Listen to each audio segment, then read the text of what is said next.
name, fame, security, survival. All these lose their meaning the moment you realize that you may not be a mere body. In a way, you are all the bodies, hearts and minds, and much more. Go deep into the sense of I am, and you will find it. How do you find a thing you have mislaid or forgotten? You keep it in your mind until you recall it. The sense of being, of I am, is the first to emerge. Ask yourself whence it comes, or just watch it quietly. When the mind stays in the I am without moving, you enter a state which cannot be verbalized, but which can be experienced. All you need to do is to try, and try again. After all, the sense I am is always with you. Only you have attached all kinds of things to it.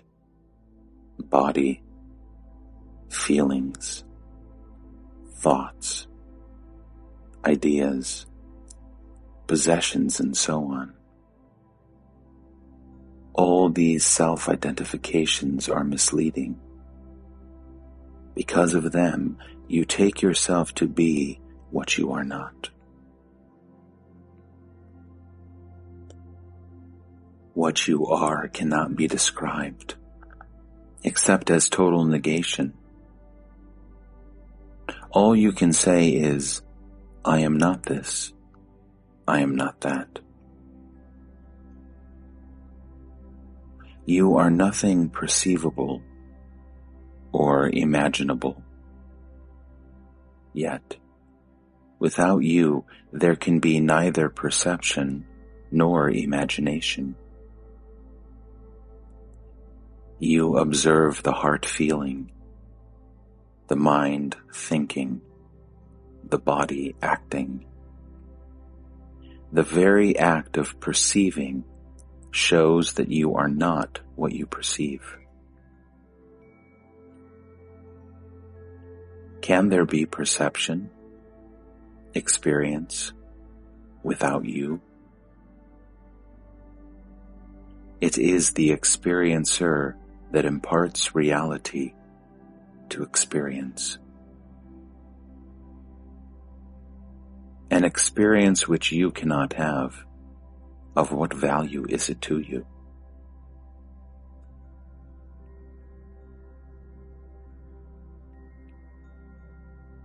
In every experience, there arises the experiencer of it. Memory creates the illusion of continuity.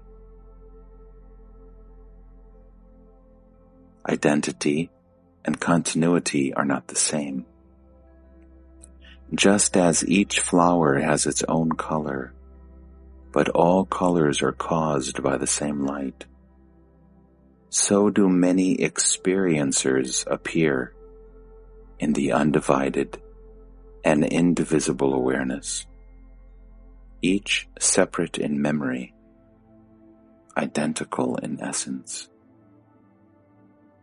This essence is the root, the foundation, the timeless and spaceless possibility of all experience.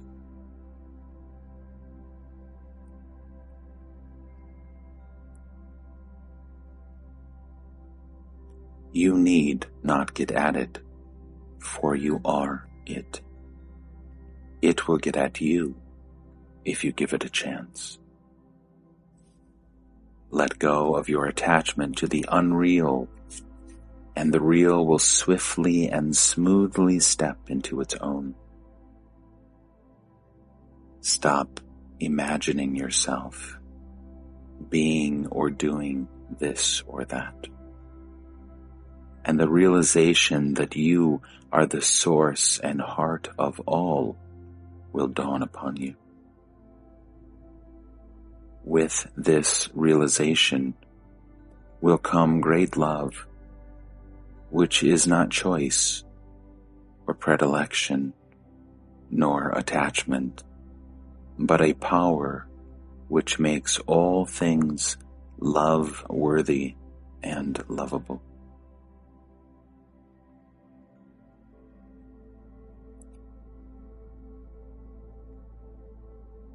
My life is a succession of events, just like yours.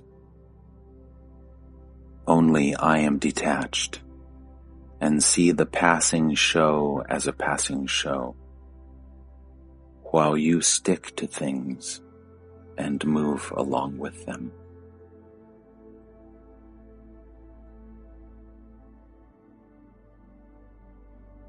I trusted my guru. He told me, I am nothing but myself, and I believed him. Trusting him, I behaved accordingly and ceased caring for what was not me nor mine. Things happen without cause and reason. Why attach importance to opinions, even your own?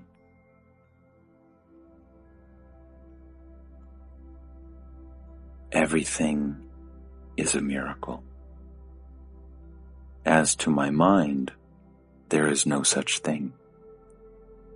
There is consciousness in which everything happens.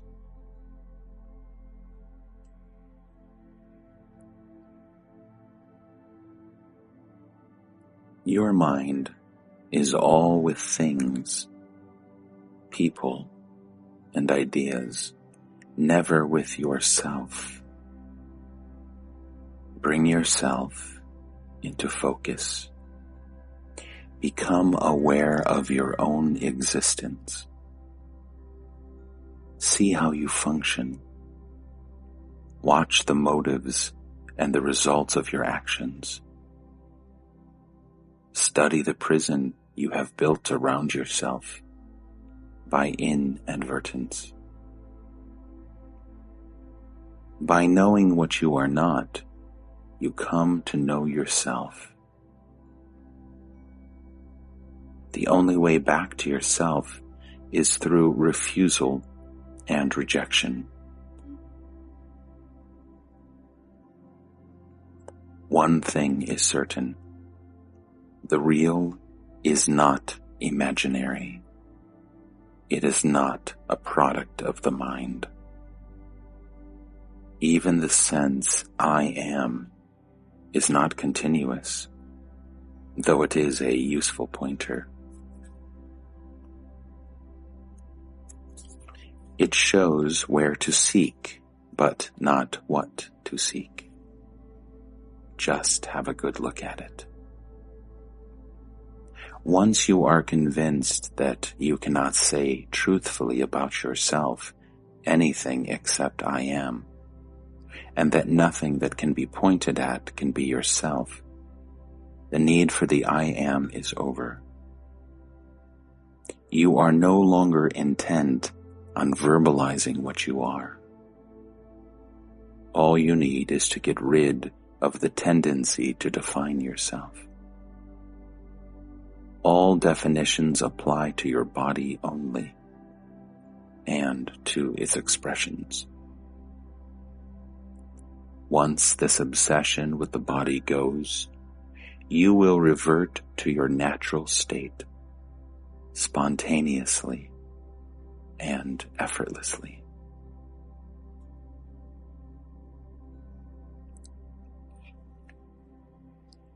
Between the banks of pain and pleasure, the river of life flows. It is only when the mind refuses to flow with life and gets stuck at the banks that it becomes a problem. By flowing with life, I mean acceptance, letting come what comes and go what goes. Desire not, fear not, observe the actual as and when it happens. For you are not what happens, you are to whom it happens. Ultimately, even the observer you are not. You are the ultimate potentiality, of which the all-embracing consciousness is the manifestation and expression.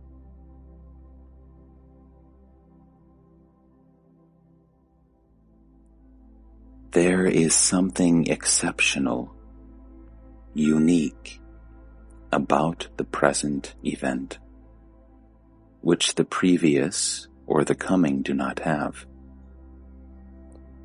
There is a livingness about it, an actuality.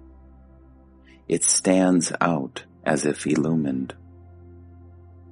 There is the stamp of reality on the actual, which the past and future do not have.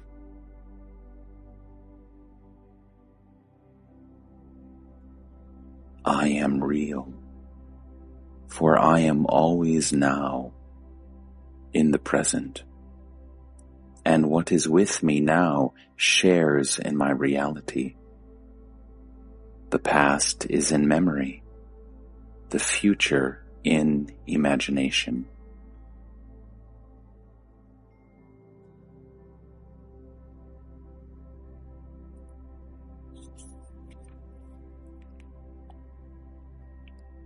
It is my own reality that I impart to the present event.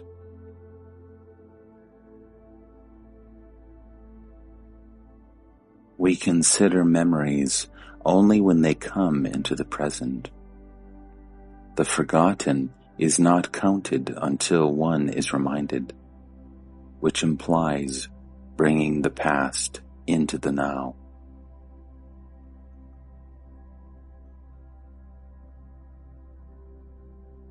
Desire is the memory of pleasure, and fear is the memory of pain. Both make the mind restless. Moments of pleasure are merely gaps in the stream of pain. How can the mind be happy?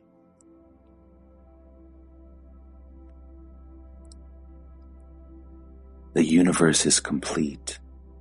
And where there is completeness, where nothing lacks, what can give pain?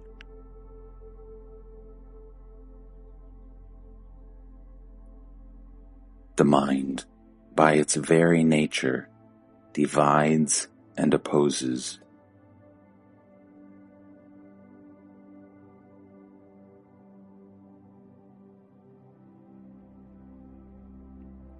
But there is another mind. In going beyond the limiting, dividing, and opposing mind, in ending the mental process as we know it, when this comes to an end, that mind is born.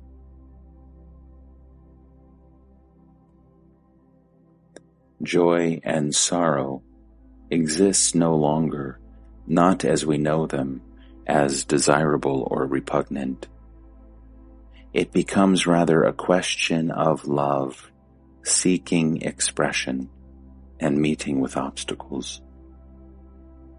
The inclusive mind is love in action, battling against circumstances, initially frustrated, ultimately victorious. The mind creates the abyss, the heart crosses it.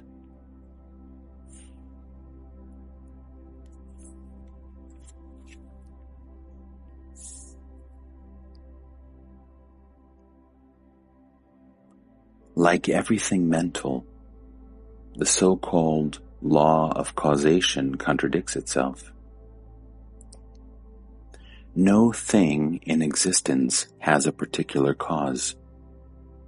The entire universe contributes to the existence of even the smallest thing.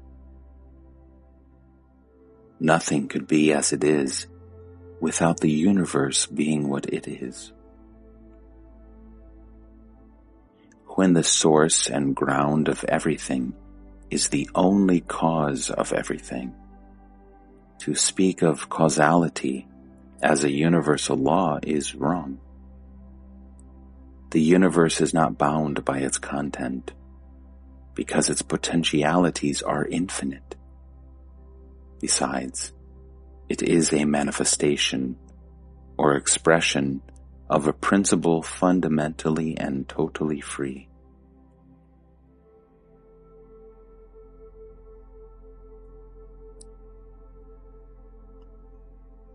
There is a lot of activity going on because of ignorance.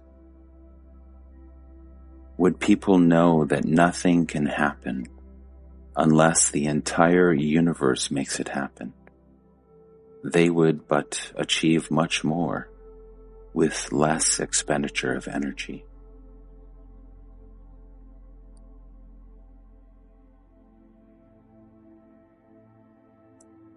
When the past and future are seen in the timeless now as parts of a common pattern, the idea of cause and effect loses its validity, and creative freedom takes its place.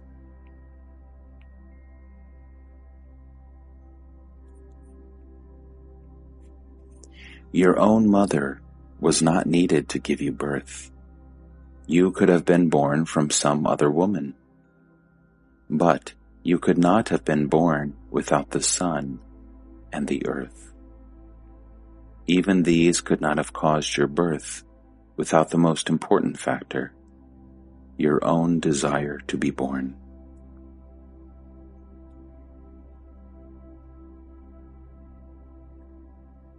The real world is beyond the mind's ken. We see it through the net of our desires, divided into pleasure and pain, right and wrong, inner and outer. To see the universe as it is, you must step beyond the net. It is not hard to do so, for the net is full of holes. Look at the net and its many contradictions. You do and undo at every step. You want peace, love, happiness, and work hard to create pain, hatred, and war. You want longevity and overeat. You want friendship and exploit. See your net as made of such contradictions and remove them. Your very seeing them will make them go.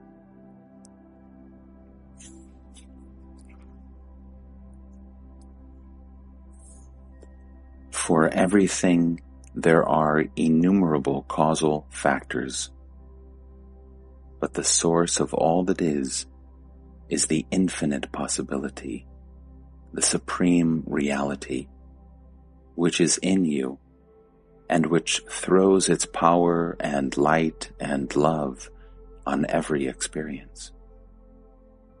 But this source is not a cause, and no cause is a source. Because of that, I say everything is uncaused. You may try to trace how a thing happens, but you cannot find out why a thing is as it is. A thing is as it is because the universe is as it is.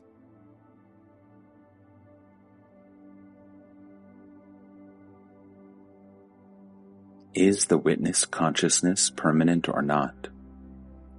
It is not permanent. The knower rises and sets with the known. That in which both the knower and the known arise and set is beyond time. The words permanent or eternal do not apply.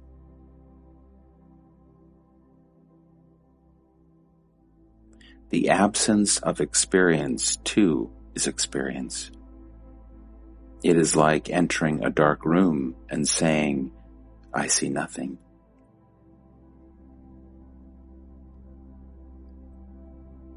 Just as the knower of the body appears at birth, so he disappears at death. And nothing remains? Life remains. Consciousness needs a vehicle and an instrument for its manifestation.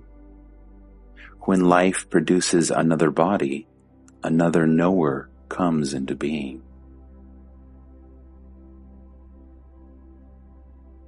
Is there a causal link between the successive body knowers or body minds?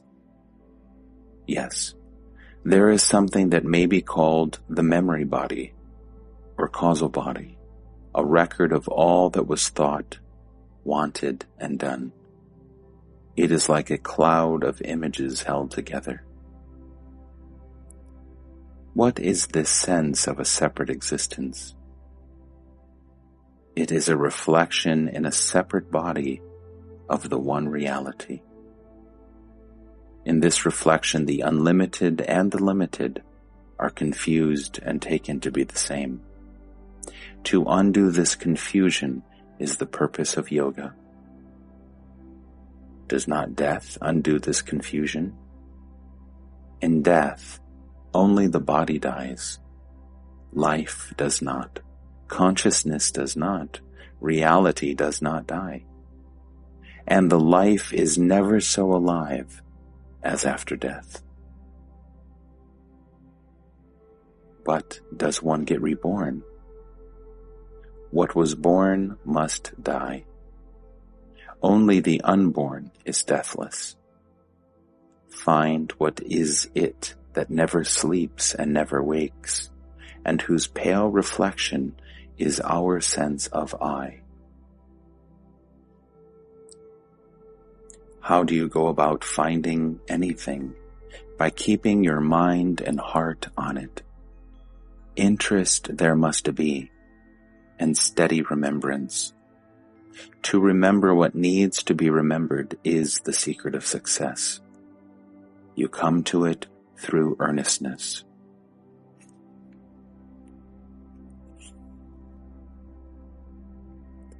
Be free from contradictions. The goal and the way must not be on different levels. Life and light must not quarrel. Behavior must not betray belief. Call it honesty, integrity, wholeness. You must not go back, undo, uproot, abandon the conquered ground. Tenacity of purpose and honesty in pursuit will bring you to your goal. All will come as you go on. Take the first step. All blessings come from within. Turn within. I am, you know. Be with it all the time you can spare, until you revert to it spontaneously. There is no simpler and easier way.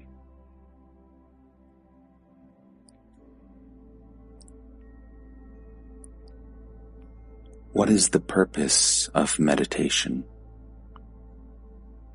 We know the outer world of sensations and actions, but of our inner world of thoughts and feelings we know very little. The primary purpose of meditation is to become conscious of and familiar with our inner life. The ultimate purpose is to reach the source of life and consciousness. Incidentally, practice of meditation deeply affects our character. We are slaves to what we do not know Of what we know, we are masters.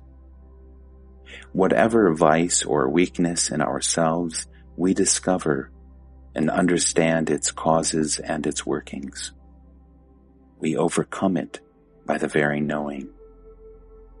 The unconscious dissolves when brought into the conscious. The dissolution of the unconscious releases energy. The mind feels adequate and becomes quiet. When the mind is quiet, we come to know ourselves as the pure witness. We withdraw from the experience and experiencer and stand apart in pure awareness, which is between and beyond the two. The personality, based on self-identification, on imagining oneself to be something, I am this, I am that, continues, but only as a part of the objective world. Its identification with the witness snaps.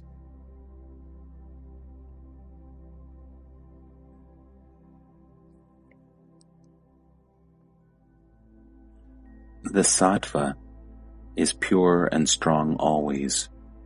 It is like the sun. It may seem obscured by clouds and dust, but only from the point of view of the perceiver. Deal with the causes of obscuration, not with the sun.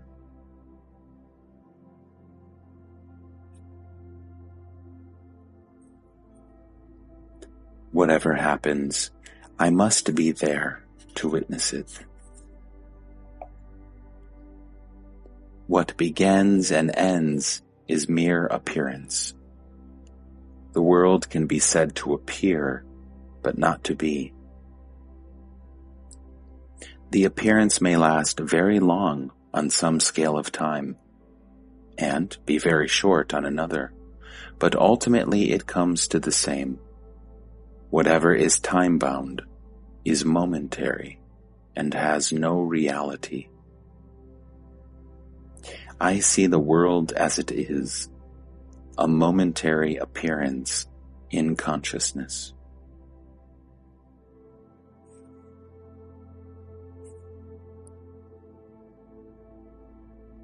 The supreme state is uncaused, independent, unrelated, undivided, uncomposed, unshakable, unquestionable, unreachable by effort.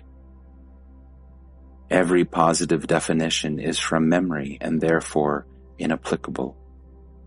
And yet my state is supremely actual and therefore possible, realizable, attainable. Past and future are in the mind only.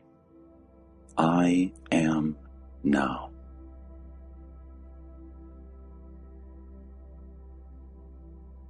My world is real, true, as it is perceived, while yours appears and disappears according to the state of your mind. Your world is something alien, and you are afraid of it. My world is myself. I am at home.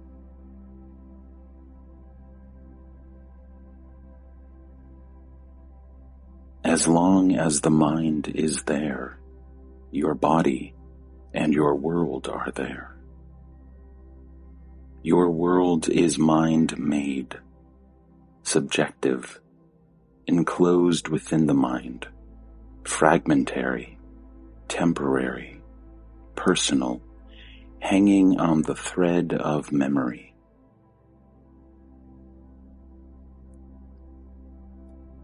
I live in a world of realities, while yours is of imaginings. Your world is personal, private, unshareable, intimately your own. In your world, you are truly alone, enclosed in your ever-changing dream, which you take for life.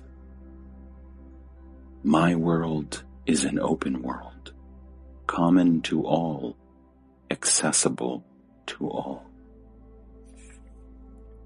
In my world, there is community, insight, love, real quality. All are one, and the one is all. I appear to hear and see and talk and act, but to me it just happens, as to you digestion or perspiration happens. The body-mind machine looks after it, but leaves me out of it. I need not worry about words and actions. In my world, nothing ever goes wrong.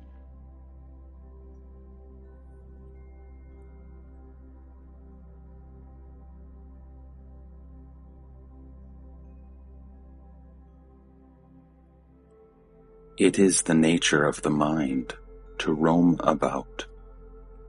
All you can do is to shift the focus of consciousness beyond the mind.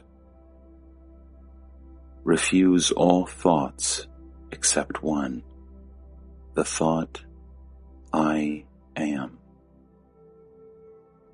The mind will rebel in the beginning, but with patience and perseverance, it will yield and keep quiet. Once you are quiet, things will begin to happen spontaneously and quite naturally, without any interference on your part.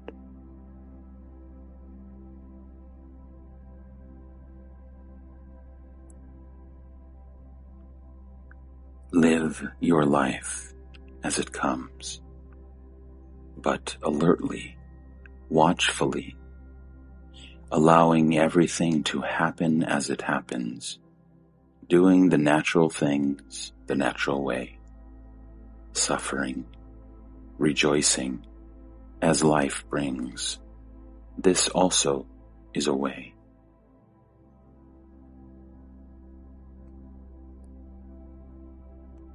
Pleasure and pain alternate inexorably. Happiness comes from the self and can be found in the self only. Find your real self, and all else will come with it.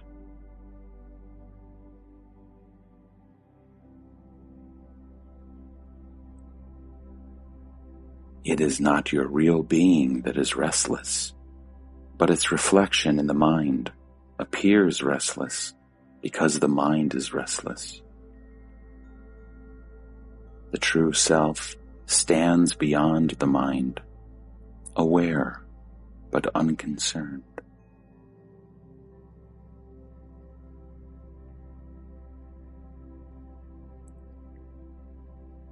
You are the self, here and now. Leave the mind alone. Stand aware and unconcerned, and you will realize that to stand alert but detached, watching events come and go, is an aspect of your real nature.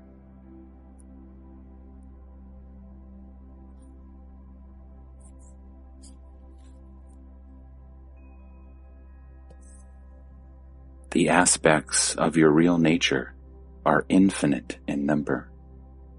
Realize one, and you will realize all.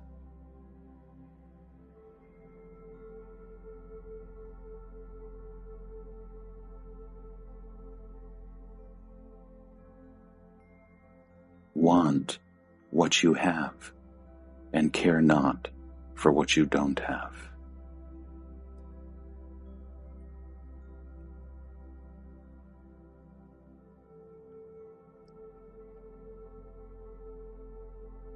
The very search for pleasure is the cause of pain.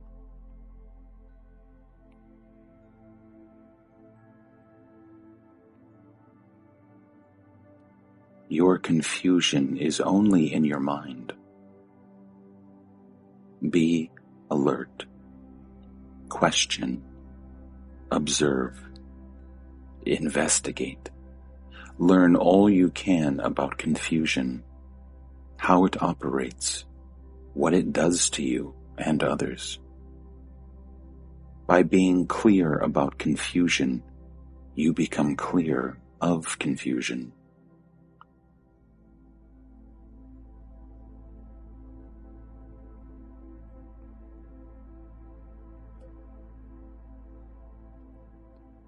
Nothing is permanent. All wears out, breaks down, dissolves.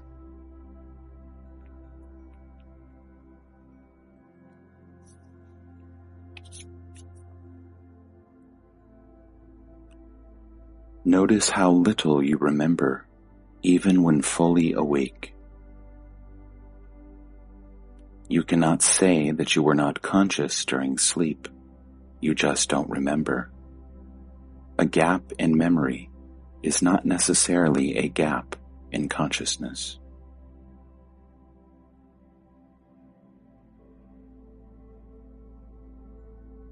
You will be aware that you are asleep.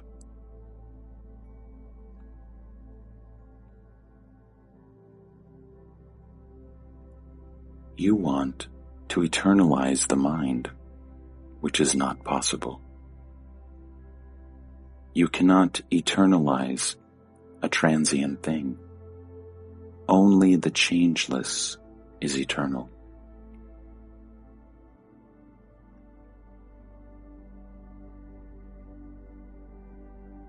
If you want peace, you must ask with an undivided heart and live an integrated life. Detach yourself from all that makes your mind restless. Renounce all that disturbs its peace. If you want peace, deserve it.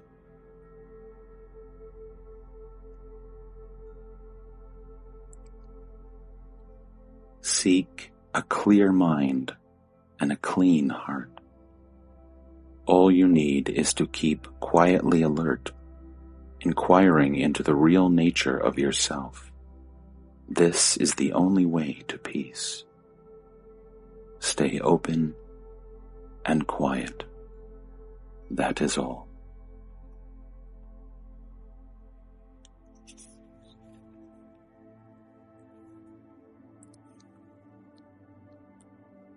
The world you can perceive is a very small world indeed, and it is entirely private. Take it to be a dream and be done with it. In fact, all you know is your own private world, however well you have furnished it with your imaginations and expectations.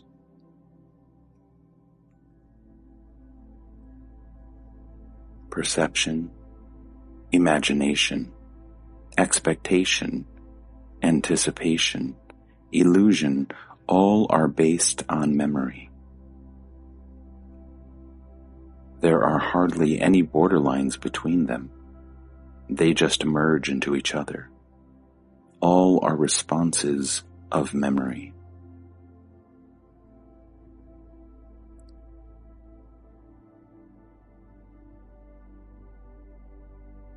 It is not so bad.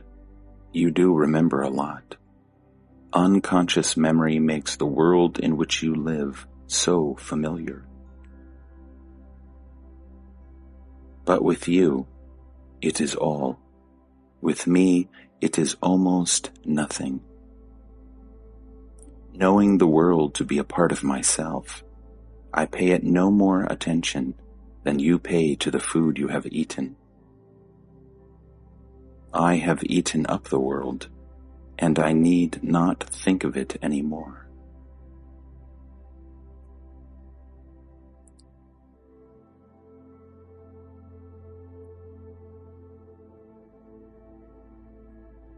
How can I hurt something which is one with me?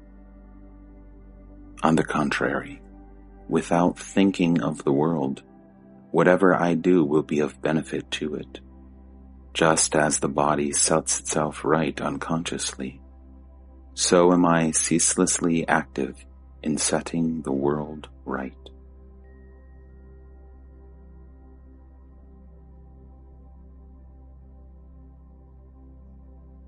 I am aware of the immense suffering of the world much more than you are. I look at it through the eyes of God and find that all is well. All these sufferings are man-made, and it is within man's power to put an end to them. Karma is the law that works for righteousness. It is the healing hand of God.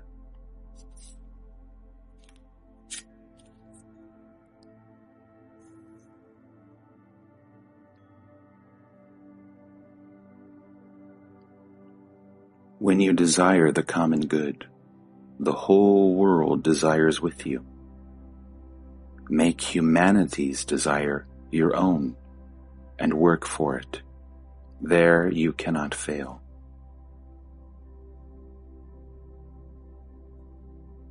Desires that lead to sorrow are wrong, and those which lead to happiness are right.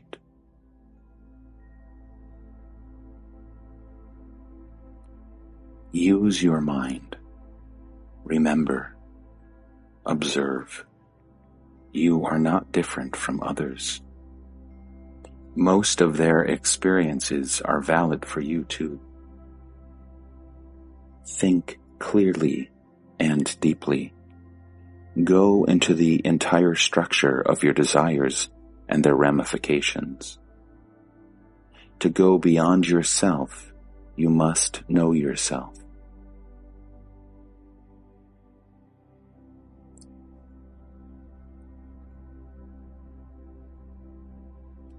What you already are. By knowing what you are not, you are free of it and remain in your own natural state. It all happens quite spontaneously and effortlessly.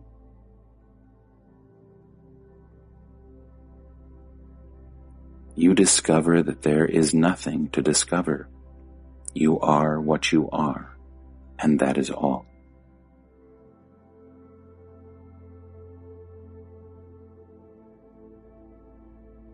You are the pure awareness that illumines consciousness and its infinite content. Realize this and live accordingly. Focus your mind on I am, which is pure and simple being.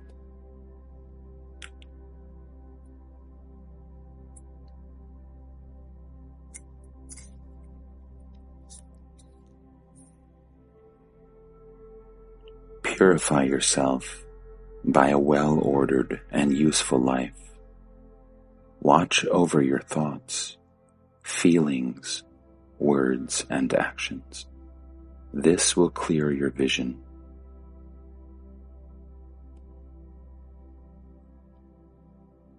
Every grain of sand is God.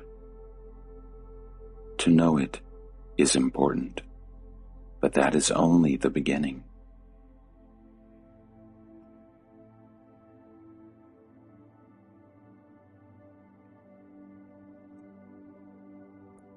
Discover all you are not: body, feelings, thoughts, ideas, time, space, being and not being, this or that. Nothing concrete or abstract you can point out to is you.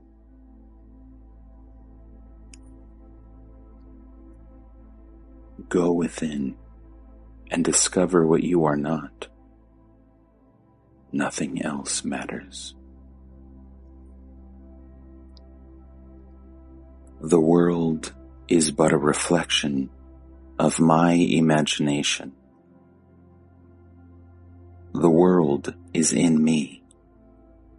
The world is myself.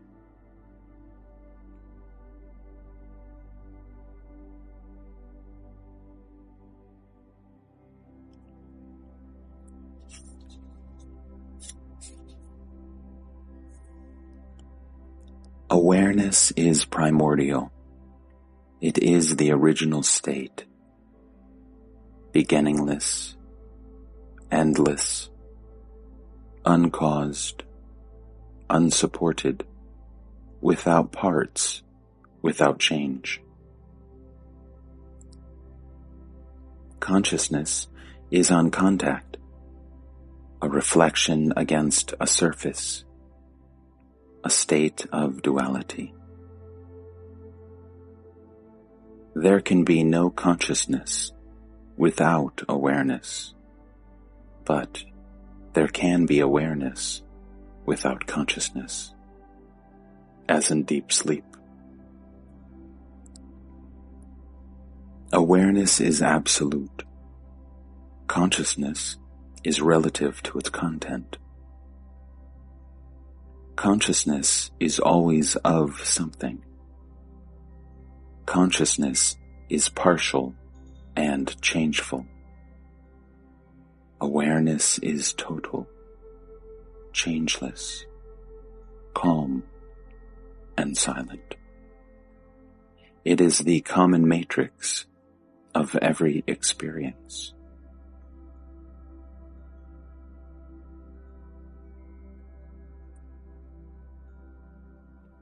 Interest in your stream of consciousness takes you to awareness. It is not a new state. It is at once recognized as the original, basic existence, which is life itself, and also love and joy.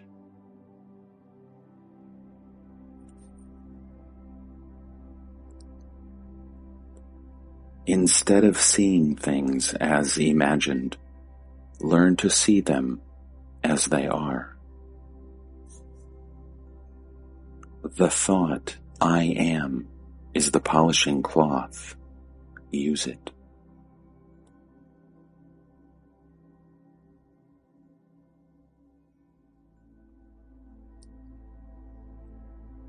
I met my guru when I was 34 and realized by 37. Pleasure and pain lost their sway over me.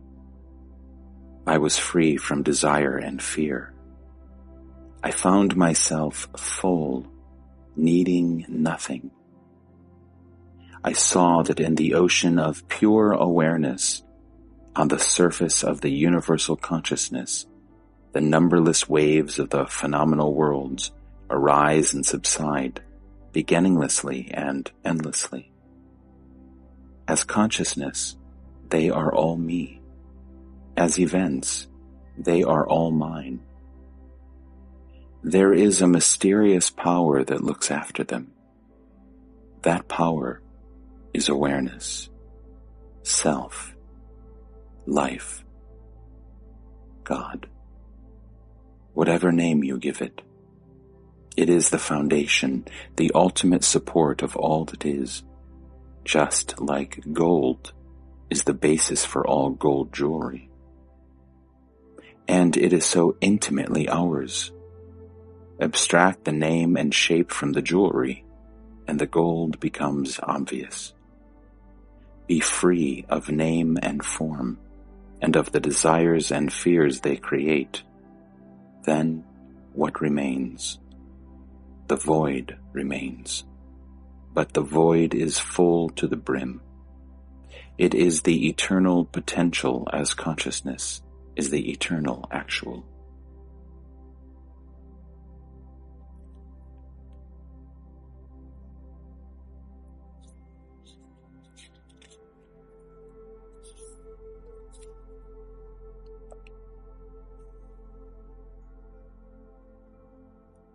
When life and death are seen as essential to each other, as two aspects of one being, that is immortality.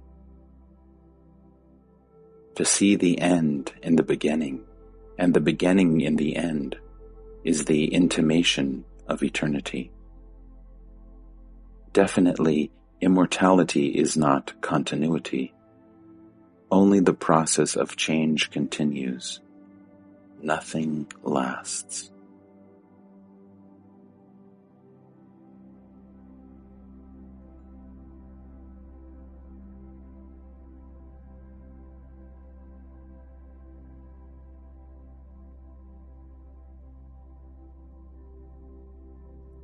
The mind looks after the body. I need not interfere. What needs to be done is being done in the normal and natural way. You may not be quite conscious of your physiological functions, but when it comes to thoughts and feelings, desires and fears, you become acutely self-conscious. To me, these two are largely unconscious. I find myself talking to people or doing things quite correctly and appropriately, without being very much conscious of them. It looks as if I live my physical waking life automatically, reacting spontaneously and accurately.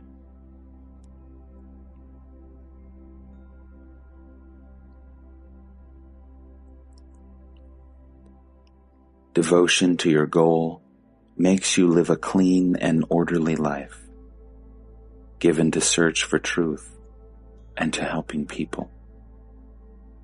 And realization makes noble virtue easy and spontaneous, by removing for good the obstacles in the shape of desires and fears and wrong ideas.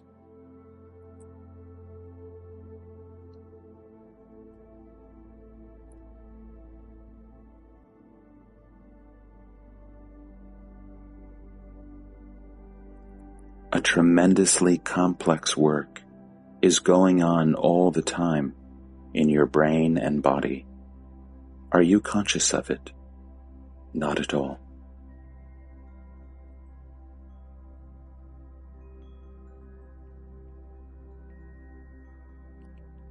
What is normal? Is your life obsessed by desires and fears, full of strife and struggle, meaningless and joyless, normal? To be acutely conscious of your body, is it normal?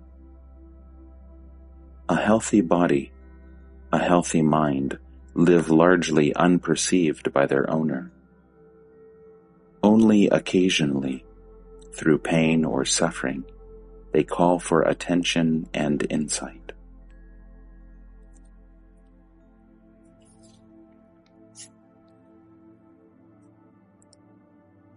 The entire purpose of a clean and well-ordered life is to liberate man from the thrall of chaos and the burden of sorrow.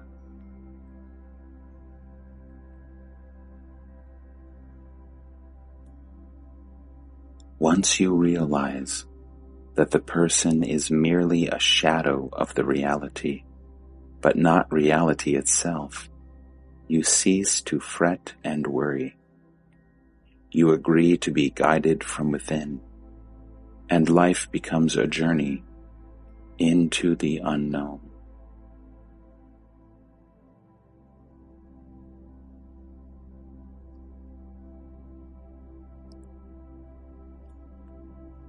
Your mind is focused in the world. Mine is focused in reality.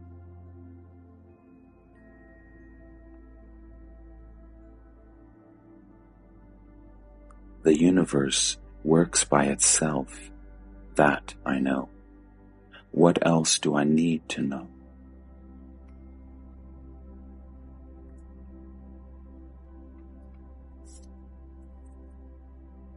The Supreme gives existence to the mind. The mind gives existence to the body.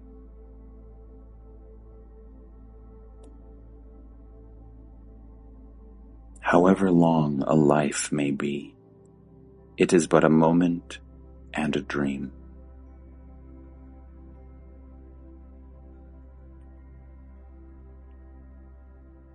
I am timeless and spaceless.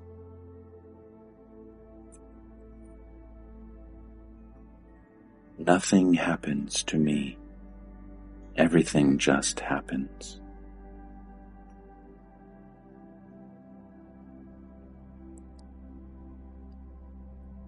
What is beyond both, supporting both, is the supreme state, a state of utter stillness and silence. Whoever goes there disappears. It is unreachable by words or mind. You may call it God, or Parabrahman, or Supreme Reality, but these are names given by the mind. It is the nameless, contentless, effortless and spontaneous state beyond being and not being. The only way of knowing it is to be it.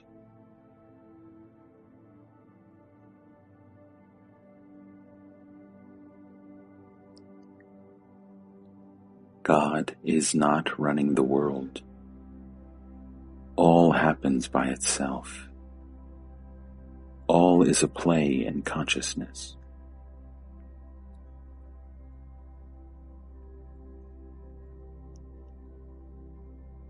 It is what is, the timeless reality, unbelievably hard and solid.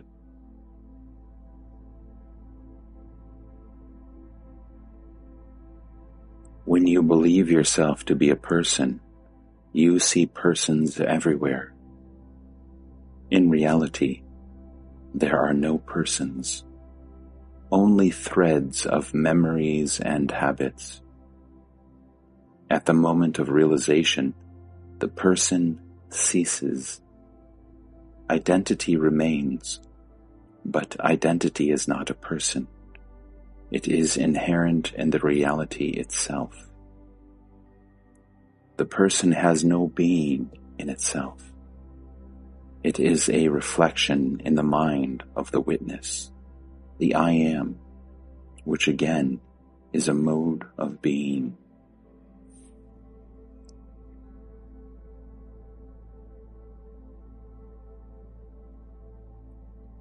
Energy comes first, for everything is a form of energy.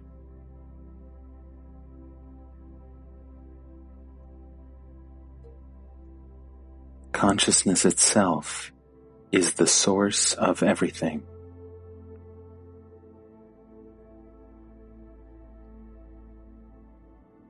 In reality, only the ultimate is. The rest is a matter of name and form.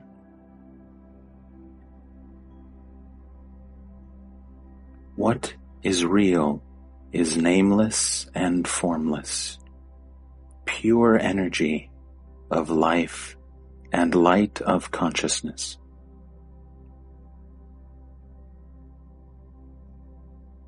The world and the mind are states of being. The Supreme is not a state. It pervades all states, but it is not a state of something else. It is entirely uncaused, independent, complete in itself, beyond time and space, mind and matter. It leaves no traces. There is nothing to recognize it by. It must be seen directly by giving up all search for signs and approaches. Plurality and diversity are the play of the mind only. Reality is one. It is deep and dark, mystery beyond mystery.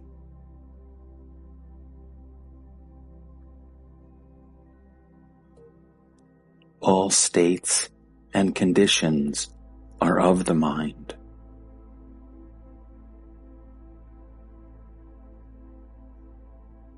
Not making use of one's consciousness is samadhi. You just leave your mind alone. You want nothing, neither from your body nor from your mind.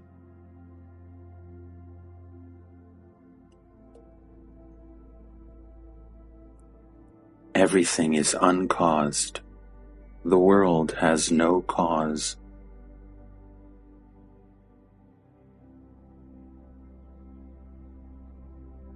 I see only consciousness, and know everything to be but consciousness, as you know the picture on the cinema screen to be but light. The light does not move at all. What moves is the film, which is the mind.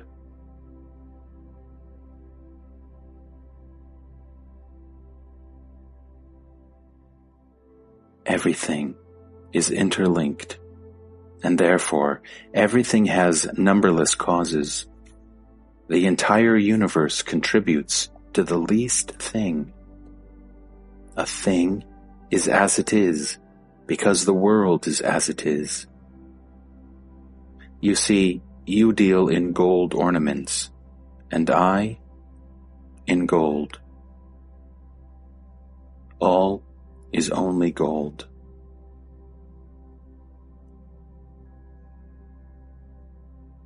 Why worry so much about causation? What do causes matter when things themselves are transient?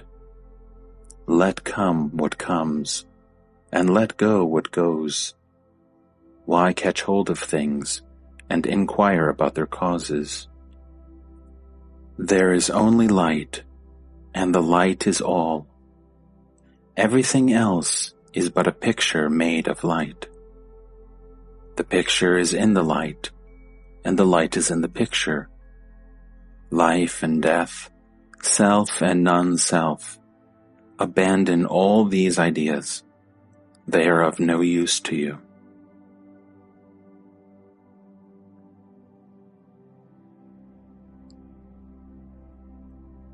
When the mind is still, absolutely silent, the waking state is no more.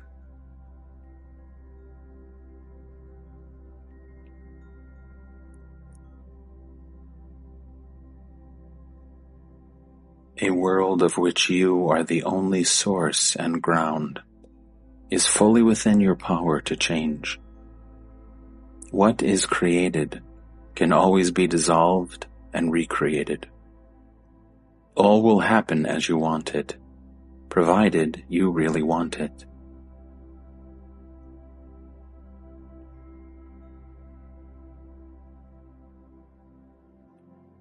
All is due to your having forgotten your own being. Having given reality to the picture on the screen, you love its people and suffer for them and seek to save them. It is just not so. You must begin with yourself. There is no other way. Work, of course. There is no harm in working.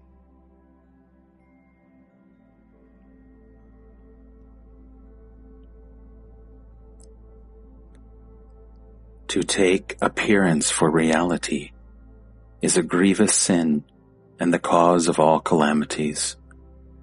You are the all-pervading, eternal, and infinitely creative awareness consciousness.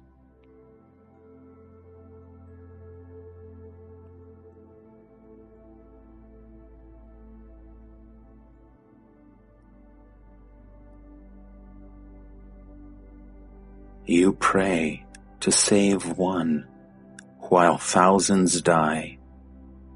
And if all stop dying, there will be no space on earth.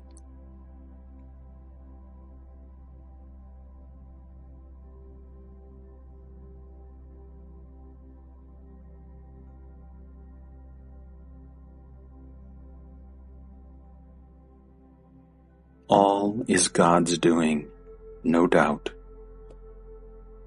What is it to me, since I want nothing? What can God give me or take away from me? What is mine, and was mine even when God was not. Of course, it is a very tiny little thing, a speck, the sense I am, the fact of being. This is my own place. Nobody gave it to me. The earth is mine. What grows on it is God's. I am is the root. God is the tree. Whom am I to worship, and what for? Am I the devotee or the object of devotion? I am neither. I am devotion itself.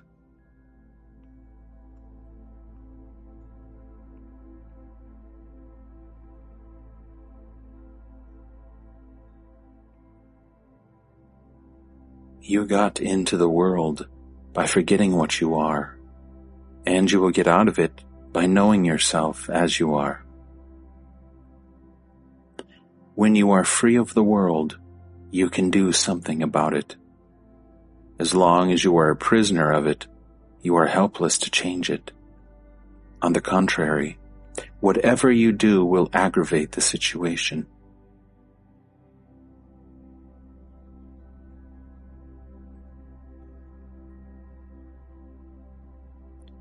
Righteousness will undoubtedly make you and your world a comfortable, even happy place. But what is the use? There is no reality in it. It cannot last. A man willing to die for truth will get it.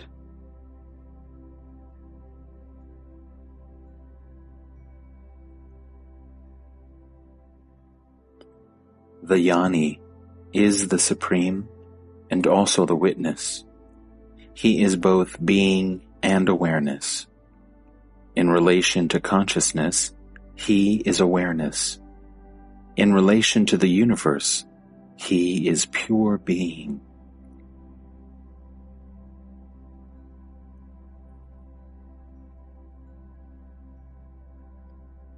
The person is a very small thing. Actually, it is a composite. It cannot be said to exist by itself. Unperceived, it is just not there. It is but the shadow of the mind, the sum total of memories.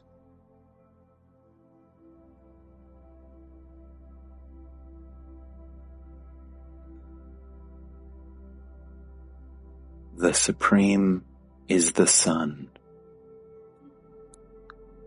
It is the life which contains both consciousness and unconsciousness, and is beyond both.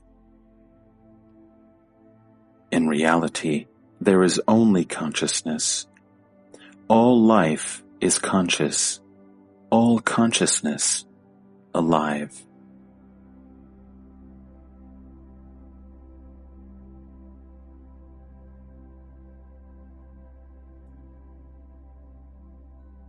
You would be wiser to deny the existence of what you imagine. It is the imagined that is unreal.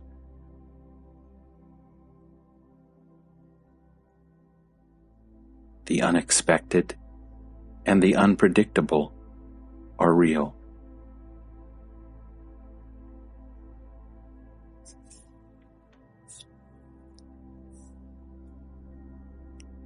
One is always free. You are both conscious and free to be conscious. Nobody can take this away from you. Do you ever know yourself non-existing or unconscious?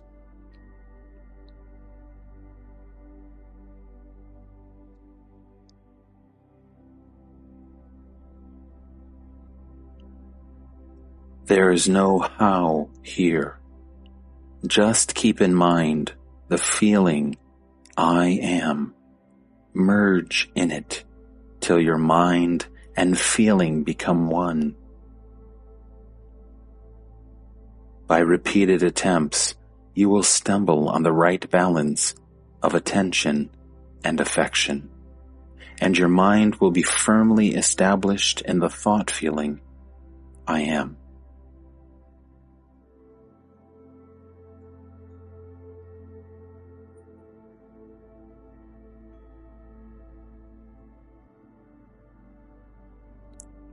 Correct your attitude to your body and leave it alone.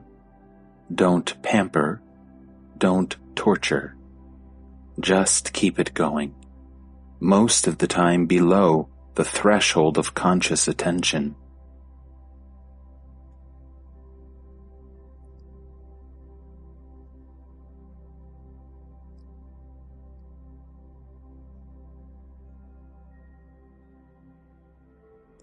The state of craving for anything blocks all deeper experience. Nothing of value can happen to a mind which knows exactly what it wants, for nothing the mind can visualize and want is of much value. Want the best, the highest happiness, the greatest freedom. Desirelessness is the highest bliss.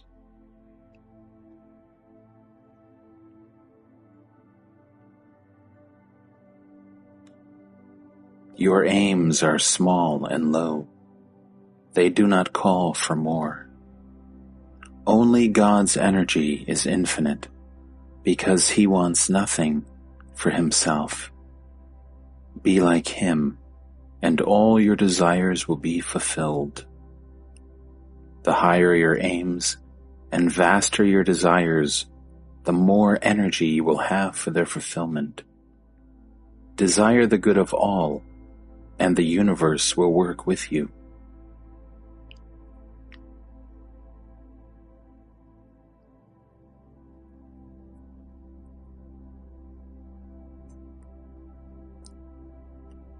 What shall I find beyond the mind? The direct experience of being, knowing, and loving.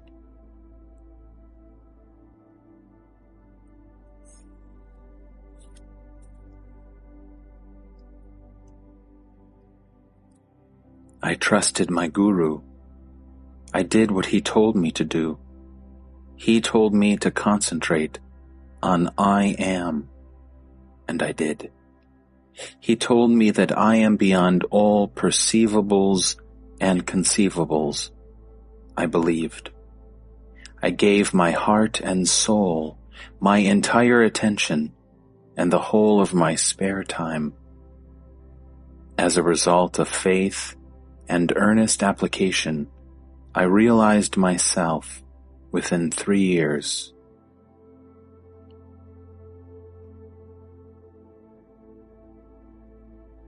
Establish yourself firmly in the awareness of I am.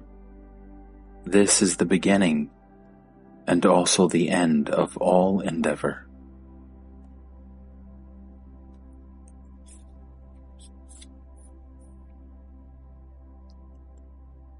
Awareness is my nature. Ultimately, I am beyond being and non-being.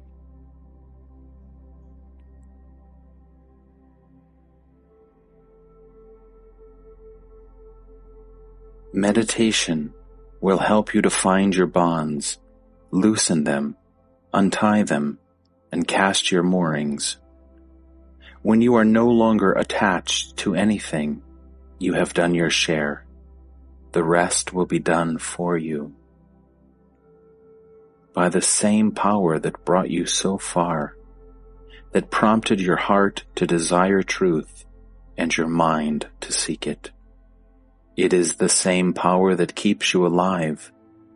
You may call it life or the Absolute Supreme.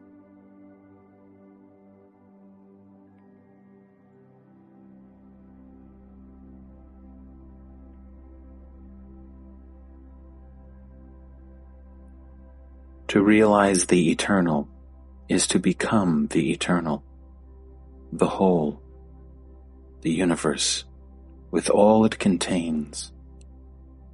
Every event is the effect and the expression of the whole, and is in fundamental harmony with the whole. All response from the whole must be right, effortless, and instantaneous.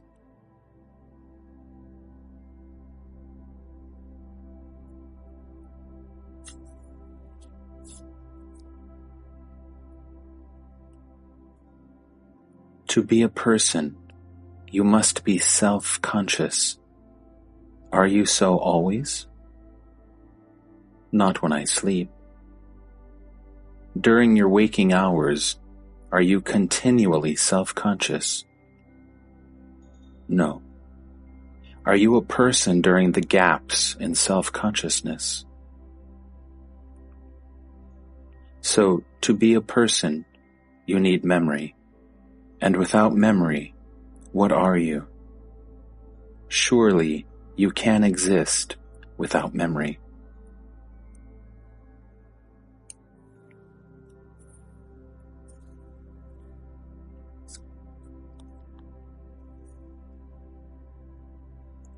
Can you tell me what you are in the intervals in between experiencing yourself as a person? Shall we call it impersonal existence?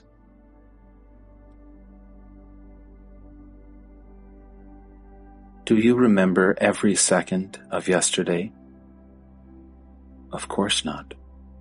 Were you then unconscious? Of course not. So you are conscious, and yet you do not remember. Yes. Maybe you were conscious in sleep, and just do not remember.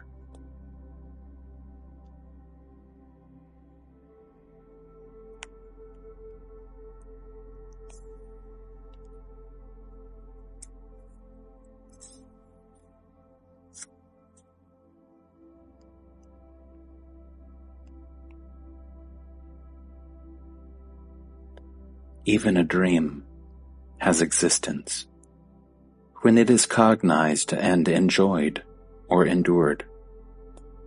Whatever you think and feel has being, but it may not be what you take it to be. What you think to be a person may be something quite different.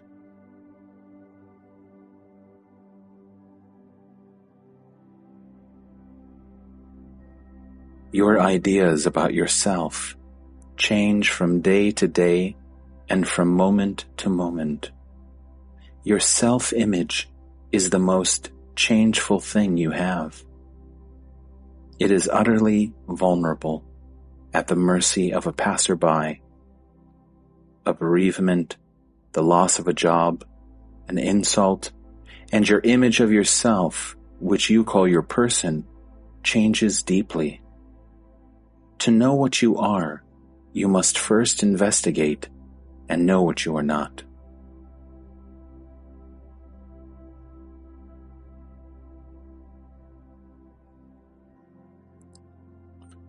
The clearer you understand that on the level of the mind you can be described in negative terms only, the quicker you will come to the end of your search and realize your limitless being.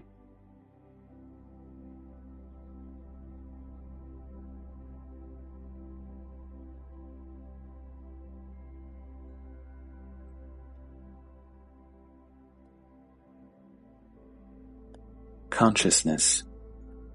Consciousness itself is the greatest painter. The entire world is a picture, The painter is in the picture. I see a painter painting a picture. The picture I call the world. The painter I call God. I am neither. I do not create, nor am I created. I contain all. Nothing contains me.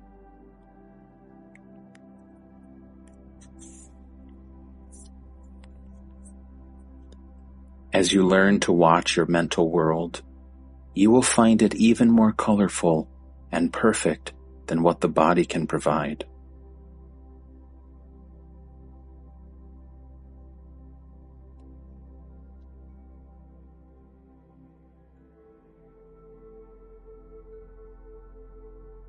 Remember that language is an instrument of the mind. It is made by the mind, for the mind.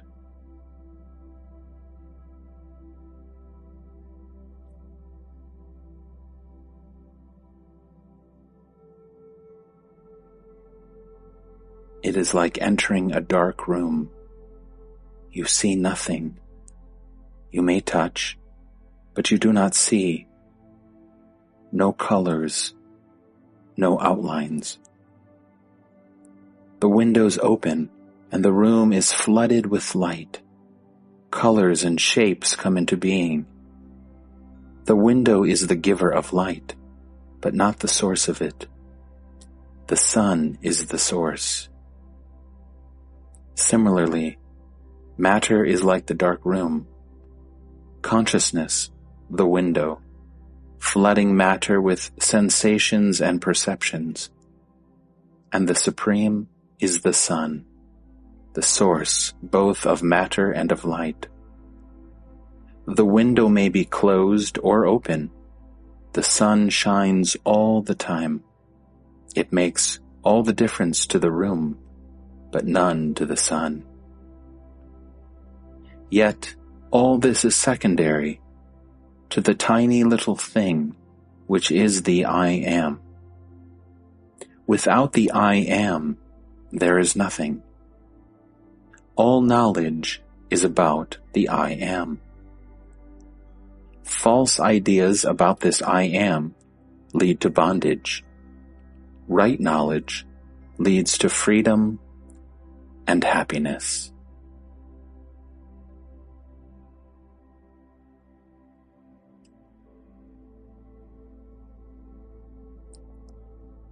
To exist means to be something, a thing, a feeling, a thought, an idea. All existence is particular. Only being is universal, in the sense that every being is compatible with every other being. Existences clash. Being, never. Existence means becoming, change, birth and death and birth again, while in being there is silent peace.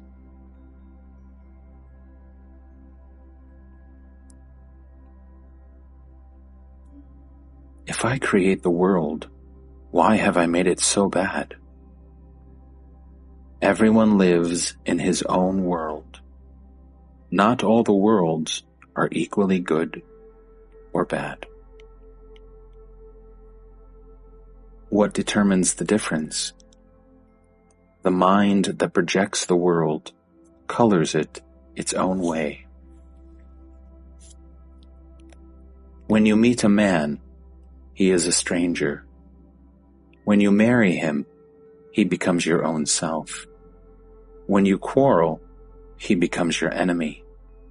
It is your mind's attitude that determines what he is to you.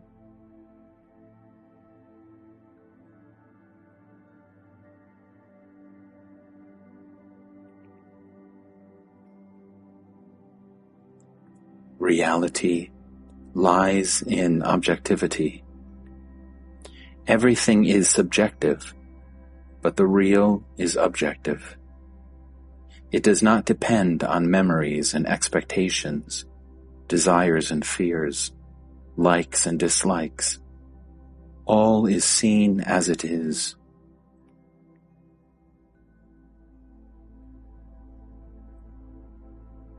The person is never the subject.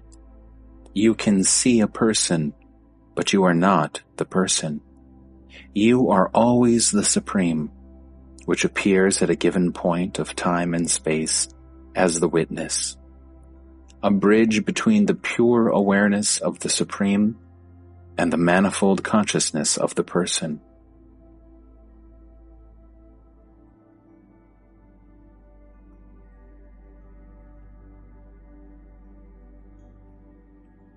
Once you realize that whatever appears before you cannot be yourself and cannot say I am, you are free of all your persons and their demands. The sense I am is your own. You cannot part with it, but you can impart it to anything, as in saying, I am young, I am rich, and so on. But such self-identifications are patently false and the cause of bondage.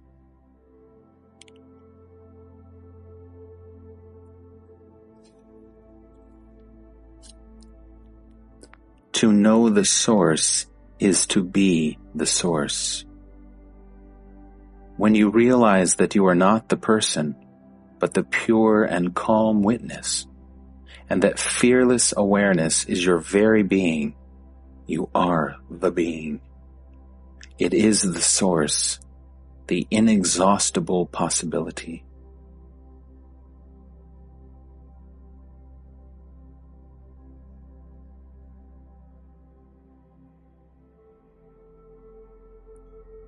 The Supreme makes everything possible.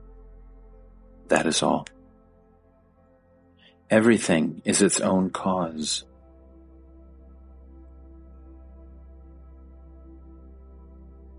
Consciousness contains all. In consciousness, all is possible.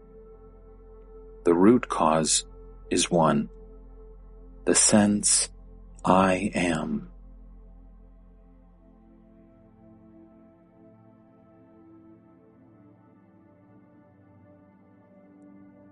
The Supreme is the easiest to reach, for it is your very being. It is enough to stop thinking and desiring anything but the Supreme.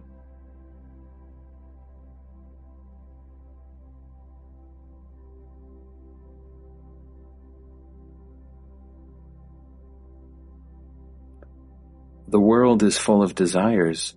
Everybody wants something or other. Who is the desirer, the person or the self? The self. All desires, holy and unholy, come from the self. They all hang on the sense, I am. All desires aim at happiness.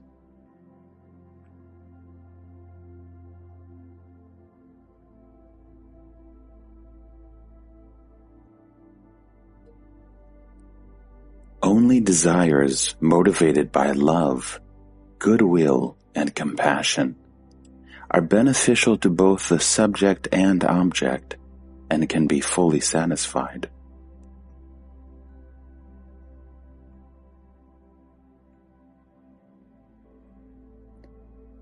Passion is painful, compassion never. The entire universe strives to fulfill a desire born of compassion.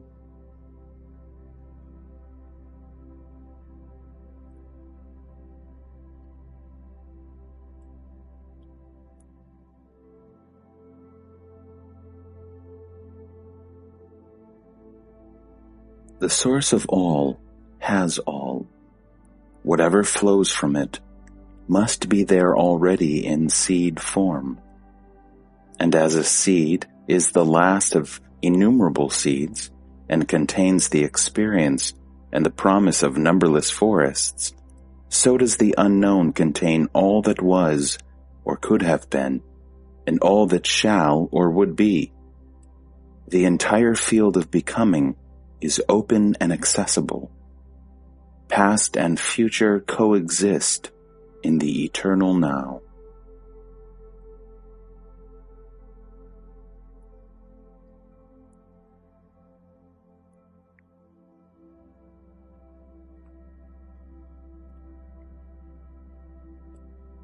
I am fully conscious, but since no desire or fear enters my mind, there is perfect silence.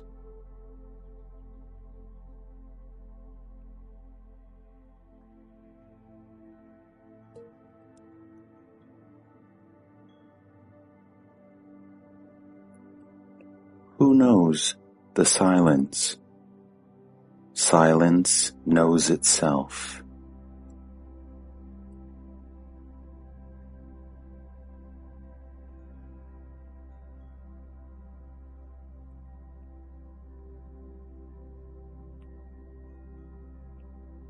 Freedom from desire means this: the compulsion to satisfy is absent.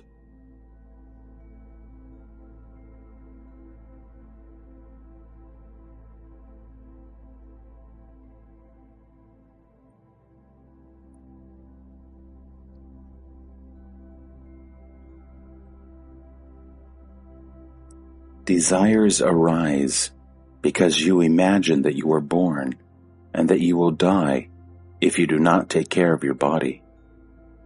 Desire for embodied existence is the root cause of trouble.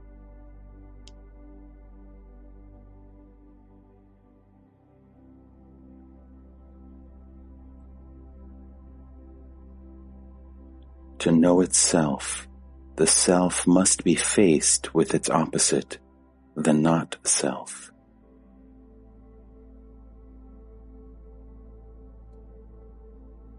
Desire leads to experience.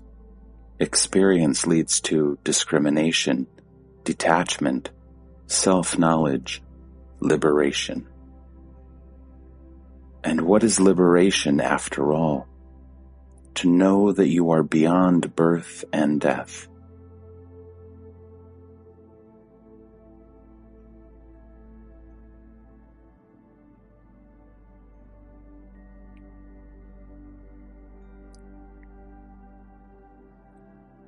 Outside of the self, there is nothing. All is one, and all is contained in I am. In the waking and dream states, it is the person. In deep sleep and turiya, it is the self. All is one in essence and related in appearance.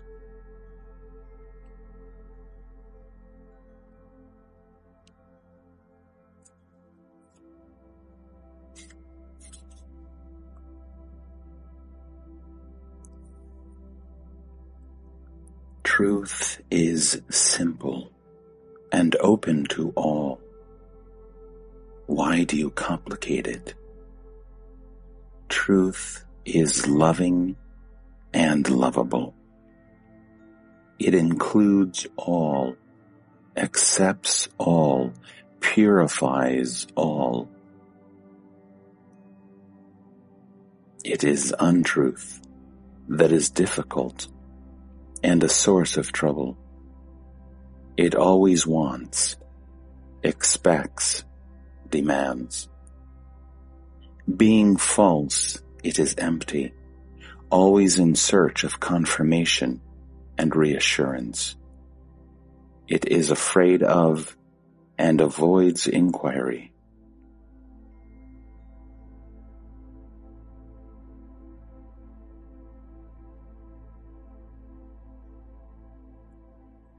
Pursue any desire, it will always give you trouble.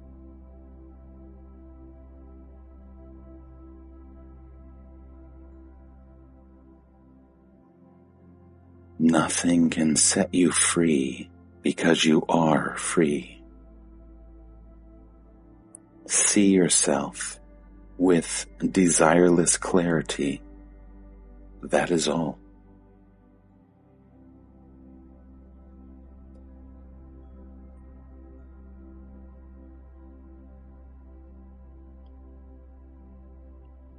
How can time help you? Time is a succession of moments. Each moment appears out of nothing and disappears into nothing, never to reappear. How can you build on something so fleeting?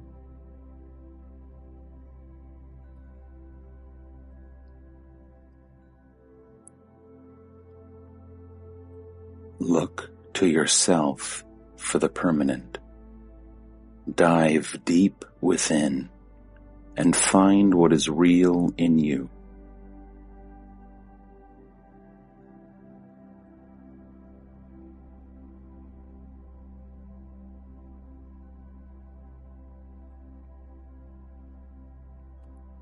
Give up all questions except one. Who am I? After all, the only fact you are sure of is that you are. The I am is certain. The I am this is not. Struggle to find out what you are in reality.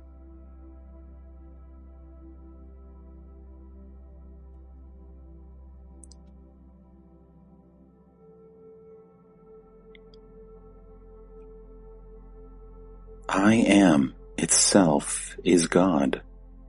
The seeking itself is God. The consciousness in you and the consciousness in me, apparently two, really one, seek unity, and that is love.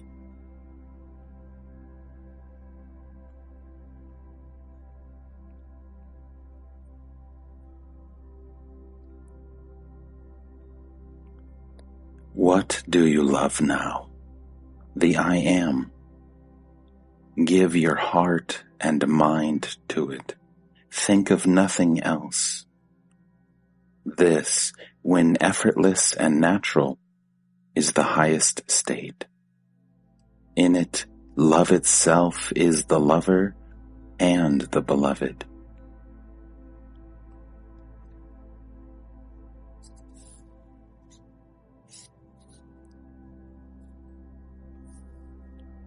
All desire has its source in the self. It is all a matter of choosing the right desire.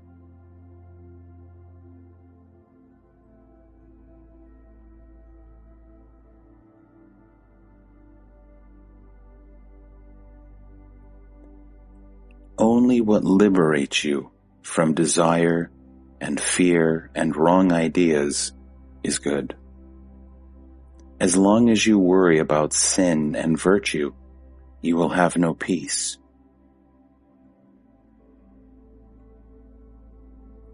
Sin and virtue refer to a person only. Without a sinful or virtuous person, what is sin or virtue? At the level of the absolute, there are no persons. The ocean of pure awareness is neither virtuous nor sinful. Sin and virtue are invariably relative.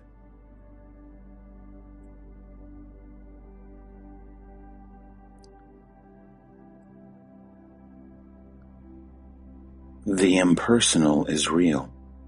The personal appears and disappears. I am is the impersonal being. I am this is the person. The person is relative, and the pure being, the fundamental. Go beyond the personal and see.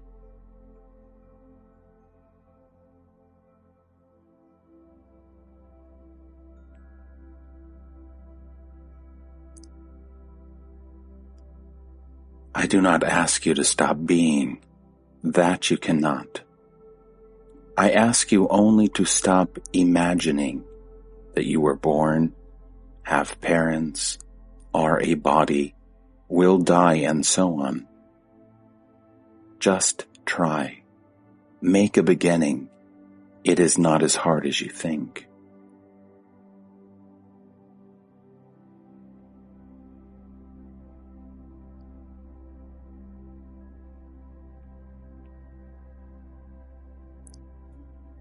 The impersonal cannot be described in terms of good and bad. It is being, wisdom, love, all absolute. Where is the scope for sin there? And virtue is only the opposite of sin.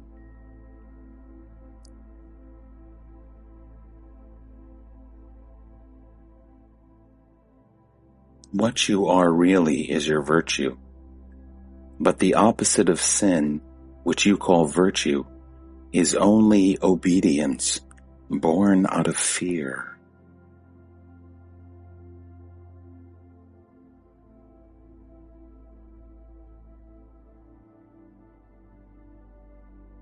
Then, why all the effort at being good? It keeps you on the move. You go on and on till you find God. Then God takes you into Himself and makes you as He is.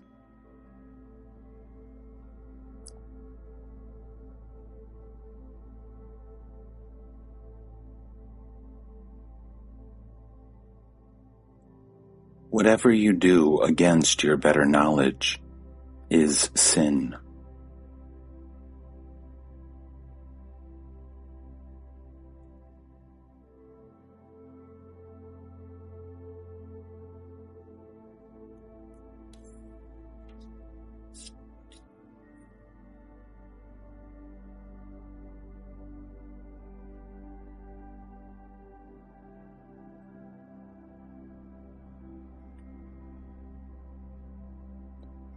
To the spirit, there is no second.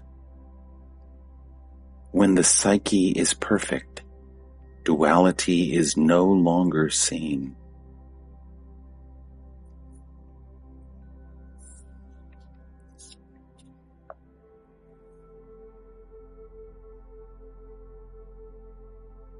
A man who moves with the earth will necessarily experience days and nights.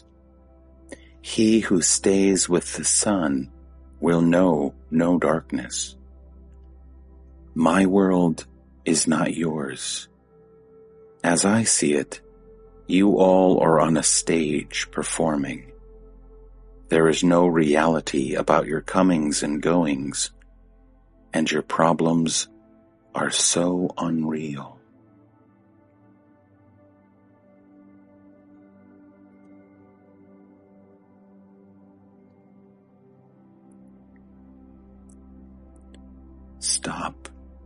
Stop hurting yourself and others.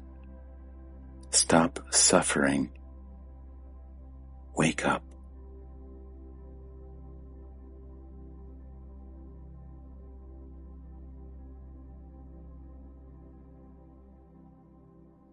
When you begin to question your dream, awakening will not be far away.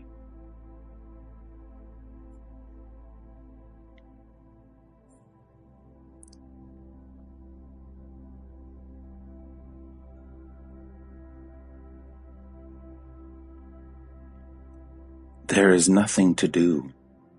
Just be. Do nothing. Be. I do not even say be yourself, since you do not know yourself. Just be. Having seen that you are neither body nor mind, just be.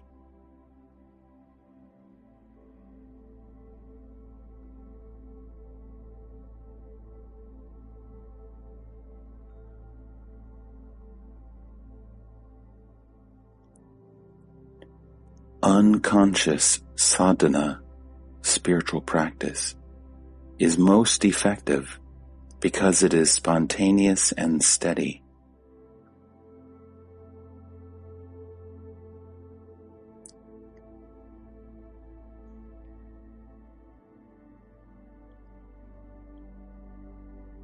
What a man appears to do or not to do is often deceptive. His apparent lethargy may be just a gathering of strength. The causes of our behavior are very subtle. One must not be quick to condemn, not even to praise. Remember that yoga is the work of the inner self on the outer self. All that the outer does is merely in response to the inner.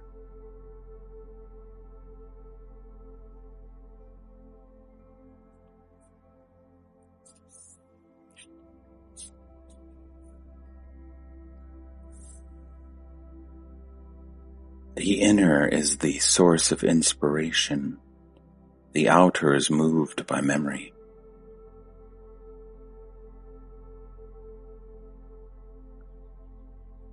The mistake of students consists in their imagining the inner to be something to get hold of, and forgetting that all perceivables are transient and therefore unreal. Only that which makes perception possible, call it life, or Brahman, or what you like, is real.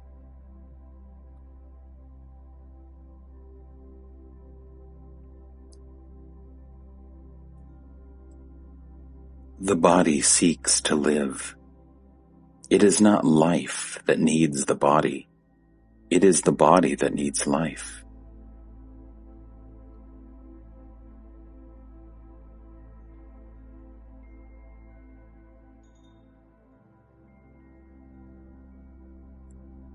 Life is love, and love is life. What keeps the body together but love? What is desire but love of the self? What is fear but the urge to protect? And what is knowledge but the love of truth? The means and forms may be wrong, but the motive behind is always love. Love of the me and the mine. The me and the mine may be small, or may explode and embrace the universe, but love remains.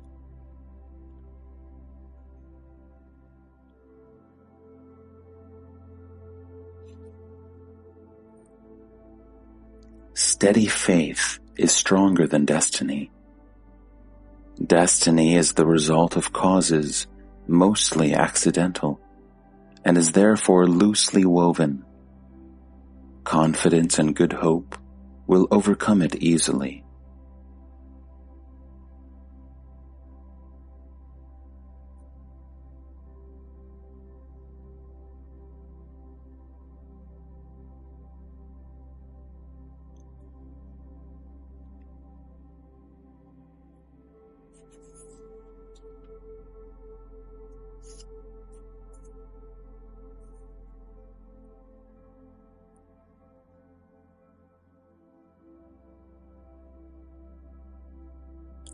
The Guru, the Jnani, thinks, feels, and acts integrally and in unity with all that lives. He may not even know the theory and practice of self-realization, and be born and bred free of religious and metaphysical notions, but there will not be the least flaw in his understanding and compassion.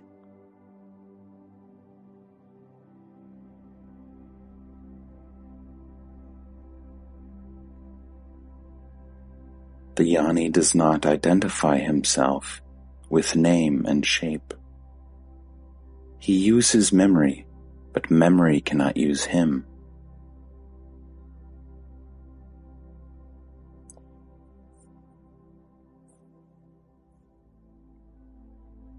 All desire is born from memory and is within the realm of consciousness. What is beyond is clear of all striving. The very desire to go beyond consciousness is still in consciousness.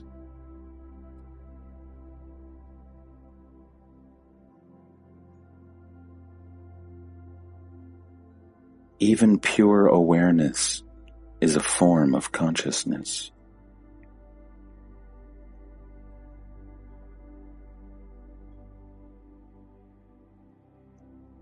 Emptiness refers only to consciousness. Fullness and emptiness are relative terms. The real is really beyond. Beyond not in relation to consciousness, but beyond all relations of whatever kind. The difficulty comes with the word state. The real is not a state of something else. It is not a state of mind or consciousness or psyche, nor is it something that has a beginning and an end, being and not being. All opposites are contained in it, but it is not in the play of opposites.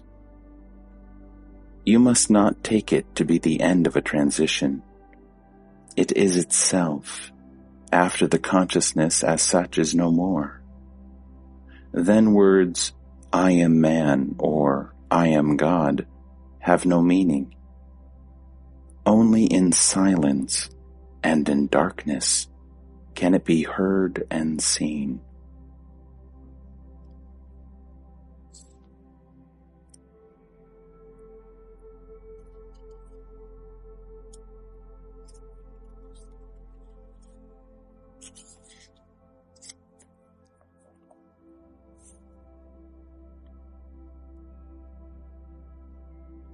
Your world is transient, changeful.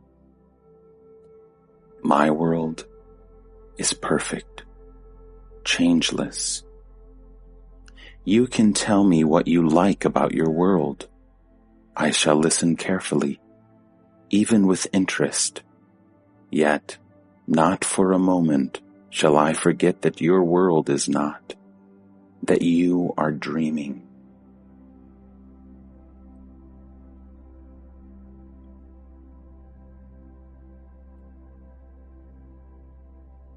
My world has no characteristics by which it can be identified.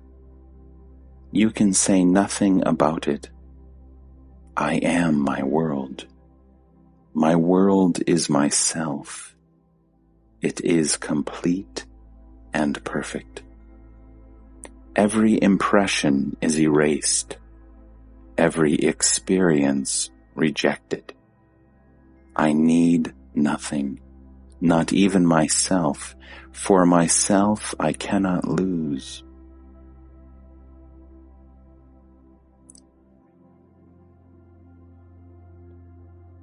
My world is single and very simple.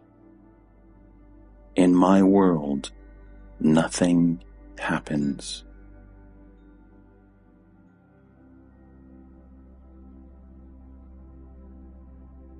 Mine is a non-verbal world. My world is real, while yours is made of dreams.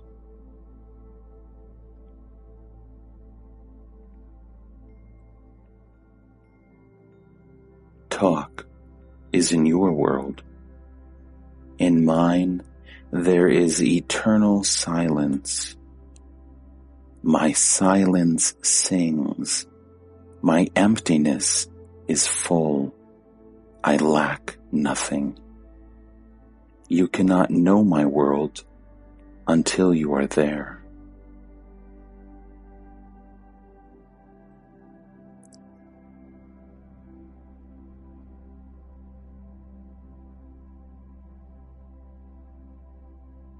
I am alone, for I am all.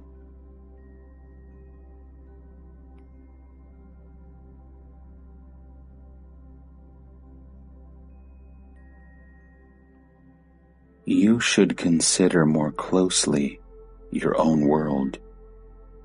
Examine it critically, and suddenly, one day you will find yourself in mine. What do we gain by it? You gain nothing. You leave behind what is not your own, and find what you have never lost, your own being.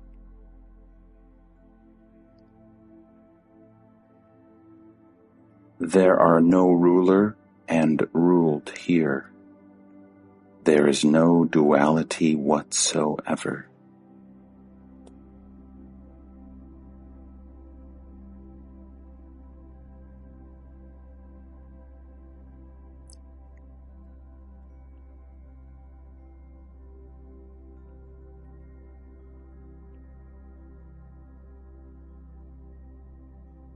Still, you have a name and shape, display consciousness in activity.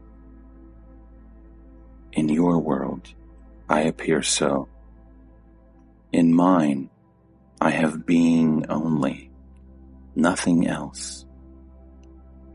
You people are rich with your ideas of possession, of quantity and quality. I am completely without ideas.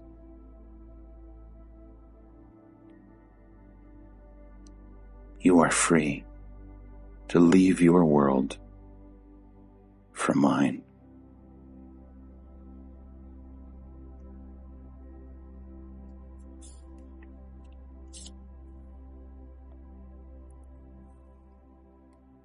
How? See your world as it is, not as you imagine it to be. Discrimination will lead to detachment. Detachment will ensure right action. Right action will build the inner bridge to your real being. Action is a proof of earnestness. Do what you are told, diligently and faithfully, and all obstacles will dissolve.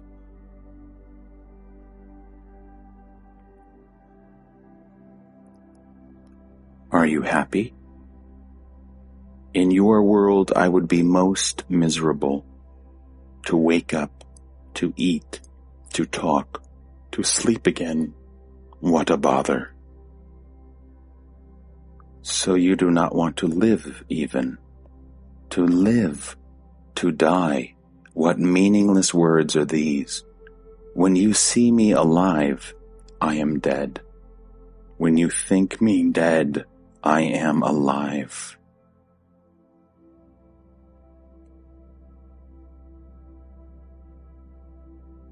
All the sorrows of our world are as nothing to you. I am quite conscious of your troubles. Then what are you doing about them? There is nothing I need do. They come and they go.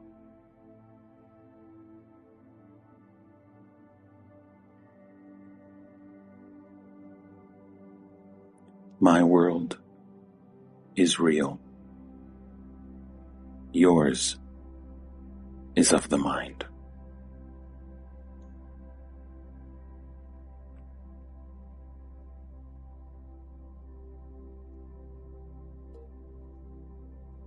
Investigate your world.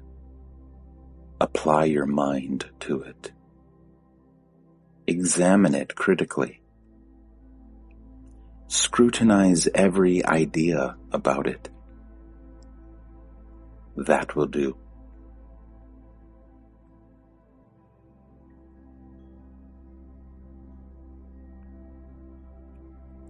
My experience is that everything is bliss.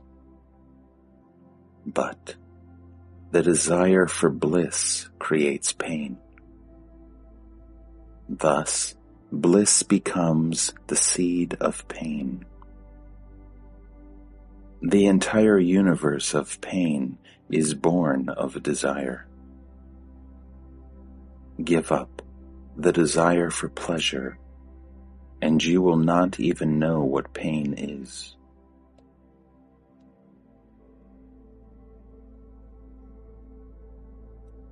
For the sake of pleasure, you are committing many sins, and the fruits of sin are suffering and death.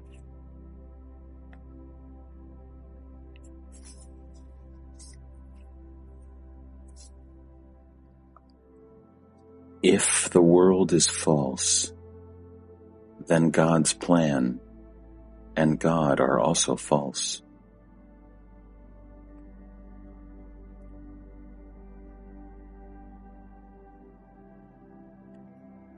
Your mistake lies in your belief that you are born. You were never born, nor will you ever die.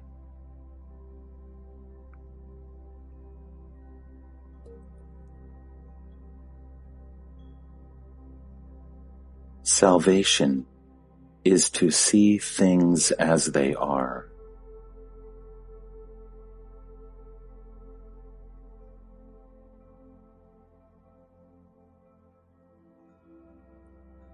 My guru said, "Deny existence to everything except yourself. Through desire you have created the world with its pains and pleasures.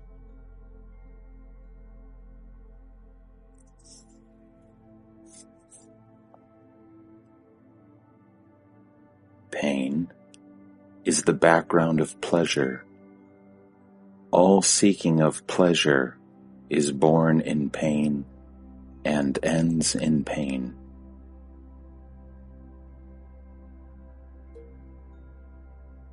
It is the mind that is dull or restless, not you.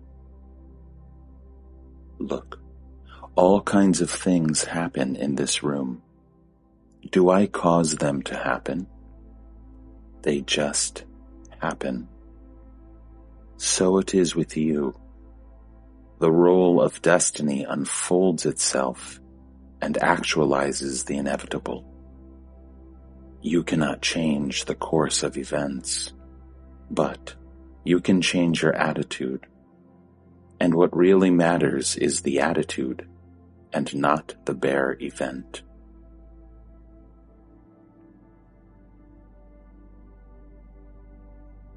The world is the abode of desires and fears. You cannot find peace in it.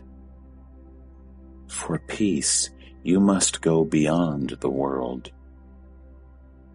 The root cause of the world is self-love.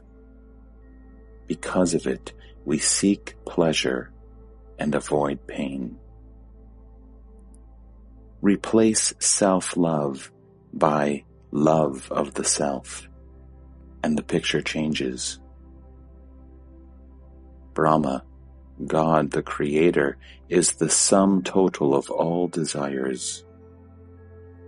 The world is the instrument for their fulfillment.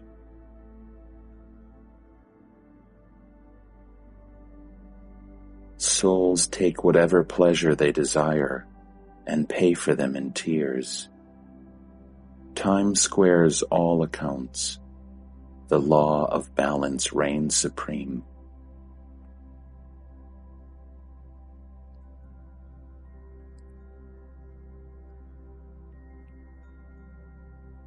A day will come when you have amassed enough and must begin to build. Then, sorting out and discarding are absolutely necessary. Everything must be scrutinized, and the unnecessary ruthlessly destroyed. Believe me, there cannot be too much destruction, for in reality nothing is of value. Be passionately dispassionate. That is all.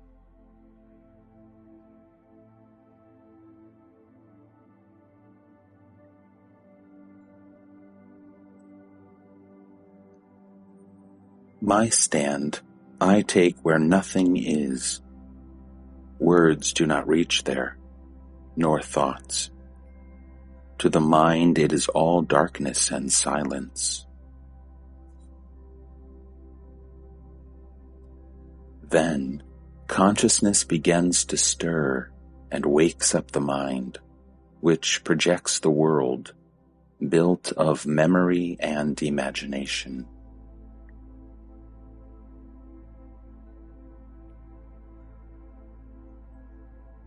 Once the world comes into being, all you say may be so. It is in the nature of the mind to imagine goals, to strive towards them, to seek out means and ways, to display vision, energy, and courage. These are divine attributes, and I do not deny them. But I take my stand where no difference exists, where things are not, nor the mind that creates them.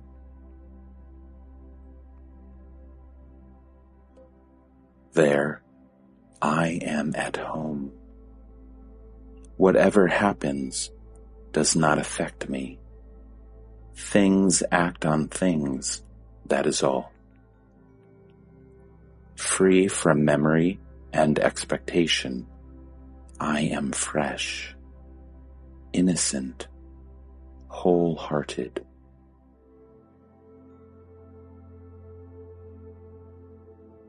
Mind is the great worker, and it needs rest. Needing nothing, I am unafraid. Whom to be afraid of? There is no separation. We are not separate selves.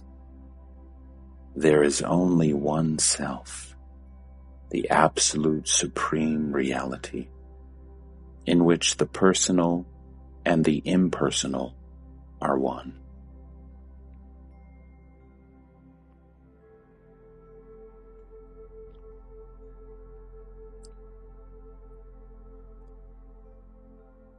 Even a small desire can start a long line of action. What about a strong desire? Desire can produce a universe. Its powers are miraculous. Just as a small matchstick can set a huge forest on fire, so does a desire light the fires of manifestation.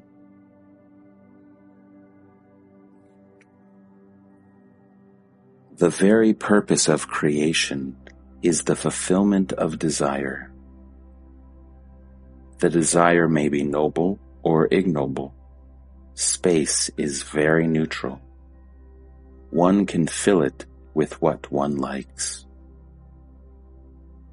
You must be very careful as to what you desire.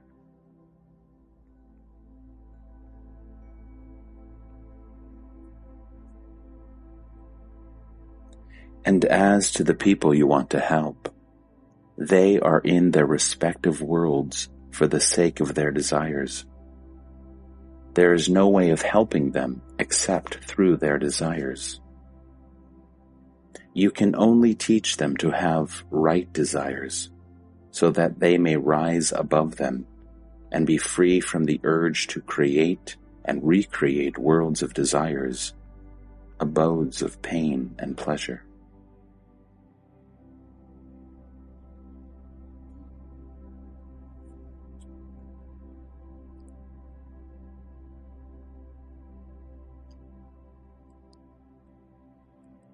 Just as a sleeping man forgets all and wakes up for another day, or he dies and emerges into another life, so do the worlds of desire and fear dissolve and disappear. But the universal witness, the absolute supreme self, never sleeps and never dies. Eternally, the great heart beats, and at each beat, a new universe comes into being.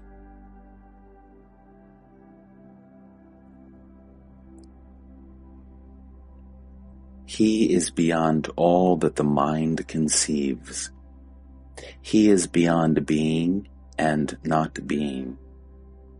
He is the yes and no to everything, beyond and within, creating and destroying, unimaginably real.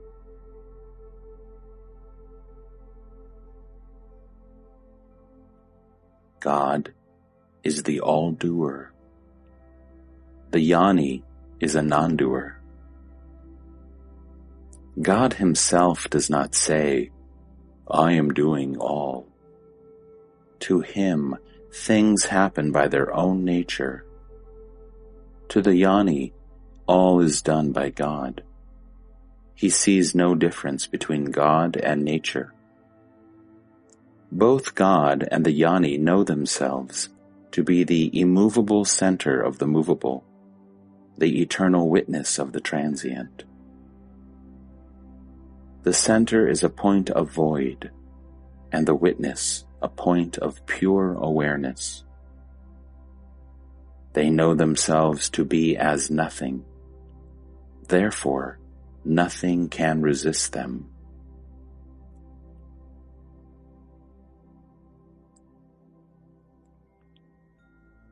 Being nothing, I am all. Everything is me. Everything is mine. Just as my body moves by my mere thinking of the movement, so do things happen as I think of them. Mind you, I do nothing. I just see them happen.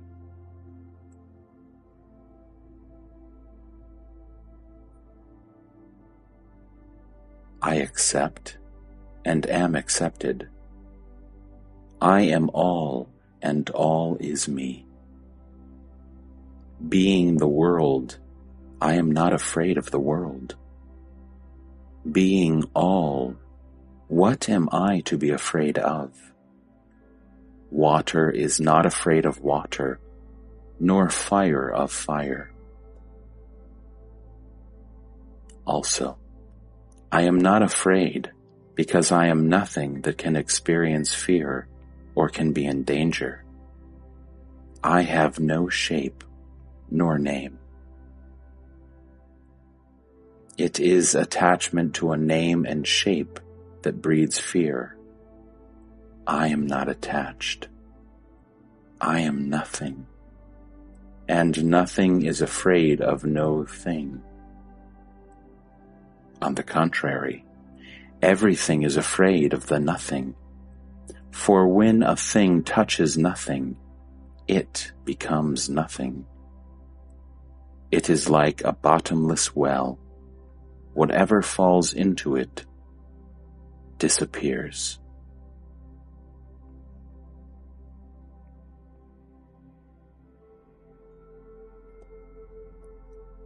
Is God a person?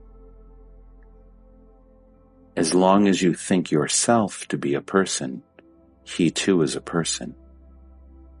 When you are all, you see him as all.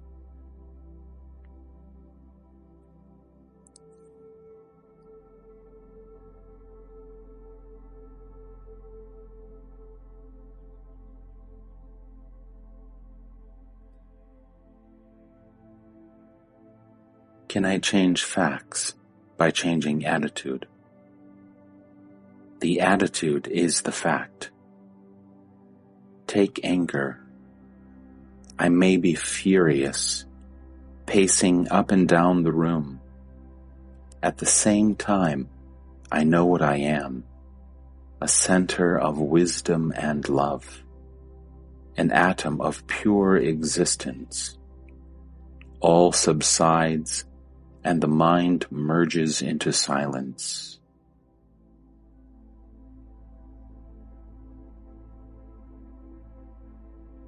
Still, you are angry sometimes. With whom am I to be angry? and for what?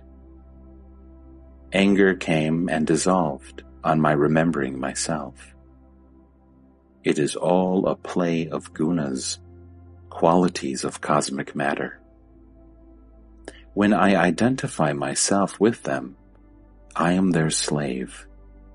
When I stand apart, I am their master.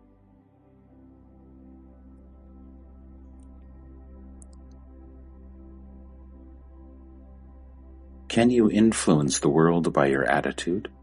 By separating yourself from the world, you lose all hope of helping it. How can it be? All is myself. Can't I help myself? I do not identify myself with anybody in particular, for I am all, both the particular and the universal. Can you then help me, the particular person? But I do help you always from within. Myself and yourself are one. I know it, but you do not. That is all the difference, and it cannot last.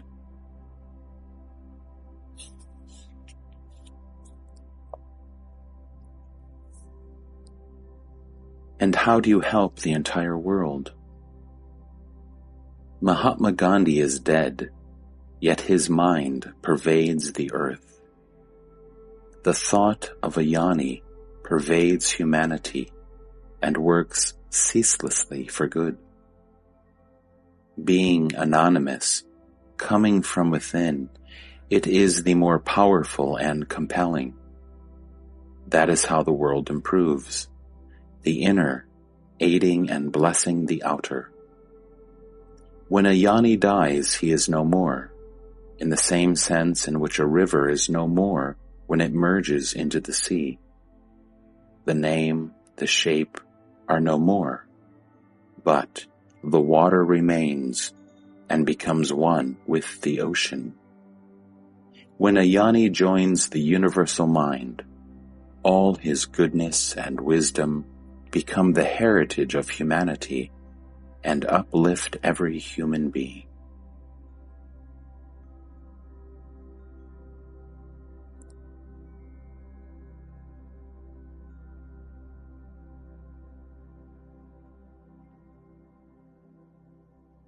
Unmanifested, manifested, individuality, personality, all these are mere words, points of view, mental attitudes. There is no reality in them. The real is experienced in silence.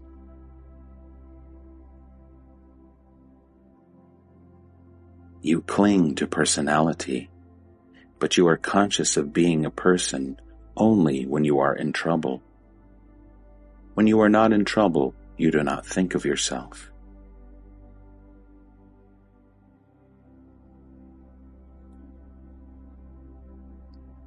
You did not tell me the uses of the unmanifested.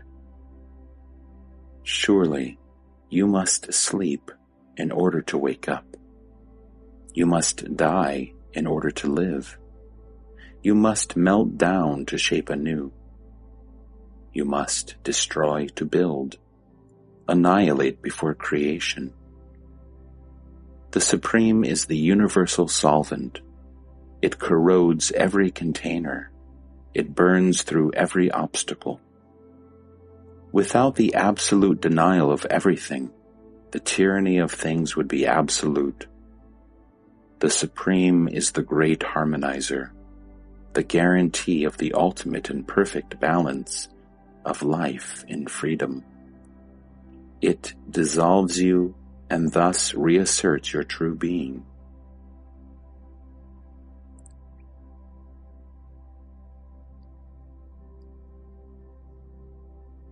The daily life is a life of action.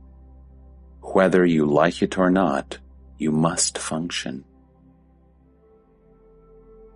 Whatever you do for your own sake accumulates and becomes explosive.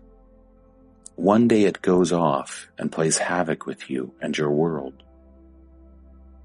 When you deceive yourself that you work for the good of all, it makes matters worse. For you should not be guided by your own ideas of what is good for others. A man who claims to know what is good for others is dangerous.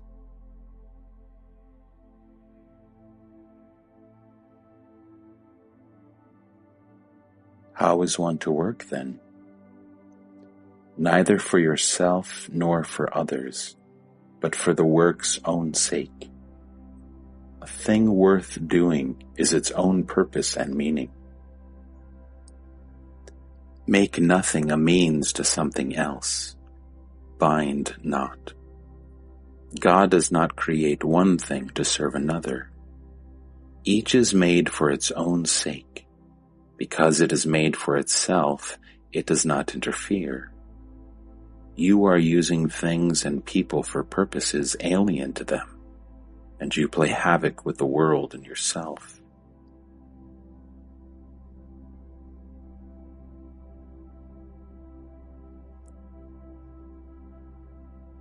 You are always the supreme,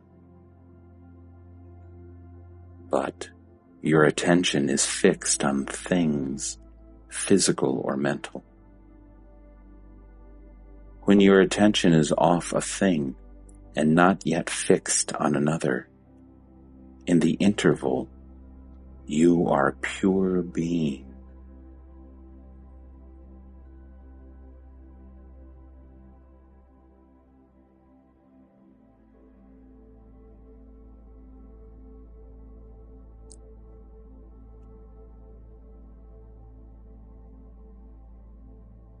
How does one bring to an end this sense of separateness? By focusing the mind on the I am, on the sense of being. I am so-and-so dissolves. I am a witness only remains, and that too submerges in I am all. Then the all becomes the one, and the one yourself, not to be separate from me. Abandon the idea of a separate I, and the question of whose experience will not arise.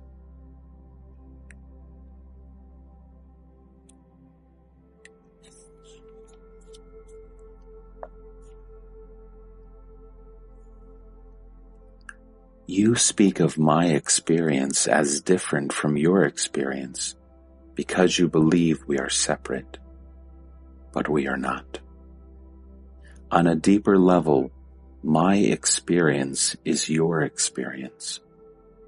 Dive deep within yourself, and you will find it easily and simply. Go in the direction of I am.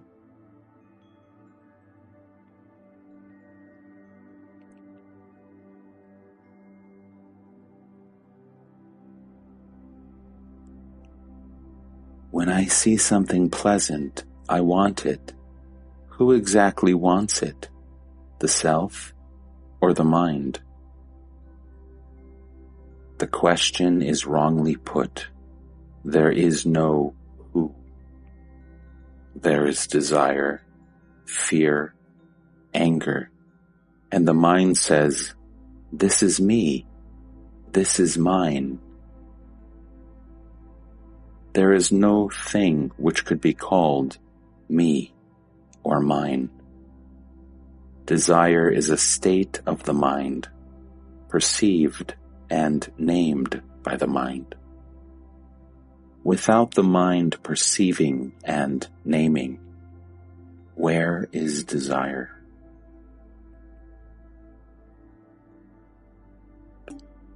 Naming cannot go beyond the mind, while perceiving is consciousness itself.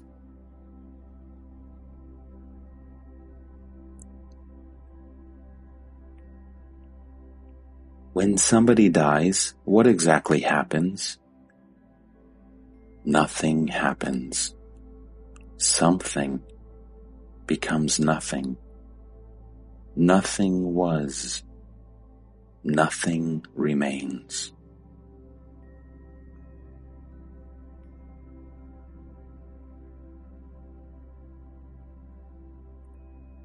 Why do you fret at one man dying and care little for the millions dying every day? Entire universes are imploding and exploding every moment. Am I to cry over them? One thing is quite clear to me. All that is, lives and moves and has its being in consciousness. And I am in and beyond that consciousness. I am in it as the witness. I am beyond it as being.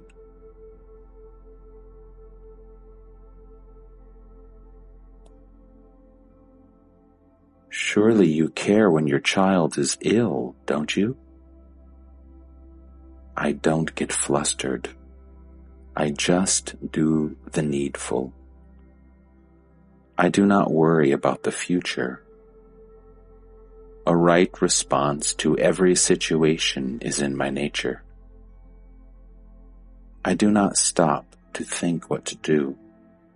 I act and move on. Results do not affect me. I do not even care whether they are good or bad.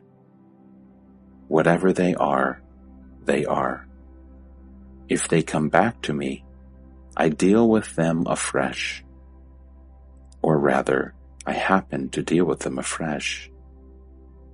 There is no sense of purpose in my doing anything. Things happen as they happen, not because I make them happen, but it is because I am that they happen. In reality, nothing ever happens. When the mind is restless, it makes Shiva dance. Like the restless waters of the lake make the moon dance. It is all appearance, due to wrong ideas.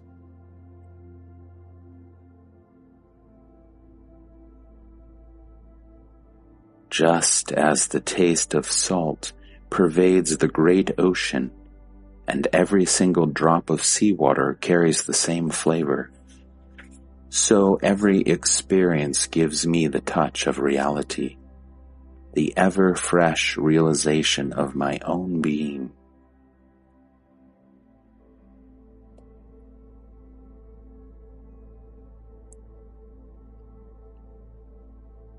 Do I exist in your world as you exist in mine? Of course. You are, and I am, but only as points in consciousness. We are nothing apart from consciousness. This must be well grasped. The world hangs on the thread of consciousness. No consciousness, no world.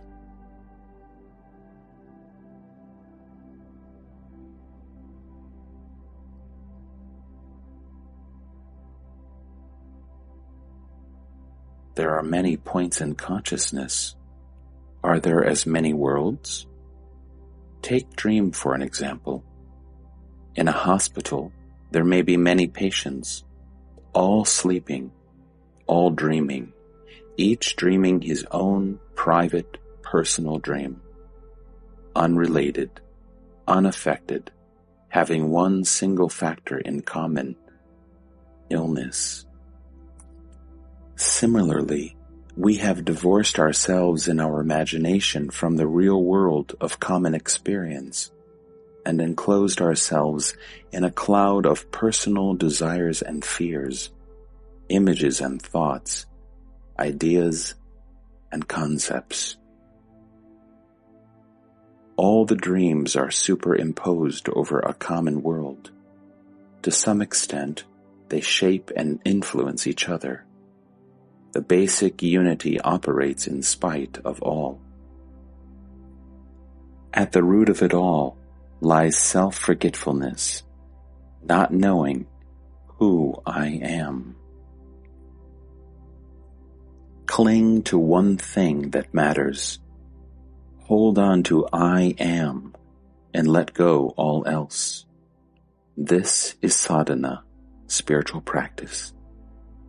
In realization, there is nothing to hold on to and nothing to forget. Everything is known.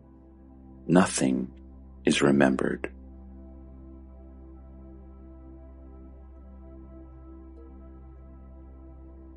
Bodies are born and bodies die. But what is it to me? Bodies come and go in consciousness, and consciousness itself has its roots in me. I am life, and mine are mind and body.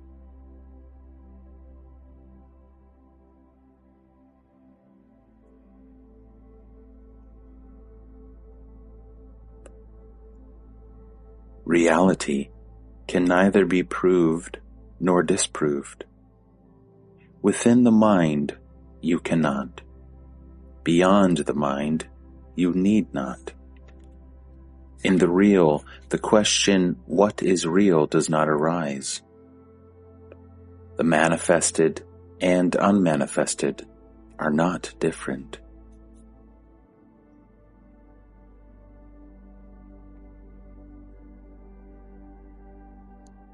I am all. As myself, all is real.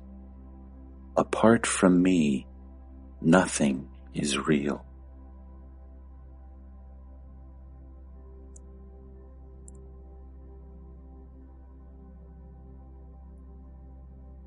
The world has no existence apart from you.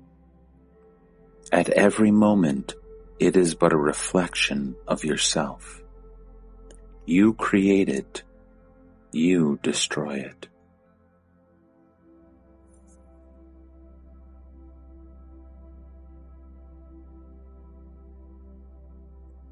To improve the world, you must disprove it.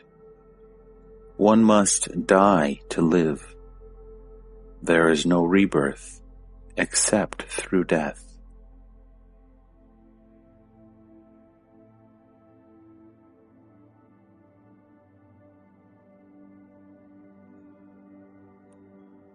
Your personal universe does not exist by itself. It is merely a limited and distorted view of the real. It is not the universe that needs improving, but your way of looking.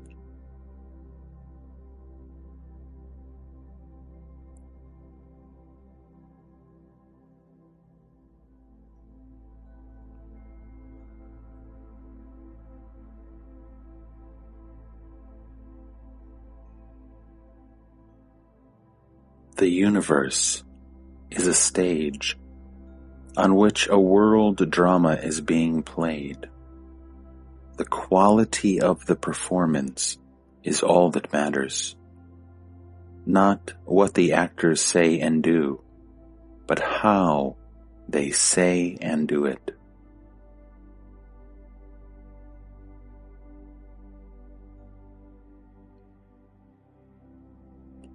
You take it too seriously.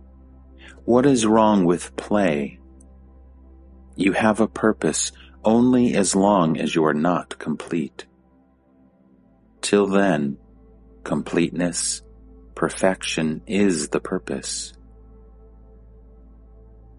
But when you are complete in yourself, fully integrated within and without, then you enjoy the universe. You do not labor at it.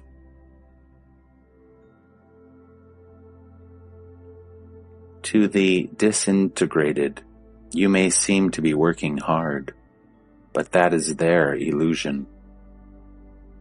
Athletes seem to make tremendous efforts, yet their sole motive is to play and display.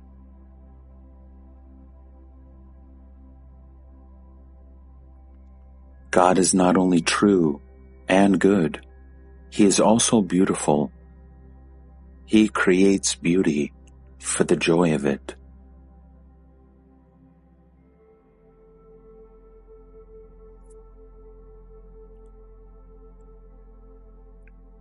Why do you introduce purpose?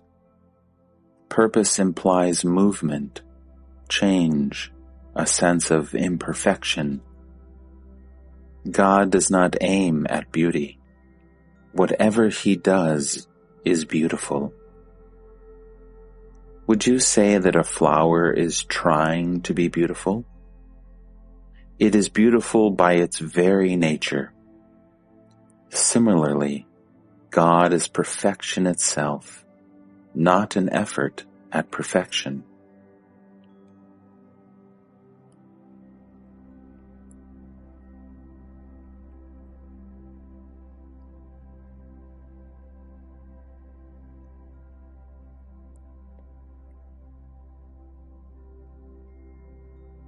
Be fully aware of your own being, and you will be in bliss consciously. Because you take your mind off yourself and make it dwell on what you are not, you lose your sense of well-being, of being well.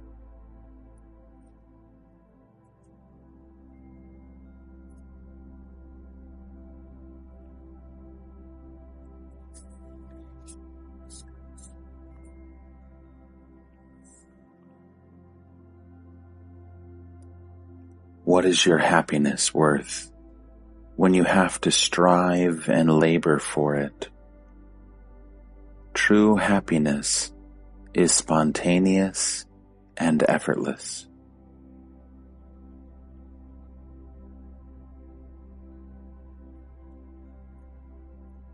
Pleasure and pain alternate. Happiness, joy, is unshakable. What you can seek and find is not the real thing. Find what you have never lost. Find the inalienable.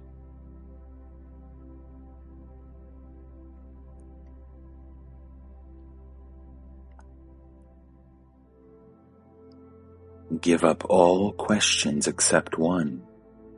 Who am I? After all, the only fact you are sure of is that you are. The I am is certain. The I am this is not.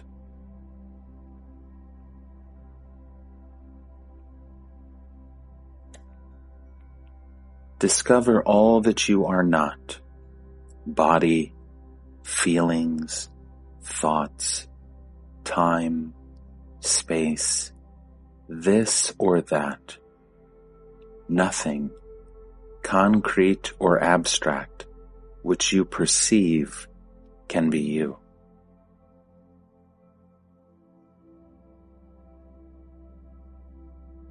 Have firm conviction that you are pure consciousness.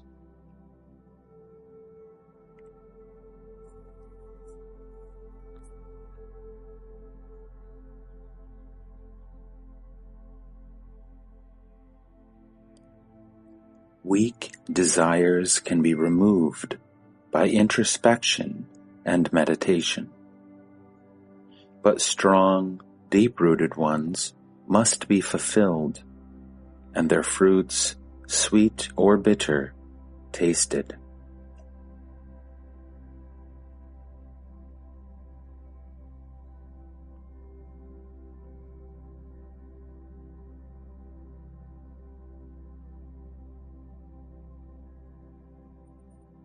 On the human scale of values, deliberate effort is considered praiseworthy.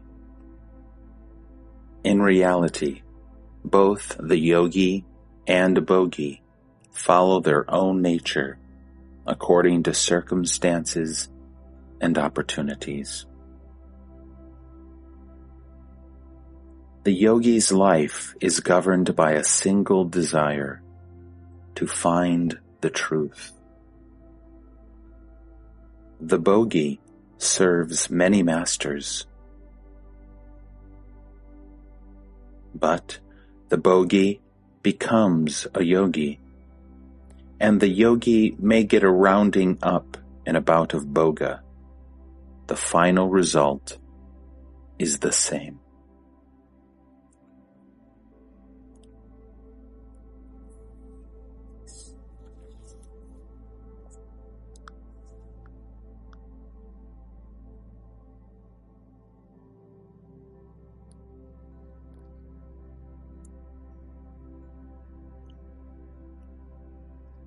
The good news of enlightenment will, sooner or later, bring about a transformation.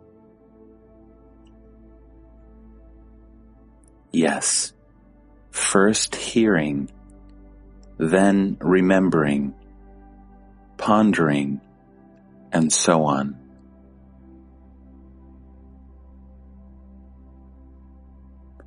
The man who heard the news becomes a yogi, while the rest continue in their boga.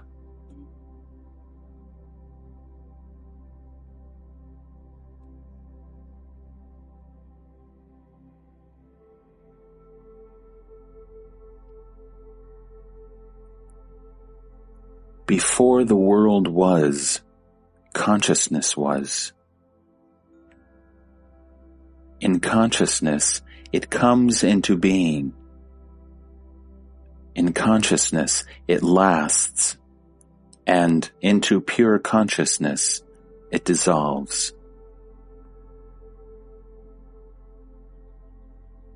At the root of everything is the feeling I am.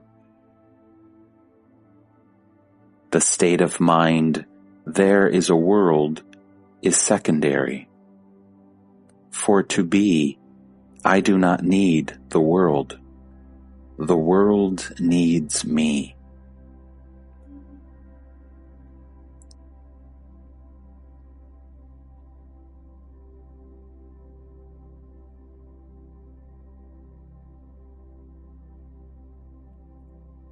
As you are now, the personality is only an obstacle. Self-identification with the body may be good for an infant, but true growing up depends on getting the body out of the way. Normally, one should outgrow body-based desires early in life.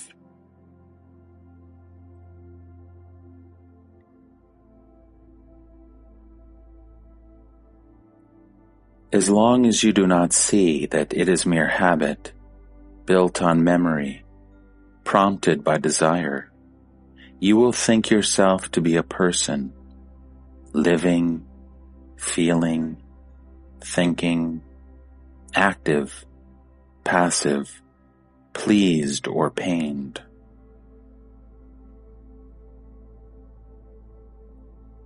Question yourself. Ask yourself, is it so? Who am I?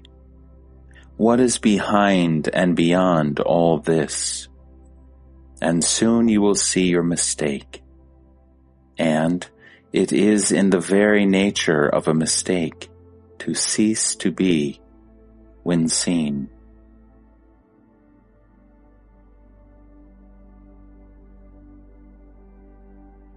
Living in spontaneous awareness, consciousness of effortless living, being fully interested in one's life, all this is implied in the marriage of life and mind.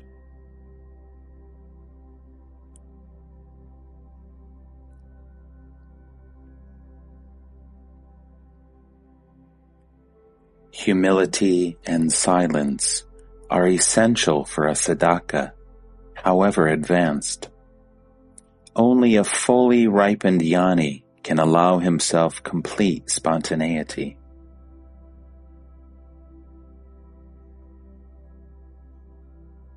the inner fruit must ripen. Until then, the discipline, the living in awareness, must go on. Gradually, the practice becomes more and more subtle until it becomes altogether formless.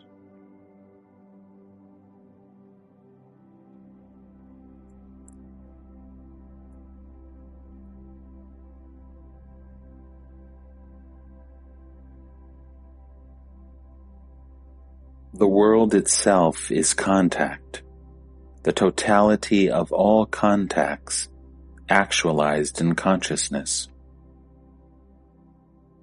The spirit touches matter and consciousness results.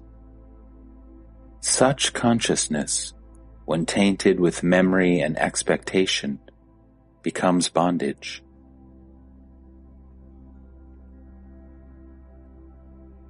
Pure experience does not bind.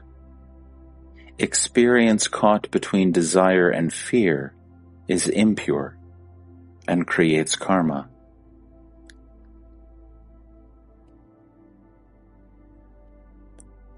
There is nothing wrong with duality as long as it does not create conflict. Multiplicity and variety without strife is joy. In pure consciousness, there is light. For warmth, contact is needed. Above the unity of being is the union of love. Love is the meaning and purpose of duality.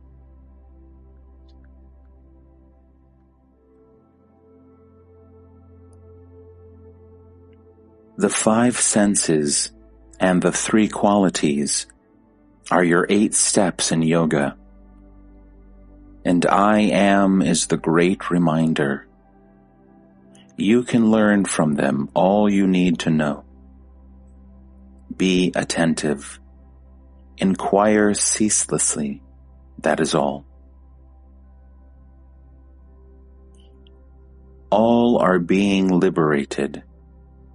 It is not what you live, but how you live that matters. The idea of enlightenment is of utmost importance. Just to know that there is such a possibility changes one's entire outlook. It acts like a burning match in a heap of sawdust. All the great teachers did nothing else. A spark of truth can burn up a mountain of lies. The opposite is also true. The sun of truth remains hidden behind the cloud of self-identification with the body.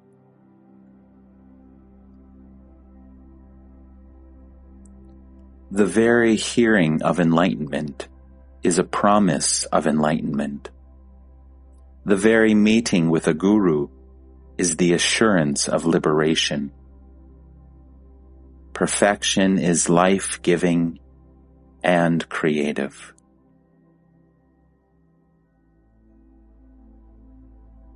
Just be aware and affectionate intensely. A realized man is not rich, for he has nothing. He is not poor, for he gives abundantly. He is just propertyless. Similarly, the realized man is egoless. He has lost the capacity of identifying himself with anything. He is without location, placeless, beyond space and time, beyond the world. Beyond words and thoughts is he.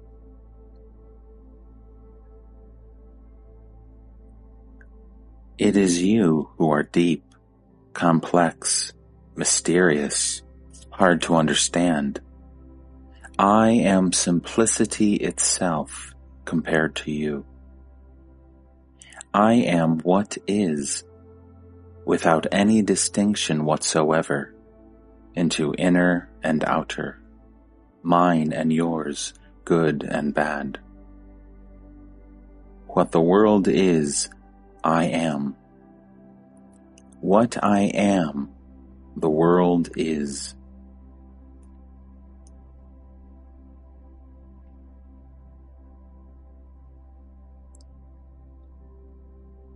How does it happen that each man creates his own world? When a number of people are asleep, each dreams his own dream. Only on awakening, the question of many different dreams arises and dissolves when they are all seen as dreams, as something imagined. Even dreams have a foundation in memory. Even then, what is remembered is but another dream. The memory of the false cannot but give rise to the false. There is nothing wrong with memory as such. What is false is its content. Remember facts, forget opinions. What is a fact? What is perceived in pure awareness, unaffected by desire and fear, is fact.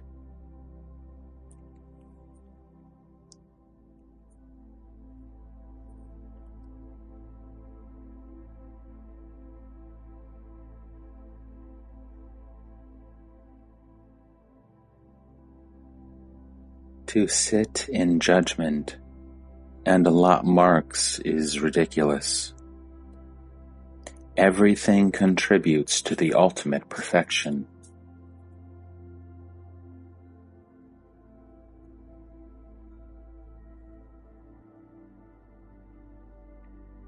Let each act according to his nature.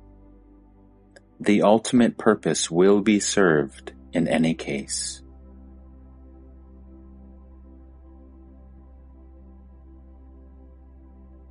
One and all are the same to me.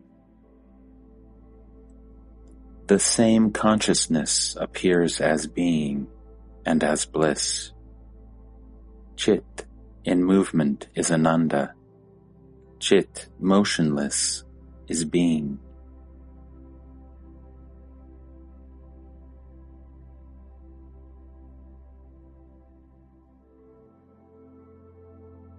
Non-distinction speaks in silence. Words carry distinctions. The unmanifested has no name. All names refer to the manifested. It is useless to struggle with words to express what is beyond words. Consciousness is spirit. Consciousness is matter. Imperfect spirit is matter. Perfect matter is spirit. In the beginning as in the end, all is one. All division is in the mind. There is none in reality. Movement and rest are states of mind, and cannot be without their opposites.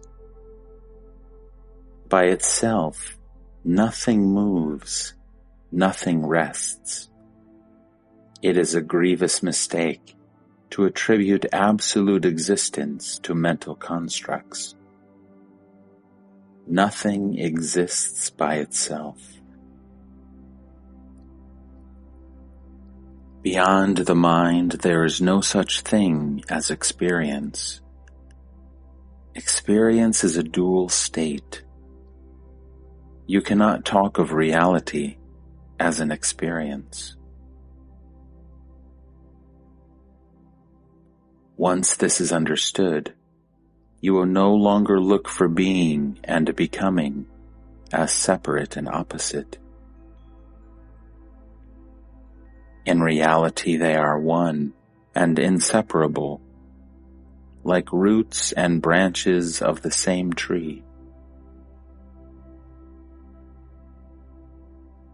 Both can exist only in the light of consciousness, which again arises in the wake of the sense I am. This is the primary fact. If you miss it, you miss all.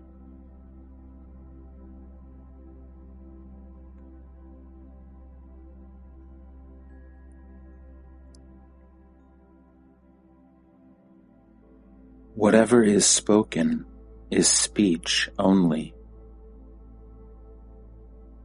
Whatever is thought only. The real meaning is unexplainable, though experienceable. The Mahavakya is true, but your ideas are false. For all ideas are false.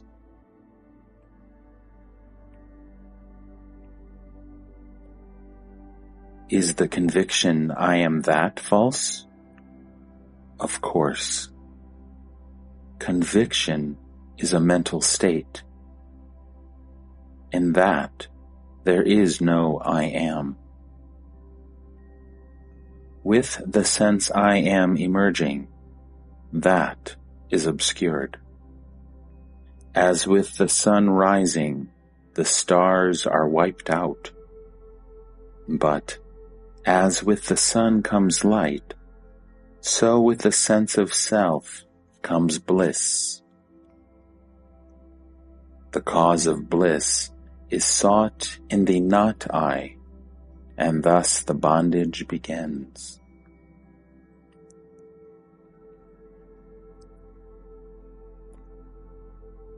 In your daily life, are you always conscious of your real state?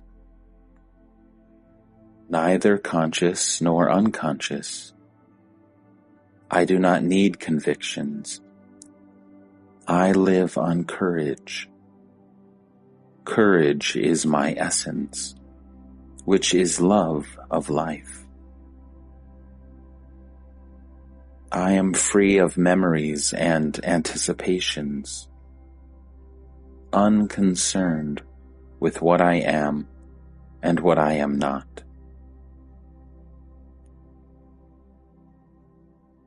I am not addicted to self-descriptions. Soham and Brahmasmi, I am He, I am the Supreme, are of no use to me. I have the courage to be as nothing, and to see the world as it is, nothing. It sounds simple. Just try it.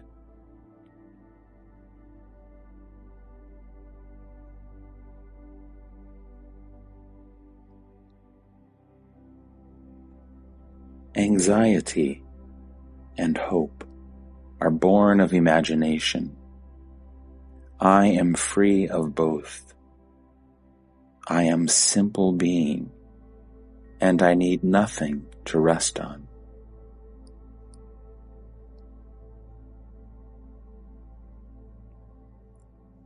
Being shines as knowing. Knowing is warm in love. It is all one. You imagine separations and trouble yourself with questions. Don't concern yourself overmuch with formulations. Pure being cannot be described.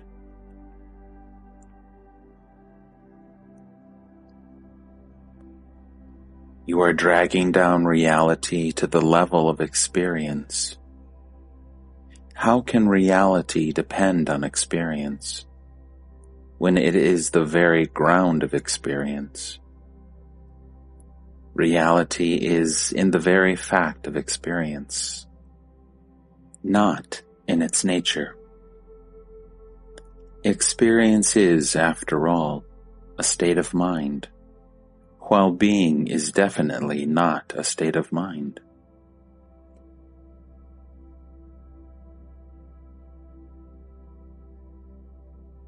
The separation is an appearance, just as the dream is not apart from the dreamer, so is knowing not apart from being. The dream is the dreamer, the knowledge is the knower. The distinction is merely verbal. The undisturbed state of being is bliss. The disturbed state is what appears as the world.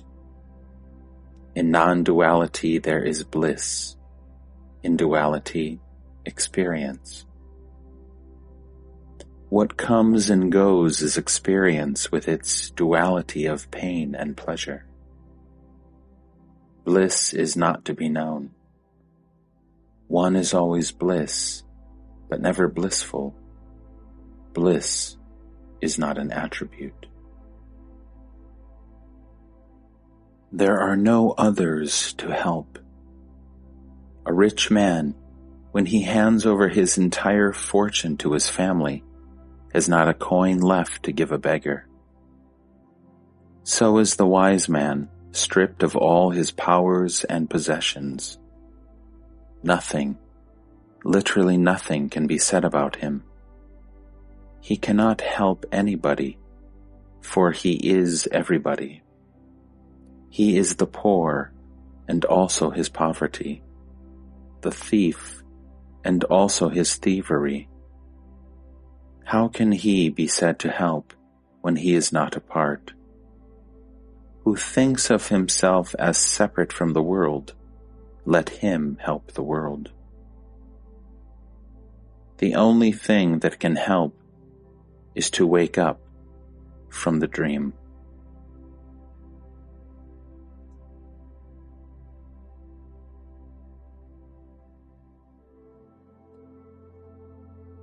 I am self-concerned, but the self is all. In practice, it takes the shape of goodwill, unfailing and universal. You may call it love, all-pervading, all-redeeming. Such love is supremely active, without the sense of doing.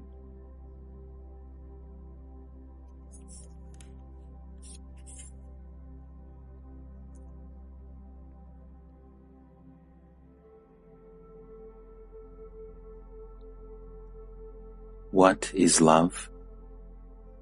When the sense of distinction and separation is absent, you may call it love.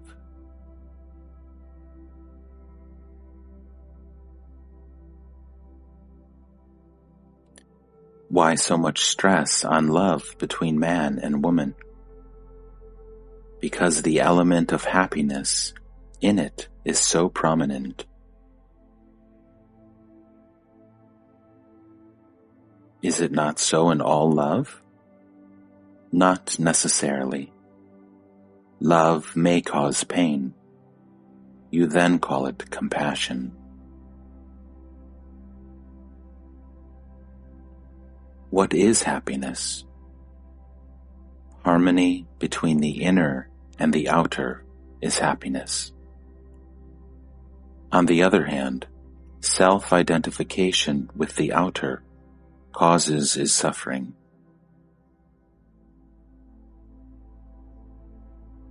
How does self-identification happen? The self, by its nature, knows itself only. For lack of experience, whatever it perceives it takes to be itself. Battered, it learns to look out and to live alone. When right behavior becomes normal, a powerful inner urge makes it seek its source. the candle of the body is lighted, and all becomes clear and bright. What is the real cause of suffering? Self-identification with the limited. Sensations as such, however strong, do not cause suffering. It is the mind, bewildered by wrong ideas, addicted to thinking, I am this, I am that fears loss and craves gain and suffers when frustrated.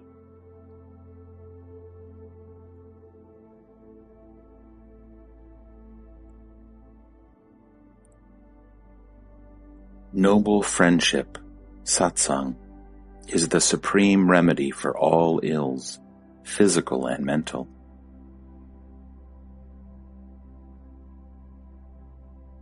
Seek within. Your own self is your best friend.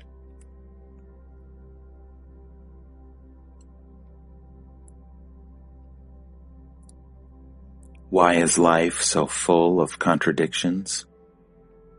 It serves to break down mental pride. We must realize how poor and powerless we are. As long as we delude ourselves by what we imagine ourselves to be, to know, to have, to do, we are in a sad plight indeed. Only in complete self-negation is there a chance to discover our real being.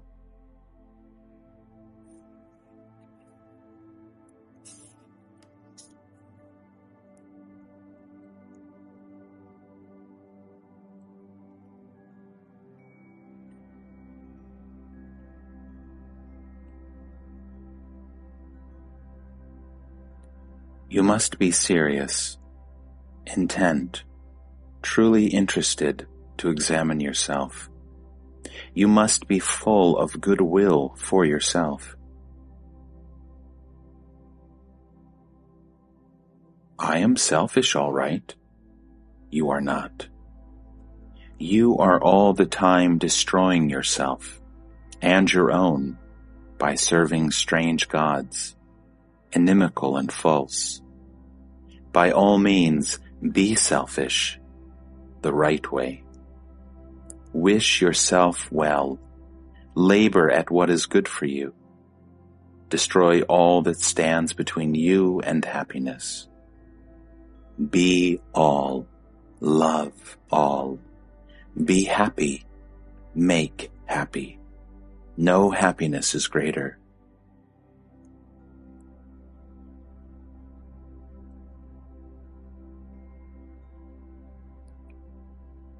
Why is there so much suffering in love? All suffering is born of desire. True love is never frustrated. How can the sense of unity be frustrated? What can be frustrated is the desire for expression.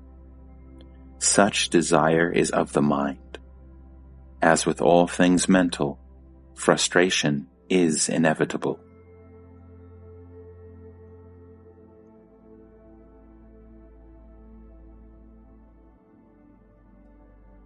What is the place of sex in love? Love is a state of being. Sex is energy. Love is wise. Sex is blind. Once the true nature of love and sex is understood, there will be no conflict or confusion.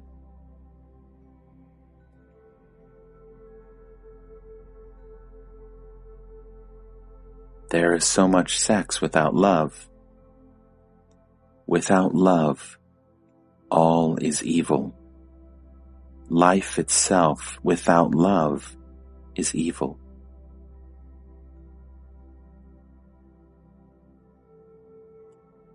Who can make me love? You are love itself, when you are not afraid,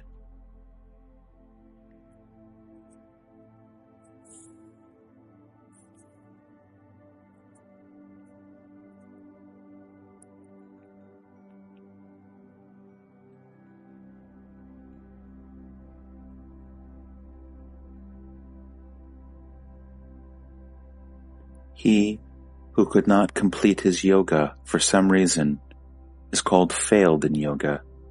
Such failure is only temporary, for there can be no defeat in yoga. This battle is always won, for it is a battle between the true and the false. The false has no chance.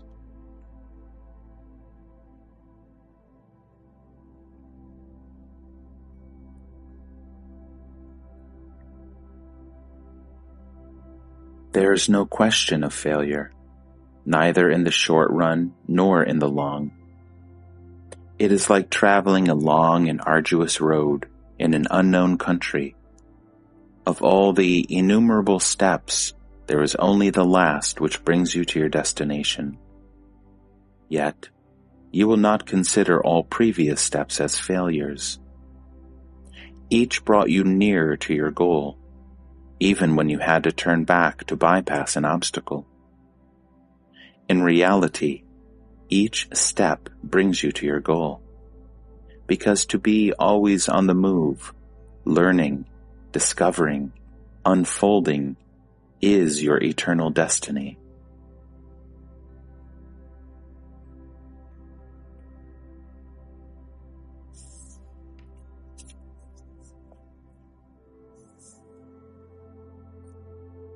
Living is life's only purpose. The self does not identify itself with success or failure. The very idea of becoming this or that is unthinkable. The self understands that success and failure are relative and related, that they are the very warp and weft of life. Learn from both and go beyond. If you have not learnt, repeat.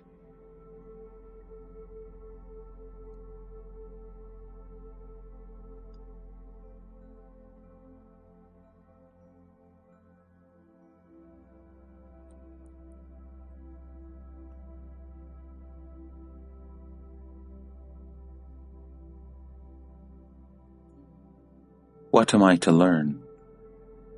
To live without self-concern. For this, you must know your own true being as indomitable, fearless, ever victorious.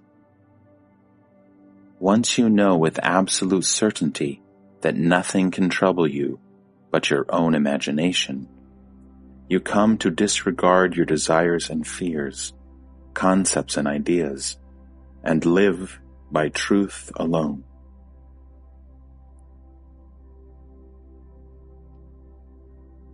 Nobody ever fails in yoga. It is all a matter of the rate of progress. It is slow in the beginning and rapid in the end. When one is fully matured, realization is explosive. It takes place spontaneously or at the slightest hint.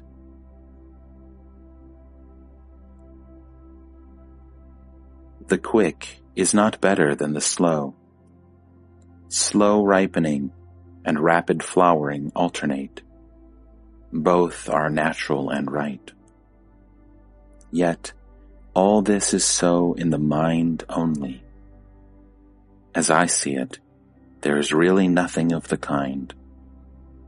In the great mirror of consciousness, images arise and disappear, and only memory gives them continuity. And memory is material, destructible, perishable, transient. On such flimsy foundations, we build a sense of personal existence. Vague, intermittent, dreamlike, this vague persuasion, I am so-and-so, obscures the changeless state of pure awareness and makes us believe that we are born to suffer and to die.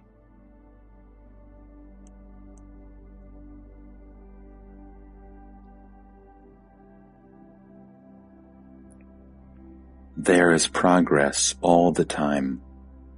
Everything contributes to progress.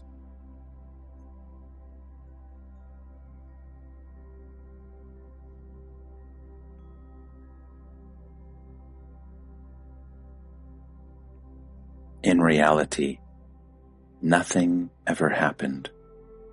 The sun is always there. There is no night to it.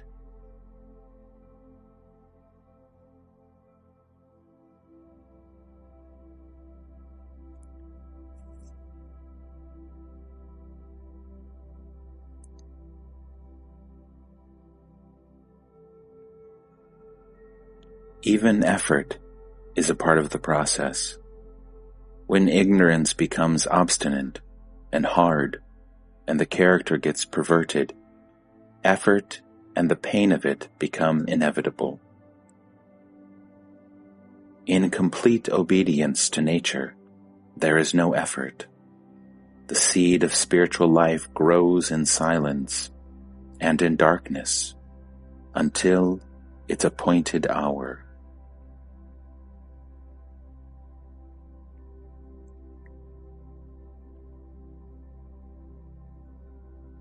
Consciousness and unconsciousness, while in the body, depend on the condition of the brain.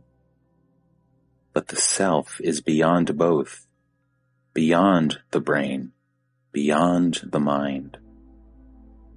The fault of the instrument is no reflection on its user.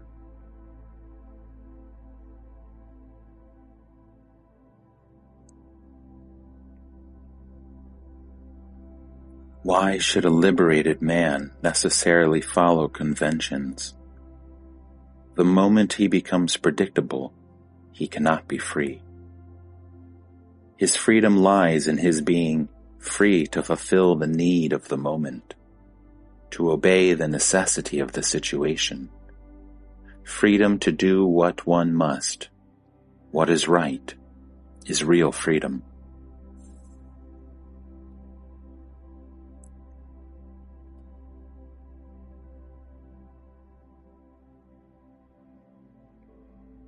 He who knows himself has no doubts about it, nor does he care whether others recognize his state or not. Rare is the realized man who discloses his realization, and fortunate are those who have met him, for he does it for their abiding welfare.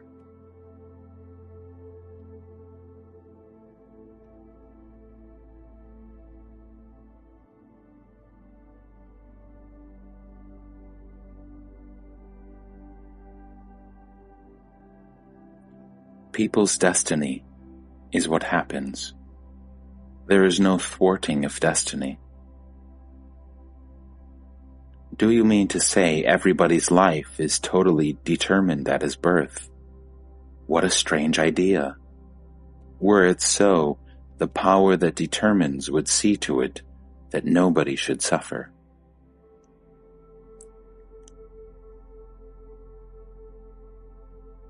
What about cause and effect? Each moment contains the whole of the past and creates the whole of the future. But past and future exist in the mind only. Time is in the mind. Space is in the mind. The law of cause and effect is also a way of thinking. In reality, all is here and now, and all is one. Multiplicity and diversity are in the mind only.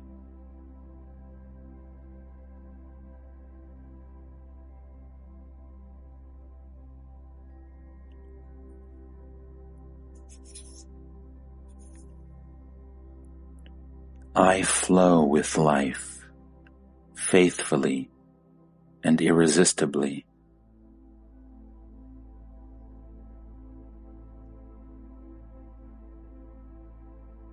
I can help. You too can help. Everybody can help. but the suffering is all the time recreated. Man alone can destroy in himself the roots of pain. Others can only help with the pain, but not with its cause, which is the abysmal stupidity of mankind.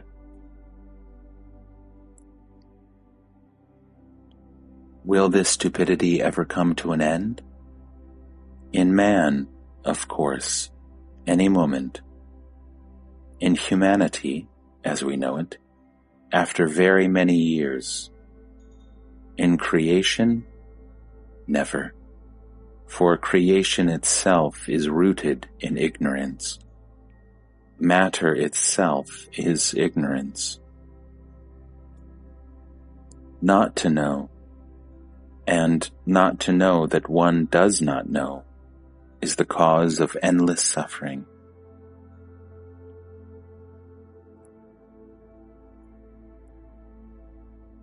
We are told of the great avatars, the saviors of the world. Did they save? They have come and gone, and the world plods on. Of course, they did a lot and opened new dimensions in the human mind. But to talk of saving the world is an exaggeration.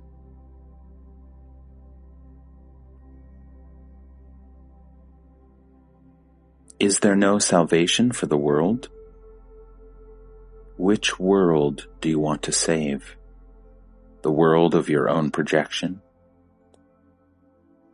Save it yourself. My world? Show me my world, and I shall deal with it. I am not aware of any world separate from myself, which I am free to save or not to save. What business have you with saving the world, when all the world needs is to be saved from you? Get out of the picture and see whether there is anything left to save.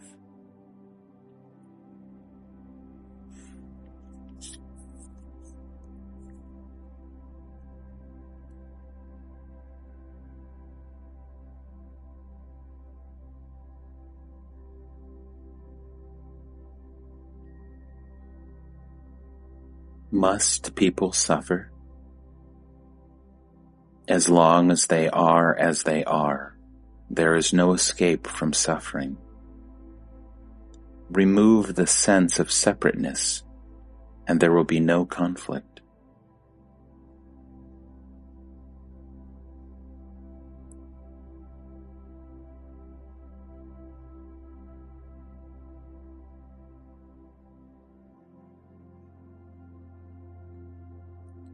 The dreams are not equal, but the dreamer is one. I am the insect. I am the poet in dream. But in reality I am neither. I am beyond all dreams. I am the light in which all dreams appear and disappear. I am both inside and outside the dream.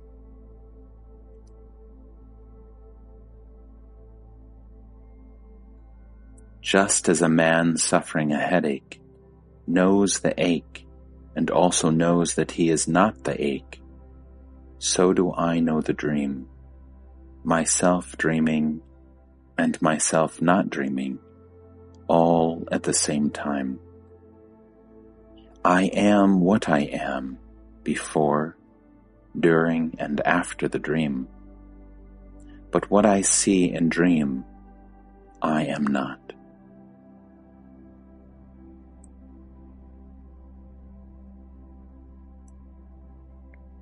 What is the way out of the dream?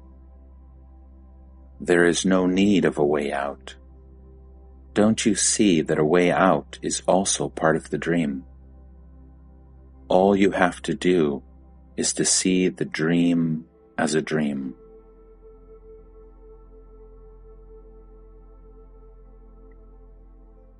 If I start the practice of dismissing everything as a dream, where will it lead me? Wherever it leads you, it will be a dream. The very idea of going beyond the dream is illusory. Why go anywhere? Just realize that you are dreaming a dream you call the world, and stop looking for ways out. The dream is not your problem. Your problem is that you like one part of the dream and not another. Love all of it or none of it, and stop complaining. When you have seen the dream as a dream, you have done all that needs be done.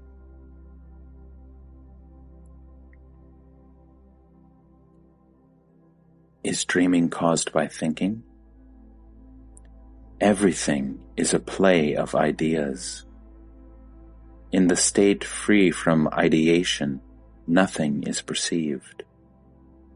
The root idea is I am. It shatters the state of pure consciousness and is followed by the innumerable sensations and perceptions, feeling and ideas, which in their totality constitute God and His world. The I am remains as the witness, but it is by the will of God that everything happens.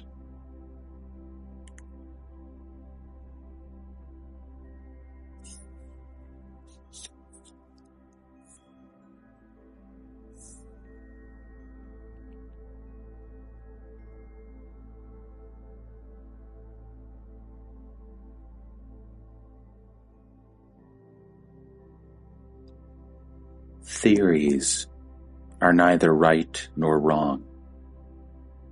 They are attempts at explaining the inexplicable.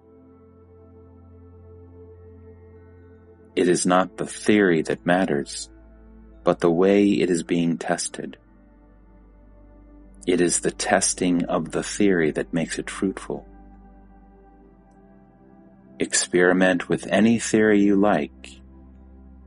If you are truly earnest and honest, the attainment of reality will be yours.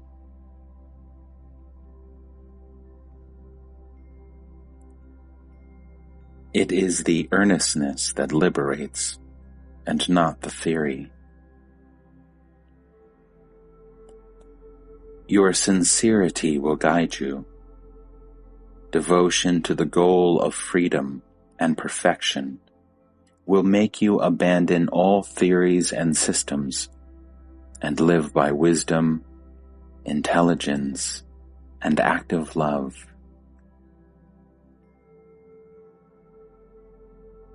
Theories may be good as starting points, but must be abandoned. The sooner, the better.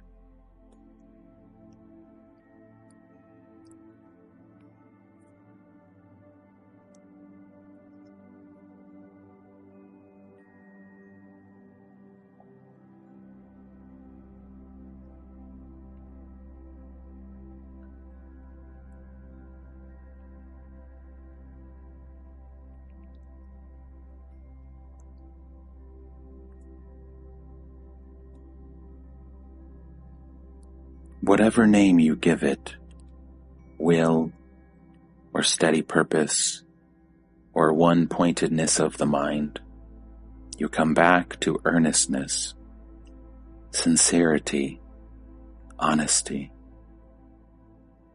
When you are in dead earnest, you bend every incident, every second of your life to your purpose.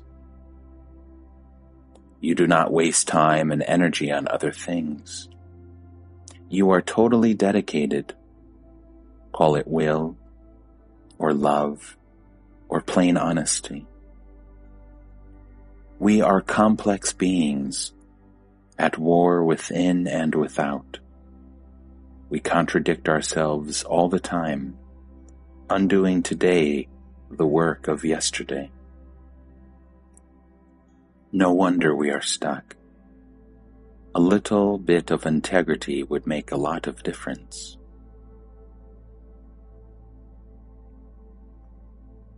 What is more powerful, desire or destiny?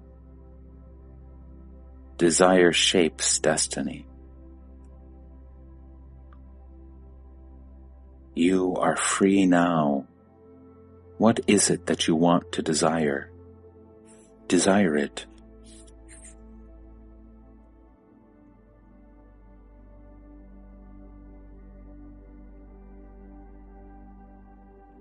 You can start only from where you are. You are here and now. You cannot get out of here and now.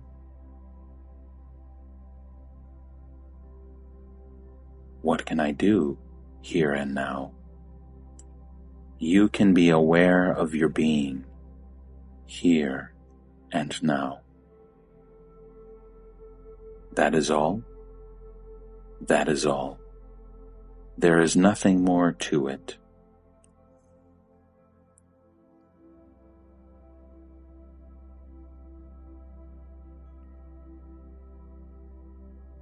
All my waking and dreaming, I am conscious of myself.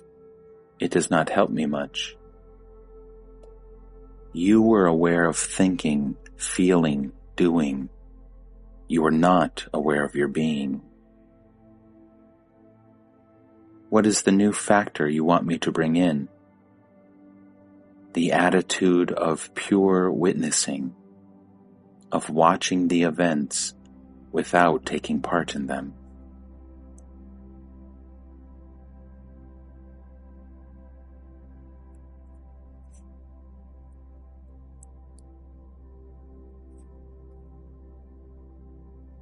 There is no chaos in the world, except the chaos which your mind creates.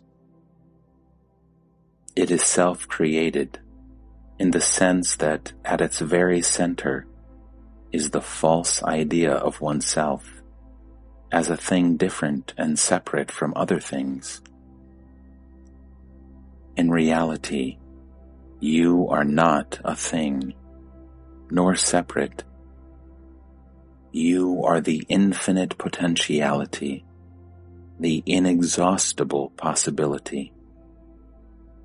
Because you are, all can be. The universe is but a partial manifestation of your limitless capacity to become.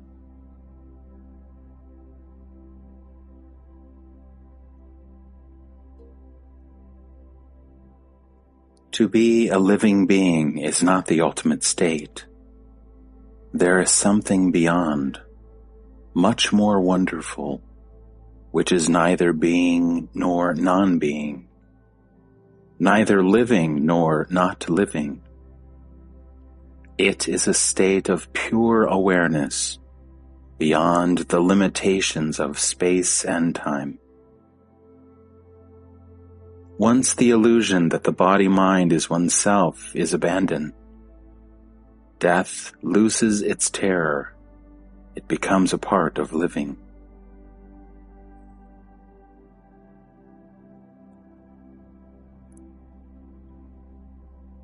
Your true nature is beyond description.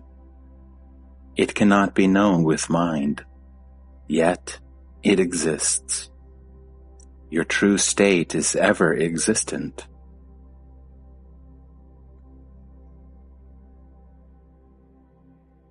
The mind is simply the collection of impressions that have been recorded since birth.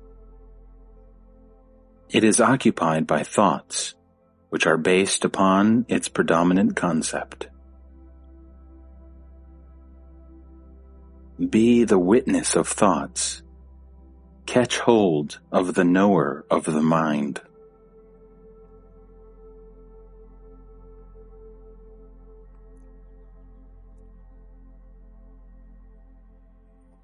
I am experiencing pleasure and pain in consciousness, but I am neither consciousness nor its content.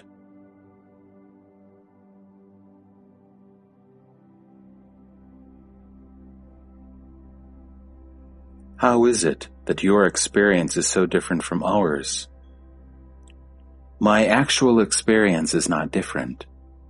It is my evaluation and attitude that differ. I see the same world as you do, but not in the same way. There is nothing mysterious about it. Everybody sees the world through the idea he has of himself. As you think yourself to be, so you think the world to be.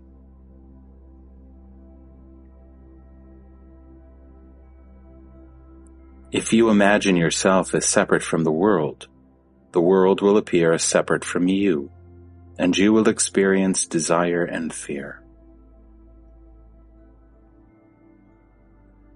I do not see the world as separate from me, and so there is nothing for me to desire or fear.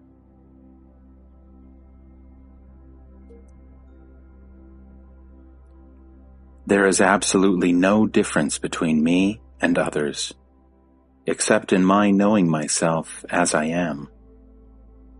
I am all. I know it, for certain, and you do not.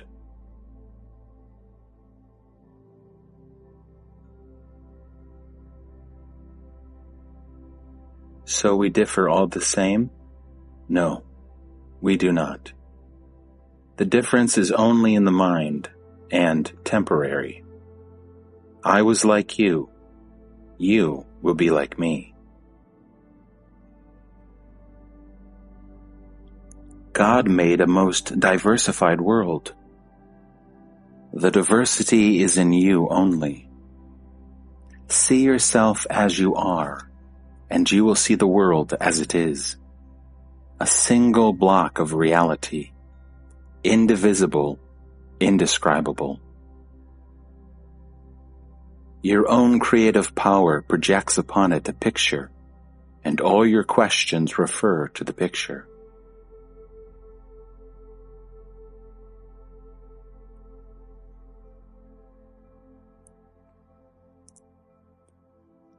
Gods and their universes come and go. Avatars follow each other in endless succession. And in the end, we are back at the source. I talk only of the timeless source, of all the gods with all their universes, past, present, and future.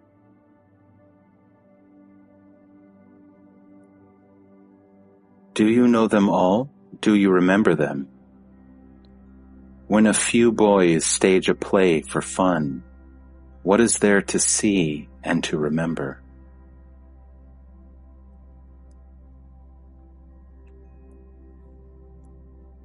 Why is half humanity male and half female?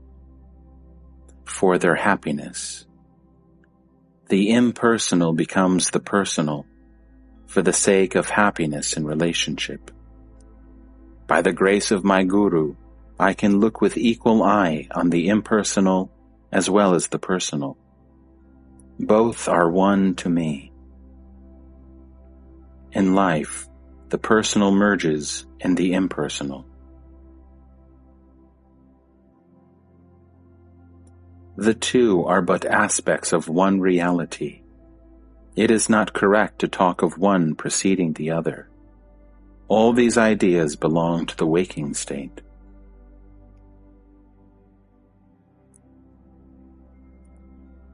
What brings in the waking state? At the root of all creation lies desire. Desire and imagination foster and reinforce each other. The fourth state, Turiya, is a state of pure witnessing, detached awareness, passionless and wordless. It is like space, unaffected by whatever it contains.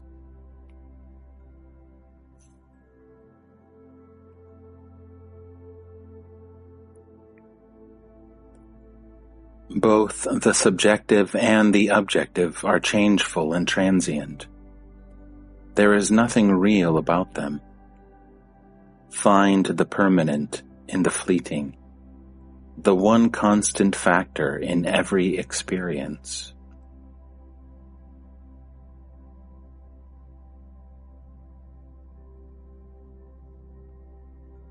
First, purify your vision. Learn to see instead of staring. Also, you must be eager to see. You need both clarity and earnestness for self-knowledge.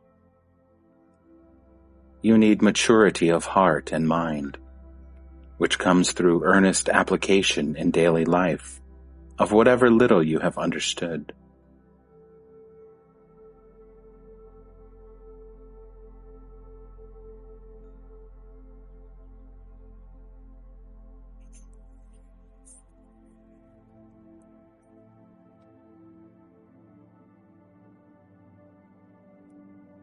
Go on pondering, wondering, being anxious to find a way. Be conscious of yourself. Watch your mind. Give it your full attention.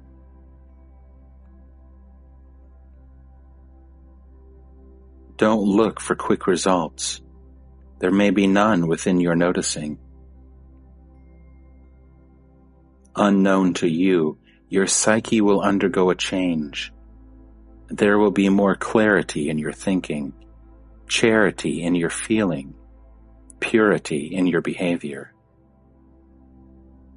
You need not aim at these. You will witness a change all the same. For what you are now is the result of inattention, and what you become will be the fruit of attention.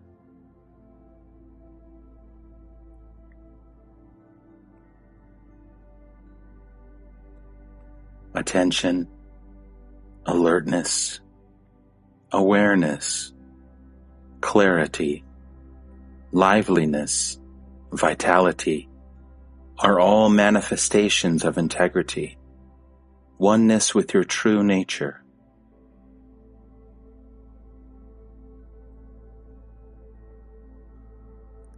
Do not undervalue attention. It means interest and also love. To know, to do, to discover, or to create, you must give your heart to it, which means attention. All the blessings flow from it.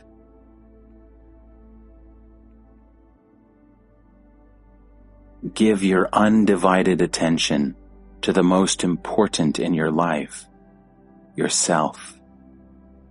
Of your personal universe, you are the center. Without knowing the center, what else can you know?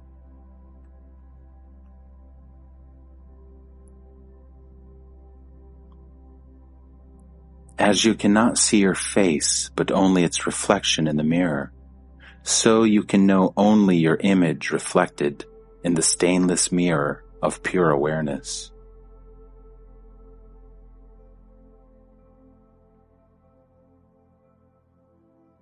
How am I to get such a stainless mirror? Obviously by removing stains. See the stains and remove them.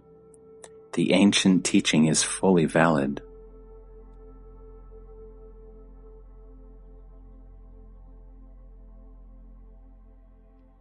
Is the universe of value? It is of tremendous value. By going beyond it, you realize yourself. But why did it come into being in the first instance? You will know it when it ends. Will it ever end? Yes, for you. When did it begin?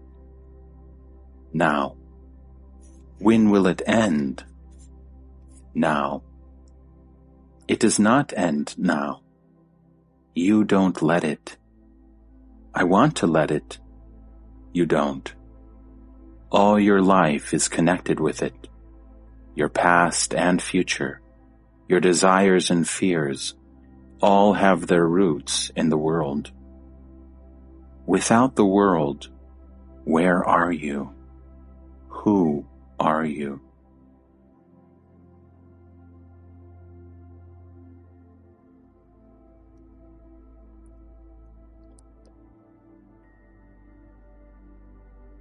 Each man suffers alone and dies alone.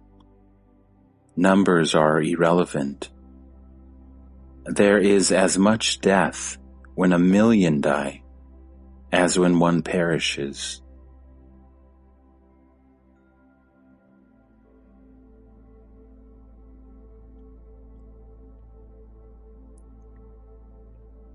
Humanity's problem lies in this misuse of the mind only. All the treasures of nature and spirit are open to man who will use his mind rightly.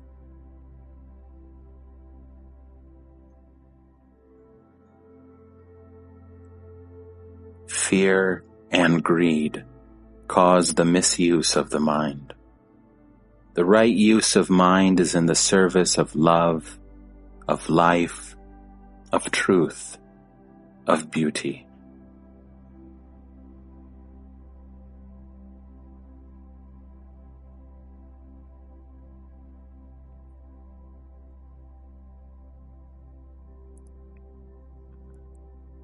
You can spend an eternity looking elsewhere for truth and love, intelligence and goodwill, imploring God and man all in vain. You must begin in yourself, with yourself. This is the inexorable law.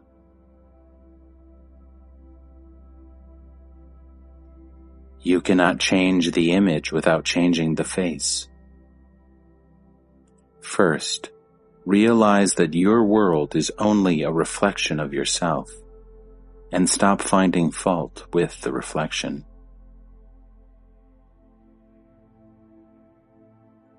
Tend to yourself. Set yourself right, mentally and emotionally. The physical will follow automatically. You talk so much of reforms, economic, social, political. Leave alone the reforms and mind the reformer. What kind of world can a man create who is stupid, greedy, heartless?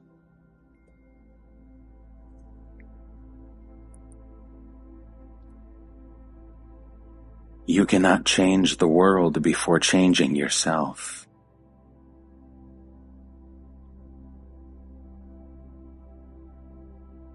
It is neither necessary nor possible to change others.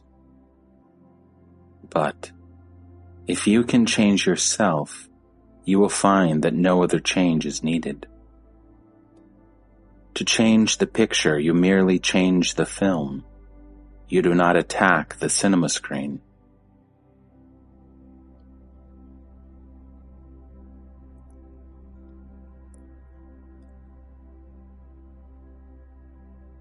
It is not of myself that I am sure. I am assured of you. All you need is to stop searching outside what can be found only within. Set your vision right before you operate. You are suffering from acute misapprehension. Clarify your mind, purify your heart, sanctify your life. This is the quickest way to a change of your world.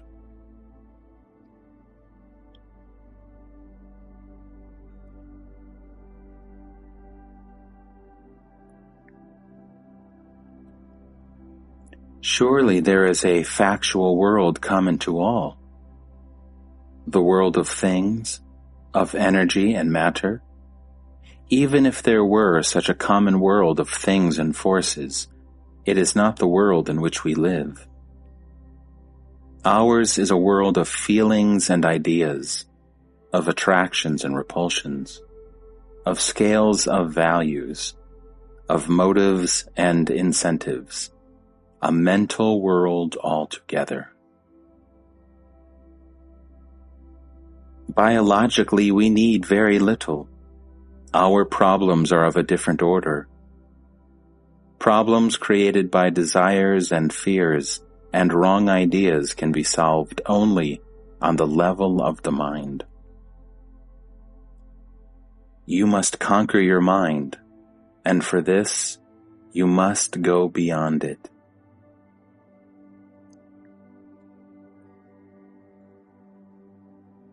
What does it mean to go beyond the mind? You have gone beyond the body, haven't you? You do not closely follow your digestion, circulation, or elimination. These have become automatic. In the same way, the mind should work automatically, without calling for attention.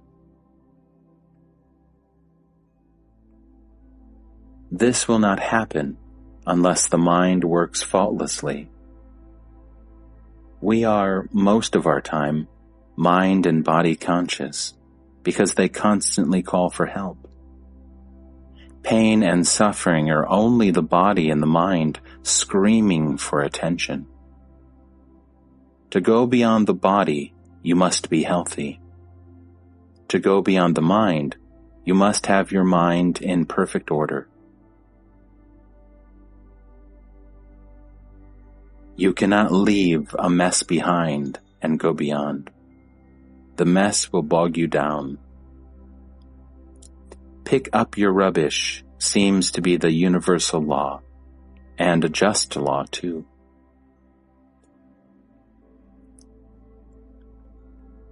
Am I permitted to ask you, how did you go beyond the mind? By the grace of my Guru. What shape did his grace take? He told me what is true. What did he tell you? He told me, I am the supreme reality.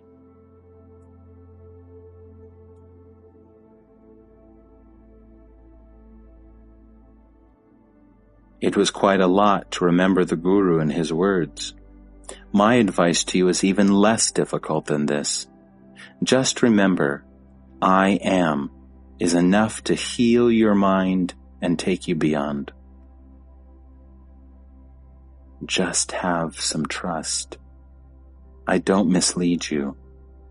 Why should I? Do I want anything from you? I wish you well. Such is my nature. Why should I mislead you?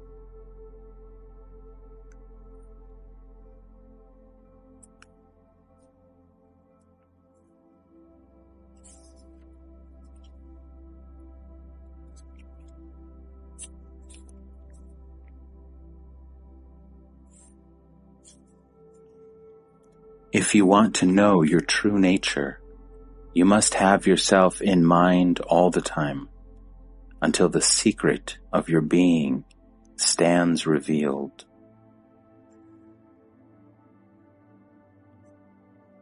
Why should self-remembrance bring one to self-realization? Because they are but two aspects of the same state. Self-remembrance is in the mind. Self-realization is beyond the mind. The image in the mirror is of the face beyond the mirror.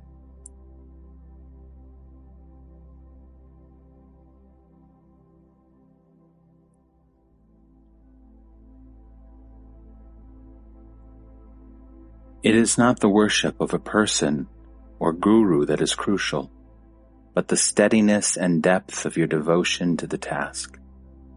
Life itself is the Supreme Guru. Be attentive to its lessons and obedient to its commands.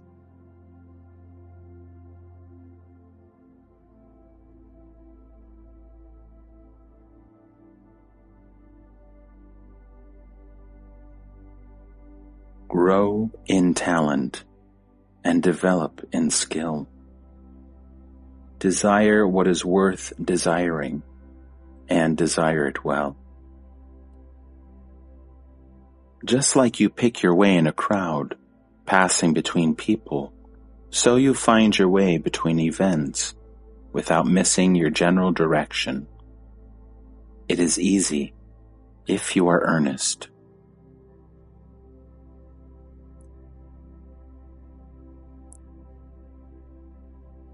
There are no needs, desires only.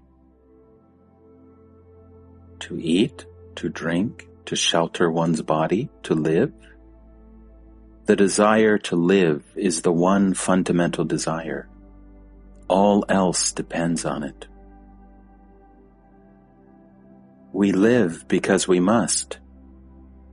We live because we crave sensory existence. A thing so universal cannot be wrong. Not wrong, of course. In its own place and time, nothing is wrong. But when you are concerned with truth, with reality, you must question everything, your very life. By asserting the necessity of sensory and intellectual experience, you narrow down your inquiry to search for comfort.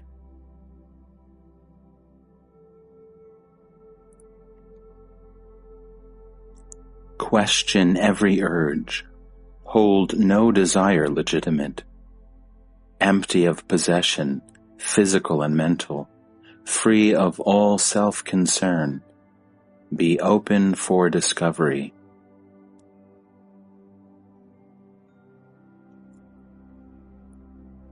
Have your guru always in your heart, and remember his instructions. This is real abidance with the true. Physical proximity is the least important. Make your entire life an expression of your faith and love for your teacher. This is real dwelling with the guru.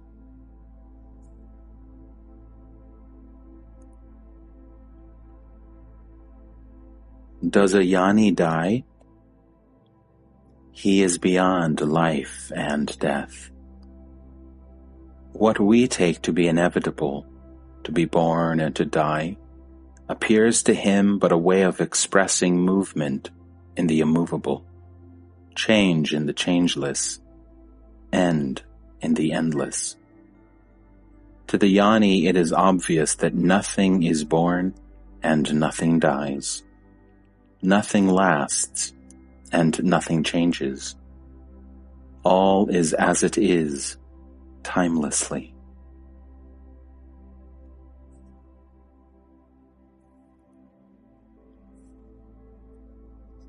You cannot speak of a beginning of consciousness. The very idea of beginning and time are within consciousness. To talk meaningfully of the beginning of anything, you must step out of it.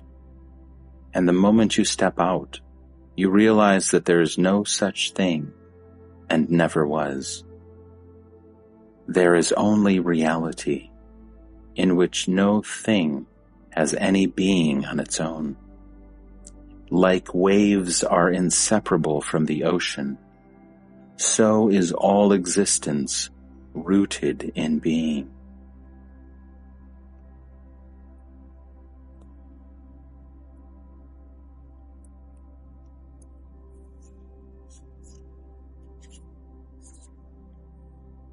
Is the mind real? It is but a collection of states, each of them transitory. How can a succession of transitory states be considered real?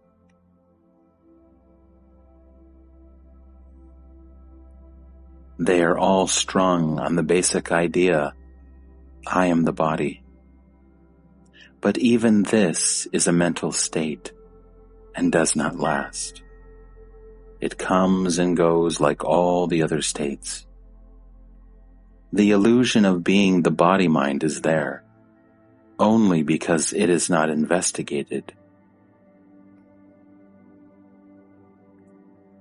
Non-investigation is the thread on which all the states of mind are strung. It is like darkness in a closed room. It is there, apparently, but when the room is opened, where does it go? It goes nowhere, because it was not there.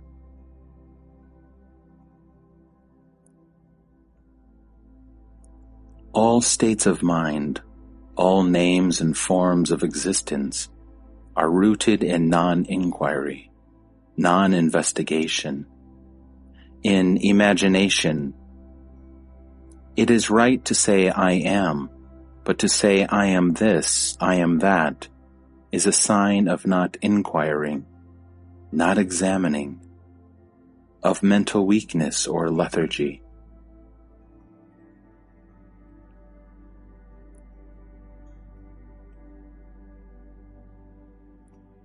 There is no darkness in the midst of light.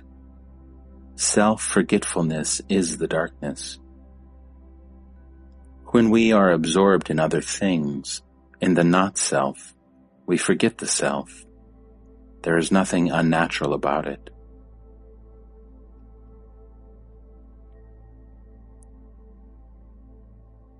The question, who am I, has no answer. No experience can answer it, for the self is beyond experience. It has no answer in consciousness, and therefore helps to go beyond consciousness. Here and now I am. Stop there. This is real. Don't turn a fact into a question. There lies your mistake. You are neither knowing nor not knowing, neither mind nor matter. Don't attempt to describe yourself in terms of mind and matter.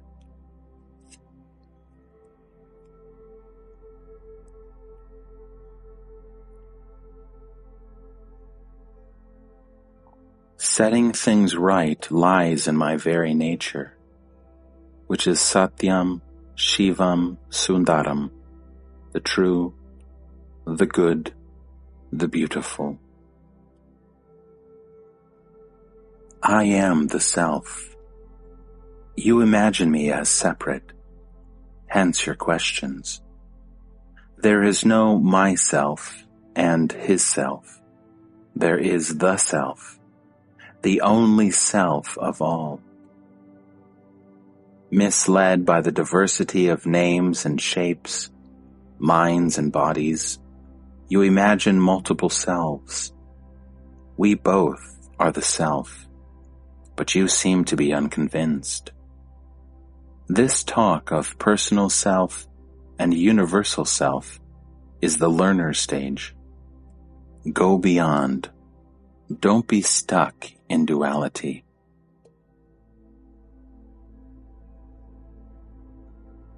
Let us come back to the man in need of help. He comes to you. If he comes, he is sure to get help. Because he was destined to get help, he came. There is nothing fanciful about it. I cannot help some and refuse others. All who come are helped, for such is the law.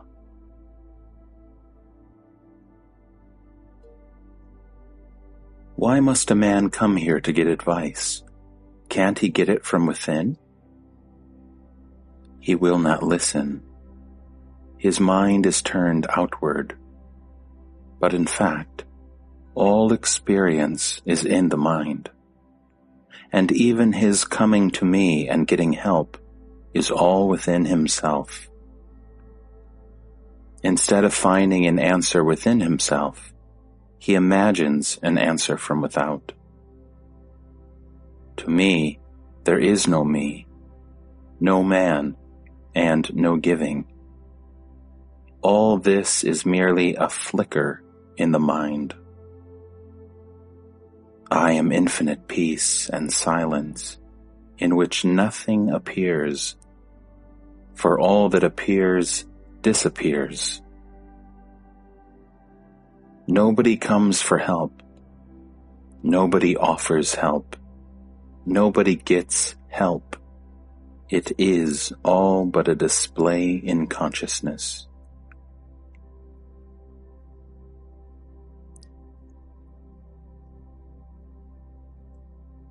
Do you mean to say that you have the power to do everything rightly? There is no power as separate from me. It is inherent in my very nature. Call it creativity. Out of a lump of gold you can make many ornaments. Each will remain gold. Similarly, in whatever role I may appear and whatever function I may perform, I remain what I am, the I am, immovable, unshakable, independent.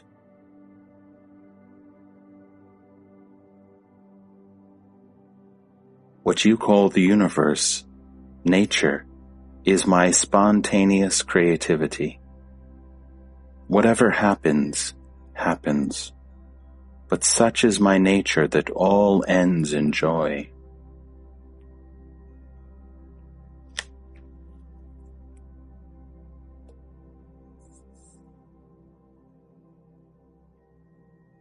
All things contain their future. I know that it is in the nature of awareness to set things right. All this is one single fact.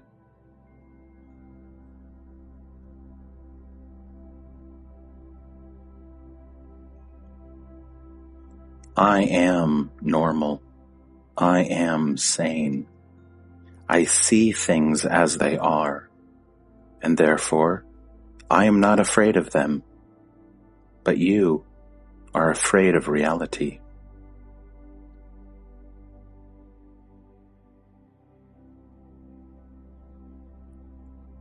The Jnani has died before his death. He saw that there was nothing to be afraid of. The moment you know your real being, you are afraid of nothing. Death gives freedom and power.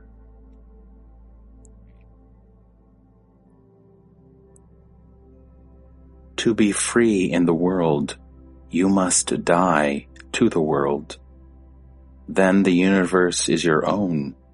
It becomes your body, an expression and a tool.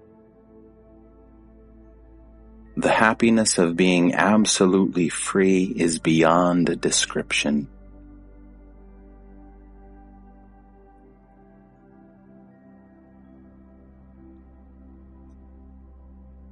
On the other hand, he who is afraid of freedom cannot die.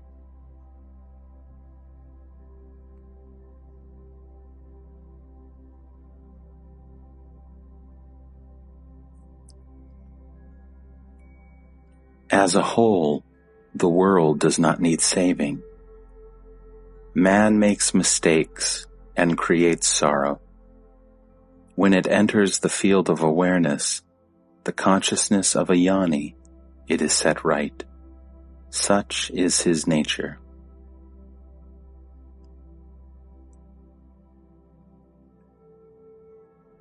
From my point of view, everything happens by itself, quite spontaneously.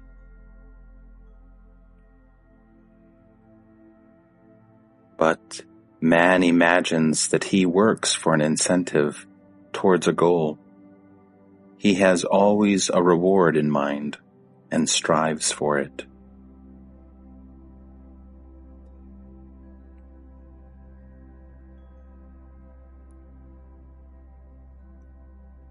To watch the universe emerging and subsiding in one's heart is a wonder.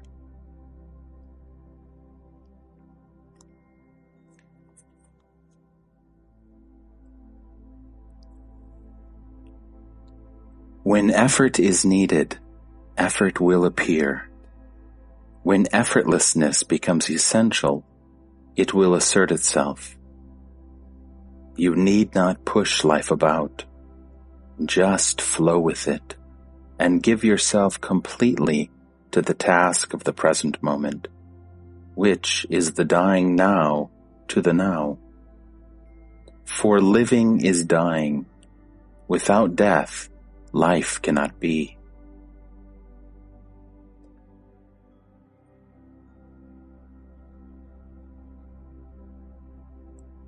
Get hold of the main thing, that the world and the self are one and perfect.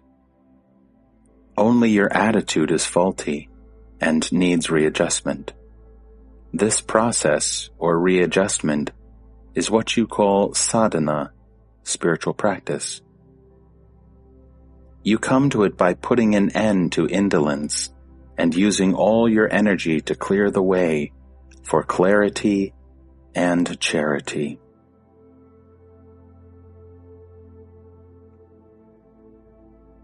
But in reality, these all are signs of inevitable growth. Don't be afraid. Don't resist. Don't delay. Be what you are. There is nothing to be afraid of. Trust and try. Experiment honestly. Give your real being a chance to shape your life. You will not regret it.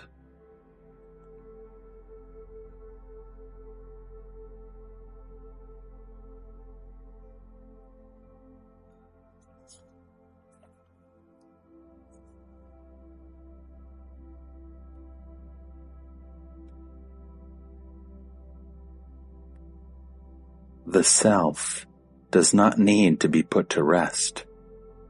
It is peace itself, not at peace. Only the mind is restless. All it knows is restlessness, with its many modes and grades. The pleasant are considered superior, and the painful are discounted. What we call progress is merely a changeover from the unpleasant to the pleasant. But changes by themselves cannot bring us to the changeless. For whatever has a beginning must have an end.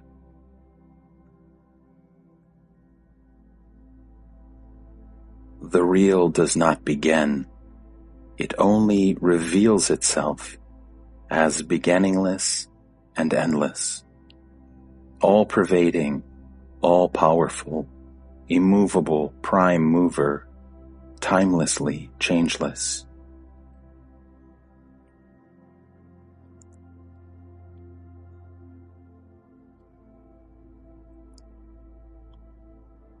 The personality is but a product of imagination.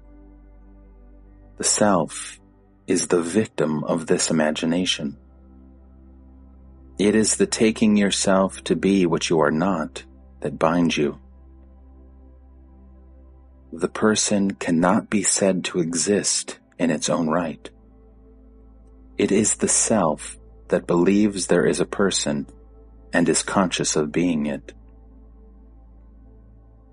Beyond the self lies the unmanifested, the causeless cause of everything.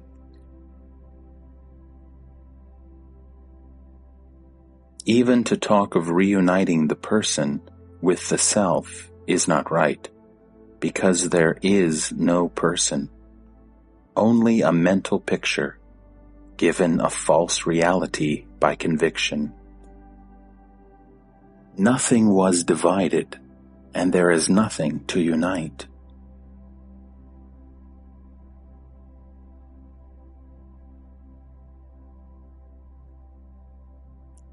Knowledge is but a memory, a pattern of thought, a mental habit. All these are motivated by pleasure and pain. It is because you are goaded by pleasure and pain that you are in search of knowledge. Being oneself is completely beyond all motivation. You cannot be yourself for some reason. You are yourself, and no reason is needed.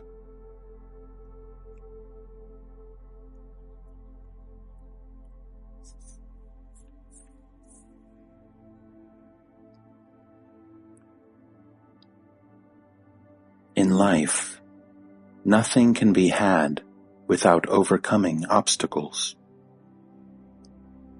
The obstacles to the clear perception of one's true being are desire for pleasure and fear of pain. It is the pleasure-pain motivation that stands in the way. The very freedom from all motivation, the state in which no desire arises, is the natural state.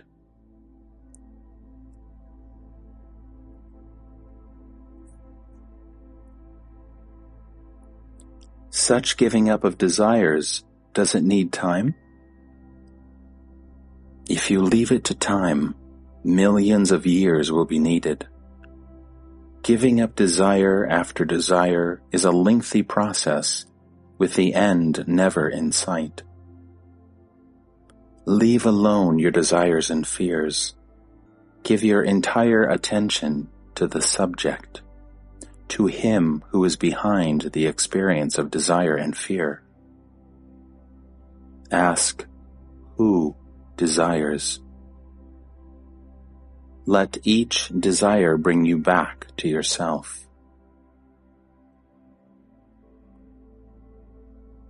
A man who is given a stone and assured that it is a priceless diamond will be mightily pleased until he realizes his mistake. In the same way, pleasures lose their tang and pains their barb when the self is known. Both are seen as they are, conditioned responses, mere reactions, plain attractions and repulsions, based on memories or preconceptions. Usually pleasure and pain are experienced when expected. It is all a matter of acquired habits and convictions.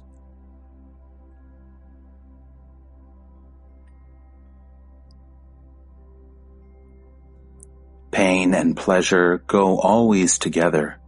Freedom from one means freedom from both. If you do not care for pleasure, you will not be afraid of pain. But there is happiness which is neither, which is completely beyond.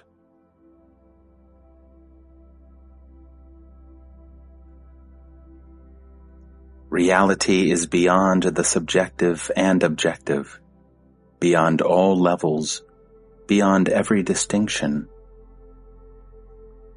Most definitely, it is not their origin, source, or root.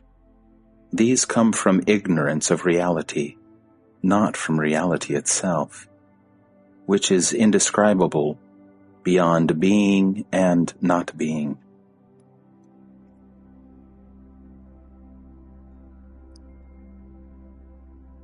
The desire to find the self will be surely fulfilled, provided you want nothing else. But you must be honest with yourself and really want nothing else.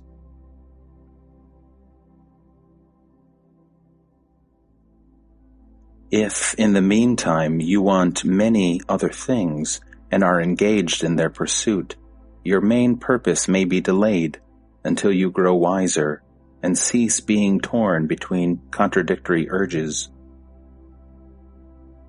Go within, without swerving, without ever looking outward.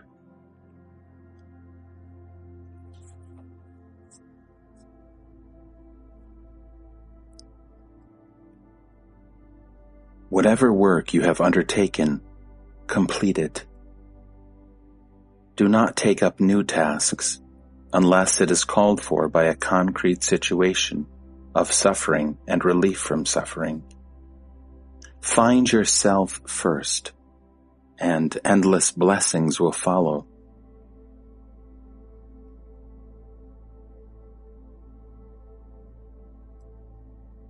Do not talk of helping another unless you can put him beyond all need of help.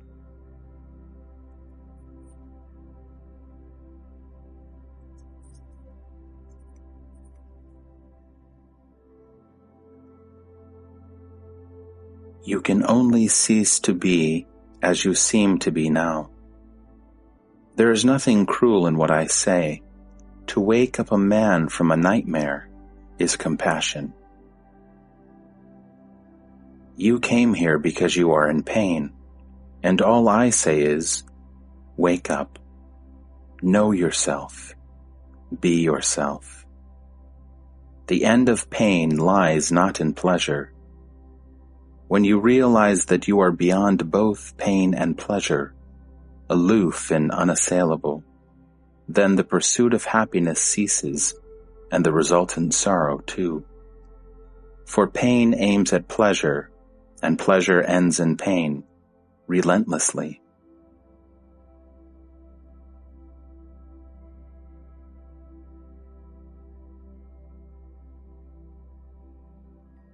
Freedom from sorrow has no cause, and therefore cannot be destroyed. Realize that freedom.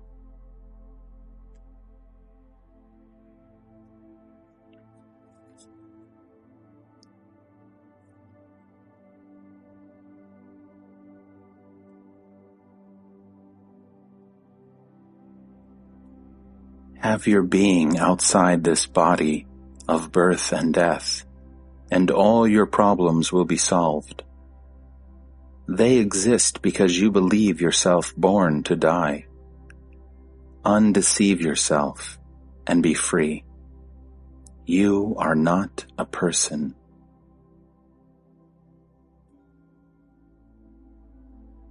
There are no conditions to fulfill.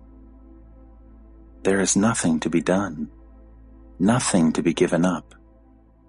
Just look and remember, whatever you perceive is not you, not yours. It is there in the field of consciousness, but you are not the field and its contents.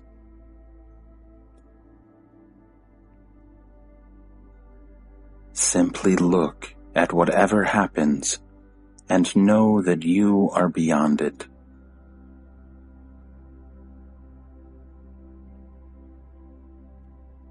Does it mean I should abstain from doing anything? You cannot. What goes on must go on. If you stop suddenly, you will crash.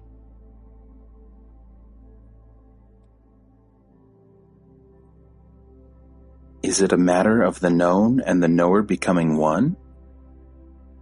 Both are ideas in the mind, and words that express them. There is no self in them. The self is neither between nor beyond. To look for it on the mental level is futile. Stop searching and see it is here and now.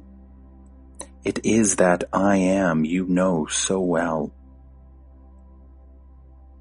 All you need to do is to cease taking yourself to be within the field of consciousness. Unless you have already considered these matters carefully, listening to me once will not do. Forget your past experiences and achievements. Stand naked, exposed to the winds and rains of life, and you will have a chance.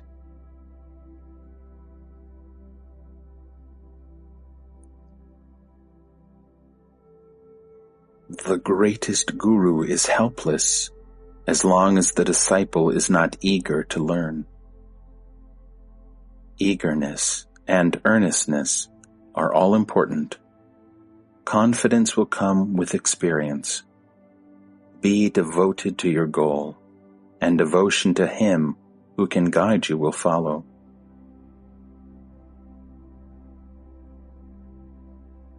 The greatest guru is your inner self. Truly, He is the supreme teacher. He alone can take you to your goal, and He alone meets you at the end of the road. Confide in Him, and you need no outer guru.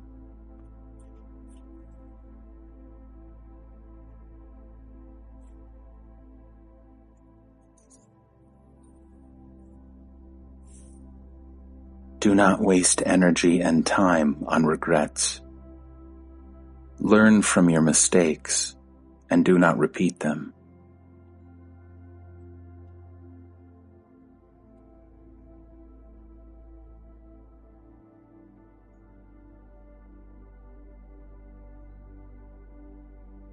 In this violent world, how can one keep away from violence of some kind or another?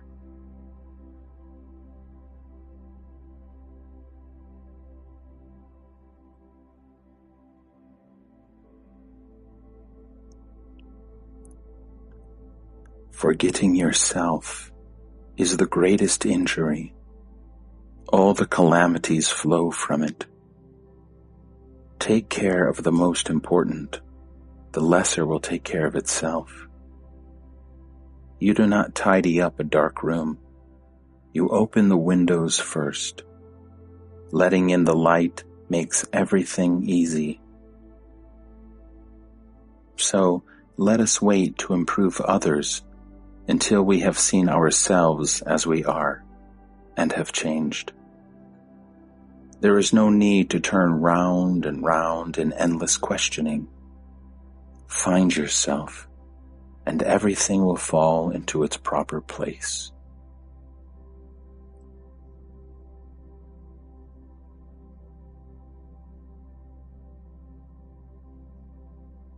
In reality, the two are one, just like breathing in and out are one.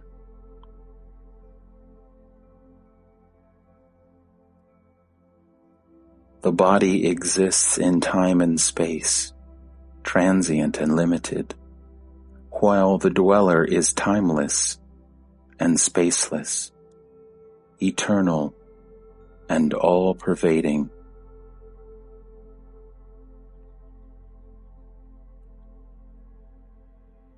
There is a universal power which is in control and is responsible. Just realize the one mover behind all that moves and leave all to him. If you do not hesitate or cheat, this is the shortest way to reality. Stand without desire and fear, relinquishing all control and all responsibility.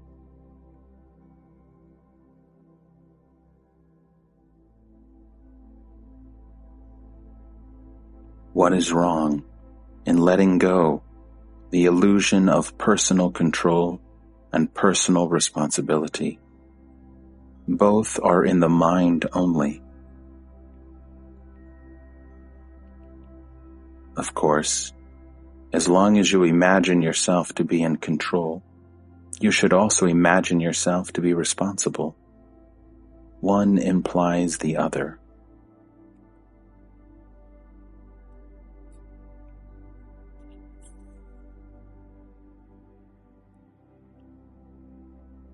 All life on earth depends on the sun. Yet, you cannot blame the sun for all that happens, though it is the ultimate cause.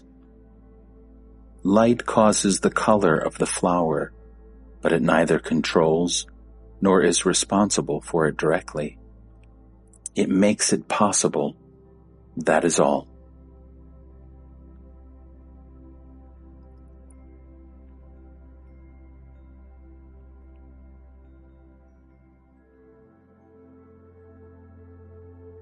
You cannot deny my facts, for you do not know them. Could you know them, you would not deny them. Here lies the trouble. You take your imagining for facts, and my facts for imagination. I know for certain that all is one. Differences do not separate. Either you are responsible for nothing or for everything. To imagine that you are in control and responsible for one body is the aberration of the body-mind.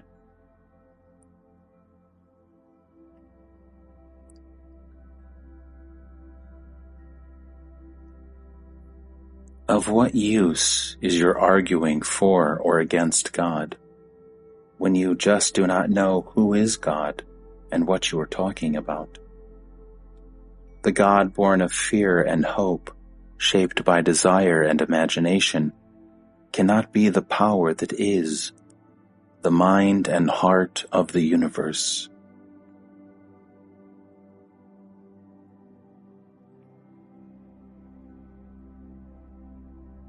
When I say I am free, I am merely stating a fact. If you are an adult, you are free from infancy. I am free from all description and identification. Whatever you may hear, see, or think of, I am not that. I am free from being a precept or a concept.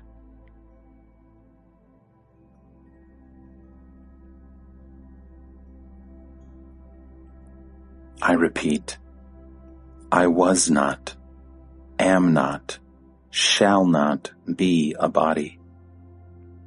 To me, this is a fact.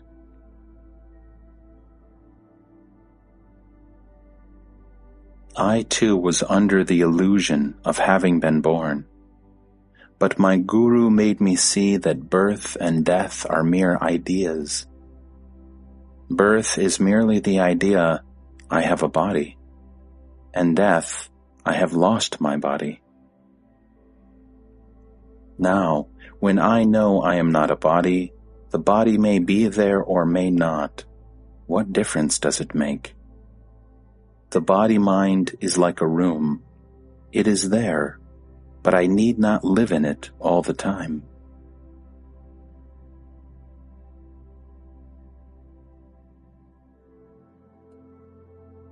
The power that created the body takes care of the body.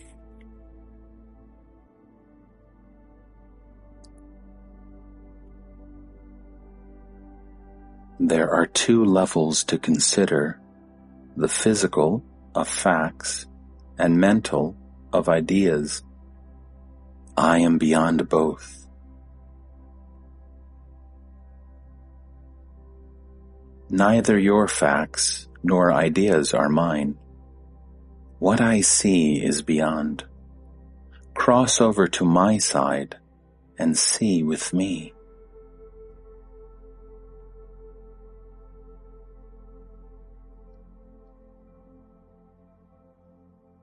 Because you think you are the body, you want it indestructible. You can extend its life considerably by appropriate practices, but for what ultimate good?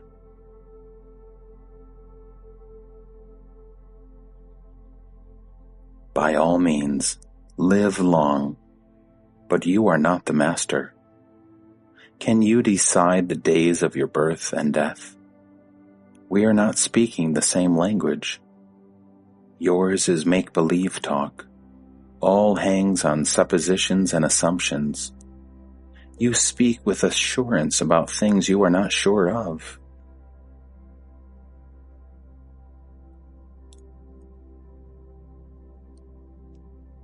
You must come to me. Words are of the mind, and the mind obscures and distorts. Hence the absolute need to go beyond words and to move over to my side. Take me over. I am doing it, but you resist. You give reality to concepts, while concepts are distortions of reality. Abandon all conceptualization and stay silent and attentive.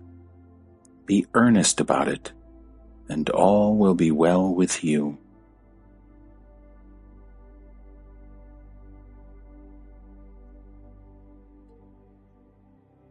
Be content with what you are sure of, and the only thing you can be sure of is I am.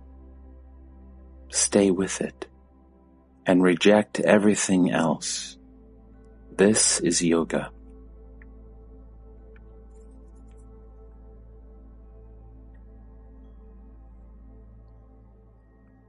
All you need is to listen, remember, and ponder. It is like taking food. All you can do is to bite off, chew, and swallow. All else is unconscious and automatic.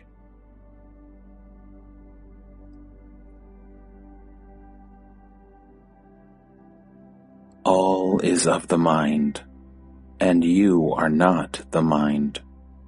The mind is born and reborn, not you.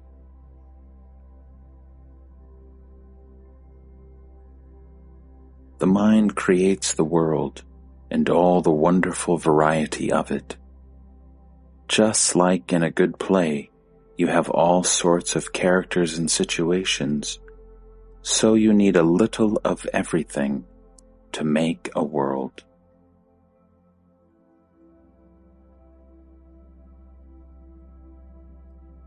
Don't identify yourself with the world, and you will not suffer.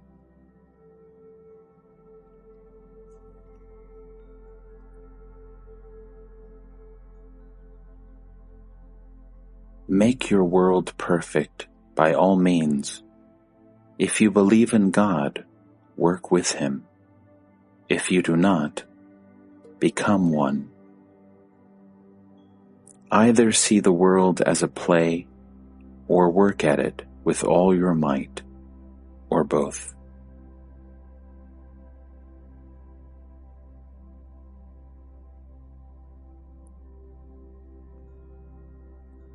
Identity, individuality, uniqueness.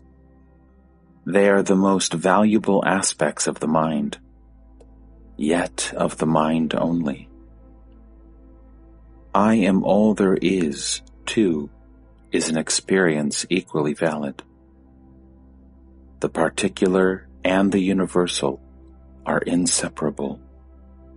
They are the two aspects of the nameless, as seen from without and from within. Unfortunately, words only mention, but don't convey. Try to go beyond the words.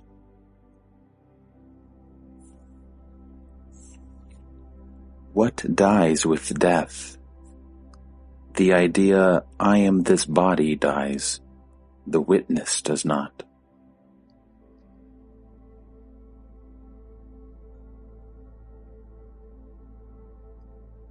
A liberated man is extremely law-abiding, but his laws are the laws of his real self, not of his society. These he observes or breaks according to circumstances and necessity, but he will never be fanciful and disorderly.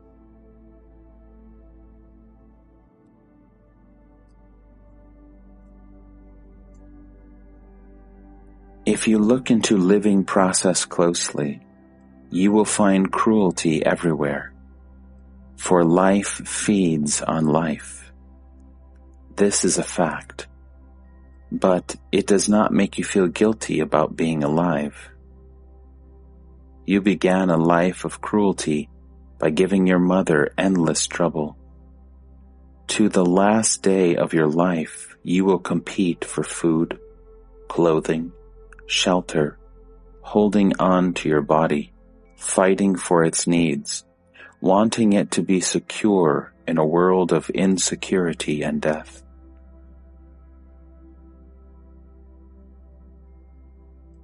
From the animal's point of view, being killed is not the worst form of dying, surely preferable to sickness and senile decay. The cruelty lies in the motive, not in the fact. Killing hurts the killer, not the killed.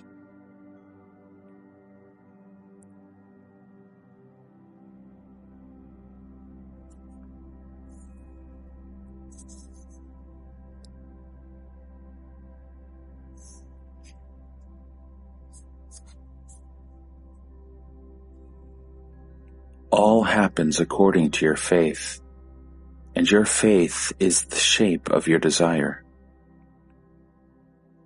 When I say I am, I do not mean a separate entity with a body as its nucleus. I mean the totality of being, the ocean of consciousness, the entire universe of all that is and knows. I have nothing to desire, for I am complete forever. Can you touch the inner life of other people? I am the people. All beings are in me.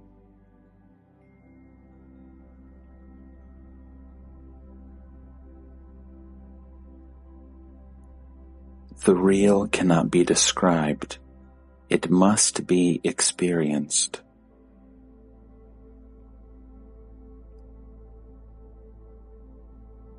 All is one, however much we quibble, and all is done to please the one source and goal of every desire, whom we all know as the I Am.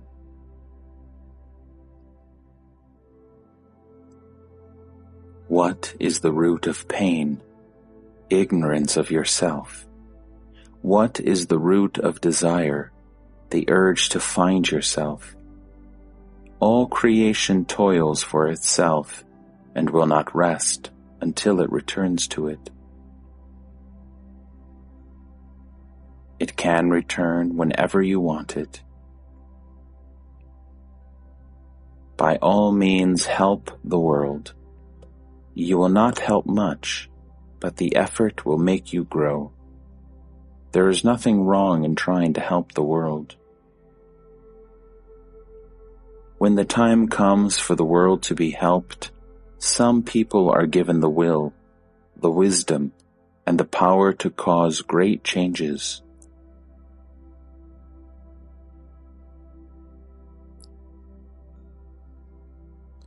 The sense I am is the manifestation of a deeper cause, which you may call self, God, reality, or by any other name.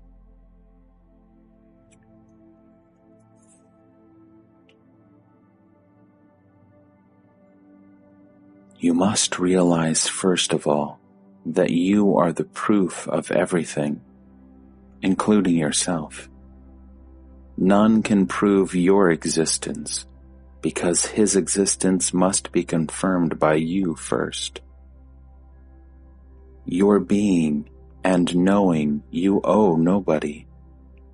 Remember, you are entirely on your own. You do not come from somewhere. You do not go anywhere.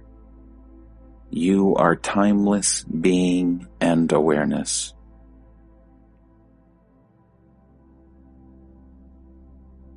Give up the idea of being what you think yourself to be, and there will be no gap. By imagining yourself as separate, you have created the gap. You need not cross it, just don't create it. All is you and yours. There is nobody else. This is a fact.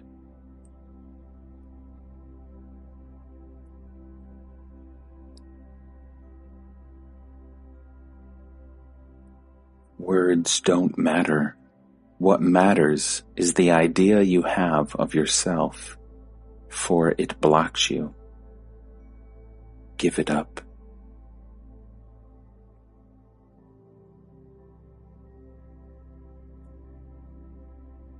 You must not be compelled to think the same thoughts again and again.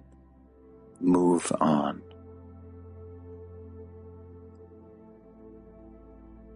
Don't be childish. It's easier to change than to suffer. Grow out of your childishness, that is all.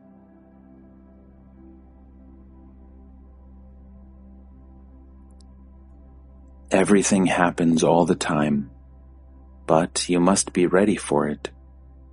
Readiness is ripeness. You do not see the real because your mind is not ready for it. Unready means afraid. You are afraid of what you are. Your destination is the whole, but you are afraid that you will lose your identity. This is childishness, clinging to the toys, to your desires and fears, opinions and ideas. Give it all up and be ready for the real to assert itself.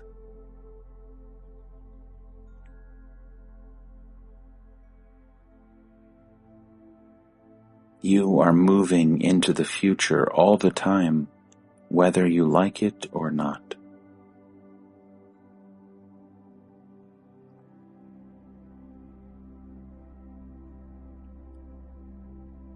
Your mind does move. In the now, you are both the movable and the immovable.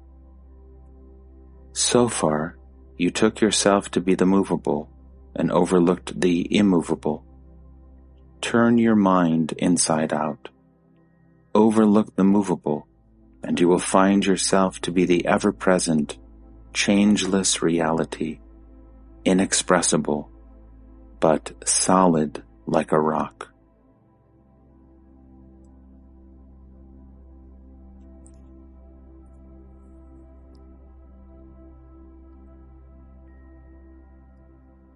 Pain is transient. You are not.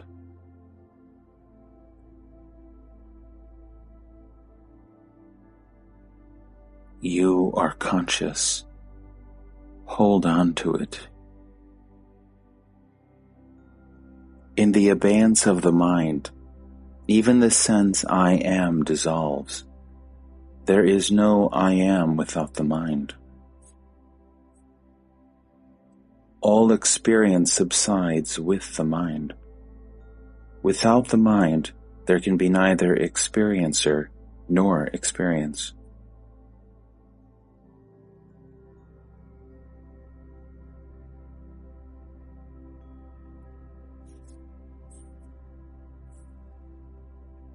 All consciousness is limited and therefore painful. At the root of consciousness lies desire, the urge to experience.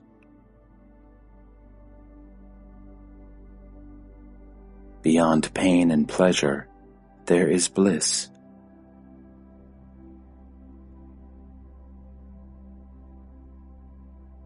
Body means burden. Sensations, desires, thoughts, these are all burdens. All consciousness is of conflict.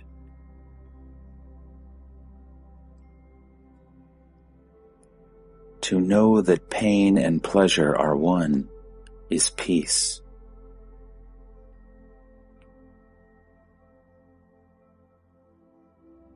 As long as there is consciousness, there must be pleasure and pain.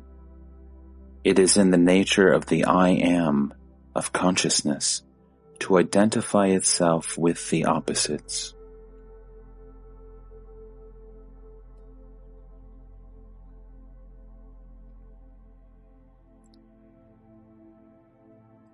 Pain and pleasure are both bliss. Here I am, sitting in front of you and telling you, from my own immediate and unchanging experience, pain and pleasure are the crests and valleys of the waves in the ocean of bliss. Deep down, there is utter fullness. Is your experience constant? It is timeless and changeless.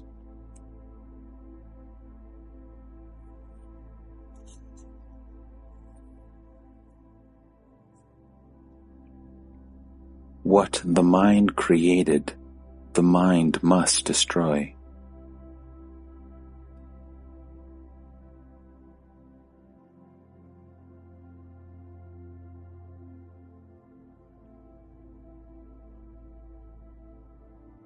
Listen.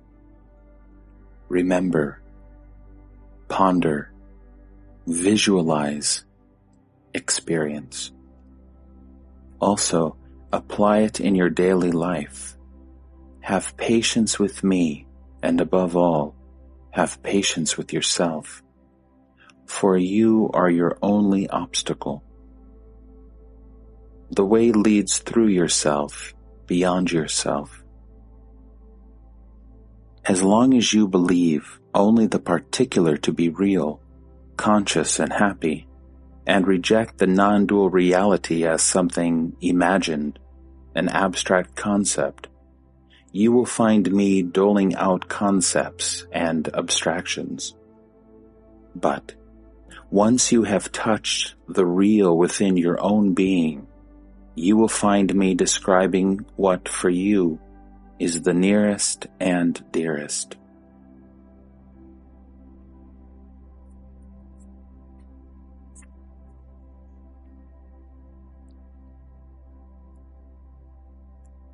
The Jnani belongs to all.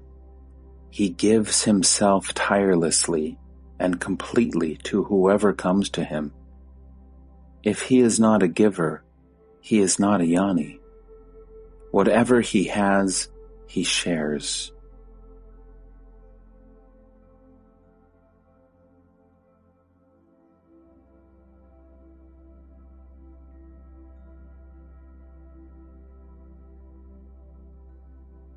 My teaching is simple. Trust me for a while and do what I tell you. If you persevere, you will find that your trust was justified.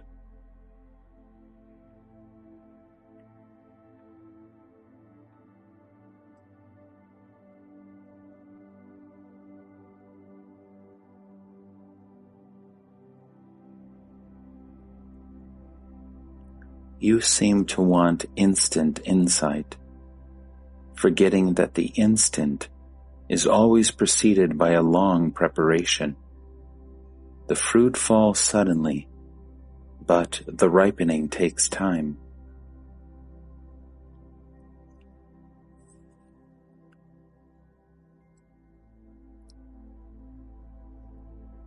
I claim nothing as my own. When the I is not, where is the mine? I am all yours. Eat me and drink me. But while you repeat verbally, give, give, you do nothing to take what is offered. I am showing you a short and easy way to being able to see what I see. But you cling to your old habits of thought, feeling, and action, and put all the blame on me. I have nothing which you do not have. Self-knowledge is not a piece of property to be offered and accepted. It is a new dimension altogether, where there is nothing to give or take.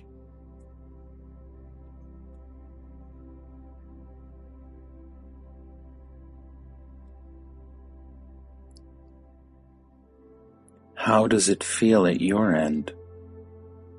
The common things of life. I experience them just as you do. The difference lies in what I do not experience. I do not experience fear or greed, hate or anger. I ask nothing, refuse nothing, keep nothing. In these matters I do not compromise. Maybe this is the outstanding difference between us. I will not compromise. I am true to myself, while you are afraid of reality.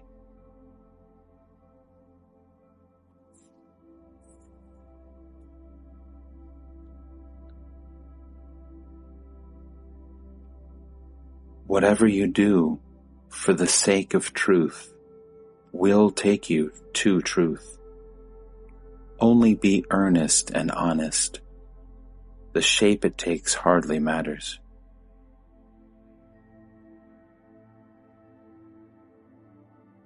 Spiritual practice is will asserted and reasserted.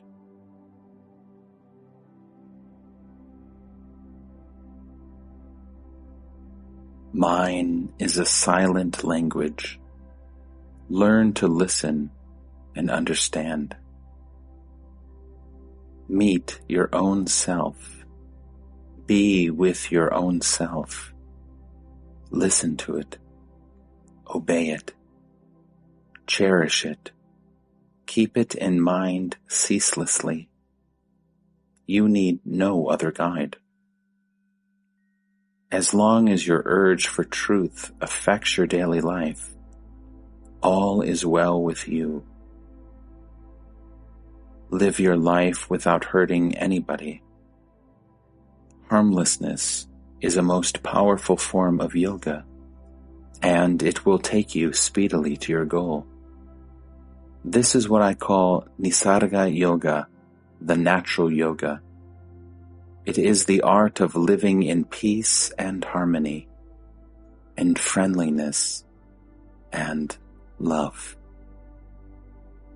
The fruit of it is happiness, uncaused and endless. Turn within, and you will come to trust yourself. In everything else, confidence comes with experience.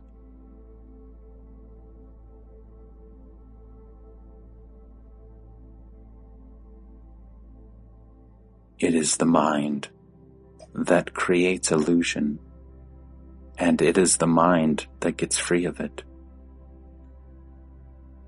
Words may aggravate illusion. Words may also help dispel it. There is nothing wrong in repeating the same truth again and again until it becomes reality. The mother's work is not over with the birth of the child. She feeds it day after day, year after year, until it needs her no longer. People need hearing words until facts speak to them louder than words.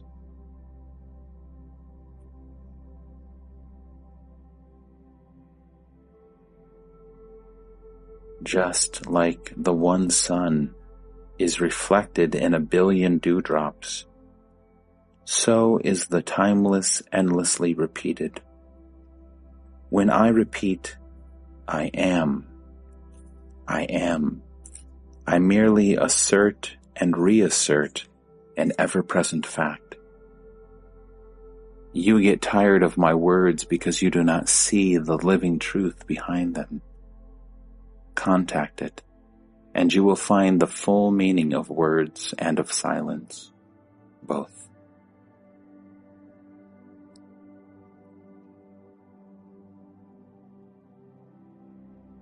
By itself, nothing has existence. Everything needs its own absence. To be is to be distinguishable, to be here and not there, to be now and not then, to be thus and not otherwise.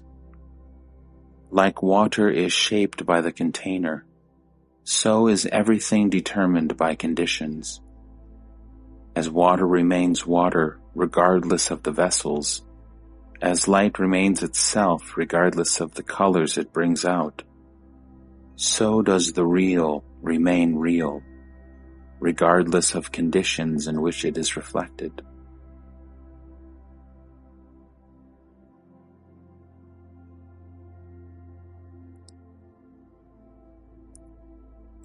We can talk of the unreal, the illusory, the transient, the conditioned. To go beyond, we must pass through total negation of everything as having independent existence. All things depend. On what do they depend? On consciousness.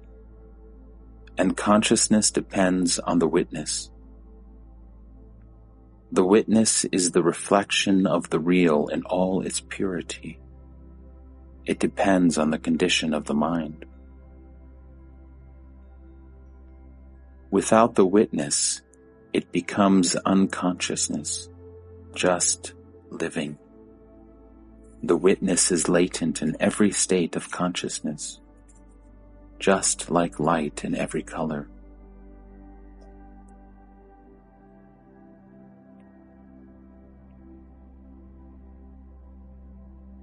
The ordinary man is afraid to die because he is afraid of change. The jnani is not afraid because his mind is dead already. He does not think, I live. He knows there is life. There is no change in it and no death. Death appears to be a change in time and space. Where there is neither time nor space, how can there be death? The jnani is already dead to name and shape. He has nowhere to go, nothing to do, nothing to become.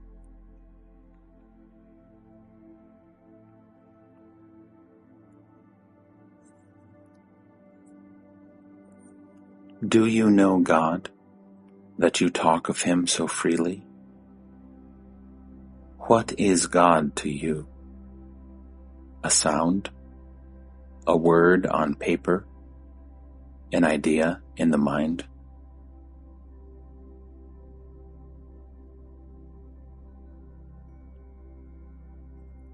You do not know your own powers. You never investigated. Begin with yourself now. To me, you are your own God. But if you think otherwise, think to the end.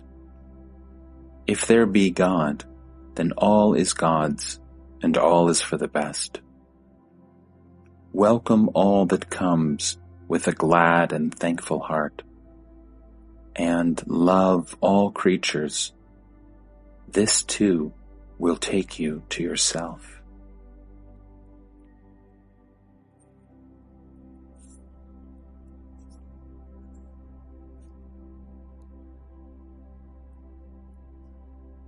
The world is but a show, glittering and empty. It is, and yet is not. It is there as long as I want to see it and take part in it. When I cease caring, it dissolves. It has no cause and serves no purpose. It just happens when we are absent-minded. It appears exactly as it looks, but there is no depth in it, nor meaning. Only the onlooker is real. Call him self or Atma. To the self, the world is but a colorful show, which he enjoys as long as it lasts, and forgets when it is over. Whatever happens on the stage makes him shudder in terror or roll with laughter, yet all the time he is aware that it is but a show. Without desire or fear, he enjoys it as it happens.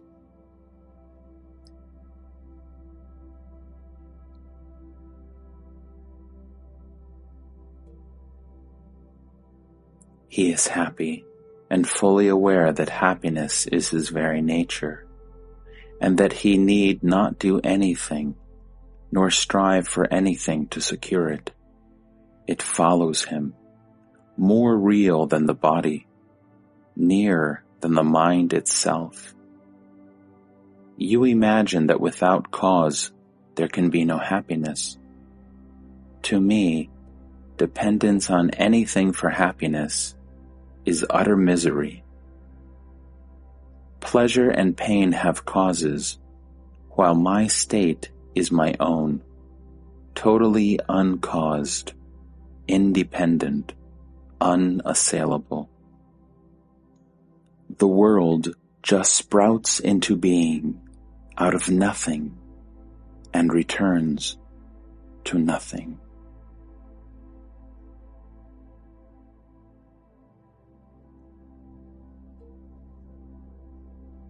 As long as you are outside my state, you will have creators, preservers, and destroyers. But once with me, you will know the self only and see yourself in all.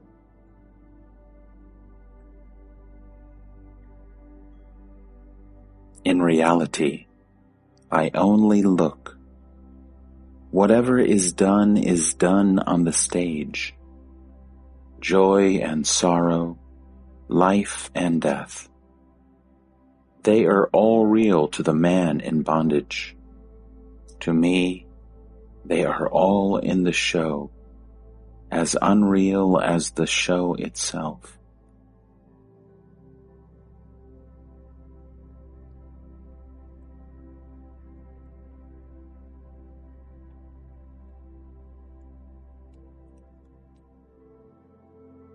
At the root of my being is pure awareness, a speck of intense light.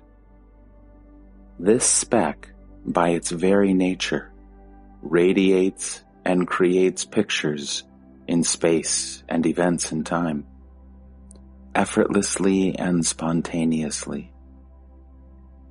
As long as it is merely aware, there are no problems. But when the discriminative mind comes into being and creates distinctions, pleasure and pain arise.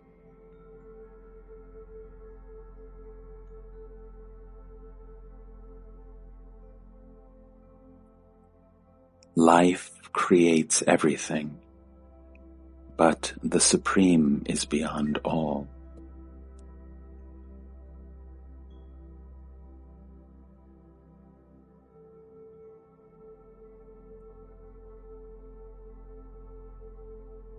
The Jnani seems to be a very lonely being, all by himself. He is alone, but he is all. He is not even a being. He is the beingness of all beings. Not even that. No words apply. He is what he is, the ground from which all grows.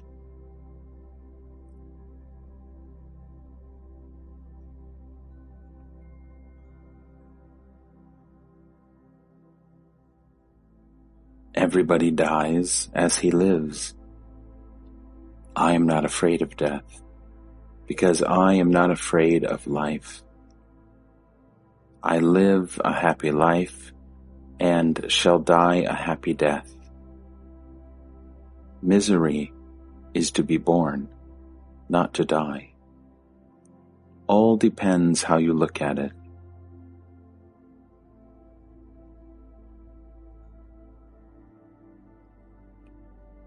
In my world, nobody is born and nobody dies. Some people go on a journey and come back. Some never leave. What difference does it make, since they travel in dreamlands, each wrapped up in his own dream? Only the waking up is important. It is enough to know the I am as reality and also love.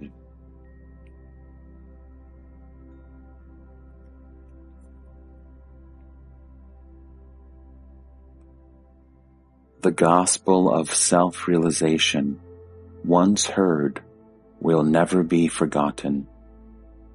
Like a seed left in the ground, it will wait for the right season and sprout and grow into a mighty tree.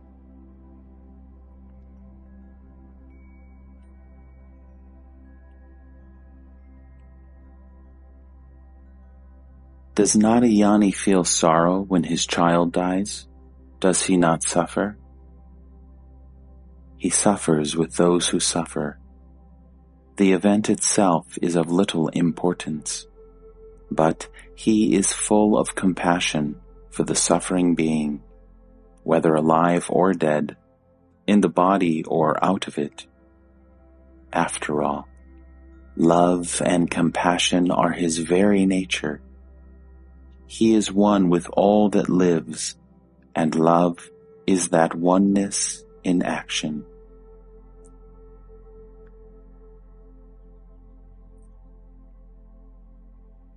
The jnani is afraid of nothing, but he pities the man who is afraid. After all, to be born, to live, and to die is natural.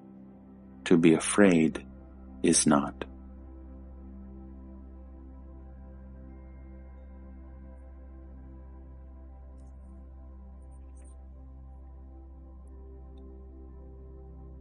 What about the prayers for the dead? By all means, pray for the dead. It pleases them very much. They are flattered. The jnani does not need your prayers. He is himself the answer to your prayers. How does the jnani fare after death? The jnani is dead already. Do you expect him to die again?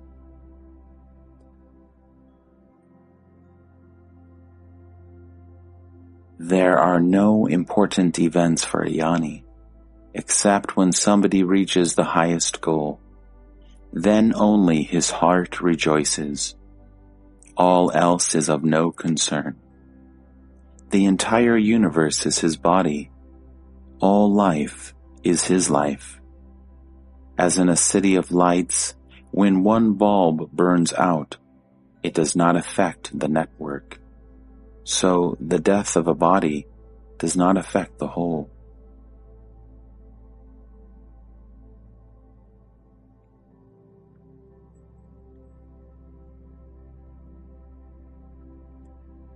Anything you do for the sake of enlightenment takes you near. Anything you do without remembering enlightenment puts you off. But why complicate? Just know that you are above and beyond all things and thoughts. What you want to be, you are it already. Just keep it in mind.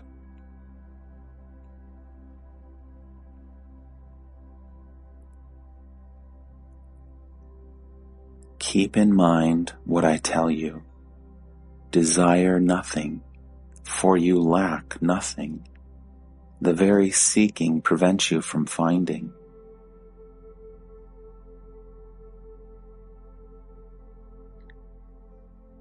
Life and death are all the same to me.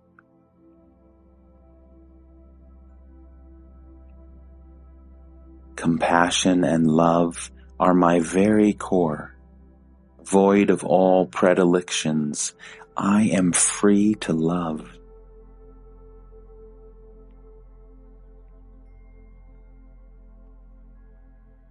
One can give food, clothes, shelter, knowledge, affection, but the highest gift is the gospel of enlightenment.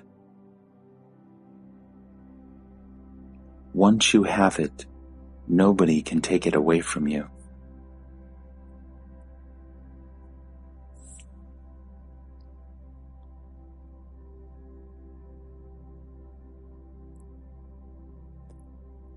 The Supreme Reality manifests itself in innumerable ways.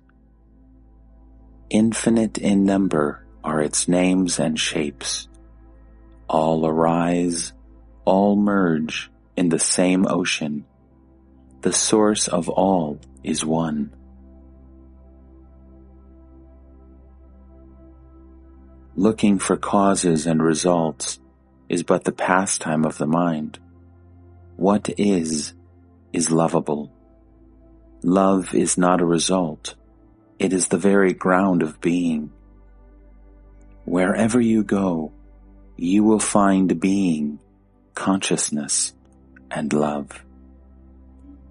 Why and what for make preferences?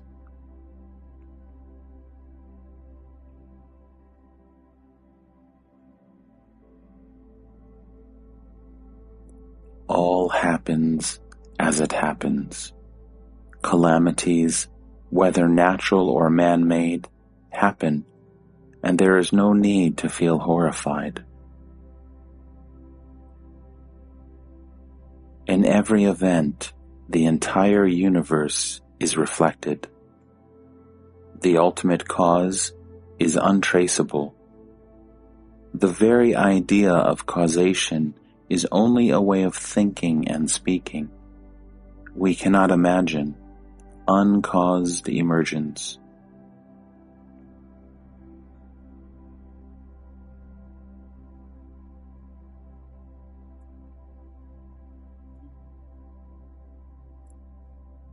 The causes of perversity are also natural: heredity, environment, and so on. You are too quick to condemn. Do not worry about others. Deal with your own mind first. When you realize that your mind too is a part of nature, the duality will cease. Develop the witness attitude, and you will find in your own experience that detachment brings control. The state of witnessing is full of power. There is nothing passive about it.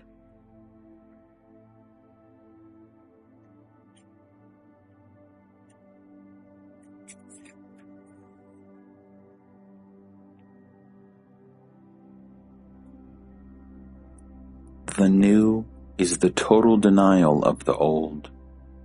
The permissive new is not really new.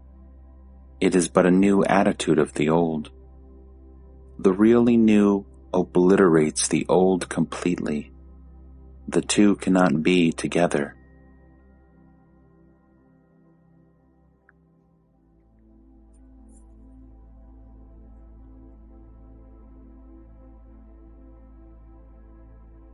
There is but one self. It is always now. What you call the other self, old or new, is but a modality, another aspect of the one self. The self is single. You are that self, and you have ideas of what you have been or will be. But an idea is not the self.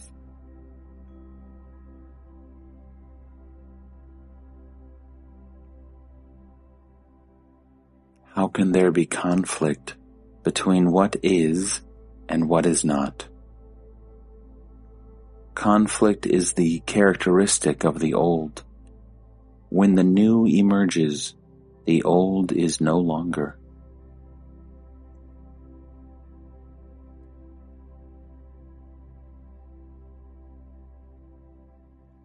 Anything that implies a continuity, a sequence, a passing from stage to stage, cannot be real. There is no progress in reality. It is final, perfect, unrelated.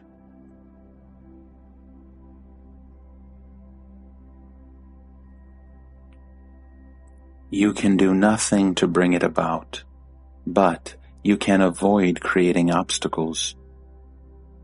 Watch your mind, how it comes into being, how it operates. As you watch your mind, you discover yourself as the watcher. When you stand motionless, only watching, you discover yourself as the light behind the watcher. The source of light is dark. Unknown is the source of knowledge. That source alone is. Go back to that source and abide there.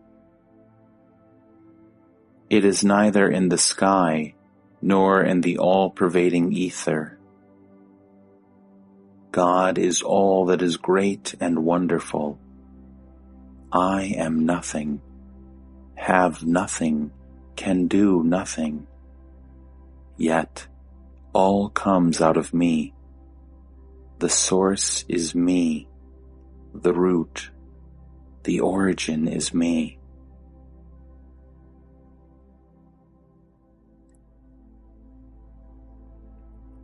When reality explodes in you, you may call it experience of God, or rather, it is God experiencing you. God knows you when you know yourself. Reality is not the result of a process. It is an explosion. It is definitely beyond the mind, but all you can do is to know your mind well. Not that the mind will help you, but by knowing your mind, you may avoid your mind disabling you. You have to be very alert, or else your mind will play false with you. It is like watching a thief. Not that you expect anything from a thief, but you do not want to be robbed. In the same way, you give a lot of attention to the mind without expecting anything from it.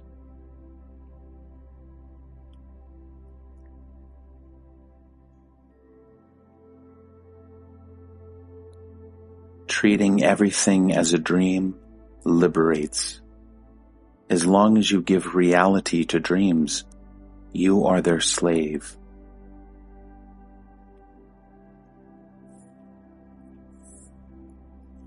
By imagining that you are born as so-and-so, you become a slave to the so-and-so.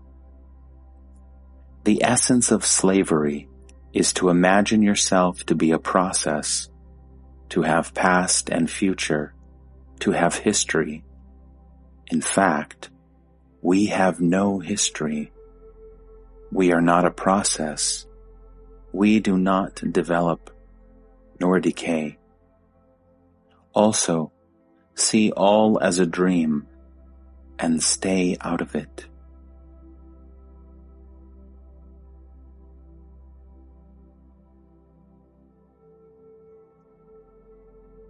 I am calling you back to yourself. All I ask you is to look at yourself, towards yourself, into yourself.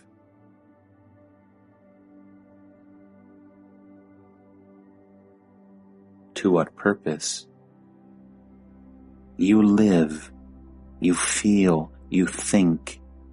By giving attention to your living, feeling, and thinking, you free yourself from them and go beyond them. Your personality dissolves and only the witness remains. Then you go beyond the witness. Do not ask how it happens.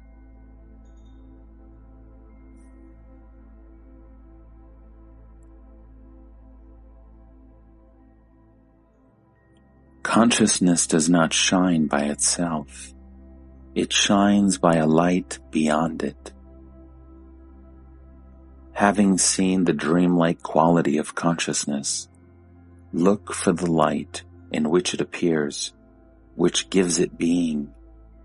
There is the content of consciousness, as well as the awareness of it.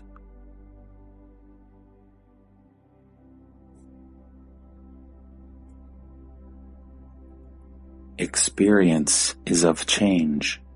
It comes and goes. Reality is not an event. It cannot be experienced. It is not perceivable in the same way as an event is perceivable. If you wait for an event to take place, for the coming of reality, you will wait forever. For reality never comes, nor goes. It is to be perceived, not expected. It is not to be prepared for and anticipated, but the very longing and search for reality is the movement, operation, action of reality.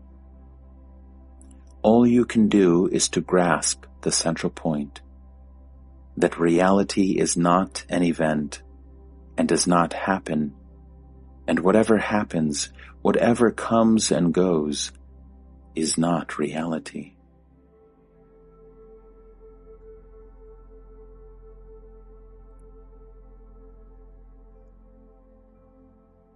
Neither action, nor feeling, nor thought express reality. There is no such thing as an expression of reality. You are introducing a duality where there is none. Only reality is. There is nothing else.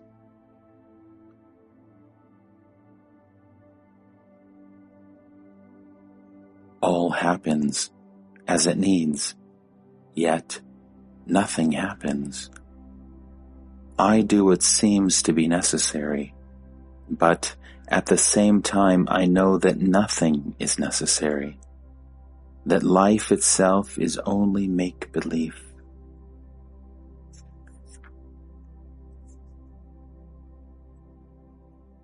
Nothing is done by me. Everything just happens. I do not expect. I do not plan. I just watch events happening, knowing them to be unreal. They just happen. To me, nothing ever happens. There is something changeless, motionless, immovable, rock-like, unassailable, a solid mass of pure being, consciousness, bliss. I am never out of it. Nothing can take me out of it. No torture, no calamity.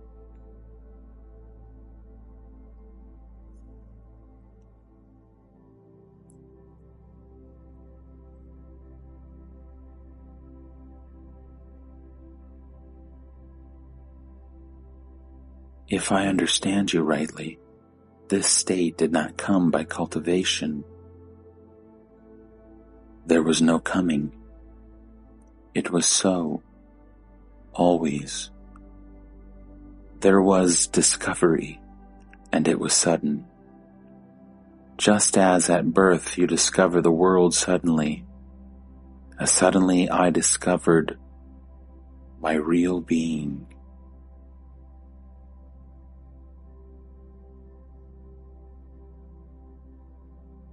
Is your condition permanent or intermittent? Absolutely steady. Whatever I may do, it stays like a rock, motionless. Once you have awakened into reality, you stay in it. A child does not return to the womb. It is a simple state, smaller than the smallest, bigger than the biggest.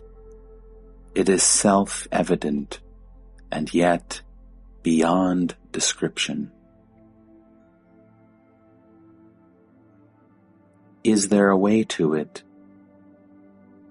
Everything can become a way, provided you are interested. Just puzzling over my words and trying to grasp their full meaning is a sadhana quite sufficient for breaking down the wall. You are quite capable of crossing over. Only be sincere.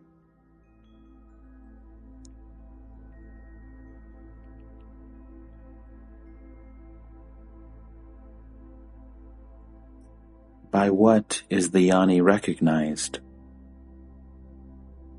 There are no distinctive marks of a yana. Only ignorance can be recognized, not yana.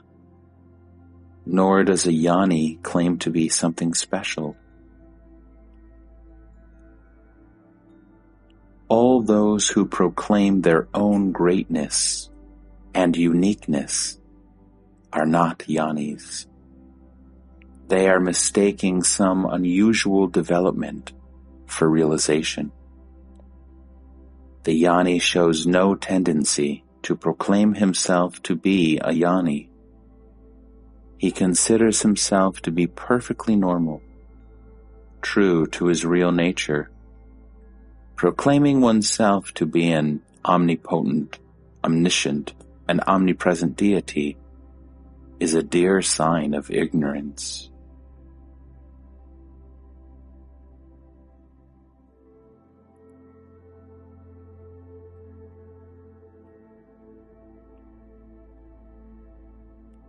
The words of a yoni have the power of dispelling ignorance and darkness in the mind. It is not the words that matter, but the power behind them. What is that power? The power of conviction, based on personal realization, on one's own direct experience.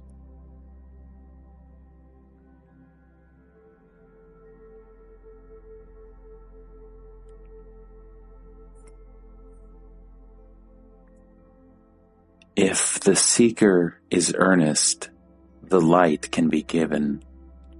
The light is for all and always there, but the seekers are few, and among those few, those who are ready are very rare. Ripeness of heart and mind is indispensable.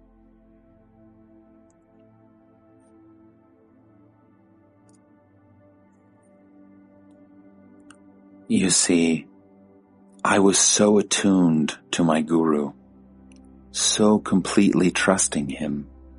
There was so little of resistance in me that it all happened easily and quickly. But not everybody is so fortunate. Laziness and restlessness often stand in the way, and until they are seen and removed, the progress is slow. All those who have realized on the spot, by mere touch, look, or thought, have been ripe for it. But such are very few. The majority needs some time for ripening. Sadhana is accelerated ripening.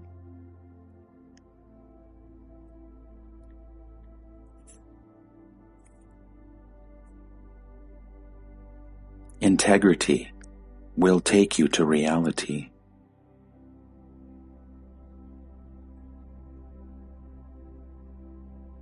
When all the false self-identifications are thrown away, what remains is all-embracing love. Get rid of all ideas about yourself, even of the idea that you are God. No self-definition is valid.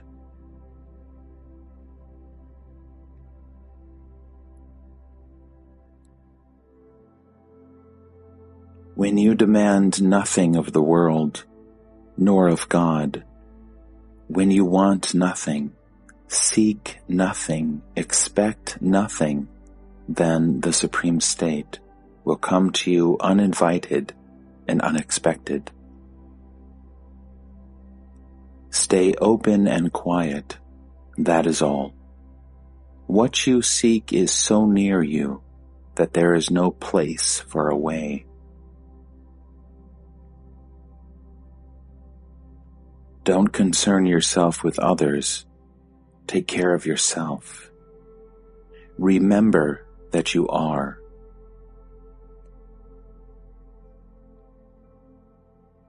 Life is seeking. One cannot help seeking.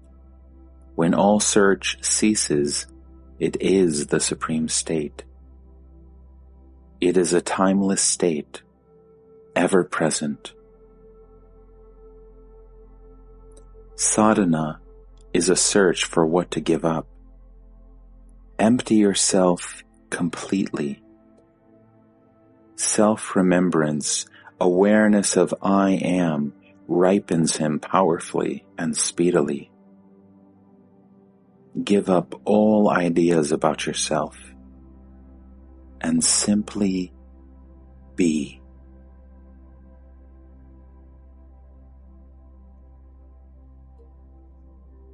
In the light of consciousness, all sorts of things happen, and one need not give special importance to any. The sight of a flower is as marvelous as the vision of God. Let them be. Why remember them and then make memory into a problem? Be bland about them.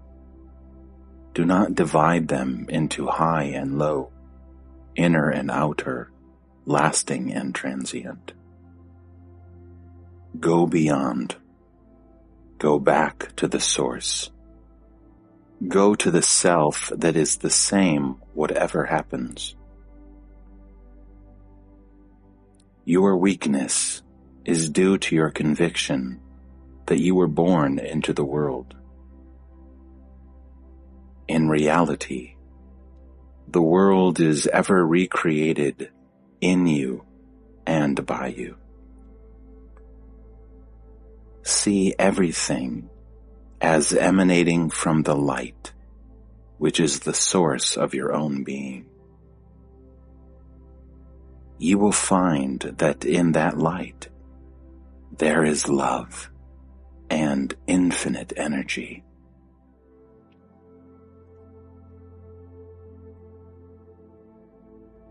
See what you are. Don't ask others. Don't let others tell you about yourself. Look within and see. All the teacher can tell you is only this. There is no need for going from one to another. The same water is in all the wells. You just draw from the nearest. In my case, the water is within me, and I am the water.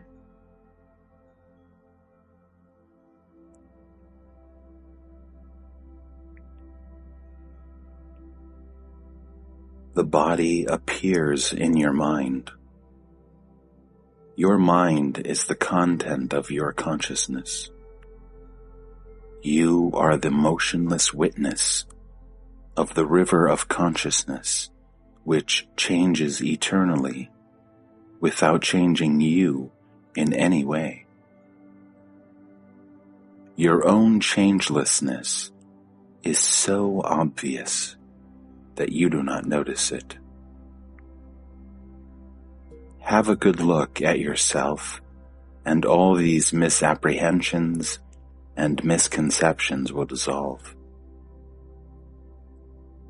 Just as all the little watery lives are in water and cannot be without water, so all the universe is in you and cannot be without you.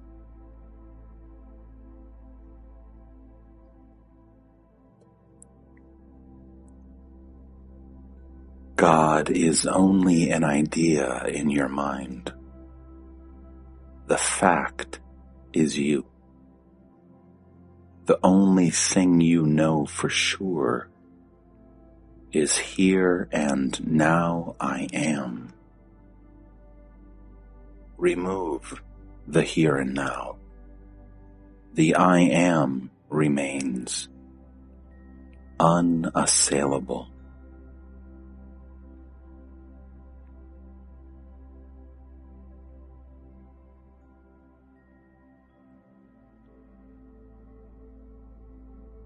Examine the motion of change, and you will see. What can change while you do not change can be said to be independent of you. But what is changeless must be one with whatever else is changeless. For duality implies interaction, and interaction means change. In other words, the absolutely material and the absolutely spiritual, the totally objective and the totally subjective are identical, both in substance and essence.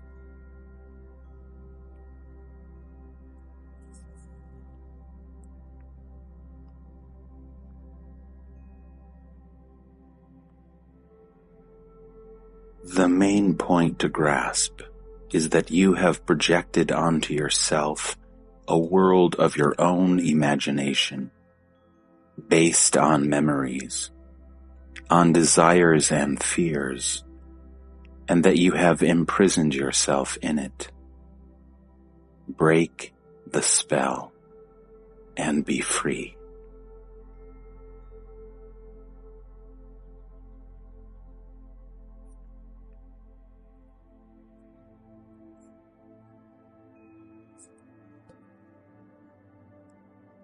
See the imaginary as imaginary, and be free of fear.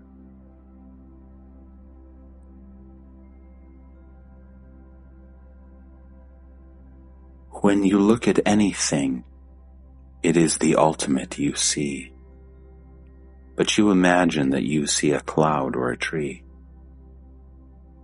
Learn to look without imagination, to listen without distortion. That is all. Stop attributing names and shapes to the essentially nameless and formless. Realize that every mode of perception is subjective, that what is seen or heard, touched or smelt, felt or thought, expected or imagined, is in the mind and not in reality. And you will experience peace and freedom from fear. Even the sense of I am is composed of the pure light and the sense of being. The I is there even without the am. So is the pure light there whether you say I or not. Become aware of that light, and you will never lose it. The beingness in being, the awareness in consciousness, the interest in every experience, that is not describable, yet perfectly accessible. For there is nothing else.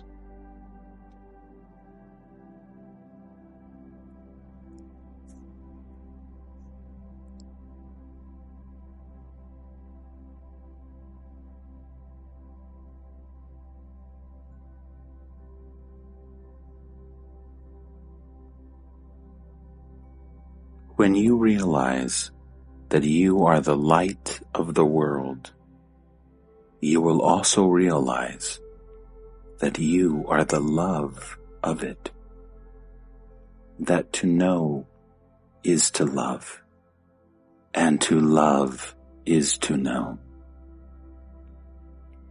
Of all the affections, the love of oneself comes first. Your love of the world is the reflection of your love of yourself. For your world is of your own creation. Light and love are impersonal, but they are reflected in your mind as knowing and wishing oneself well. We are always friendly towards ourselves, but not always wise. A yogi is a man whose goodwill is allied to wisdom.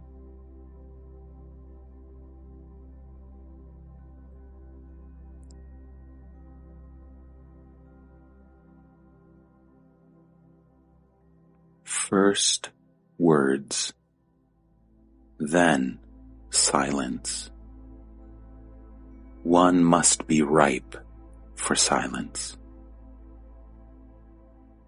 Unselfish work leads to silence. For when you work selflessly, you don't need to ask for help. You just do what needs be done, leaving success and failure to the unknown. For everything is caused by innumerable factors, of which your personal endeavor is but one.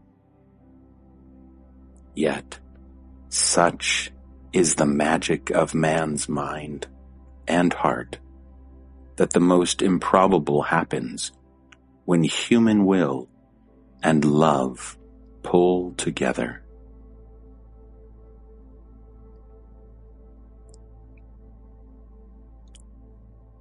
Work on, and the universe will work with you. After all, the very idea of doing the right comes to you from the unknown. Leave it to the unknown as far as the results go. Just go through the necessary movements. You are merely one of the links in the long chain of causation. Fundamentally, all happens in the mind only. When you work for something wholeheartedly and steadily, it happens, for it is the function of the mind to make things happen. In reality, nothing is lacking and nothing is needed. All work is on the surface only. In the depths, there is perfect peace. All your problems arise because you have defined and therefore limited yourself. When you do not think yourself to be this or that, all conflict ceases.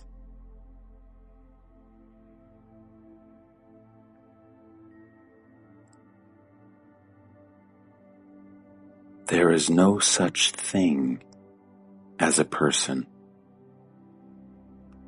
There are only restrictions and limitations. The sum total of these defines the person. You think you know yourself when you know what you are, but you never know who you are. The person merely appears to be, like the space within the pot appears to have the shape and volume and smell of the pot. See that you are not what you believe yourself to be. Fight with all the strength at your disposal against the idea that you are nameable and describable. You are not.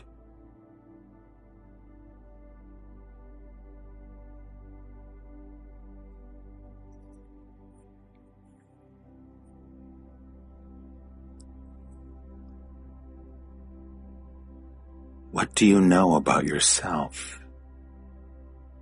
You can only be what you are in reality. You can only appear to be what you are not. You have never moved away from perfection. All idea of self-improvement is conventional and verbal. As the sun knows not darkness, so does the self know not the non-self. It is the mind which by knowing the other becomes the other. Yet the mind is nothing else but the self. It is the self that becomes the other, the not self, and yet remains the self.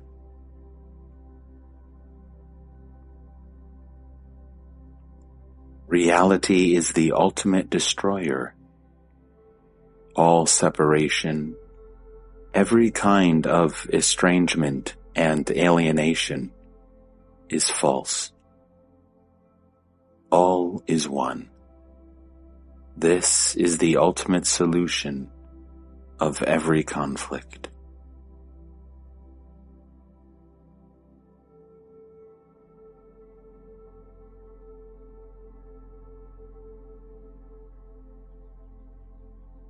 As long as we imagine ourselves to be separate personalities, one quite apart from another, we cannot grasp reality, which is essentially impersonal.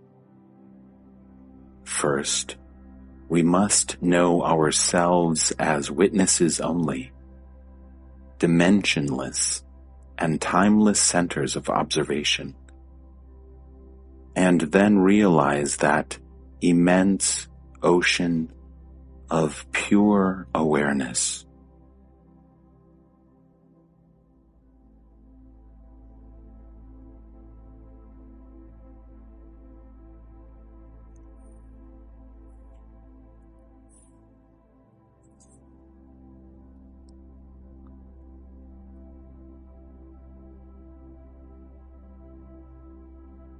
Time and space are like words written on paper. The paper is real, the words merely a convention.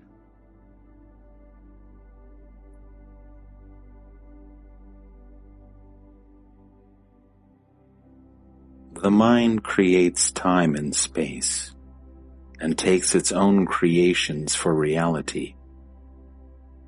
All is here and now, but we do not see it. Truly, all is in me and by me. There is nothing else. The very idea of else is a disaster and a calamity.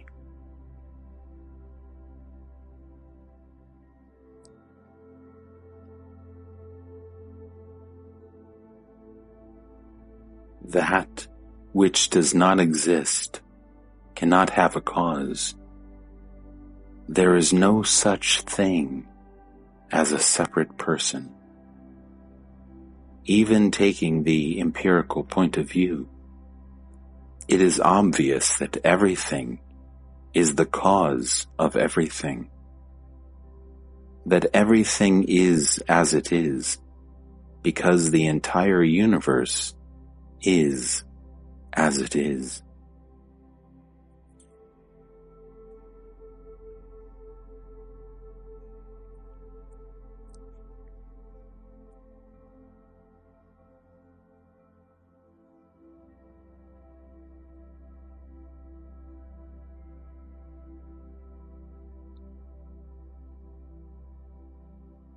Self-limitation is the very essence of personality. But you are universal. You need not and you cannot become what you are already. Only cease imagining yourself to be the particular. What comes and goes has no being. It owes its very appearance to reality. You know that there is a world, but does the world know you? Realize that you are the eternal source and accept all as your own.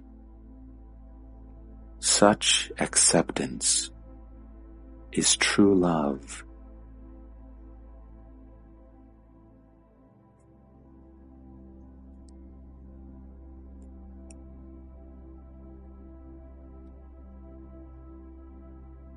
Having never left the house, you are asking for the way home.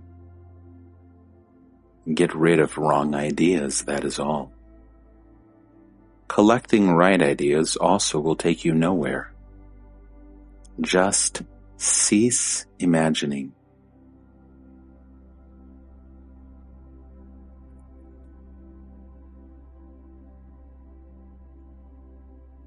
Reality is neither subjective nor objective, neither mind nor matter, neither time nor space. These divisions need somebody to whom they happen, a conscious, separate center. But reality is all and nothing, the totality and the exclusion, the fullness and the emptiness, fully consistent, absolutely paradoxical. You cannot speak about it. You can only lose yourself in it. When you deny reality to anything, you come to a residue which cannot be denied.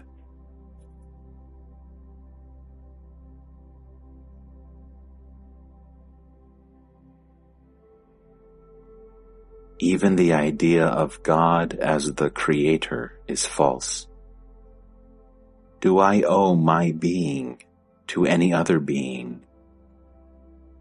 Because I am, all is.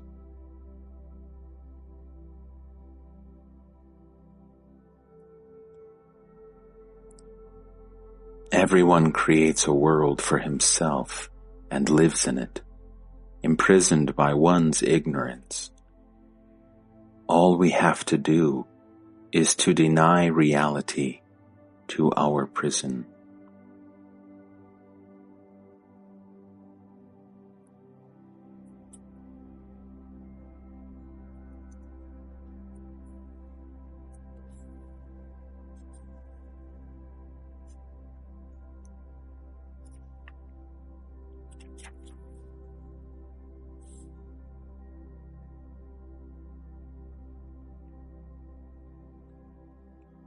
You yourself are the proof.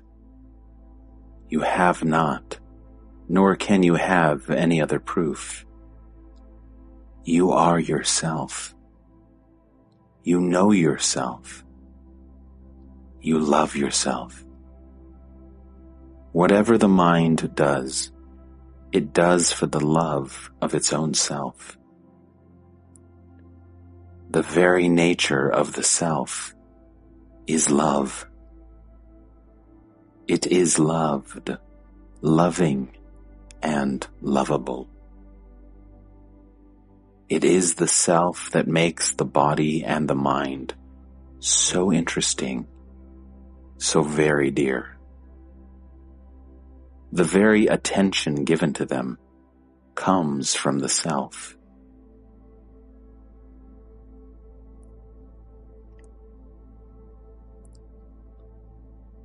Awareness of being is bliss.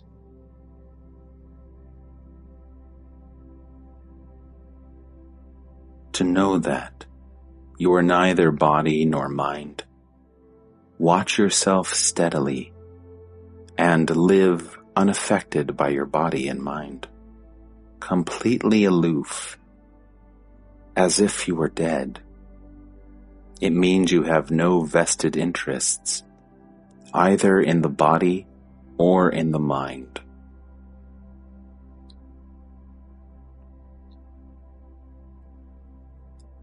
I am not asking you to commit suicide, nor can you. You can only kill the body. You cannot stop the mental process, nor can you put an end to the person you think you are. Just remain unaffected. This complete aloofness, unconcern with mind and body, is the best proof that at the core of your being, You are neither mind nor body. What happens to the body and the mind may not be within your power to change, but you can always put an end to your imagining yourself to be body and mind.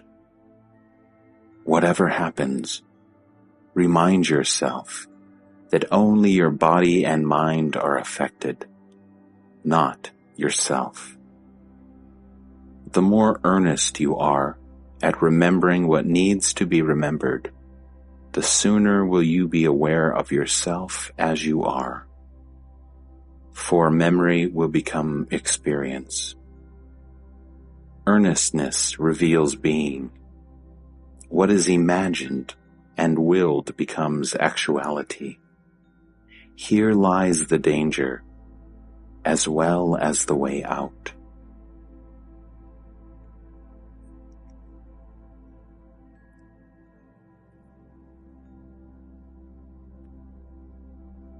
Increase and widen your desires till nothing but reality can fulfill them. It is not desire that is wrong, but its narrowness and smallness. Desire is devotion. By all means be devoted to the real, the infinite, the eternal heart of being. Transform desire into love. All you want is to be happy. All your desires, whatever they may be, are expressions of your longing for happiness. Basically, you wish yourself well. By all means, love yourself wisely. What is wrong is to love yourself stupidly, so as to make yourself suffer. Love yourself wisely. Both indulgence and austerity have the same purpose in view, to make you happy. Indulgence is the stupid way.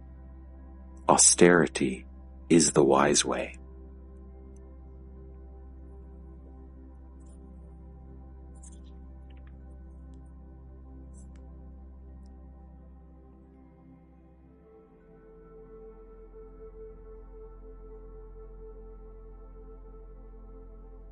It is the choices you make that are wrong. To imagine that some little thing, food, sex, power, fame, will make you happy is to deceive yourself. Only something as vast and deep as your real self can make you truly and lastingly happy.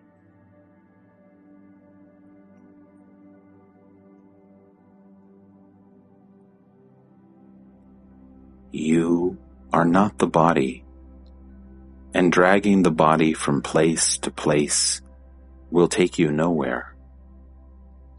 Your mind is free to roam the three worlds. Make full use of it.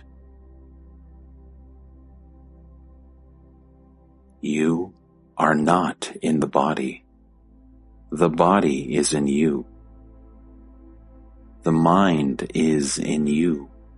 They happen to you. They are there because you find them interesting. Your very nature has the infinite capacity to enjoy. It is full of zest and affection. It does not know evil nor ugliness. It hopes. It trusts. It loves.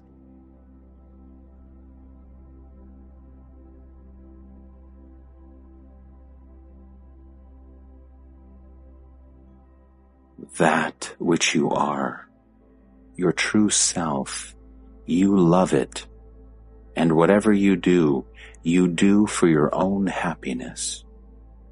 to find it, to know, to cherish it is your basic urge. Since time immemorial, you loved yourself, but never wisely. Use your body and mind wisely in the service of the self. That is all. Be true to your own self. Love yourself absolutely. Do not pretend that you love others as yourself. Unless you have realized them as one with yourself, you cannot love them. Don't pretend to be what you are not. Don't refuse to be what you are. Your love of others is the result of self-knowledge, not its cause. Without self-realization, no virtue is genuine. When you know beyond all doubting that the same life flows through all that is, and you are that life, you will love all naturally and spontaneously. When you realize the depth and fullness of your love of yourself, you know that every living being and the entire universe are included in your affection. But when you look at anything as separate from you, you cannot love it, for you are afraid of it. Alienation causes fear, and fear deepens alienation. It is a vicious cycle. Only self-realization can break it. Go for it, resolutely.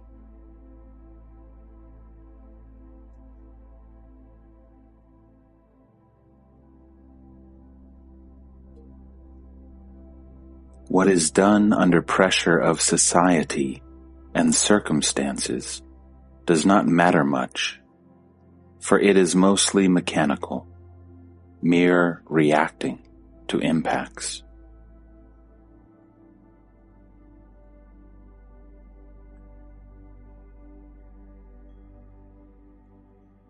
The Guru demands one thing only: clarity and intensity of purpose, a sense of responsibility for oneself. The very reality of the world must be questioned. Who is the Guru after all? He who knows the state in which there is neither the world nor the thought of it. He is the supreme teacher. To find him means to reach the state in which imagination is no longer taken for reality. Please, understand that the Guru stands for reality, for truth, for what is. He is a realist in the highest sense of the term. He cannot and shall not come to terms with the mind and its delusions. He comes to take you to the real. Don't expect him to do anything else.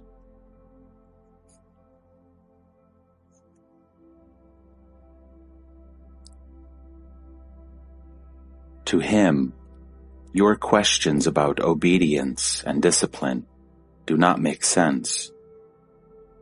For in his eyes, the person you take yourself to be does not exist. Your questions are about a non-existing person. What exists for you does not exist for him. What you take for granted, he denies absolutely. He wants you to see yourself as he sees you. Then, you will not need a guru to obey and follow. for you will obey and follow your own reality. Realize that whatever you think yourself to be is just a stream of events. That while all happens, comes and goes, you alone are, the changeless among the changeful, the self-evident among the inferred. Separate the observed from the observer and abandon false identifications.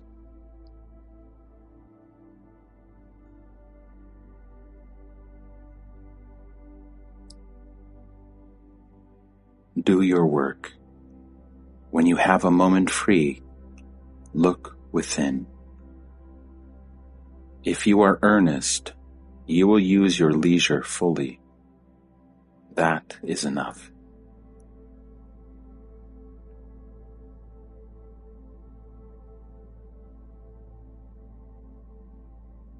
Your difficulty lies in your wanting reality and being afraid of it at the same time.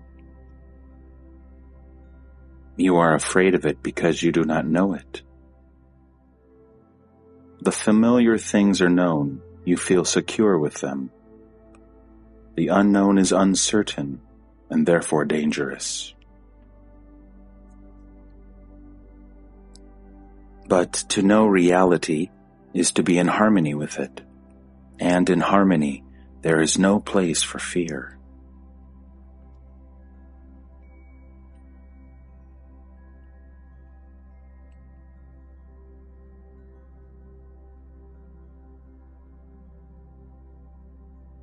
In deep silence, the self contemplates the body. It is like the white paper on which nothing is written yet.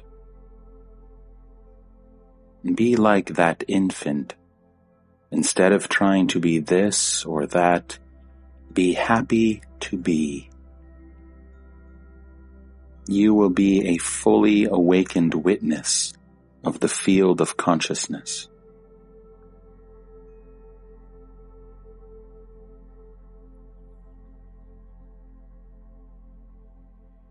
When you love the self and nothing else, you go beyond the selfish and the unselfish.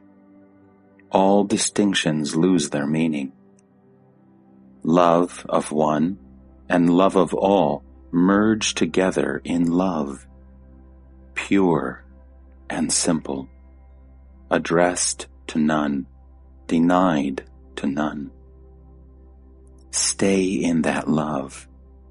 Go deeper and deeper into it. Investigate yourself and love the investigation, and you will solve not only your own problems, but also the problems of humanity.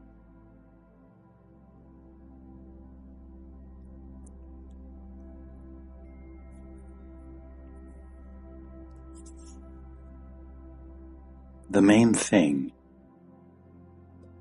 is earnestness. Be honest with yourself, and nothing will betray you. Virtues and powers are mere tokens for children to play with. They are useful in the world, but do not take you out of it. To go beyond, you need alert immobility, quiet attention.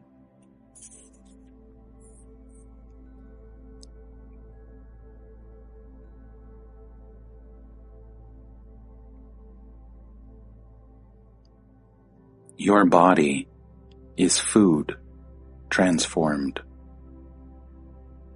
As your food, gross and subtle, so will be your health.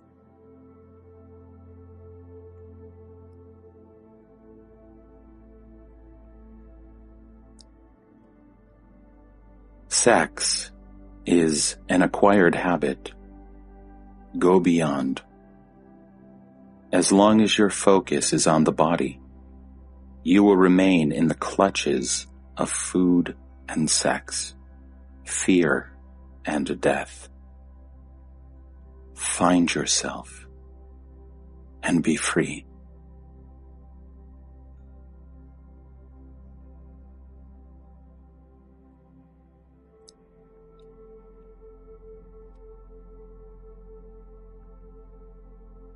When you sit quiet and watch yourself, all kinds of things may come to the surface.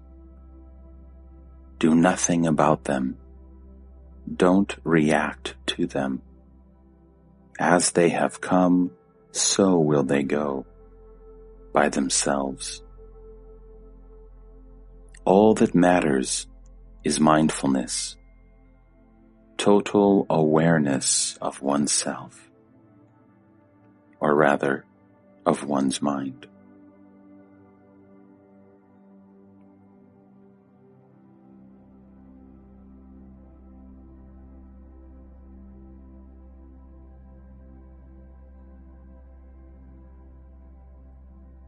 The observer is beyond observation. What is observable is not the real self. You can observe the observation, but not the observer. You know you are the ultimate observer by direct insight, not by a logical process based on observation.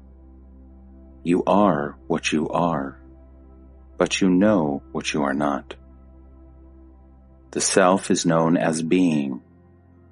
The not self is known as transient. But in reality, all is in the mind. The observed, observation, and observer are mental constructs.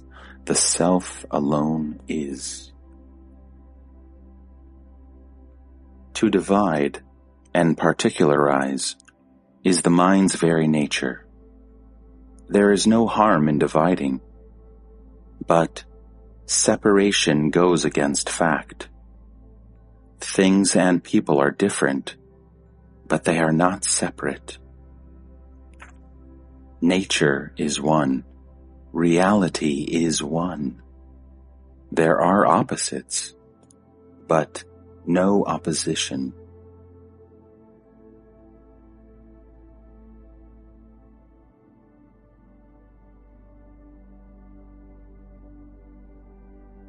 There is a difference between work and mere activity.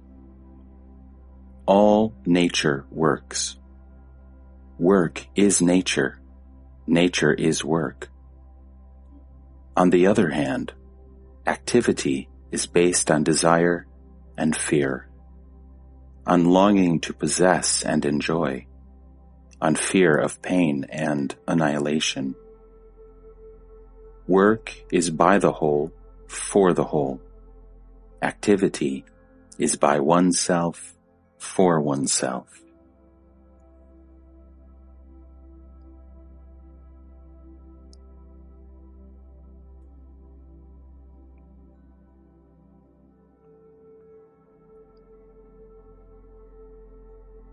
Do what you feel like doing. Don't bully yourself. Violence will make you hard and rigid. Do not fight with what you take to be obstacles on your way. Just be interested in them. Watch them. Observe. Inquire. Let anything happen, good or bad. But don't let yourself be submerged by what happens.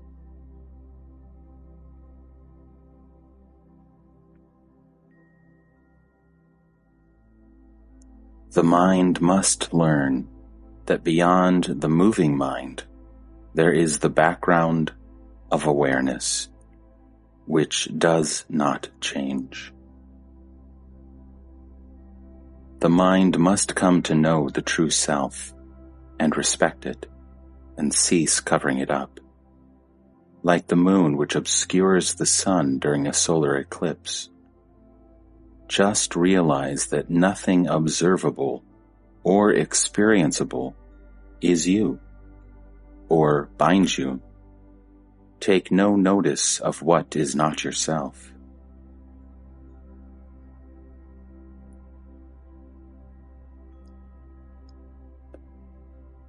To be aware is to be awake. Unaware means asleep. You are aware anyhow. You need not try to be. What you need is to be aware of being aware. Be aware deliberately and consciously. Broaden and deepen the field of awareness. You are always conscious of the mind, but you are not aware of yourself as being conscious.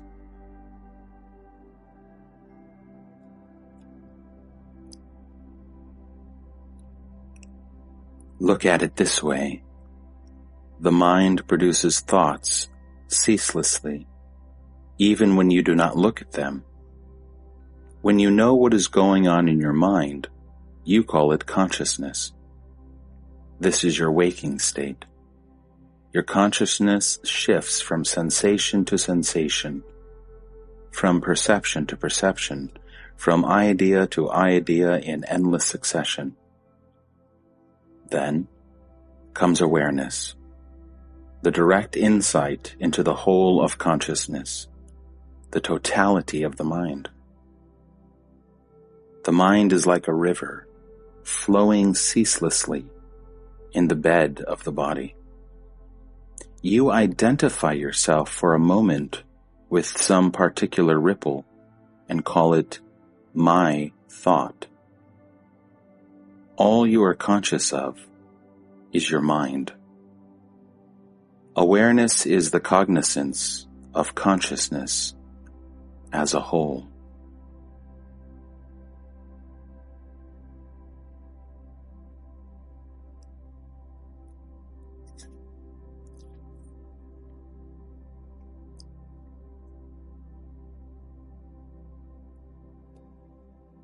Don't say, everybody is conscious. Say, there is consciousness, in which everything appears and disappears. Our minds are just waves on the ocean of consciousness. As waves, they come and go. As ocean, they are infinite and eternal. Know yourself as the ocean of being, the womb of all existence. These are all metaphors, of course. The reality is beyond description. You can know it only by being it.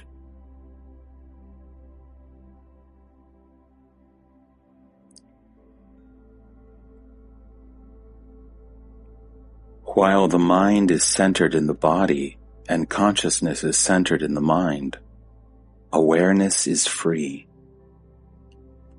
The body has its urges and mind its pains and pleasures. Awareness is unattached and unshaken. It is lucid, silent, peaceful, alert, and unafraid, without desire and fear. Meditate on it as your true being and try to be it in your daily life, and you shall realize it in its fullness.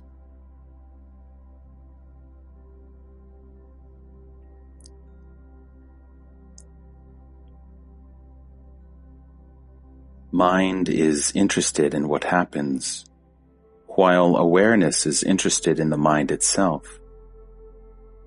The child is after the toy, but the mother watches the child, not the toy.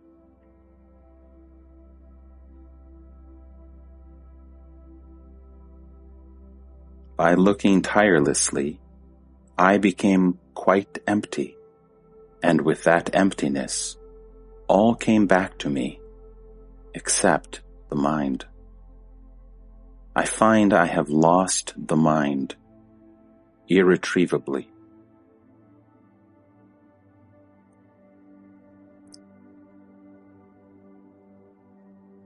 I am neither conscious nor unconscious.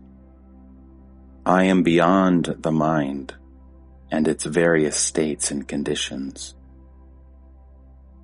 Distinctions are created by the mind and apply to the mind only.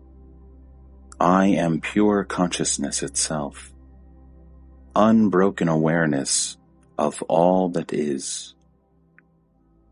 I am in a more real state than yours.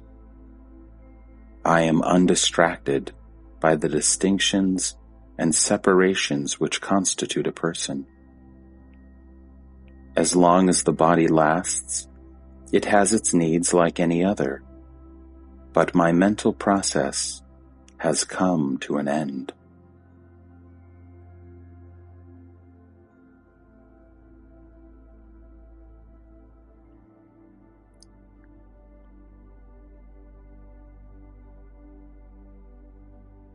I am not a person in your sense of the word, though I may appear a person to you. I am that infinite ocean of consciousness in which all happens. I am also beyond all existence and cognition, pure bliss of being. There is nothing I feel separate from. Hence, I am all. No thing is me, so I am nothing.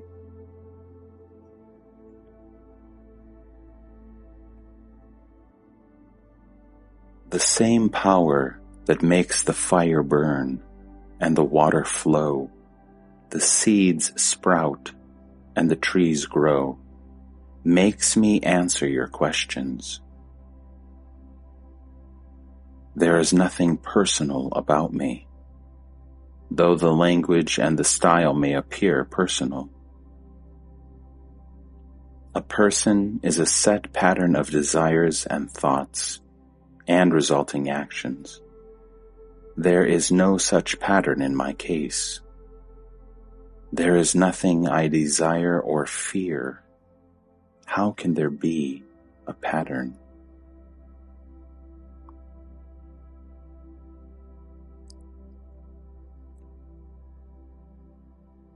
Life will escape, the body will die, but it will not affect me in the least. Beyond space and time, I am. Uncaused, uncausing, yet the very matrix of existence.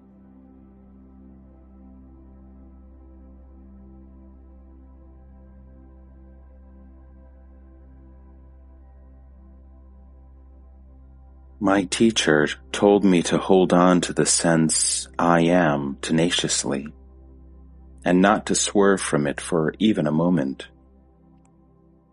I did my best to follow his advice, and in a comparatively short time, I realized within myself the truth of his teaching. All I did was to remember his teaching, his face, his words constantly. This brought an end to the mind. In the stillness of the mind, I saw myself as I am, unbound.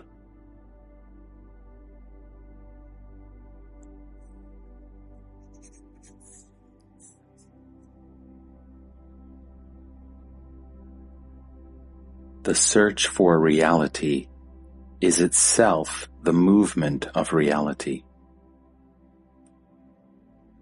In a way, all search is for the real bliss, or the bliss of the real.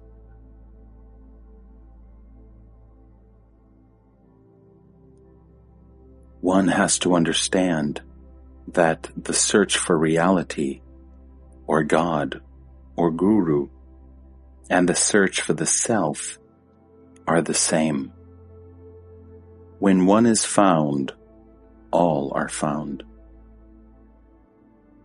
When I am and God is become in your mind indistinguishable, then something will happen, and you will know without a trace of doubt that God is because you are, and you are because God is. The two are one.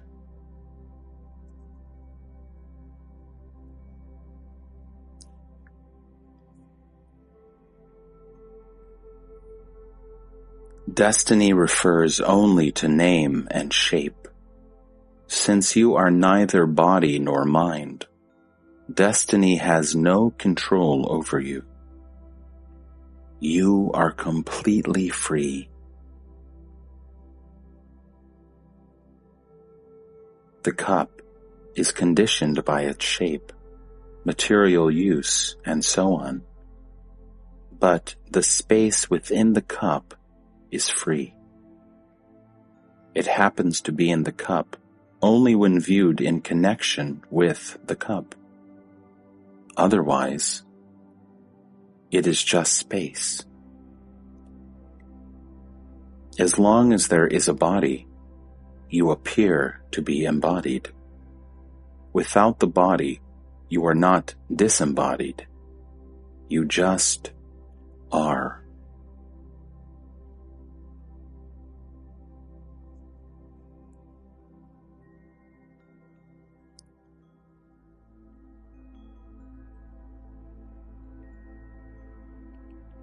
To be free from thoughts is itself meditation. You begin by letting thoughts flow and watching them. The very observation slows down the mind till it stops altogether. Once the mind is quiet, keep it quiet. Don't get bored with peace. Be in it. Go deeper into it.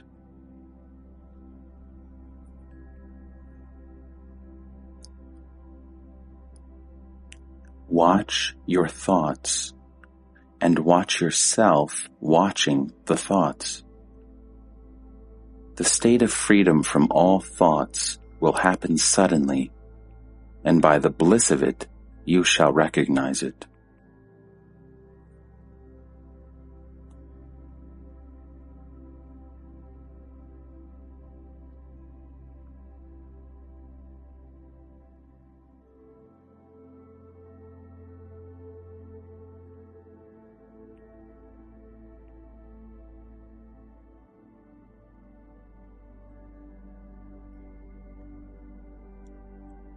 All illness begins in the mind.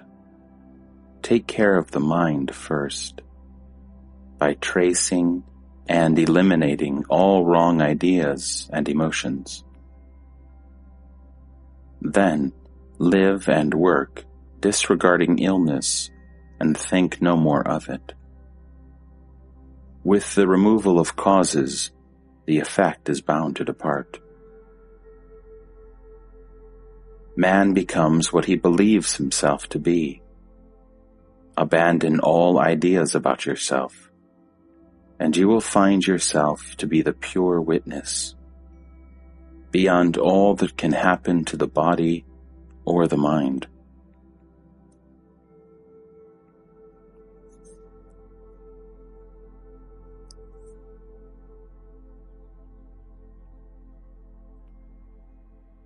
People come to you for advice. How do you know what to answer? As I hear the question, so do I hear the answer. And how do you know that your answer is right? Once I know the true source of the answers, I need not doubt them. From a pure source, only pure water will flow. I am not concerned with people's desires and fears. I am in tune with facts, not with opinions. Man takes his name and shape to be himself, while I take nothing to be myself.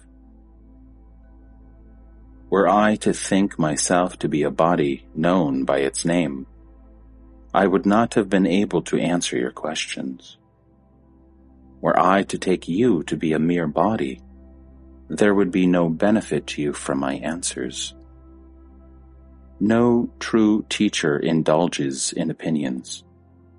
He sees things as they are and shows them as they are. If you take people to be what they think themselves to be, you will only hurt them, as they hurt themselves so grievously all the time. But if you see them as they are in reality, it will do them enormous good. If they ask you what to do, what practices to adopt, which way of life to follow, answer, do nothing, just be. In being, all happens naturally.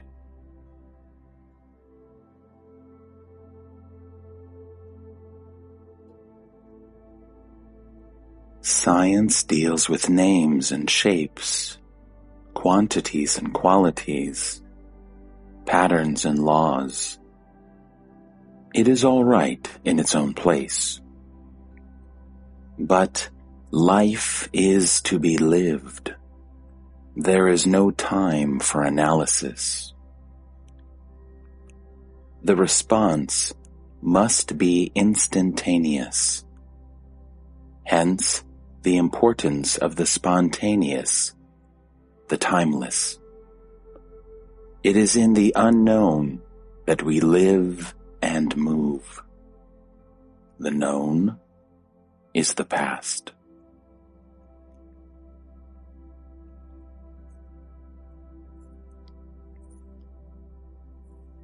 Reality is good and beautiful. We create the chaos.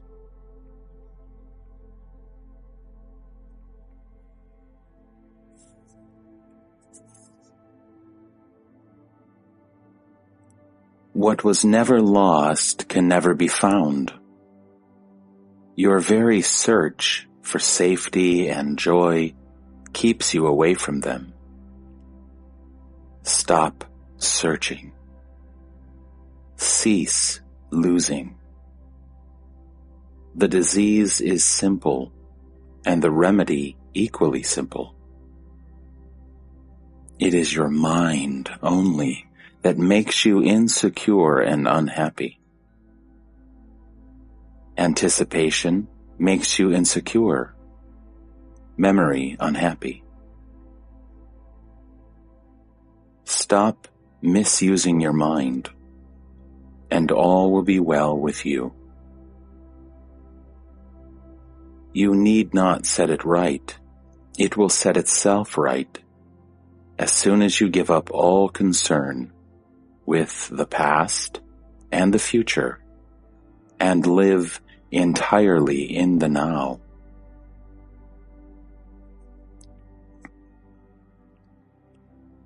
As nothing and nobody, you are safe and happy.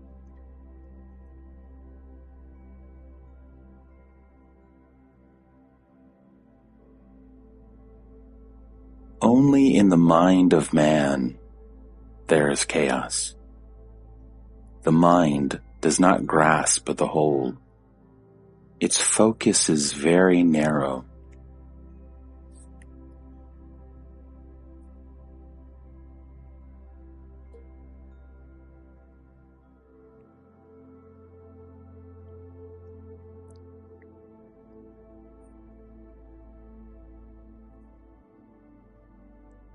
All must change.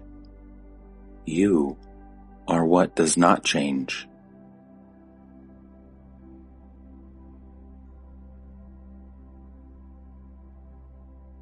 When the I am myself goes, the I am all comes. When the I am all goes, I am comes. When even I am goes, reality alone is, and in it, every I am is preserved and glorified. Diversity without separateness is the ultimate that the mind can touch. Beyond that, all activity ceases, because in it all goals are reached and all purposes fulfilled.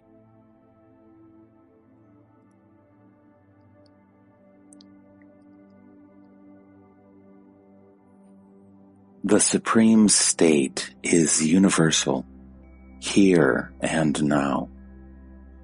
Everybody already shares in it. It is the state of being, knowing, and liking. Who does not like to be, or does not know his own existence? But we take no advantage of this joy of being conscious.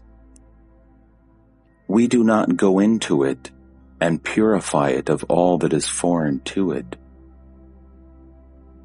This work of mental self-purification, the cleansing of the psyche, is essential. Just as a speck in the eye, by causing inflammation, may wipe out the world, so the mistaken idea, I am the body-mind, causes the self-concern, which obscures the universe. It is useless to fight the sense of being a limited and separate person, unless the roots of it are laid bare. Selfishness is rooted in the mistaken ideas of oneself. Clarification of the mind is yoga.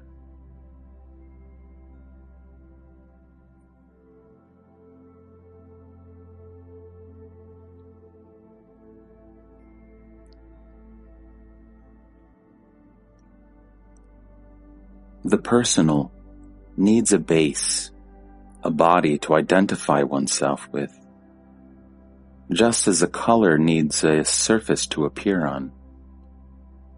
The seeing of the color is independent of the color. It is the same whatever the color. One needs an eye to see a color. The colors are many.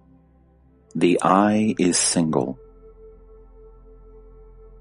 The impersonal is like the light in the color and also in the eye, yet simple, single, indivisible, and unperceivable, except in its manifestations. Not unknowable, but unperceivable, unobjectival, inseparable.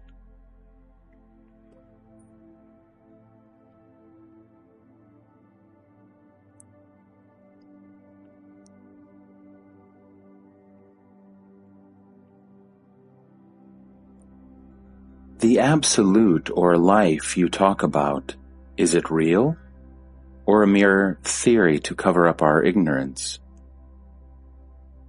Both. To the mind, a theory, in itself, is a reality. It is reality in its spontaneous and total rejection of the false. Just as light destroys darkness by its very presence, so does the Absolute destroy imagination. To see that all knowledge is a form of ignorance is itself a movement of reality. The witness is not a person. The person comes into being when there is a basis for it, an organism, a body. In it, the Absolute is reflected as awareness. Pure awareness becomes self-awareness. When there is a self, self-awareness is the witness.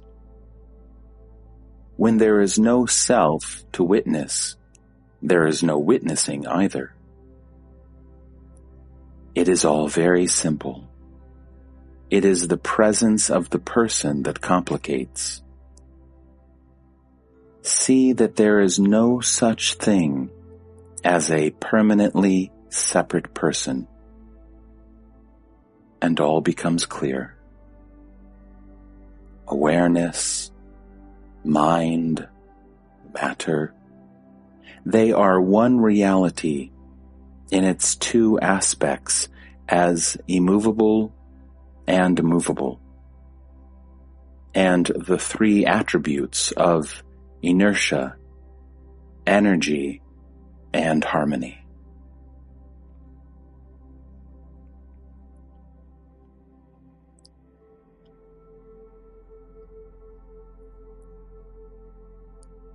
What comes first, consciousness or awareness? Awareness becomes consciousness when it has an object. The object changes all the time. In consciousness there is movement. Awareness by itself is motionless and timeless, here and now. In pure consciousness, nothing ever happens.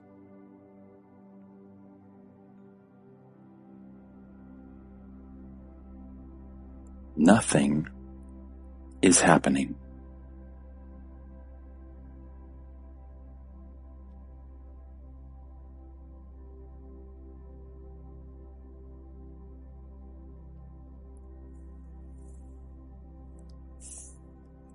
Imagine a big building collapsing.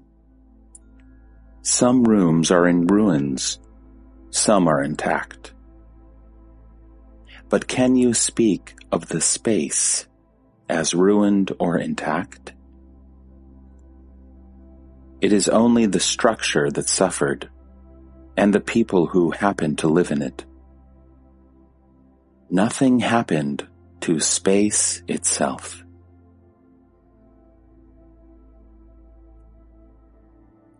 Similarly, nothing happens to life when forms break down and names are wiped out.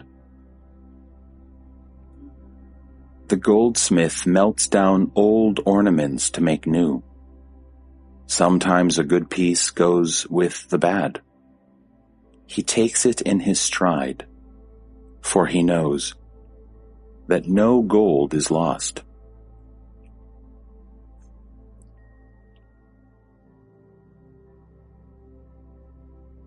Death is natural. The manner of dying is man-made. Separateness causes fear and aggression, which again cause violence.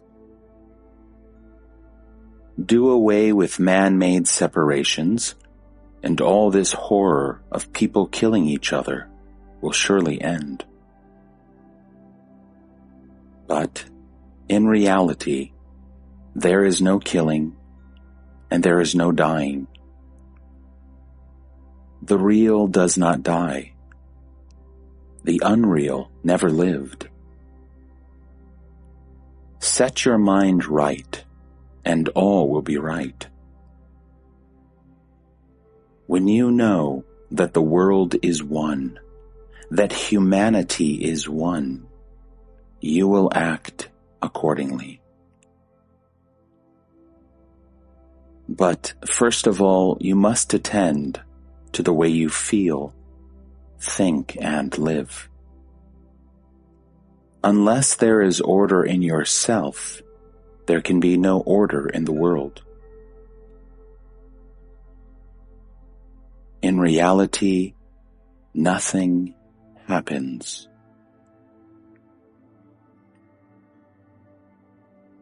Onto the screen of the mind, destiny forever projects its pictures, memories of former projections, and thus illusion constantly renews itself. The pictures come and go, light intercepted by ignorance. See the light and disregard the picture.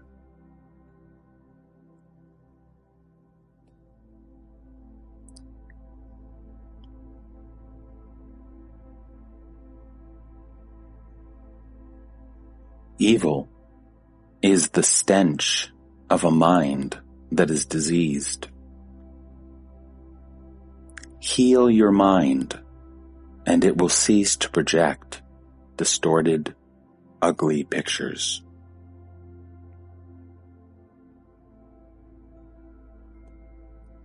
Reality cannot be momentary. It is timeless. But timelessness is not duration.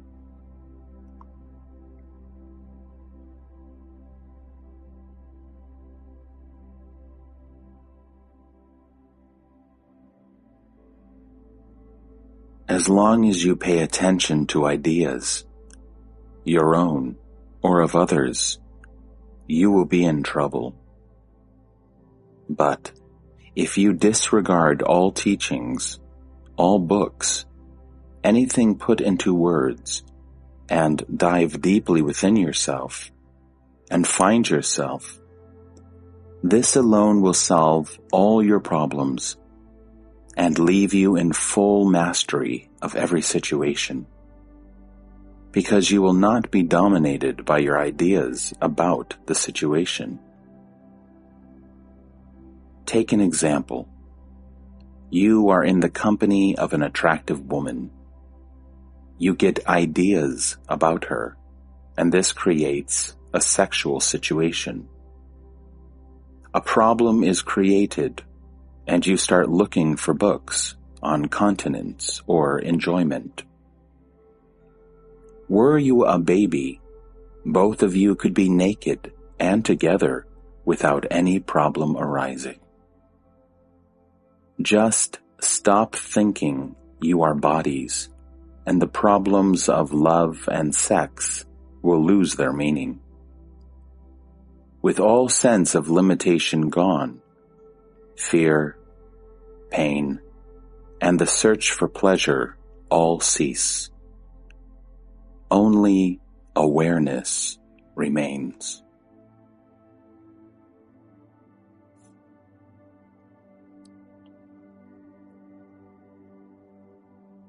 The self is near, and the way to it is easy. All you need do is do nothing. Your sadhana, spiritual practice, is to be. The doing happens. Just be watchful. Where is the difficulty in remembering that you are? You are all the time.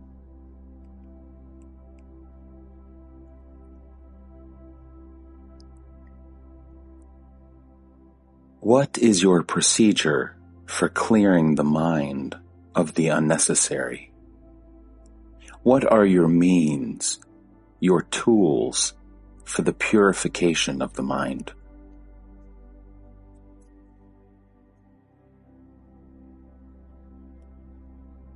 The mind exists in two states, as water and as honey. The water vibrates at the least disturbance, while the honey, however disturbed, returns quickly to immobility.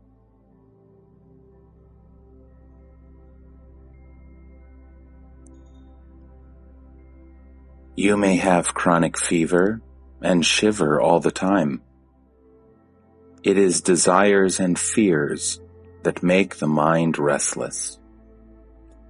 free from all negative emotions. It is quiet.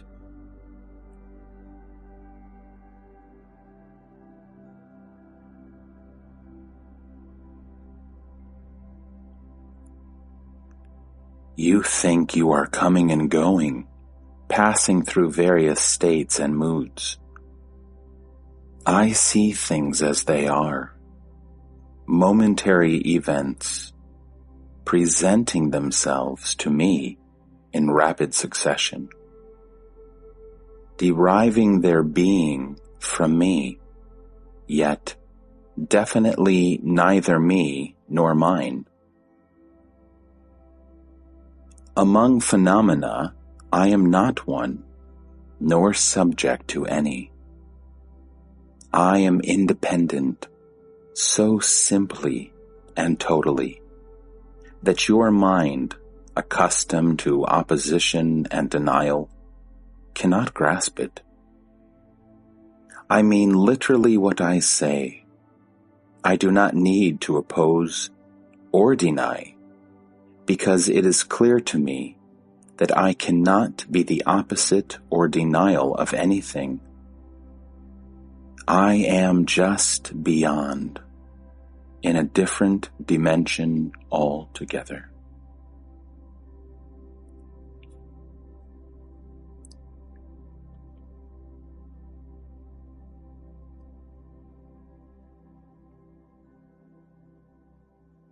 Set your intellect aside. Don't use it in these matters.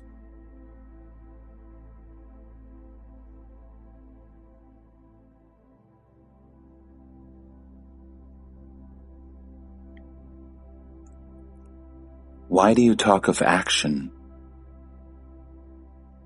Are you acting ever? Some unknown power acts, and you imagine that you are acting. You are merely watching what happens, without being able to influence it in any way.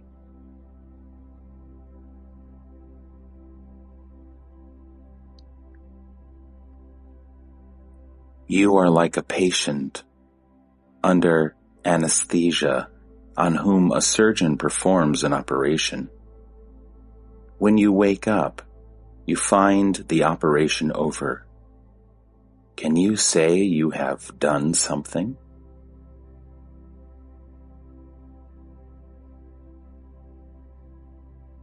You have no choice, only the illusion of it.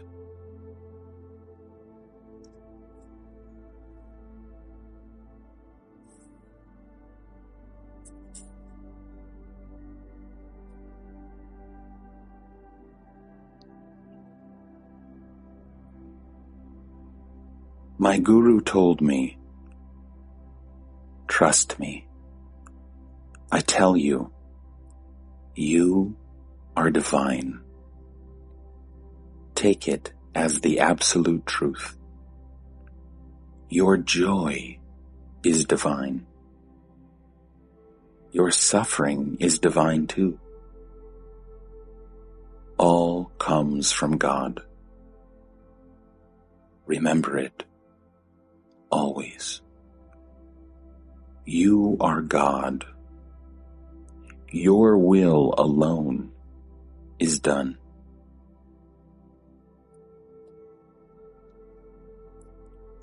I did believe him, and soon realized how wonderfully true and accurate were his words.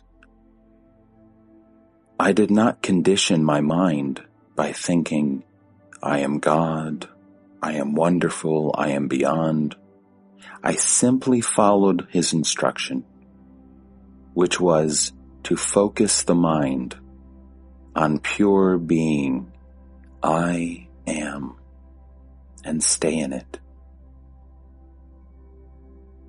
I used to sit for hours with nothing but the I am in my mind. And soon peace and joy and a deep, all-embracing love became my normal state. In it, all disappeared. Myself, my guru, the life I lived, the world around me. Only peace remained, and unfathomable silence.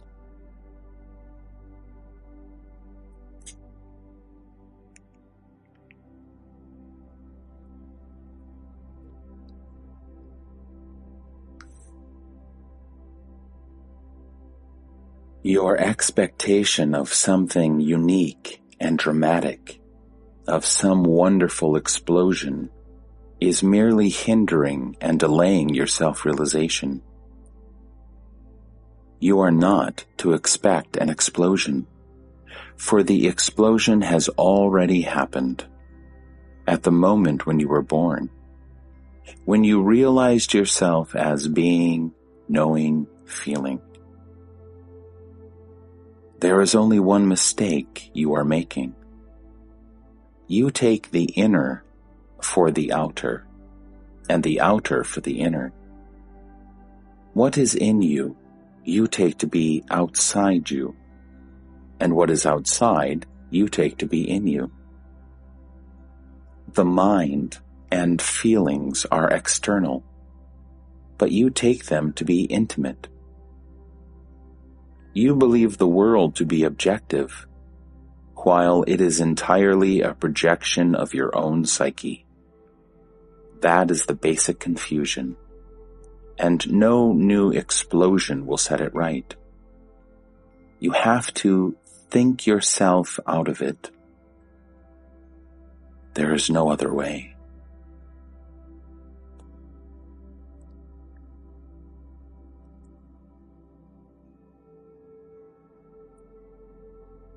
Watch your thoughts as you watch the street traffic. People come and go. You register without response. It may not be easy in the beginning, but with some practice, you will find that your mind can function on many levels at the same time, and you can be aware of them all. It is only when you have a vested interest in any particular level that your attention gets caught in it, and you black out on other levels. Even then, the work on the blacked out levels goes on, outside the field of consciousness. Do not struggle with your memories and thoughts. Try only to include in your field of attention the other, more important questions, like, who am I? How did I happen to be born? Whence this universe around me? What is real and what is momentary? No memory will persist if you lose interest in it. It is the emotional link that perpetuates the bondage. You are always seeking pleasure, avoiding pain, always after happiness and peace. Don't you see that it is your very search for happiness that makes you feel miserable? Try the other way. Indifferent to pain and pleasure, neither asking nor refusing, give all your attention to the level on which I am is present. Soon you will realize that peace and happiness are in your very nature, and it is only seeking them through some particular channels that disturbs. Avoid the disturbance, that is all. To seek, there is no need. You would not seek what you already have. You yourself are God, the supreme reality. To begin with, trust me. Trust the teacher. It enables you to make the first step, and then your trust is justified by your own experience. In every walk of life, initial trust is essential. Without it, little can be done. Every undertaking is an act of faith. Even your daily bread you eat on trust. By remembering what I told you, you will achieve everything. I am telling you again. You are the all-pervading, all-transcending reality. Behave accordingly. Think, feel, and act in harmony with the whole, and the actual experience of what I say will dawn upon you in no time. No effort is needed. Have faith and act on it. Please see that I want nothing from you. It is in your own self-interest that I speak, because above all, you love yourself. You want yourself secure and happy. Don't be ashamed of it. Don't deny it. It is natural and good to love oneself. Only you should know exactly what you love. It is not the body that you love. It is life. Perceiving, feeling, thinking, doing, loving, striving, creating. It is that life you love, which is you, which is all.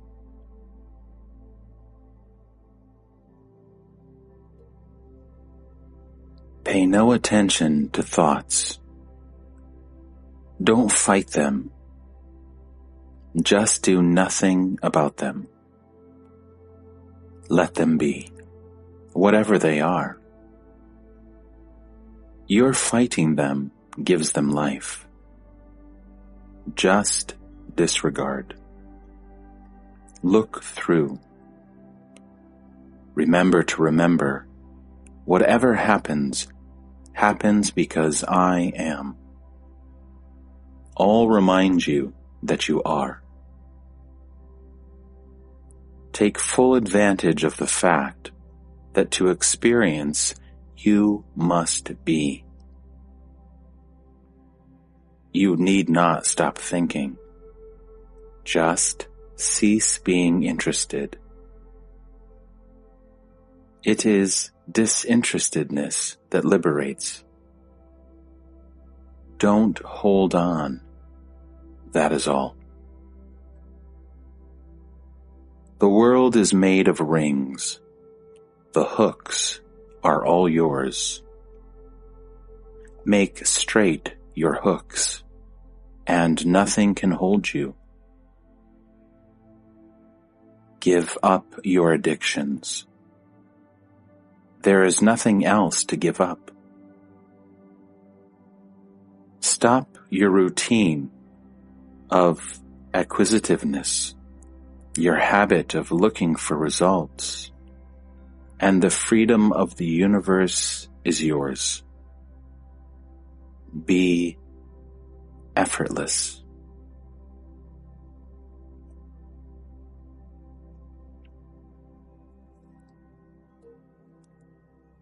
What needs doing, do it. Don't resist. Your balance must be dynamic, based on doing just the right thing, from moment to moment. Don't be a child, unwilling to grow up. Stereotyped gestures and postures will not help you. Rely entirely on your clarity of thought, purity of motive, and integrity of action. You cannot possibly go wrong. Go beyond and leave all behind.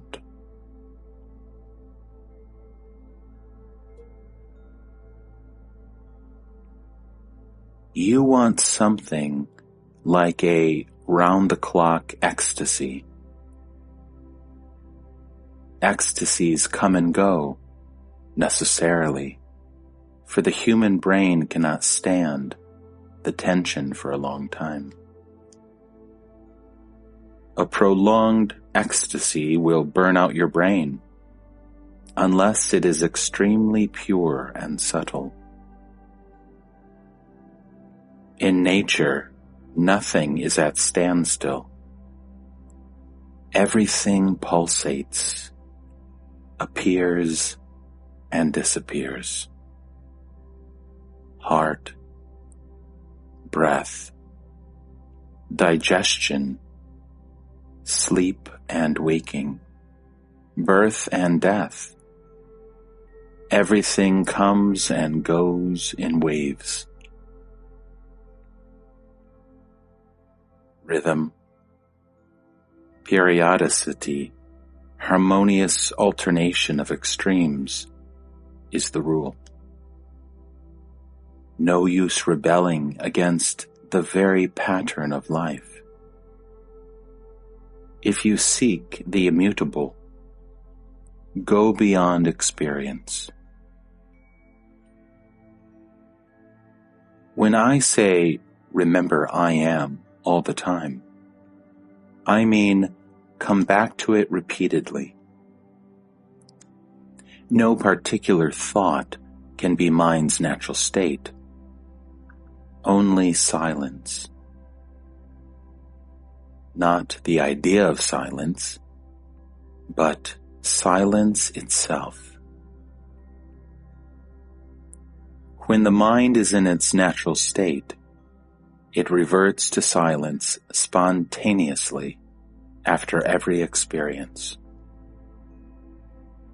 Or rather, every experience happens against the background of silence. Now, what you have learned here becomes the seed. You may forget it, apparently, but it will live, and in due season sprout, and grow, and bring forth flowers and fruits. All will happen by itself. You need not do anything. Only don't prevent it.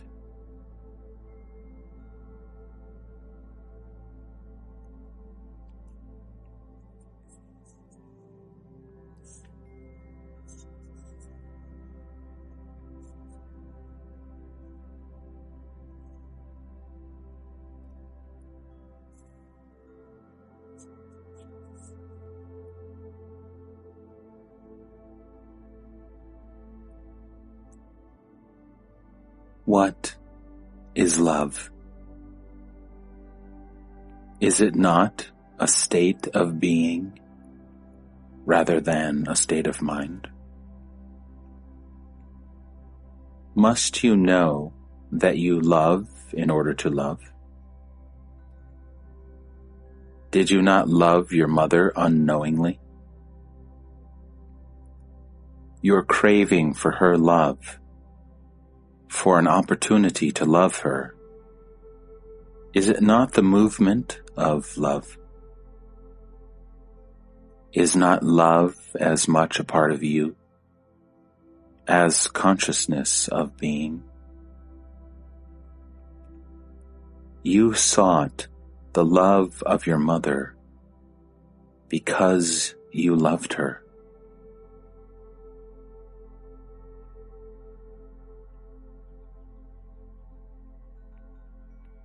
But she would not let me. She could not stop you. Then why was I unhappy all my life? Because you did not go down to the very roots of your being. It is your complete ignorance of yourself that covered up your love and happiness and made you seek for what you have never lost. Love is will. The will to share your happiness with all. Being happy. Making happy. This is the rhythm of love.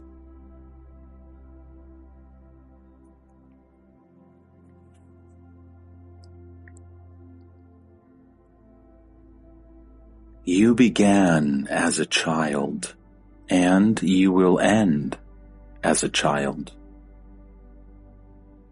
Whatever you have acquired in the meantime, you must lose and start at the beginning.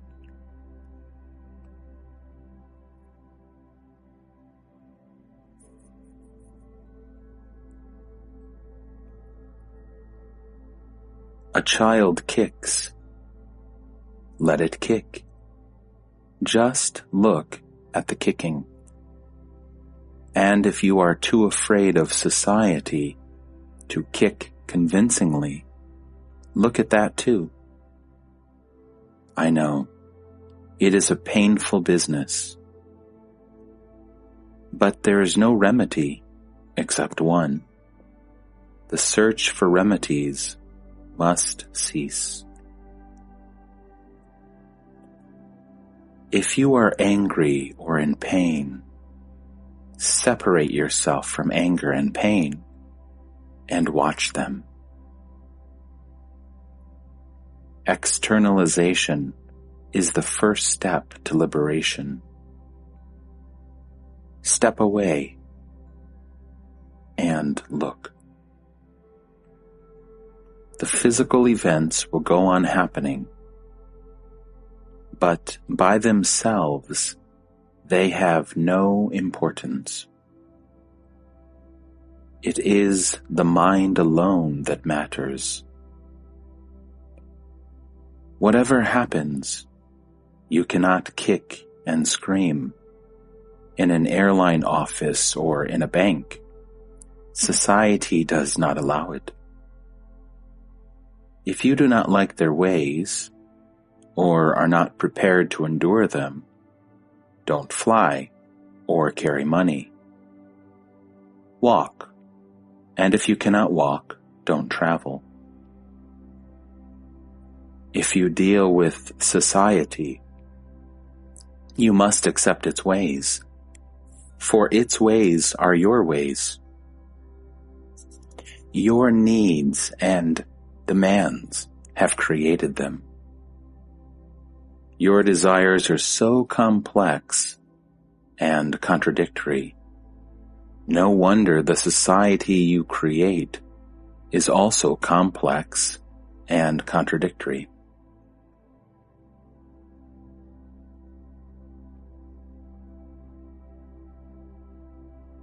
If you could only keep quiet, clear of memories and expectations, you would be able to discern the beautiful pattern of events.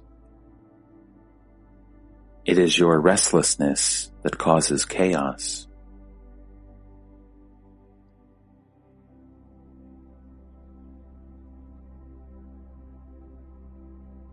You want immediate results.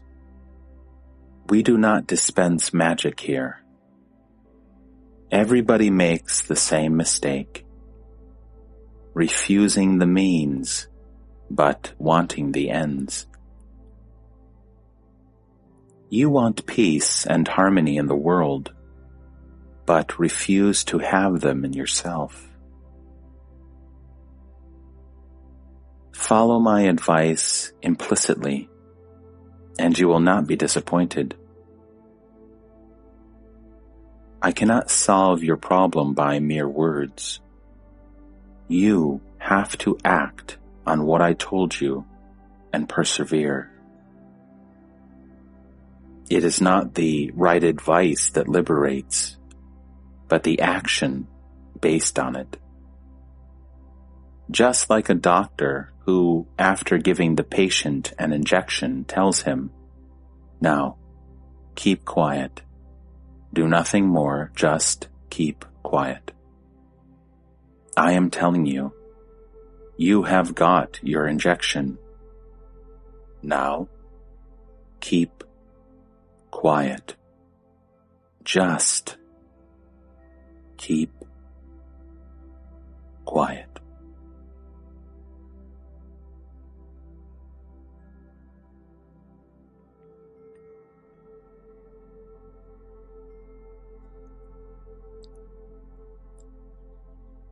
You have nothing else to do.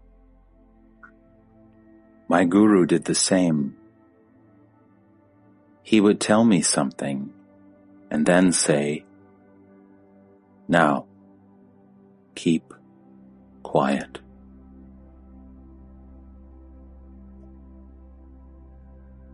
Don't go on ruminating all the time. Stop. Be silent.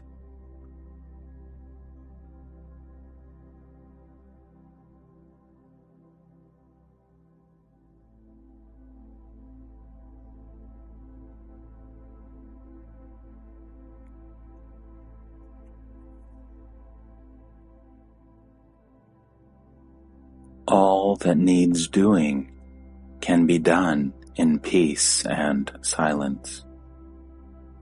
There is no need to get upset. If you just try to keep quiet, all will come. The work, the strength for work, the right motive. Must you know everything beforehand? Don't be anxious about your future. Be quiet now, and all will fall into place.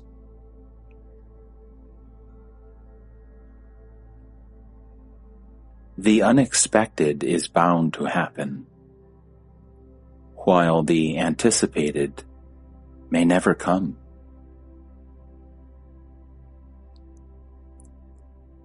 Don't tell me you cannot control your nature. You need not control it. Throw it overboard. Have no nature to fight or to submit to. No experience will hurt you, provided you don't make it into a habit. Of the entire universe, you are the subtle cause. All is because you are. Grasp this point firmly and deeply, and dwell on it repeatedly.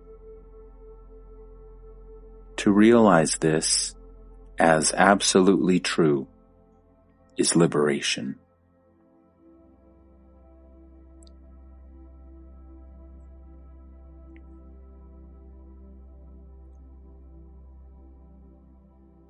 Nature is neither pleasant nor painful. It is all intelligence and beauty. Pain and pleasure are in the mind. Change your scale of values, and all will change. Pleasure and pain are mere disturbances of the senses. Treat them equally, and there will be only bliss.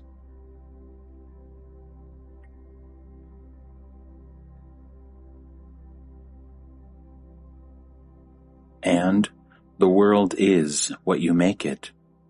By all means, make it happy. Only contentment can make you happy. Desires fulfilled breed more desires. Keeping away from all desires and contentment in what comes by itself is a very fruitful state, a precondition to the state of fullness. Don't distrust its apparent sterility and emptiness. Believe me, it is the satisfaction of desires that breeds misery. Freedom from desires is bliss.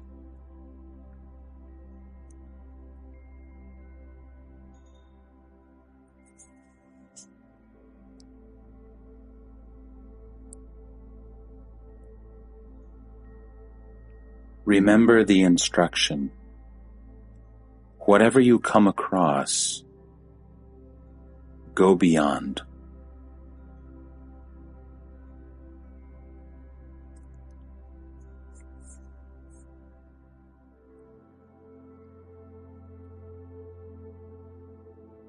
It is like climbing a mountain. Not a step can be missed. One step less, and the summit is not reached.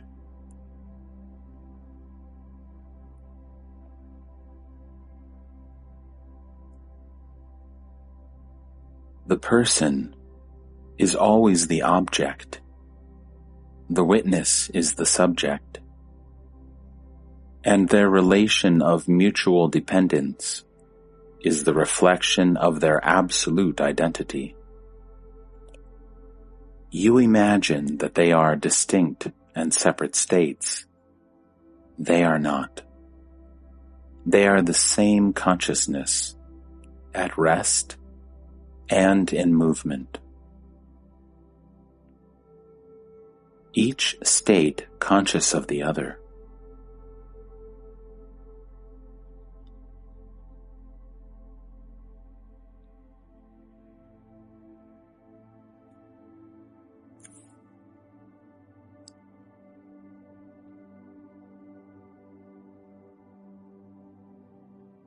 Beyond the mind, all distinctions cease.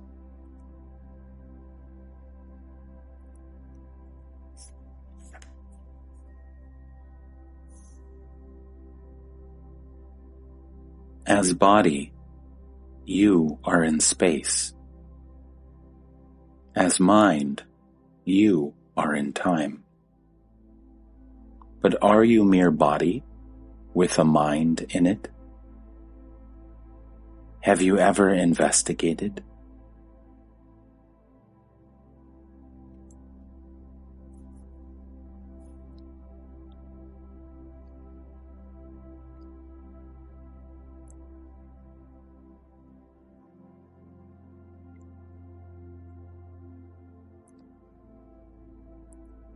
You see people suffer, and you seek the best way of helping them. The answer is obvious. First, put yourself beyond the need of help. Be sure your attitude is of pure goodwill, free of expectation of any kind. Those who seek mere happiness may end up in sublime indifference, while love will never rest. As to the method, there is only one. You must come to know yourself, both what you appear to be and what you are. Clarity and charity go together. Each needs and strengthens the other.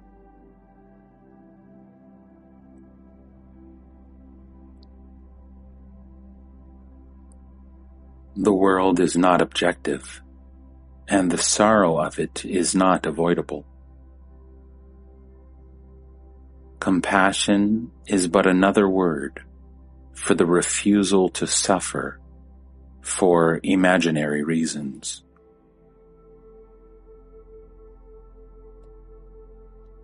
It is always the false that makes you suffer, the false desires and fears. the false values and ideas, the false relationships between people. Abandon the false, and you are free of pain. Truth makes happy. Truth liberates.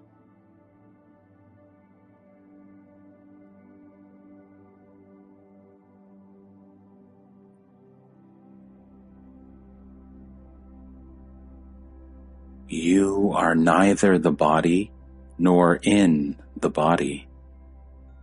There is no such thing as body. You have grievously misunderstood yourself. To understand rightly, investigate.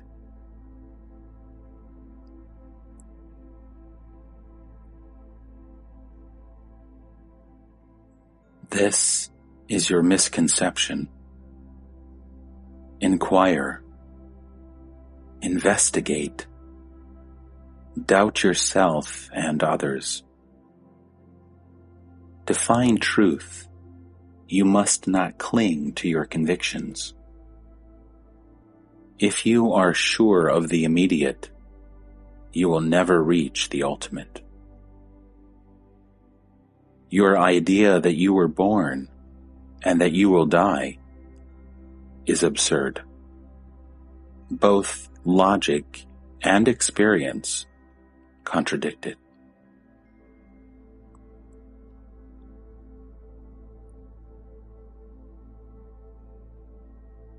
The entire universe contributes incessantly to your existence. Hence, the entire universe is your body. In that sense, I agree.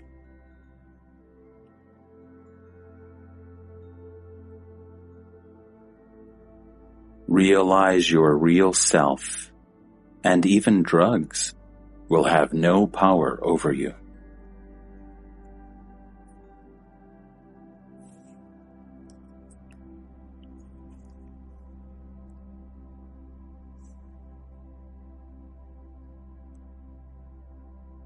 I make no claims of consistency. You think absolute consistency is possible. Prove it by example. Do not preach what you do not practice.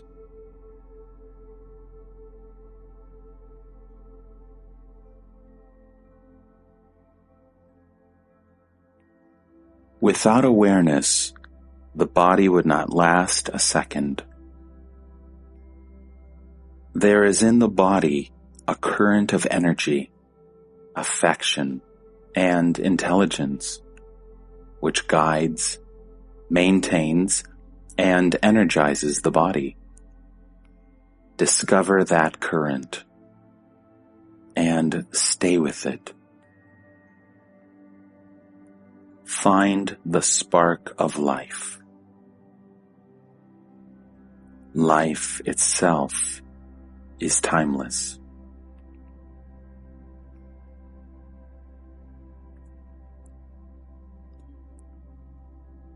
Behave as if what I say is true, and judge by what actually happens. I know what you are, and I am telling you. Trust me for a while.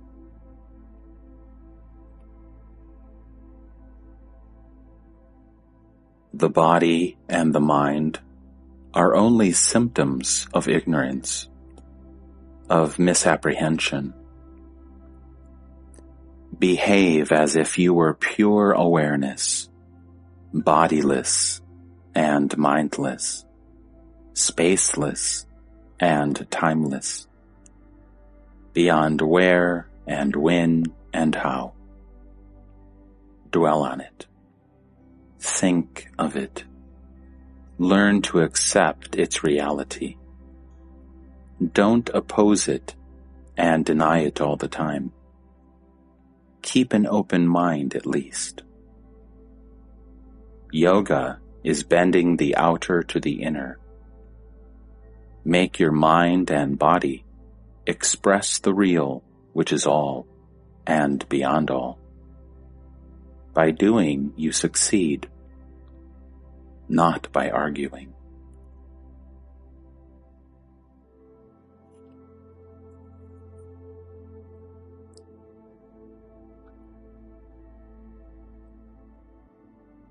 The Absolute precedes time. Awareness comes first. A bundle of memories and mental habits attracts attention. Awareness gets focalized, and a person suddenly appears. Remove the light of awareness, go to sleep or swoon away, and the person disappears. The person flickers. Awareness contains all space and time.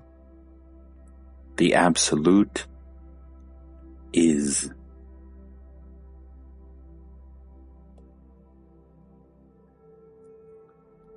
I know the source of all experience. From moment to moment, the little I need to know to live my life, I somehow happen to know.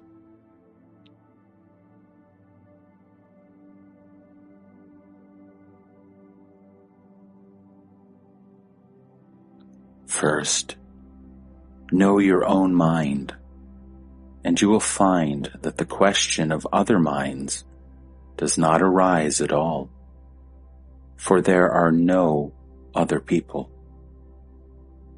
You are the common factor, the only link between the minds. Being is consciousness. I am applies to all.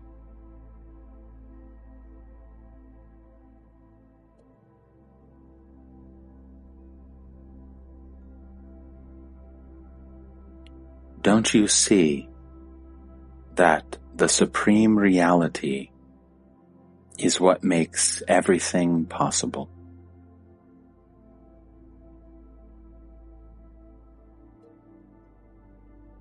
There is trouble only when you cling to something.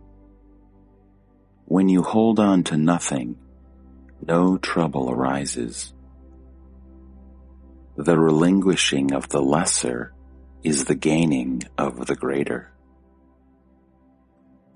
Give up all, and you gain all. Then life becomes what it was meant to be. Pure radiation from an inexhaustible source. In that light, the world appears dimly, like a dream.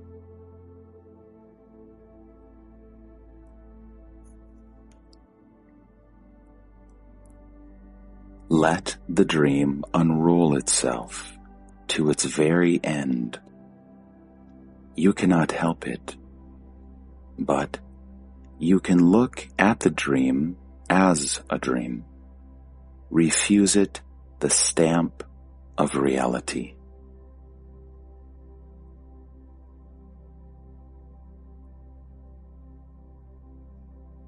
My heart wants you awake.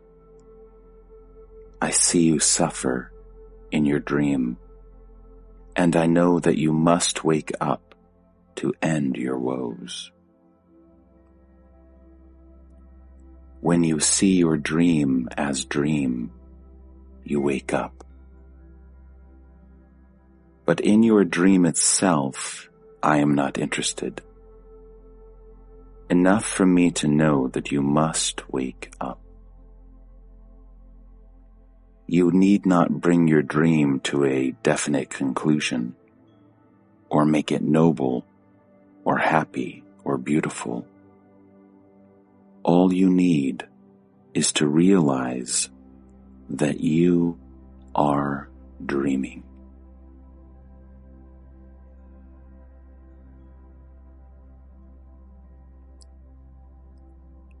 Stop imagining. Stop believing. See the contradictions, the incongruities, the falsehood, and the sorrow of the human state, the need to go beyond. Within the immensity of space floats a tiny atom of consciousness, and in it, the entire universe is contained.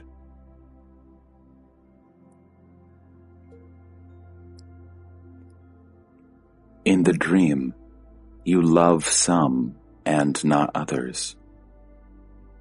On waking up, you find you are love itself, embracing all.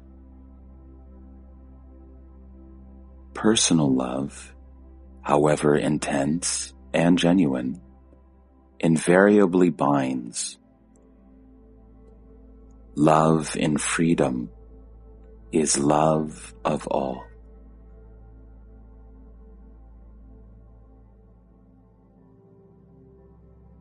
When you are love itself, you are beyond time and numbers. In loving one, you love all. In loving all, you love each. One and all are not exclusive.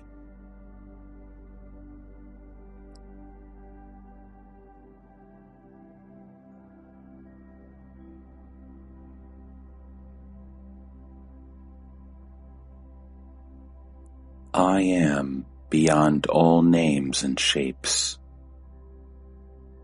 You are too much concerned with past and future. It is all due to your longing to continue, to protect yourself against extinction. And as you want to continue, you want others to keep you company. Hence your concern with their survival.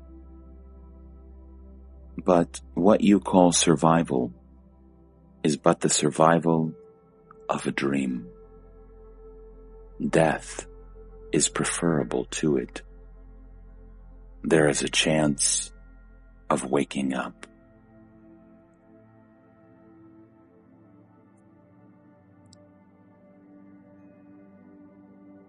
Freedom from all desire is eternity. All attachment implies fear, for all things are transient, and fear makes one a slave. This freedom from attachment does not come with practice. It is natural. When one knows one's true being, love does not cling. Clinging is not love.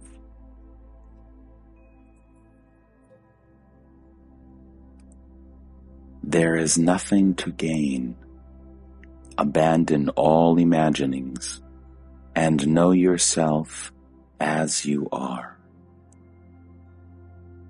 Self-knowledge is detachment. All craving is due to a sense of insufficiency. When you know that you lack nothing, that all there is you and yours, desire ceases.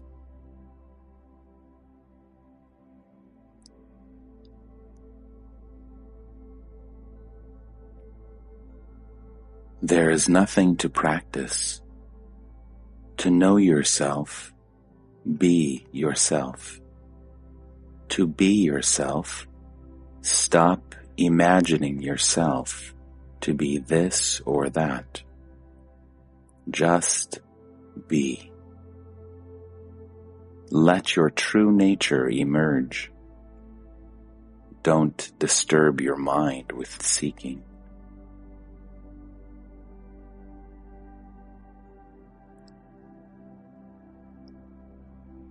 What have you to wait for when it is already here and now? You have only to look and see. Look at yourself, at your own being. You know that you are, and you like it. Abandon all imagining, that is all. Do not rely on time. Time is death. Who waits, dies. Life is now, only. Do not talk to me about past and future. They exist only in your mind.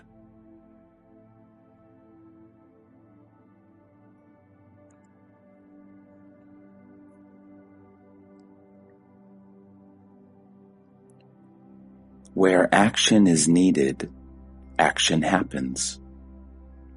Man is not the actor. His is to be aware of what is going on. His very presence is action. The window is the absence of the wall, and it gives air and light because it is empty. Be empty of all mental content, of all imagination and effort, and the very absence of obstacles will cause reality to rush in. If you really want to help a person, keep away. If you are emotionally committed to helping, you will fail to help. You may be very busy and be very pleased with your charitable nature, but not much will be done. A man is really helped when he is no longer in need of help. All else is just futility. By all means do. But what you can do is limited. The self alone is unlimited. Give limitlessly of yourself. All else you can give in small measures only. You alone are immeasurable. To help is your very nature. Even when you eat and drink, you help your body. For yourself, you need nothing. You are pure giving, beginningless, endless, inexhaustible. When you see sorrow and suffering, be with it. Do not rush into activity. Neither learning nor action can really help.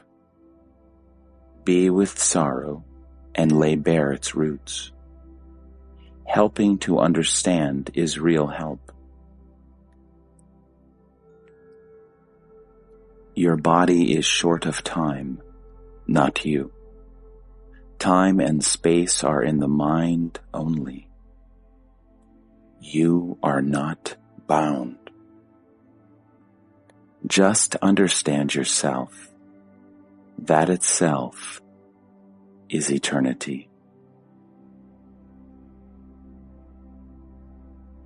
When an ordinary man dies, what happens to him? According to his belief, it happens. As life before death is but imagination, so is life after. The dream continues. And what about the Jnani? The Jnani does not die because he was never born.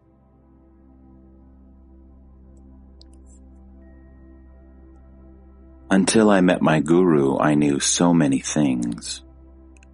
Now I know nothing, for all knowledge is in dream only, and not valid.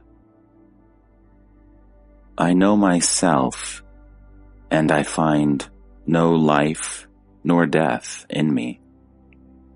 Only pure being, not being this or that, but just being.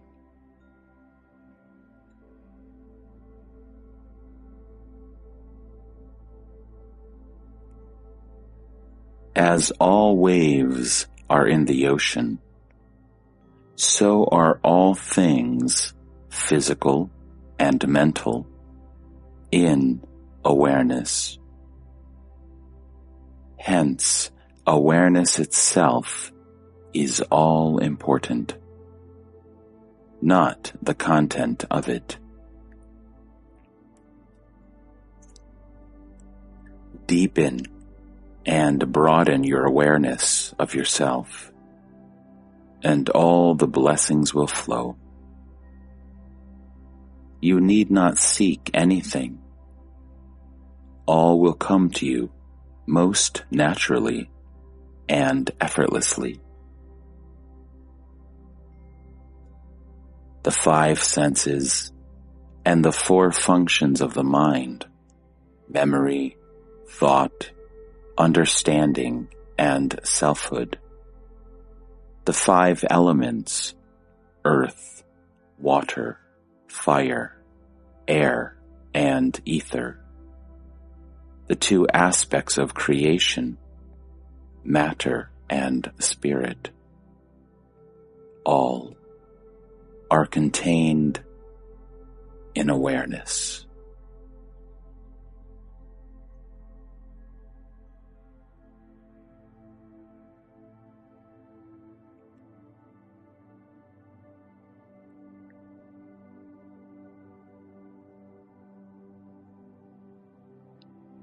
Reincarnation implies a reincarnating self.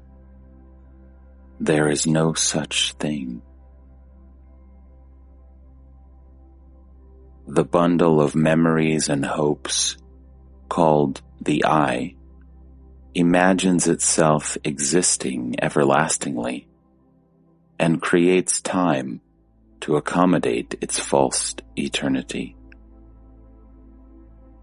To be, I need no past or future. All experience is born of imagination. I do not imagine, so no birth or death happens to me.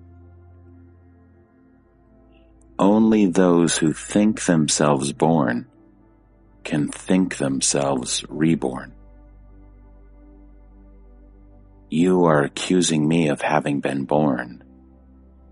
I plead not guilty. All exists in awareness, and awareness neither dies nor is reborn. It is the changeless reality itself.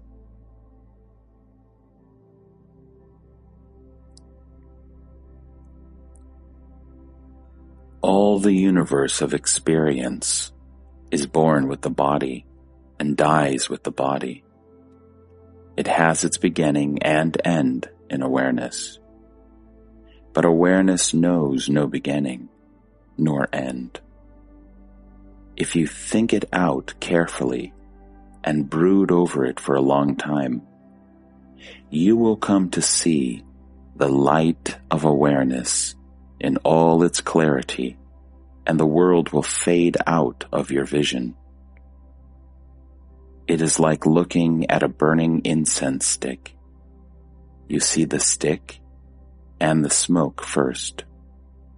When you notice the fiery point, you realize that it has the power to consume mountains of sticks and fill the universe with smoke.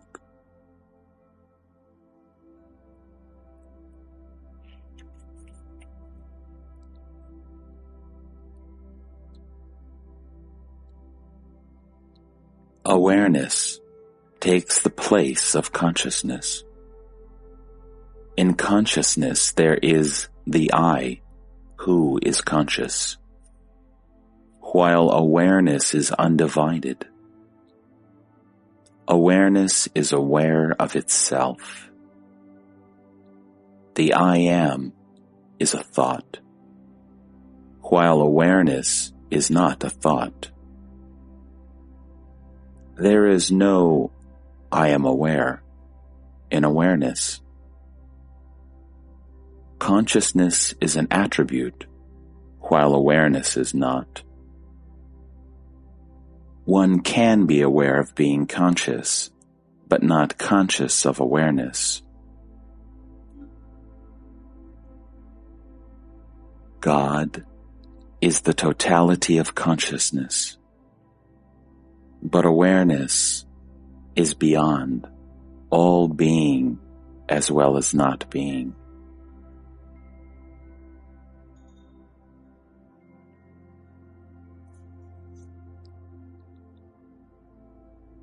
There can be no transition from consciousness to awareness, for awareness is not a form of consciousness. Consciousness can only become more subtle and refined, and that is what happens after death.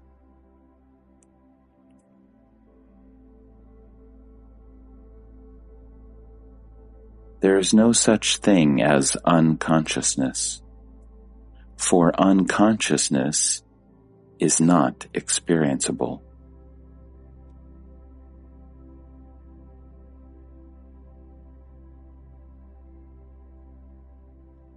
We live in one world, only I see it as it is, while you don't. You see yourself in the world, while I see the world in myself. To you, you get born and die, while to me, the world appears and disappears. Our world is real, but your view of it is not. There is no wall between us, except the one built by you. There is nothing wrong with the senses. It is your imagination that misleads you. It covers up the world as it is, with what you imagine it to be. Something existing independently of you, and yet closely following your inherited or acquired patterns. There is a deep contradiction in your attitude, which you do not see, and which is the cause of sorrow. You cling to the idea that you were born into a world of pain and sorrow. I know that the world is a child of love, having its beginning, growth, and fulfillment in love. But I am beyond love even.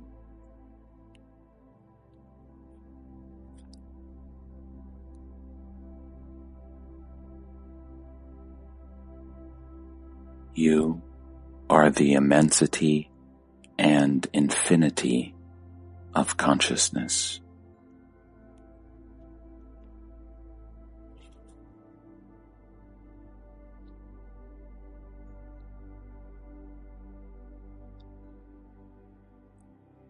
With the enlightened man, the content of his consciousness undergoes a radical transformation. But he is not misled. He knows the changeless.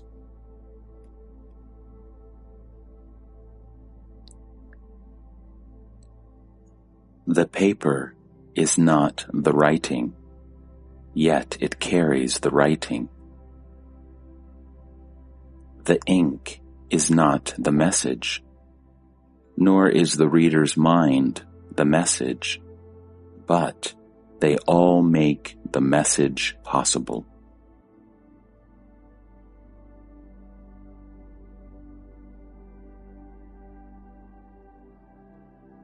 There is only seeing. Both the seer and the seen are contained in it. Don't create differences where there are none.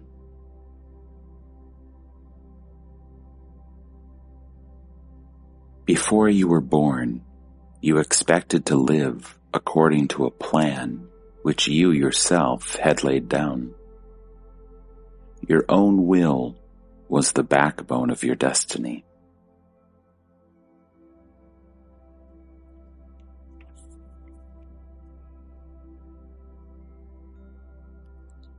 I am like a cinema screen, clear and empty.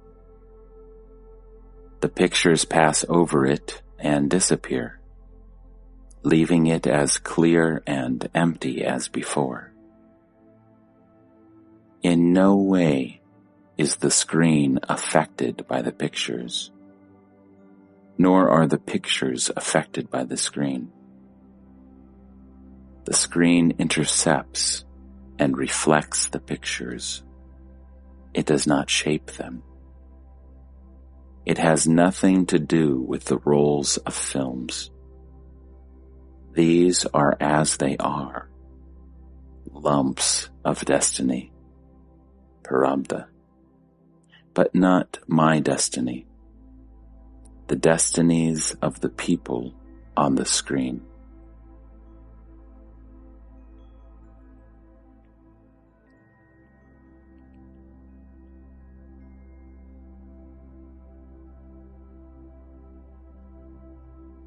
To myself, I am neither perceivable nor conceivable.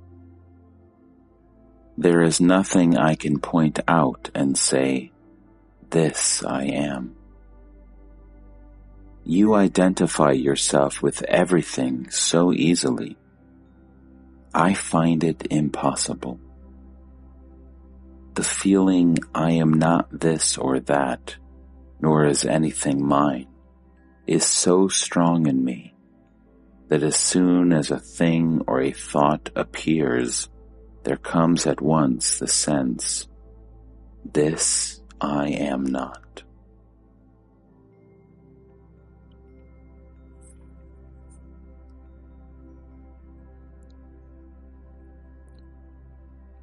I find that somehow, by shifting the focus of attention, I become the very thing I look at and experience the kind of consciousness it has.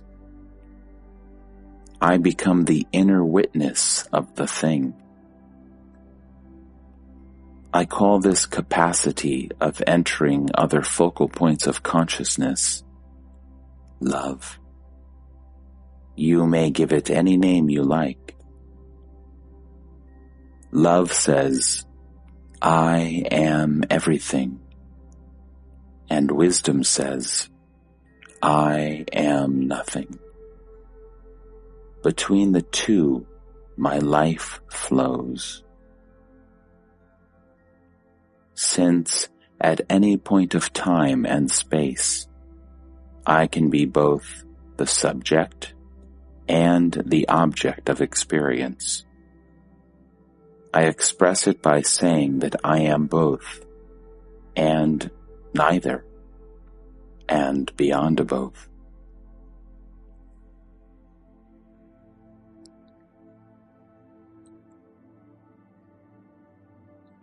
What makes you say these things? You ask, and the answer comes. I watch myself. I watch the answer and see no contradiction. It is clear to me that I am telling you the truth. It is all very simple. Only you must trust me, that I mean what I say, that I am quite serious. As I told you already, my guru showed me my true nature and the true nature of the world. Having realized that I am one with, and yet beyond the world, I became free from all desire and fear. I did not reason out that I should be free. I found myself free, unexpectedly, without the least effort. This freedom from desire and fear has remained with me since then. Another thing I noticed was that I do not need to make an effort. The deed follows the thought, without delay and friction. I have also found that thoughts become self-fulfilling. Things would fall in place smoothly and rightly. The main change was in the mind. It became motionless and silent, responding quickly, but not perpetuating the response. Spontaneity became a way of life. The real became natural, and the natural became real. And above all, infinite affection, love, dark and quiet, radiating in all directions, embracing all, making all interesting and beautiful, significant and auspicious.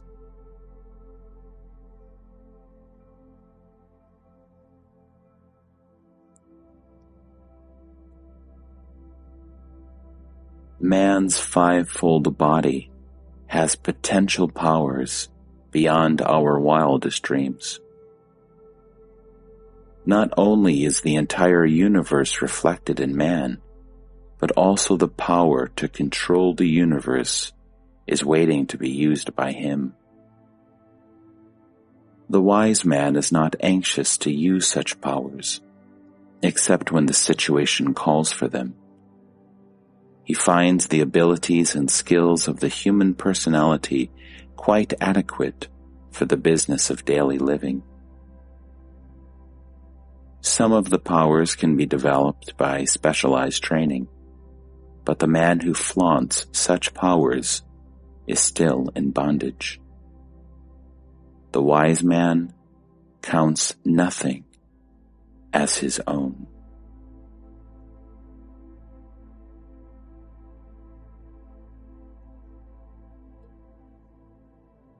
Pain is physical.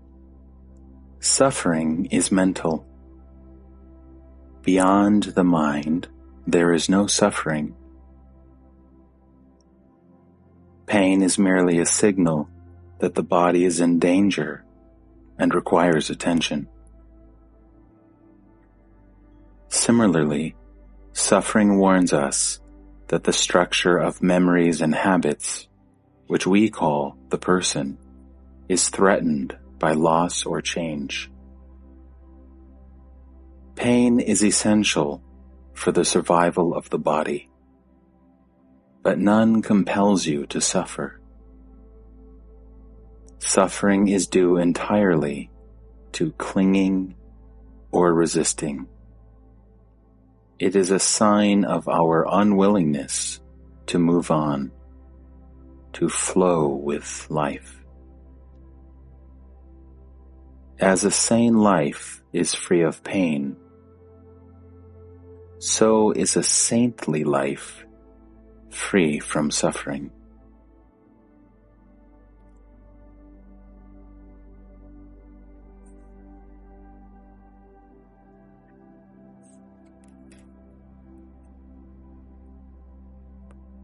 The urge to find oneself is a sign that you are getting ready.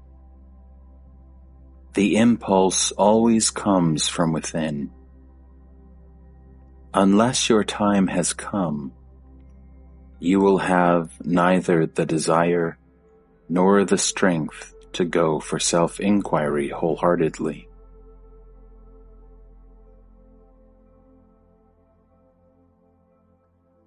How do I find a guru whom I can trust? Your own heart will tell you. There is no difficulty in finding a guru, because the guru is in search of you. The guru is always ready. You are not ready. You have to be ready to learn, or you may meet your guru and waste your chance by sheer inattentiveness and obstinacy.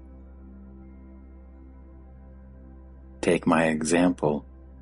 There was nothing in me of much promise, but when I met my guru, I listened, trusted, and obeyed.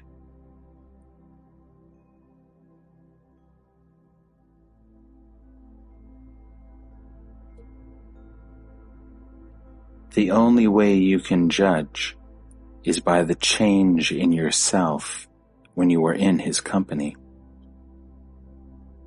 If you feel more at peace and happy, if you understand yourself with more than usual clarity and depth, it means you have met the right person. Take your time, but once you have made up your mind to trust him absolutely, and follow every instruction fully and faithfully.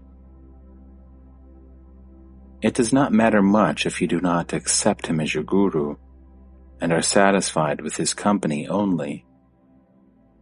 Satsang alone can also take you to your goal, provided it is unmixed and undisturbed. But once you accept somebody as your guru, listen, remember, obey.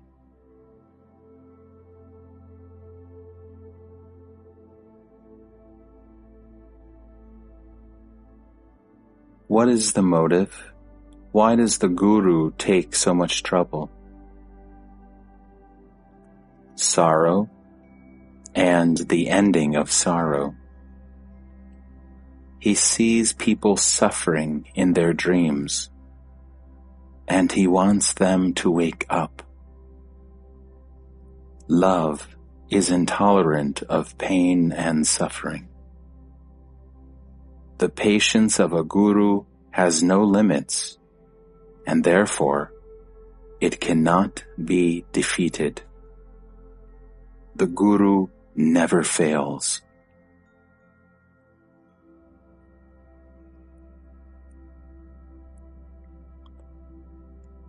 The entire universe is your guru. You learn from everything if you are alert and intelligent. Were your mind clear and your heart clean, you would learn from every passerby. It is because you are indolent or restless that your inner self manifests as the outer guru and makes you trust him and obey. Is a guru inevitable? It is like asking, is a mother inevitable? To rise in consciousness from one dimension to another, you need help. The help may not always be in the shape of a human person. It may be a subtle presence or a spark of intuition, but help must come. The inner self is watching and waiting for the son to return to his father. At the right time, he arranges everything affectionately and effectively. Where a messenger is needed or a guide, he sends the guru to do the needful.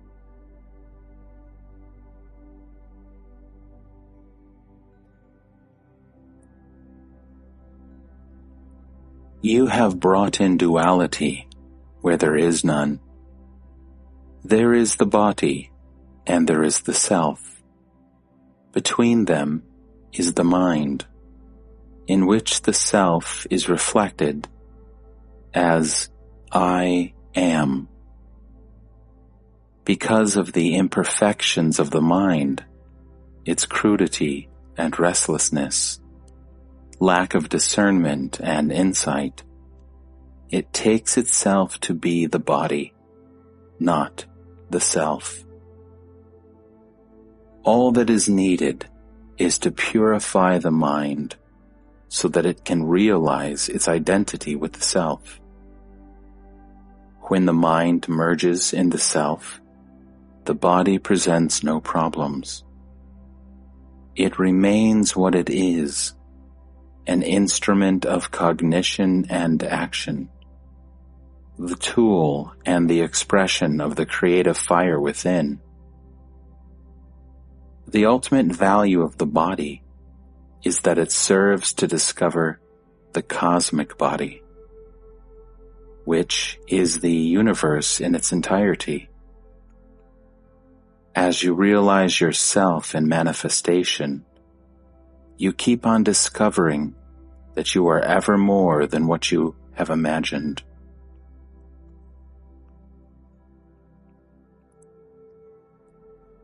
Is there no end to self-discovery? As there is no beginning, there is no end. But what I have discovered by the grace of my Guru is, I am nothing that can be pointed at. I am neither of this nor of that. This holds absolutely.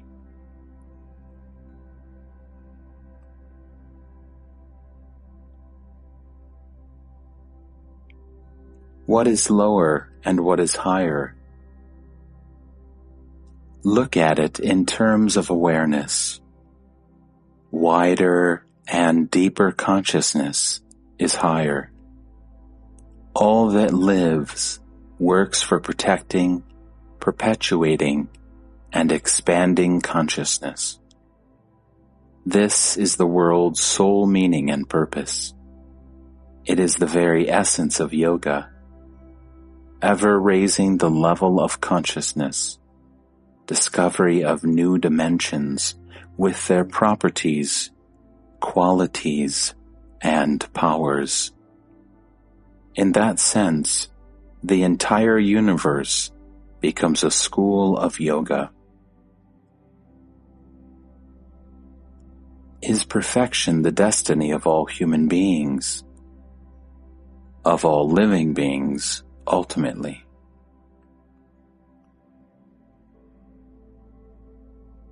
Once a living being has heard and understood that deliverance is within his reach, he will never forget, for it is the first message from within. It will take root and grow, and in due course take the blessed shape of the Guru.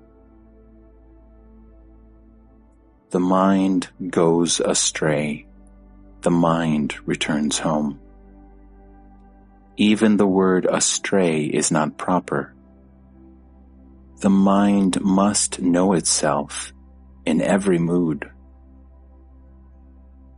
Nothing is a mistake unless repeated.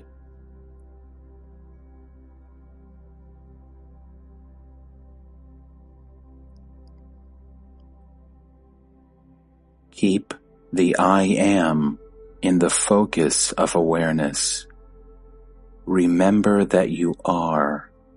Watch yourself ceaselessly, and the unconscious will flow into the conscious without any special effort on your part. There are no steps to self-realization.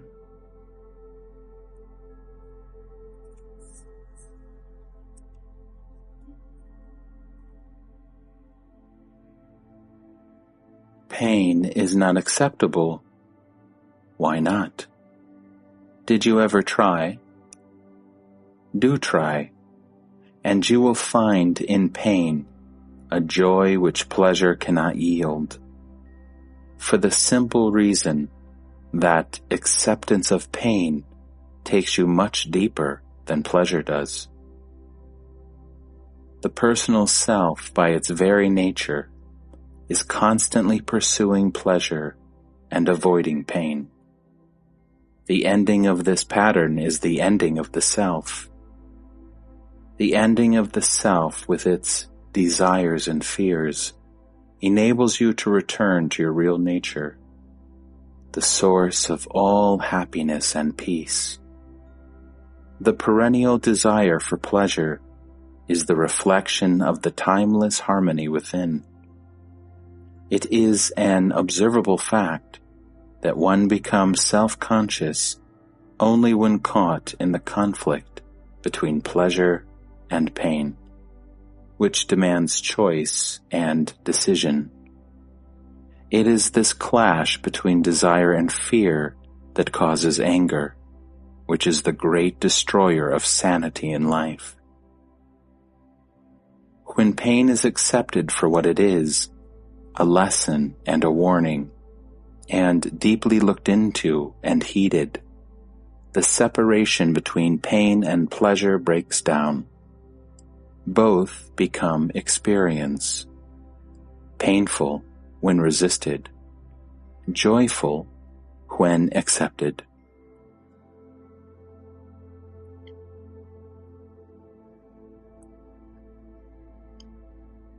Accept both as they come. Enjoy both while they last. Let them go as they must.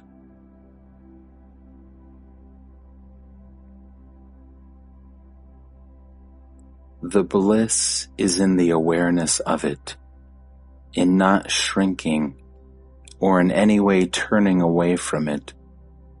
All happiness comes from awareness. The more we are conscious, the deeper the joy. Acceptance of pain, non-resistance, courage, and endurance. These open deep and perennial sources of real happiness, true bliss.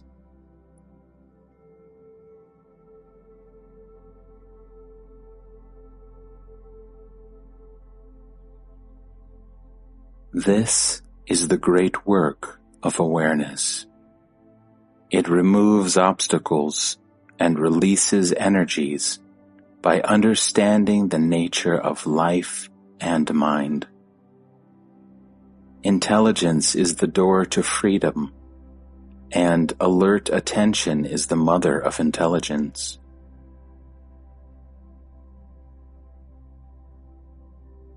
Everything has a beginning and an end, and so does pleasure.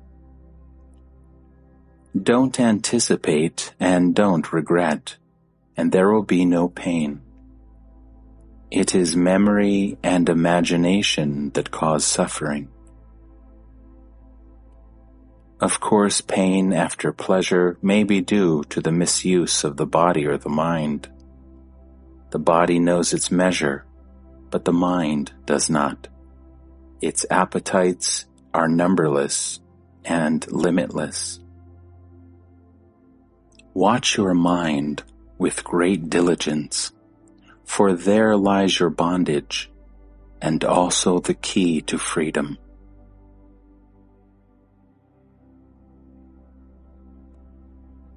When the mind takes over, remembers and anticipates, it exaggerates, it distorts, it overlooks.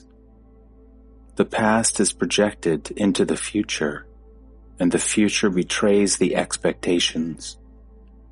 The organs of sensation and action are stimulated beyond capacity, and they inevitably break down. The objects of pleasure cannot yield what is expected of them, and get worn out or destroyed by misuse. It results in excessive pain where pleasure was looked for.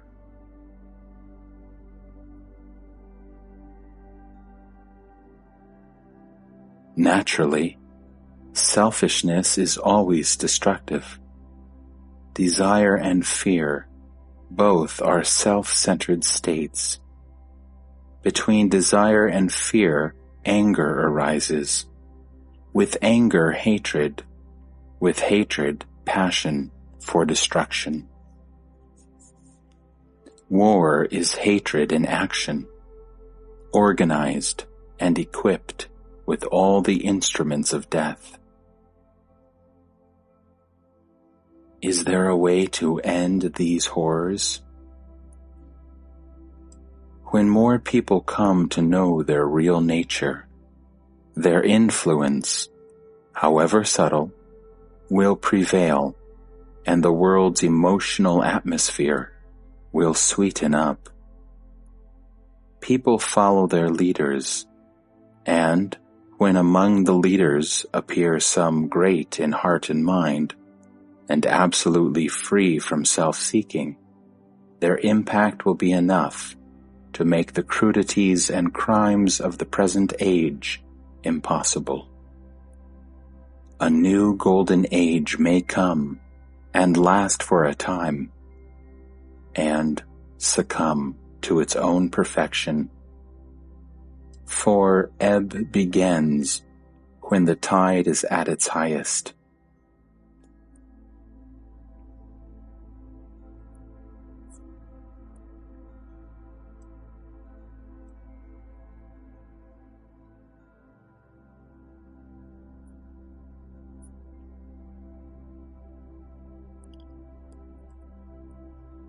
Which world do you have in mind? Our common world in which we live. Are you sure we live in the same world?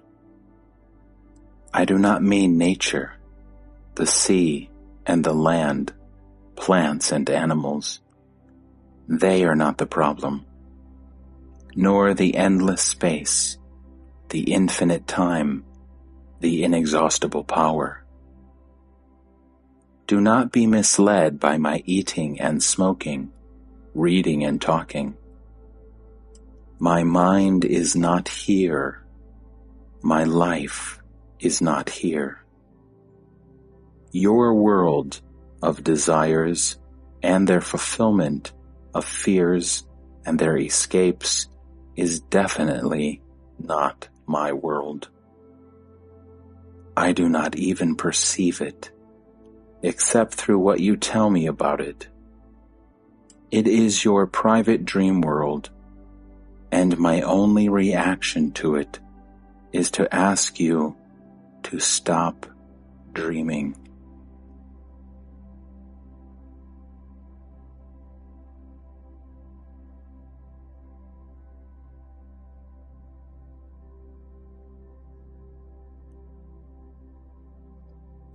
Of course, facts are real. I live among them. But you live with fancies, not with facts. Facts never clash, while your life and world are full of contradictions. Contradiction is the mark of the false. The real never contradicts itself. For instance, you complain that people are abjectly poor, yet you do not share your riches with them.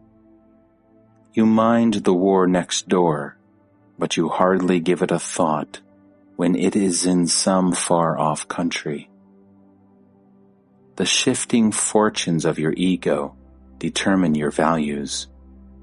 I think, I want, I must, are made into absolutes.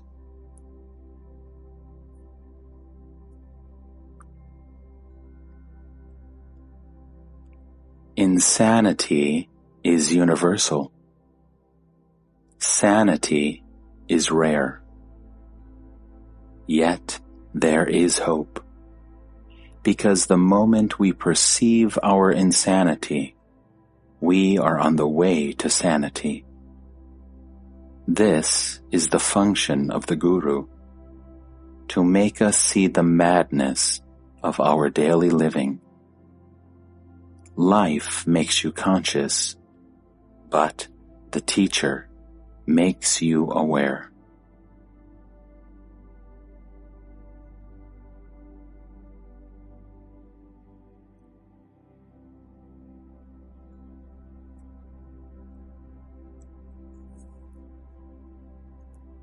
Man is stupid, selfish, and cruel. Man is also wise, affectionate, and kind. Why does not goodness prevail? It does, in my real world. In my world, even what you call evil is the servant of the good, and therefore necessary. It is like boils and fevers that clear the body of impurities. Disease is painful, even dangerous, but if dealt with rightly, it heals or kills. In some cases, death is the best cure. A life may be worse than death, which is but rarely an unpleasant experience, whatever the appearances. Therefore, pity the living, never the dead. This problem of things, good and evil in themselves, does not exist in my world. The needful is good, and the needless is evil. In your world, the pleasant is good, and the painful is evil. What is necessary? To grow is necessary. To outgrow is necessary. To leave behind the good for the sake of the better is necessary. To what end? The end is in the beginning. You end where you start, in the Absolute.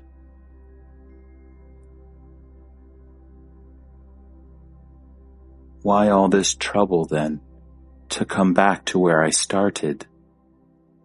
Whose trouble? Which trouble? Do you pity the seed that is to grow and multiply till it becomes a mighty forest? Do you kill an infant to save him from the bother of living? What is wrong with life, ever more life? Remove the obstacles to growing, and all your personal, social, economic, and political problems will just dissolve. The universe is perfect as a whole, and the parts striving for perfection is a way of joy. Willingly sacrifice the imperfect to the perfect, and there will be no more talk about good and evil. Yet we are afraid of the better and cling to the worse. This is our stupidity, verging on insanity.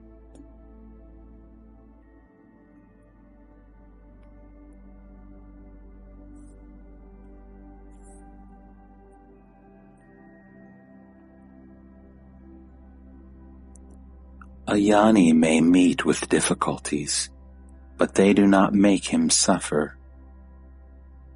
Bringing up a child from birth to maturity may seem a hard task, but to a mother, the memories of hardships are a joy. There is nothing wrong with the world. What is wrong is the way you look at it. It is your own imagination that misleads you. Without imagination, there is no world.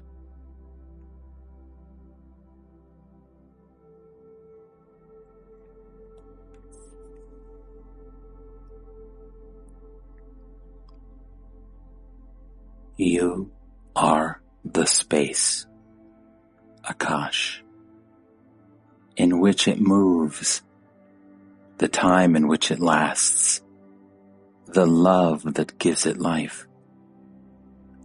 Cut off imagination and attachment, and what remains?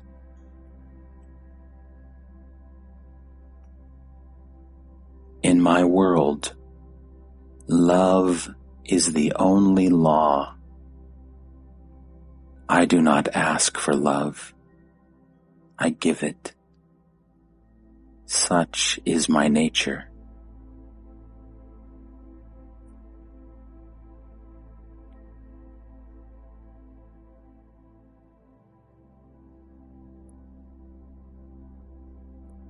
Some repetitive routine is inevitable.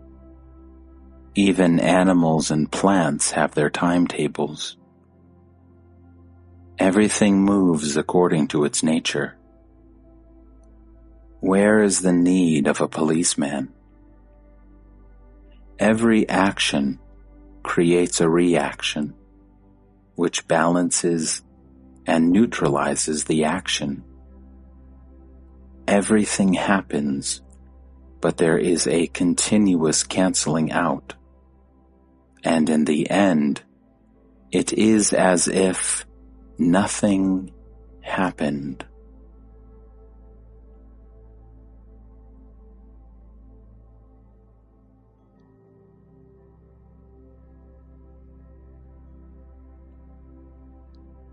Explanations are meant to please the mind. They need not be true. Reality is indefinable and indescribable. The objective universe has structure, is orderly and beautiful. Nobody can deny it. But structure and pattern imply constraint and compulsion. My world is absolutely free. Everything in it is self-determined. Therefore, I keep on saying that all happens by itself. There is order in my world too, but it is not imposed from outside. It comes spontaneously and immediately because of its timelessness. Perfection is not in the future. It is now.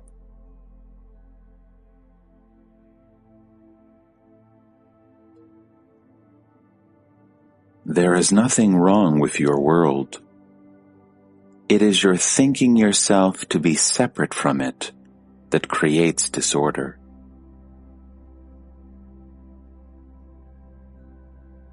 The moment you allow your imagination to spin, it at once spins out a universe.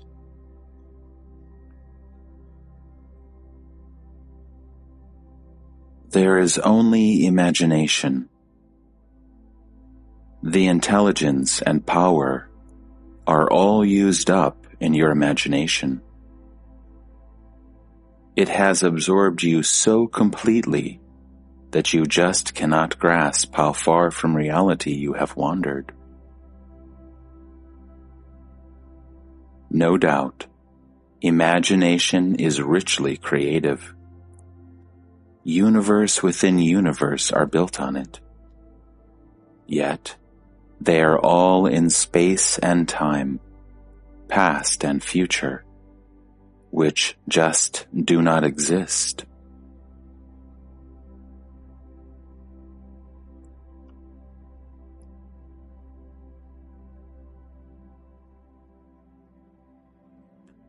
If you are in the right state, whatever you see will put you into samadhi.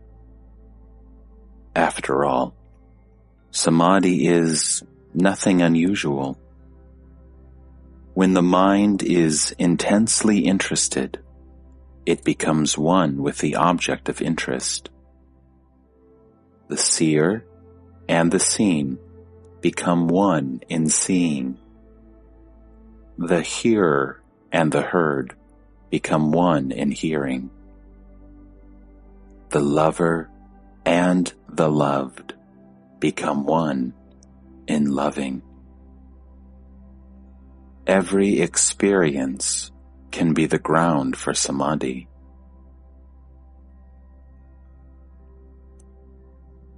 Are you always in a state of samadhi? Of course not. Samadhi is a state of mind, after all. I am beyond all experience, even of samadhi. I am the great devourer and destroyer. Whatever I touch dissolves into void.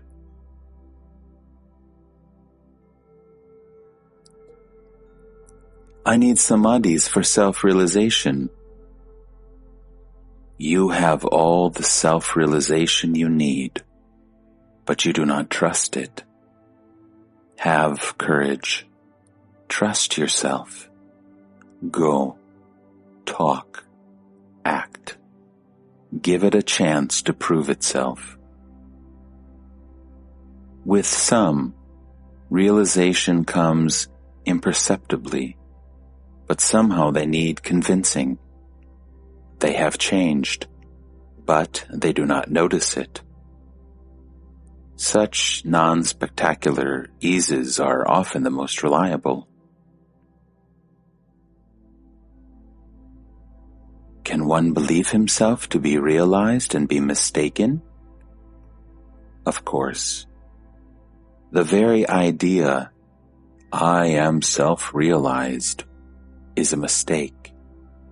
There is no, I am this, I am that, in the natural state.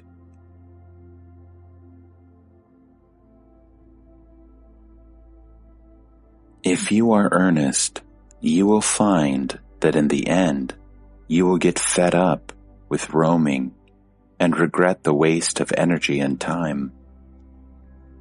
To find yourself, you need not take a single step. Do not rush into activity. Neither learning nor action can really help. It is not what you do, but what you stop doing that matters. Do nothing. Just be. In being, all happens naturally.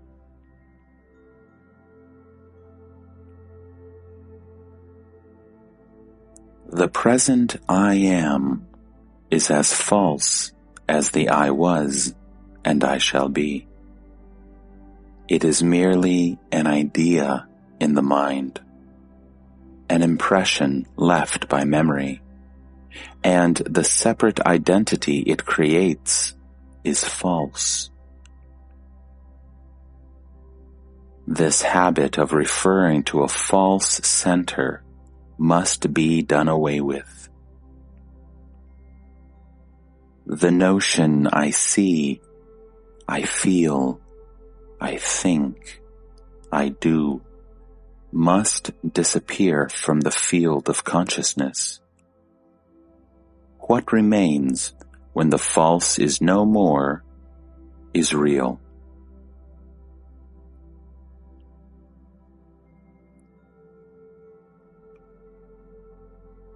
You need not chase the I am to kill it. You cannot. All you need is a sincere longing for reality. We call it Atma Bhakti, the love of the Supreme, or Moksha Sankalpa, the determination to be free from the false. Without love and will inspired by love, nothing can be done.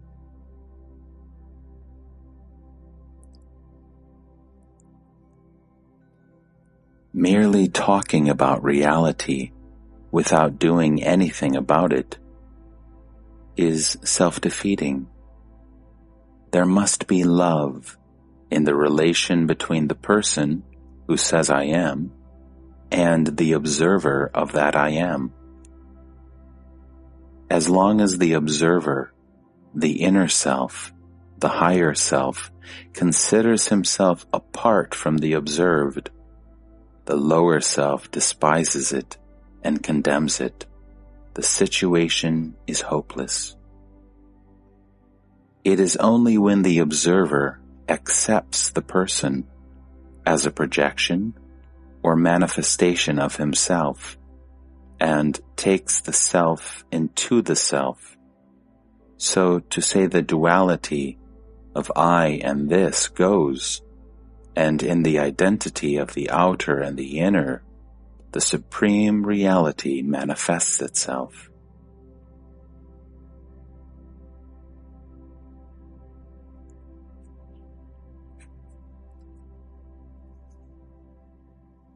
Affectionate awareness is the crucial factor that brings reality into focus.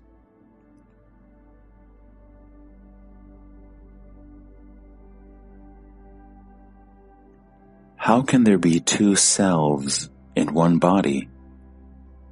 The I am is one. There is no higher I am and lower I am. All kinds of states of mind are presented to awareness, and there is self-identification with them.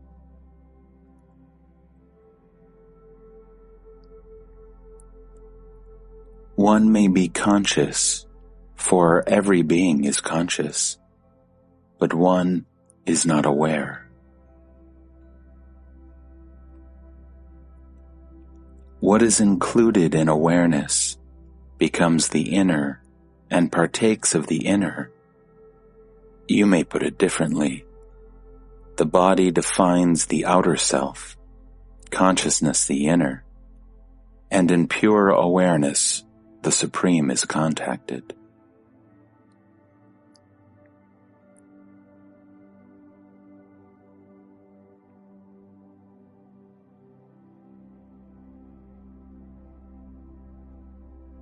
There is no I apart from the body, nor the world. The three appear and disappear together.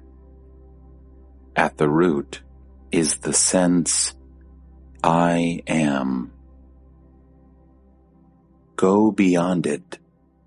The idea, I am not body, is merely an antidote to the idea, I am the body, which is false. What is that I am? Unless you know yourself, what else can you know?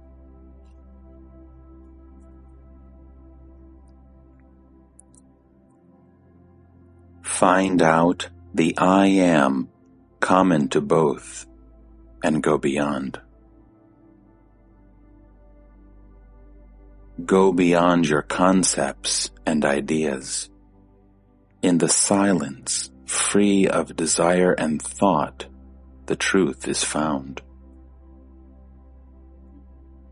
Again, earnestness is the golden key.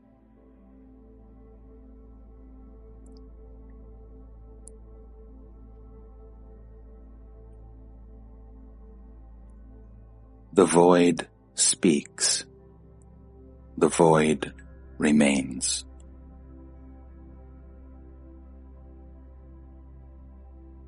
Reality is one for both of us, but for you, it is a prison, and for me, it is a home.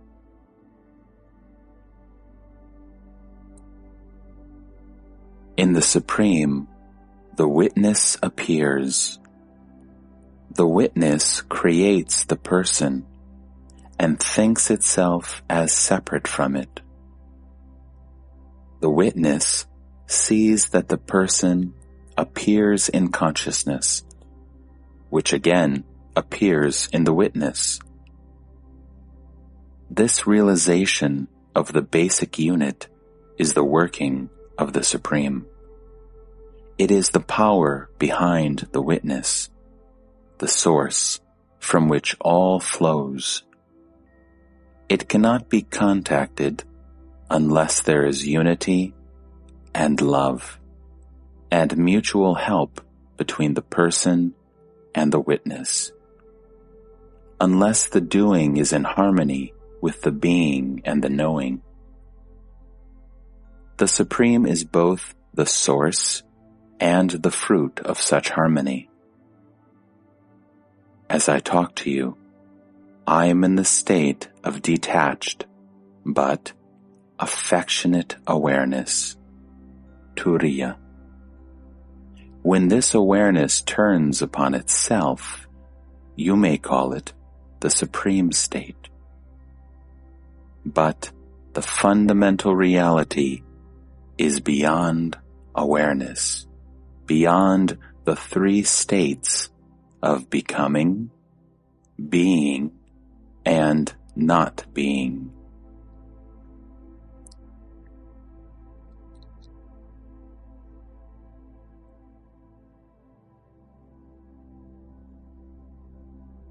It is your childishness you are returning to. You are not fully grown up. There are levels left undeveloped because unattended. Just give full attention to what in you is crude and primitive, unreasonable and unkind, altogether childish, and you will ripen. It is the maturity of heart and mind that is essential. It comes effortlessly when the main obstacle is removed: inattention, unawareness. In awareness, you grow.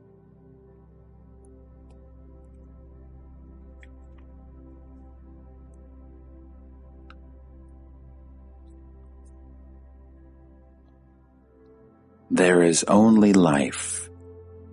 There is nobody who lives a life. Life itself is desireless, but the false self wants to continue pleasantly. Therefore, it is always engaged in ensuring one's continuity. Life is unafraid and free. As long as you have the idea of influencing events, liberation is not for you. The very notion of doership, of being a cause, is bondage.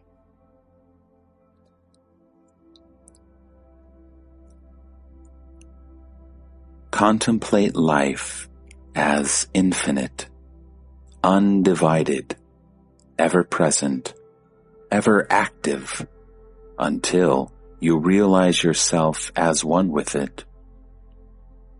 It is not even very difficult, for you will be returning only to your own natural condition. Once you realize that all comes from within, that the world in which you live has not been projected onto you, but by you, your fear comes to an end. Without this realization, you identify yourself with the externals, like the body, mind, society, nation, and humanity, even God or the Absolute. But these are all escapes from fear.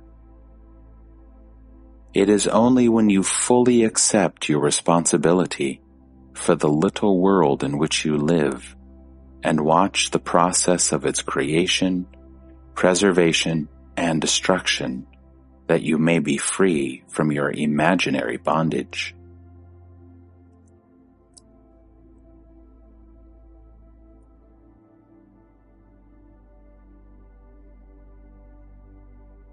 Why should I imagine myself so wretched? You do it by habit only. Change your ways of feeling and thinking. Take stock of them and examine them closely. You are in bondage by inadvertence. Attention liberates.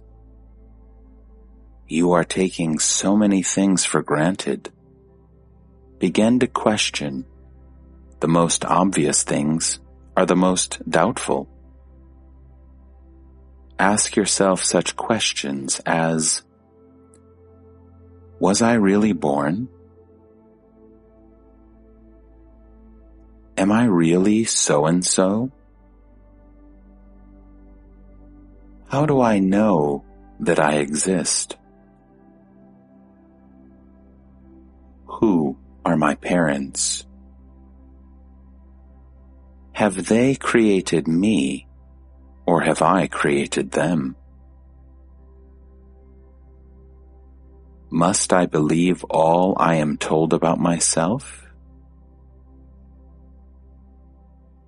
Who am I, anyhow?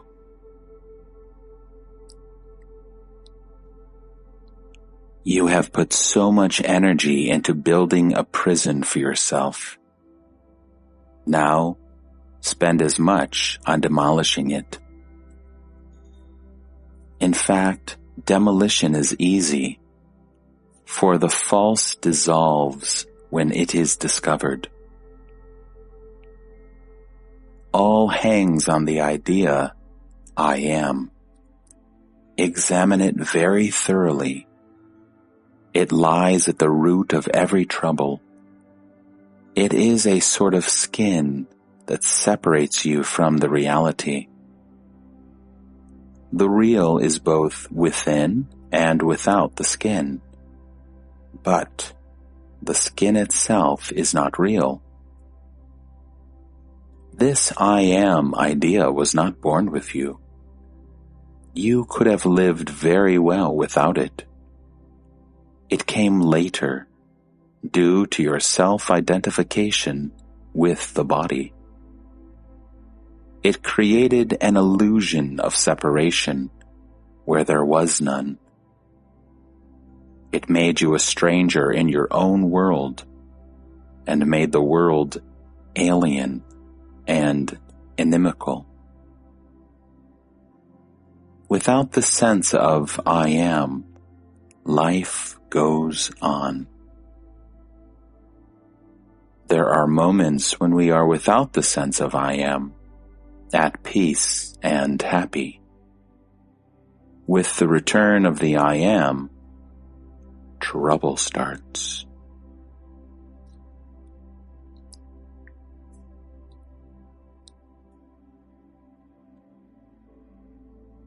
You must deal with the I sense if you want to be free of it. Watch it in operation and at peace, how it starts and when it ceases, what it wants and how it gets it, till you see clearly and understand fully.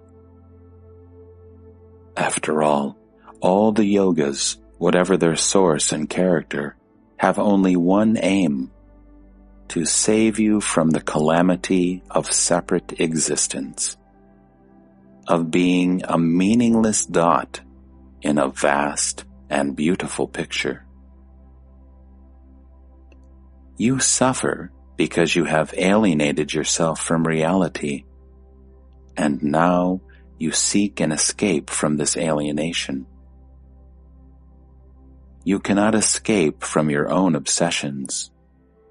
You can only cease nursing them.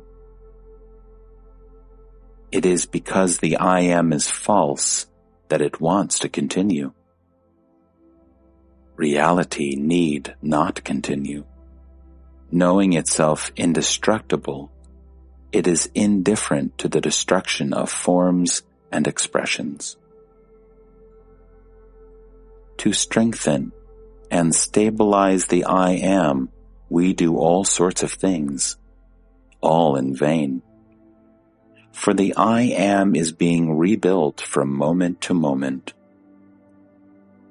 It is unceasing work, and the only radical solution is to dissolve the separative sense of I am such and such a person, once and for good. Being remains, but not self-being.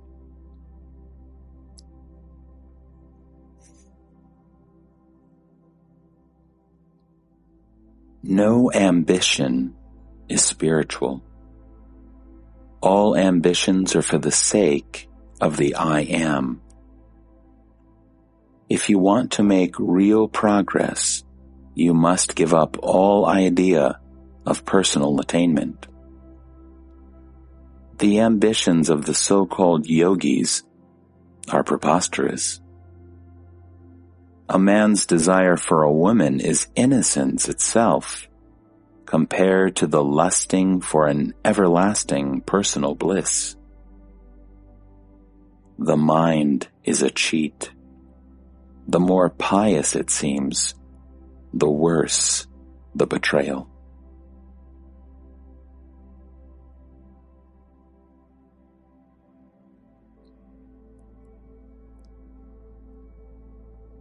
If your awareness is clear and full, a mistake is less probable.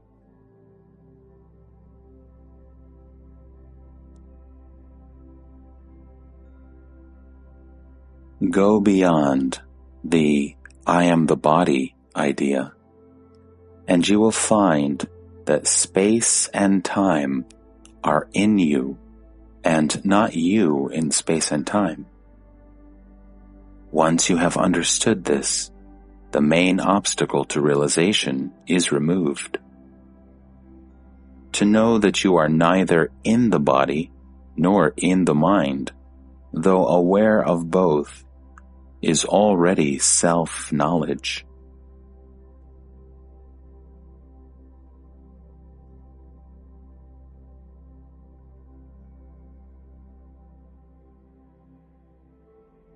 All effort leads to more effort. Whatever was built up must be maintained. Whatever was acquired must be protected against decay or loss. Whatever can be lost is not really one's own. And what is not your own, of what use can it be to you? In my world, nothing is pushed about. All happens by itself. All experience is in space and time, limited and temporary. He who experiences existence is also limited and temporary. I am not concerned either with what exists or with who exists. I take my stand beyond, where I am both and neither.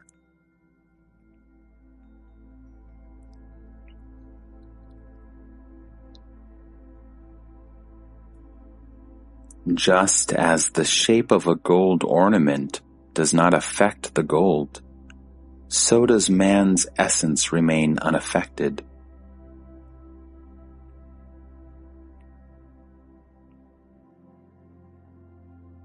Mere knowledge is not enough. The knower must be known. Without the knowledge of the knower, there can be no peace. How does one come to know the knower? I can only tell you what I know from my own experience. When I met my guru, he told me, You are not what you take yourself to be. Find out what you are. Watch the sense, I am. Find your real self. I obeyed him because I trusted him. I did as he told me. All my spare time I would spend looking at myself in silence. And what a difference it made, and how soon. It took me only 3 years to realize my true nature. My guru died soon after I met him, but it made no difference. I remembered what he told me and persevered. The fruit of it is here with me.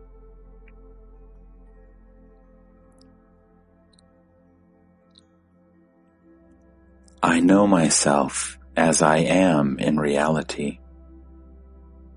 I am neither the body, nor the mind, nor the mental faculties. I am beyond all these.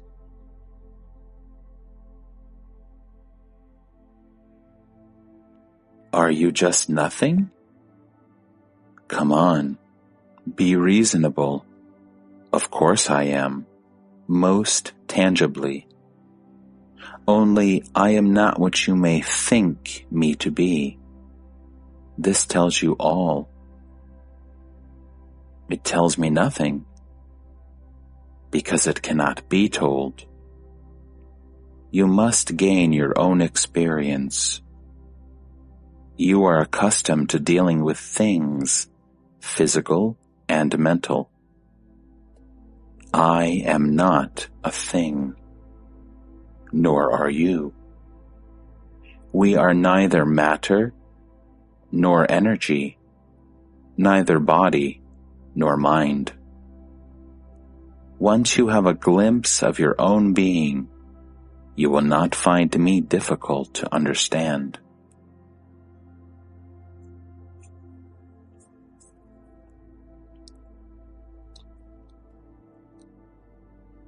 We believe in so many things on hearsay. We believe in distant lands and people, in heavens and hells, in gods and goddesses, because we were told. Similarly, we were told about ourselves, our parents, name, position, duties, and so on. We never cared to verify. The way to truth lies through the destruction of the false. To destroy the false, you must question your most inveterate beliefs. Of these, the idea that you are the body is the worst. With the body comes the world. With the world, God, who is supposed to have created the world, and thus it starts. Fears, religions, prayers, sacrifices, all sorts of systems, all to protect and support the child man, frightened out of his wits by monsters of his own making. Realize that what you are cannot be born nor die, and with the fear gone, all suffering ends. What the mind invents, the mind destroys, but the real is not invented and cannot be destroyed.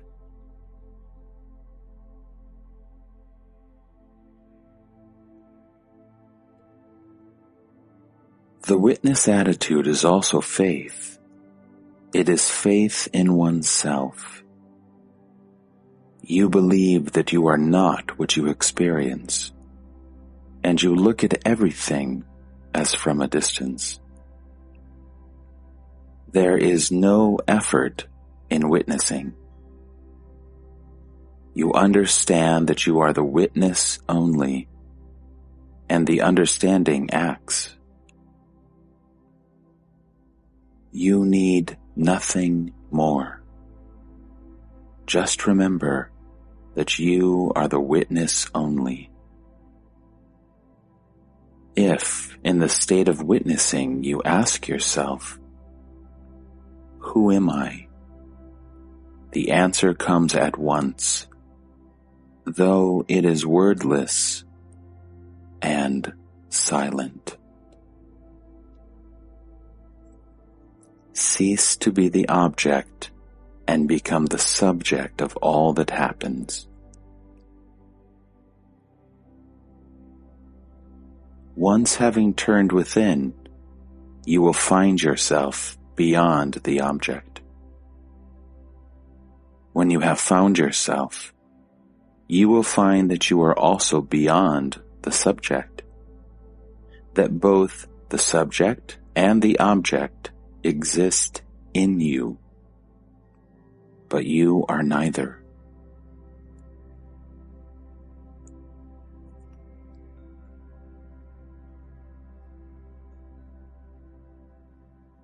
As long as you deal in terms, real, unreal, awareness is the only reality that can be. But the Supreme is beyond all distinctions, and to it the term real does not apply. For in it all is real, and therefore need not be labeled as such. It is the very source of reality. It imparts reality to whatever it touches. It just cannot be understood through words. Even a direct experience, however sublime, merely bears testimony, nothing more.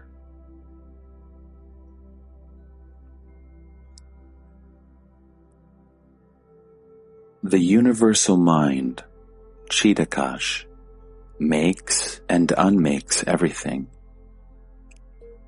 The Supreme, Paramakash, imparts reality to whatever comes into being. To say that it is the universal love may be the nearest we can come to it in words. Just like love, it makes everything real, beautiful, desirable. Why desirable? Why not? Wherefrom come all the powerful attractions that make all created things respond to each other, that bring people together, if not from the Supreme? Shun not desire. See only that it flows into the right channels. Without desire, you are dead. But with low desires, you are a ghost. What is the experience which comes nearest to the Supreme? Immense peace and boundless love. Realize that whatever there is true, noble, and beautiful in the universe, it all comes from you, that you yourself are at the source of it. The gods and goddesses that supervise the world may be most wonderful and glorious beings, yet they are like the gorgeously dressed servants who proclaim the power and the riches of their master.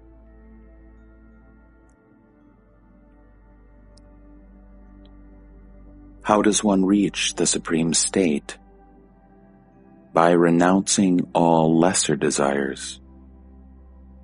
As long as you are pleased with the lesser, you cannot have the highest.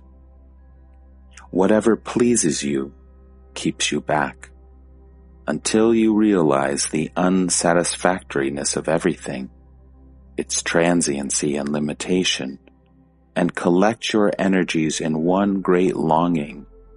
Even the first step is not made.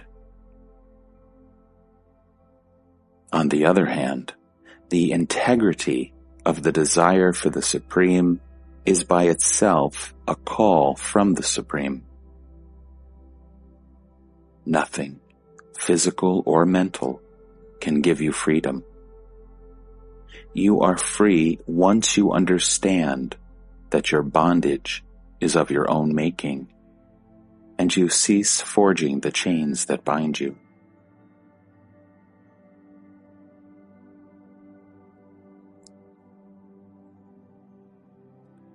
Krishnamurti says that a guru is not needed. Somebody must tell you about the supreme reality and the way that leads to it. Krishnamurti is doing nothing else.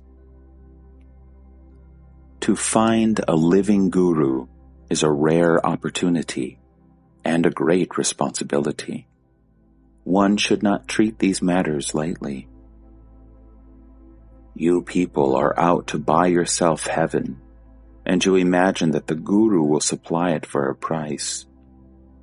You seek to strike a bargain by offering little but asking much. You cheat nobody except yourselves.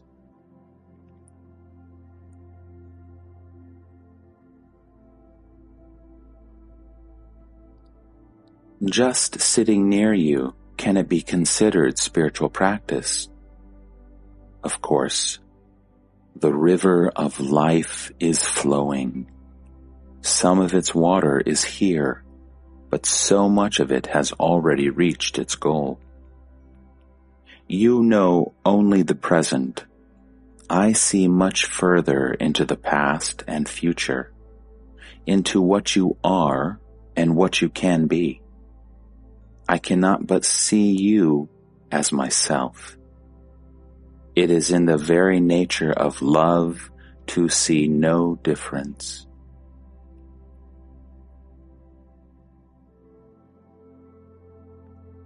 How can I come to see myself as you see me? It is enough if you do not imagine yourself to be the body. It is the I am the body idea that is so calamitous. It blinds you completely to your real nature.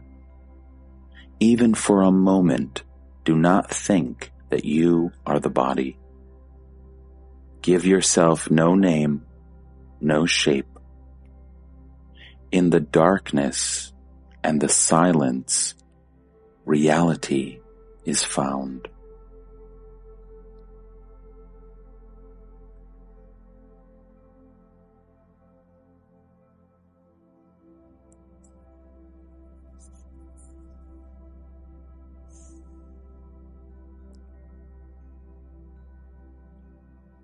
It is enough to know that there is suffering, that the world suffers. By themselves, neither pleasure nor pain enlighten. Only understanding does. Once you have grasped the truth that the world is full of suffering, that to be born is a calamity, you will find the urge and the energy to go beyond it. Pleasure puts you to sleep, and pain wakes you up. If you do not want to suffer, don't go to sleep. You cannot know yourself through bliss alone, for bliss is your very nature. You must face the opposite, what you are not, to find enlightenment.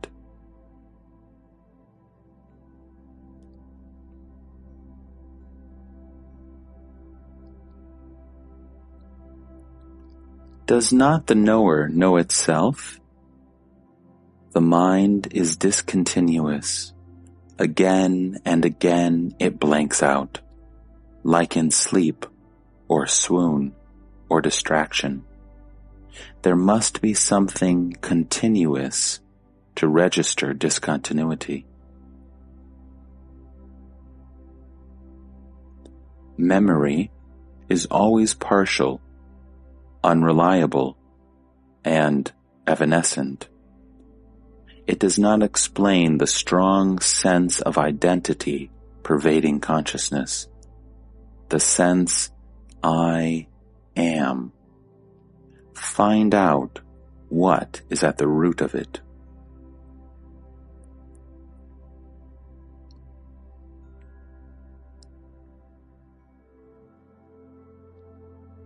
While looking with the mind, you cannot go beyond it. To go beyond, you must look away from the mind and its contents. In what direction am I to look?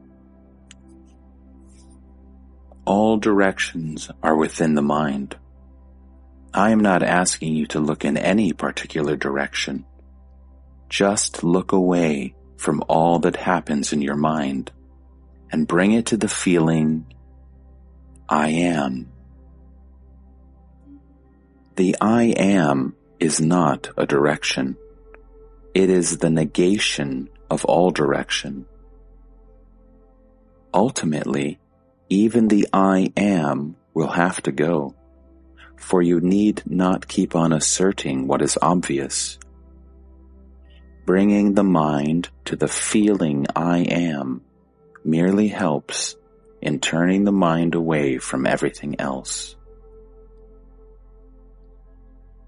Where does it all lead me? When the mind is kept away from its preoccupations, it becomes quiet.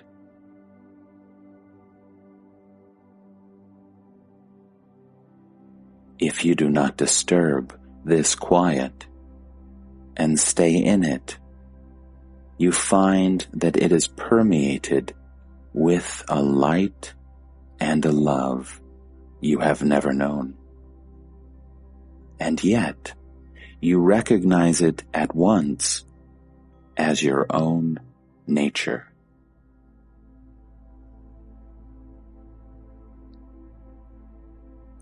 Once you have passed through this experience, you will never be the same man again.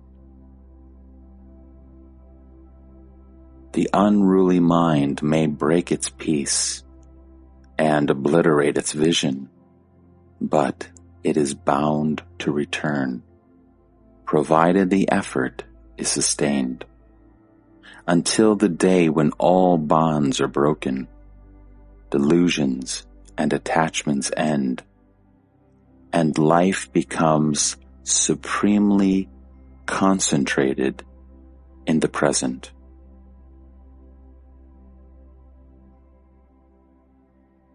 What difference does it make? The mind is no more. There is only love in action. How shall I recognize this state when I reach it? There will be no fear.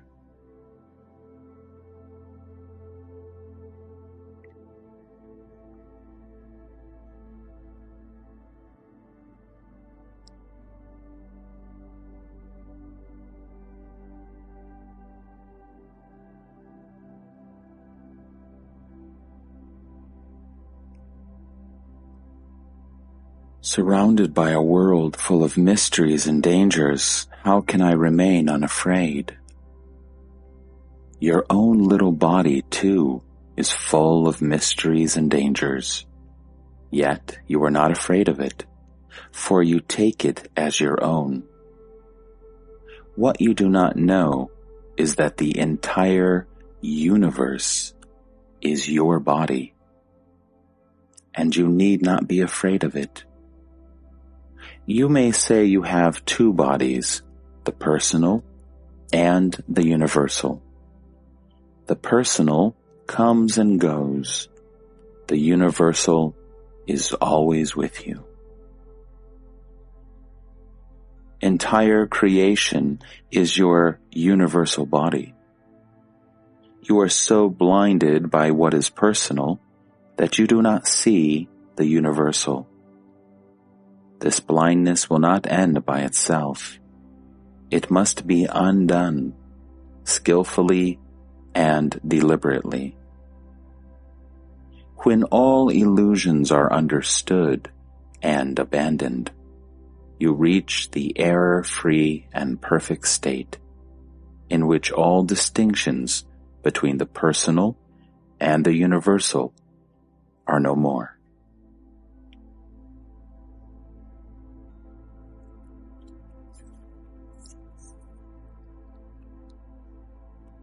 Knowing yourself as the dweller in both the bodies, you will disown nothing.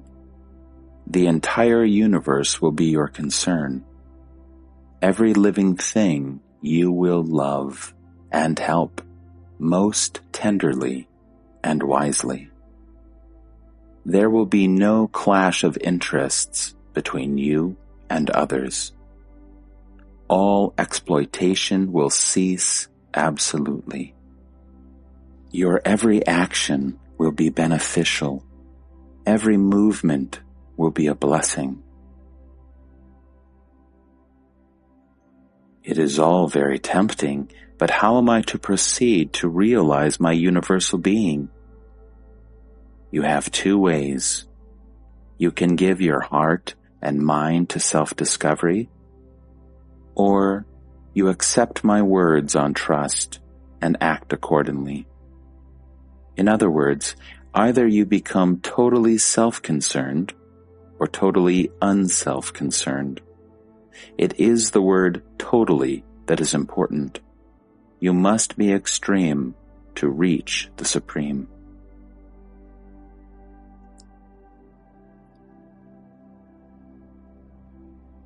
Realize yourself as the ocean of consciousness in which all happens. This is not difficult. A little of attentiveness, of close observation of oneself, and you will see that no event is outside your consciousness.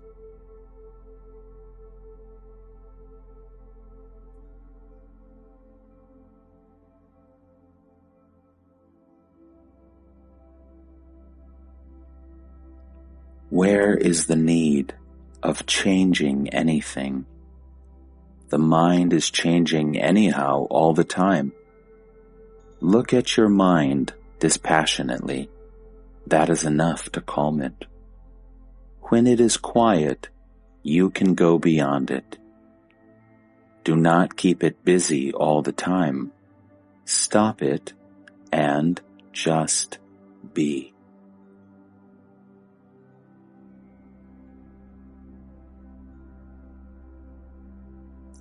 If you give it rest, it will settle down and recover its purity and strength. Constant thinking makes it decay.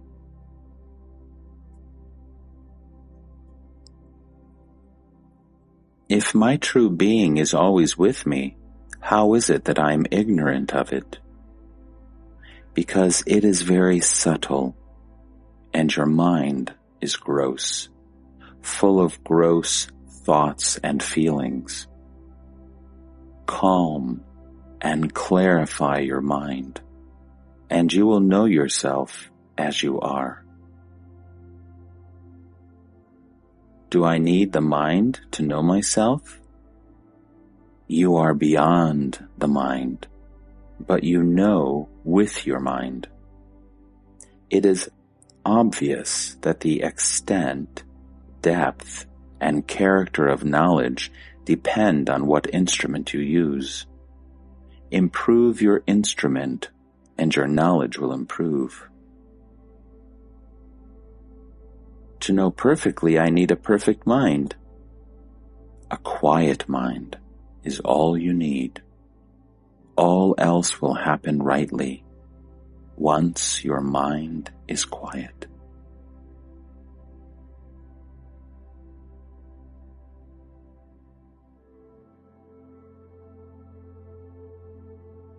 Do understand that you are destined for enlightenment. Cooperate with your destiny.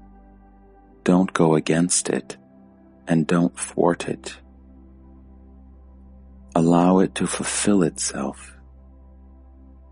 All you have to do is to give attention to the obstacles created by the foolish mind.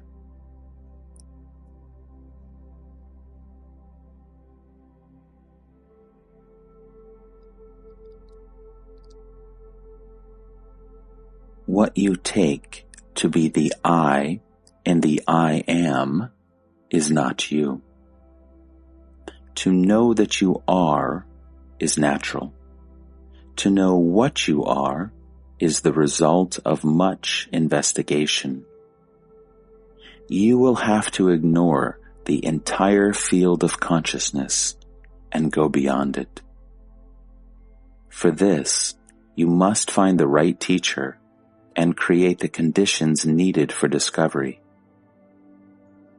Generally speaking, there are two ways, external and internal. Either you live with somebody who knows the truth and submit yourself entirely to his guiding and molding influence, or you seek the inner guide and follow the inner light wherever it takes you. In both cases, your personal desires and fears must be disregarded. You learn either by proximity or by investigation, the passive or the active way. You either let yourself be carried by the river of life and love represented by your guru, or you make your own efforts, guided by your inner star. In both cases, you must move on. You must be earnest. Rare are the people who are lucky to find somebody worthy of trust and love. Most of them must take the hard way, the way of intelligence and understanding, of discrimination and detachment. This is the way open to all.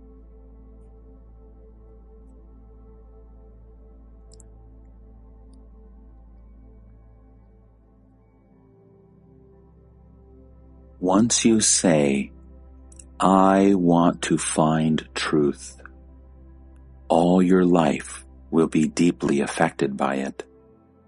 All your mental and physical habits, feelings and emotions, desires and fears, plans and decisions will undergo a most radical transformation.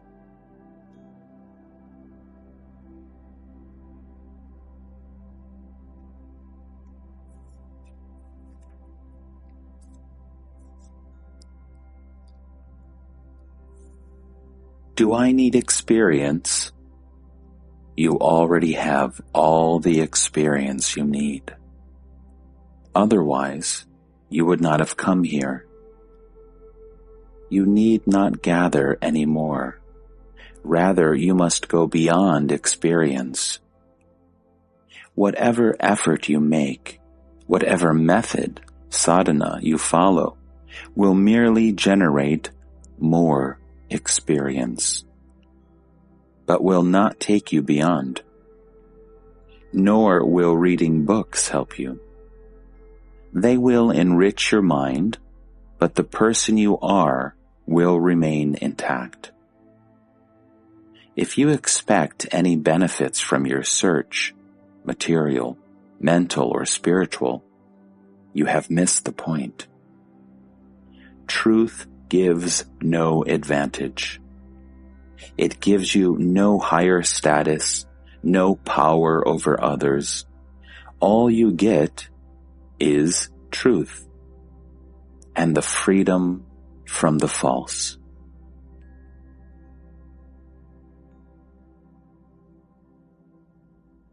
Surely truth gives you the power to help others.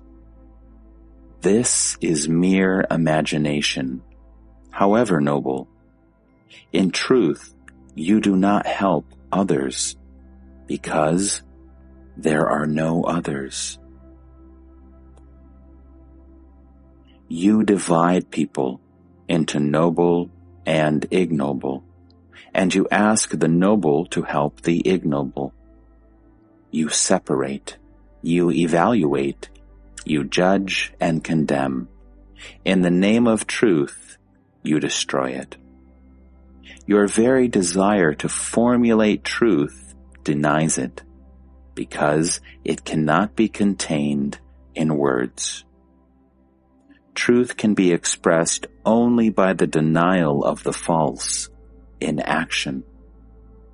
For this, you must see the false as false and reject it. Renunciation of the false is liberating and energizing. It lays open the road to perfection.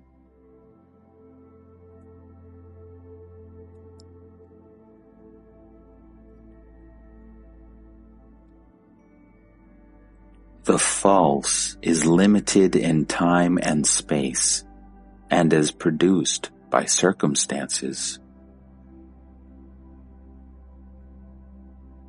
Whatever is conceived by the mind must be false, for it is bound to be relative and limited. The real is inconceivable and cannot be harnessed to a purpose. It must be wanted for its own sake.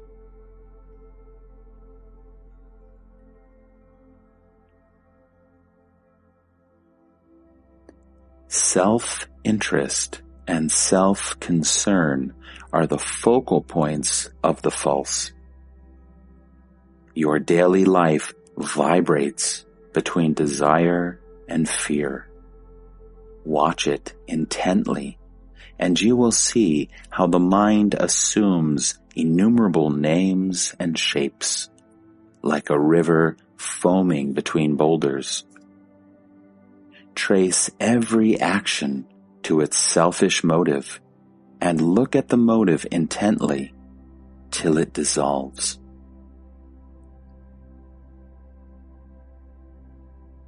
Discard every self-seeking motive as soon as it is seen, and you need not search for truth. Truth will find you.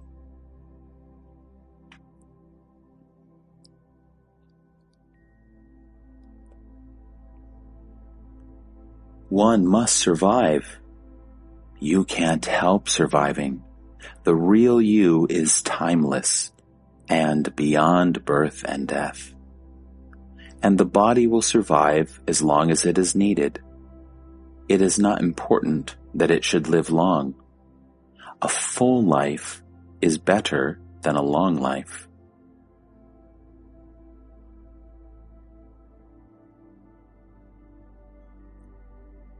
If you seek reality, you must set yourself free of all backgrounds, of all cultures, of all patterns of thinking and feeling.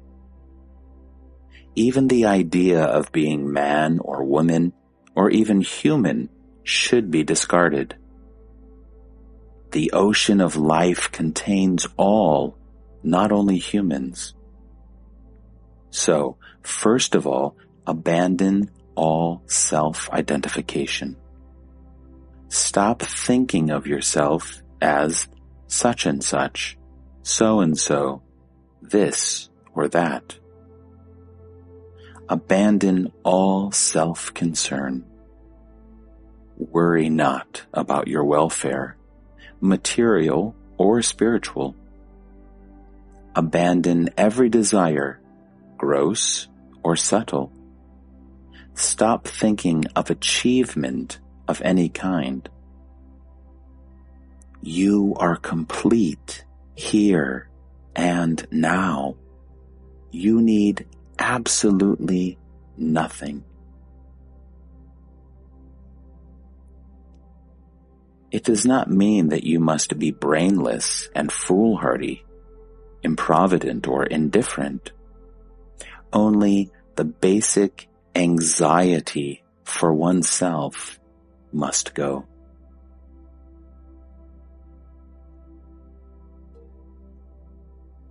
That which makes you think you are a human is not human. It is but a dimensionless point of consciousness, a conscious nothing. All you can say about yourself is I am. You are pure being, awareness, bliss. To realize that is the end of all seeking.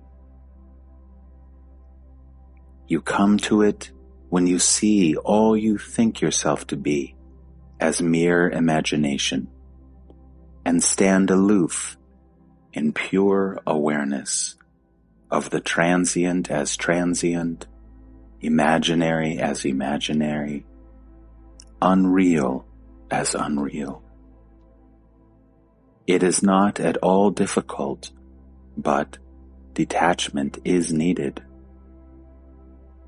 It is the clinging to the false that makes the true so difficult to see.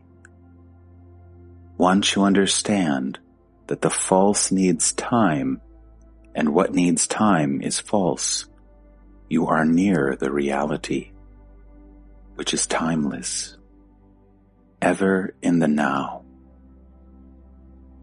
Eternity in time is mere repetitiveness, like the movement of a clock. It flows from the past into the future endlessly, an empty perpetuity. Reality is what makes the present so vital, so different from the past and future, which are merely mental. If you need time to achieve something, it must be false. The real is always with you. You need not wait to be what you are. Only you must not allow your mind to go out of yourself in search. When you want something, ask yourself, do I really need it? And if the answer is no, then just drop it.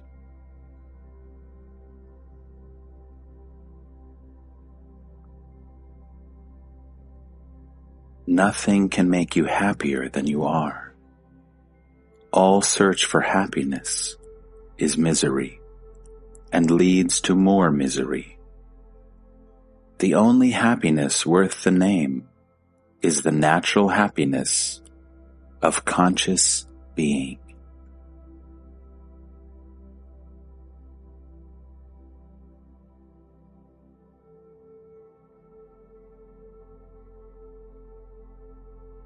Experience leaves only memories behind and adds to the burden, which is heavy enough. You need no more experiences. The past ones are sufficient. And if you feel you need more, look into the hearts of people around you. You will find a variety of experiences which you would not be able to go through in 1,000 years. Learn from the sorrows of others and save yourself your own. It is not experience that you need, but the freedom from all experience. Don't be greedy for experience. You need none.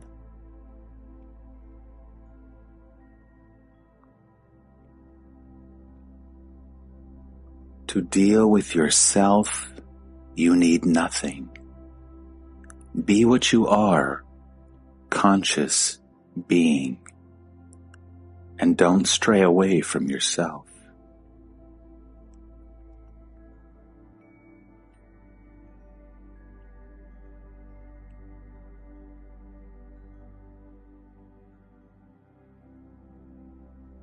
You are not even a human being. You just are. a point of awareness, coextensive with time and space and beyond both, the ultimate cause, itself uncaused. If you ask me, who are you? My answer would be, nothing in particular. Yet, I am.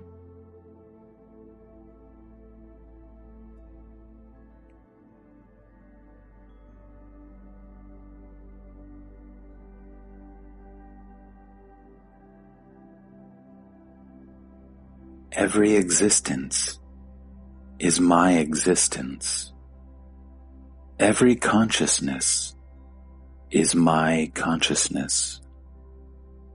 Every sorrow is my sorrow, and every joy is my joy. This is universal life.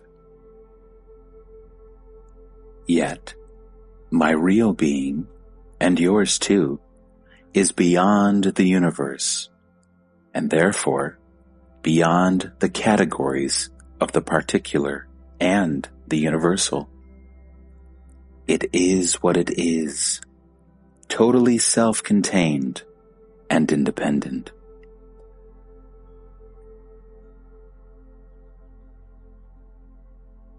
You must give yourself time to brood over these things. The old grooves must be erased in your brain without forming new ones. You must realize yourself as the immovable, behind and beyond the movable, the silent witness of all that happens.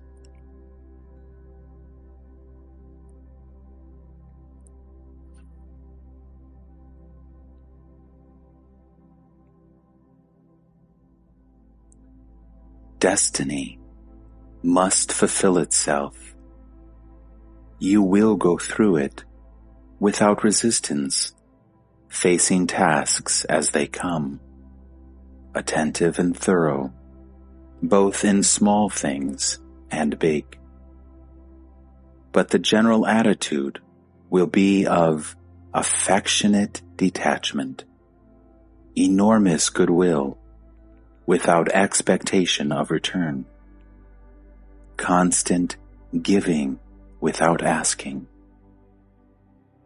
In marriage, you are neither the husband nor the wife. You are the love between the two. You are the clarity and kindness that makes everything orderly and happy. It may seem vague to you, but if you think a little, you will find that the mystical is most practical, for it makes your life creatively happy. Your consciousness is raised to a higher dimension from which you see everything much clearer and with greater intensity. You realize that the person you became at birth and will cease to be at death is temporary and false.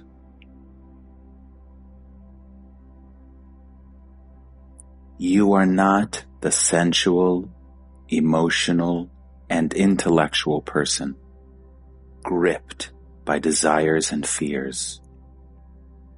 Find out your real being. What am I? Is the fundamental question of all philosophy and psychology. Go into it deeply.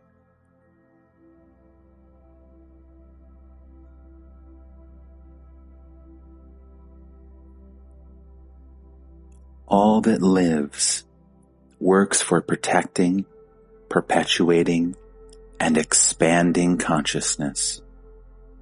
This is the world's sole meaning and purpose.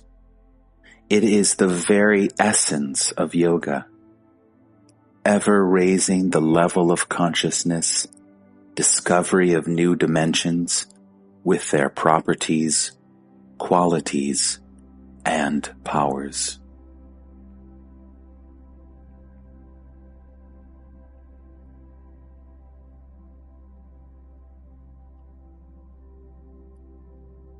The seeker is he who is in search of himself.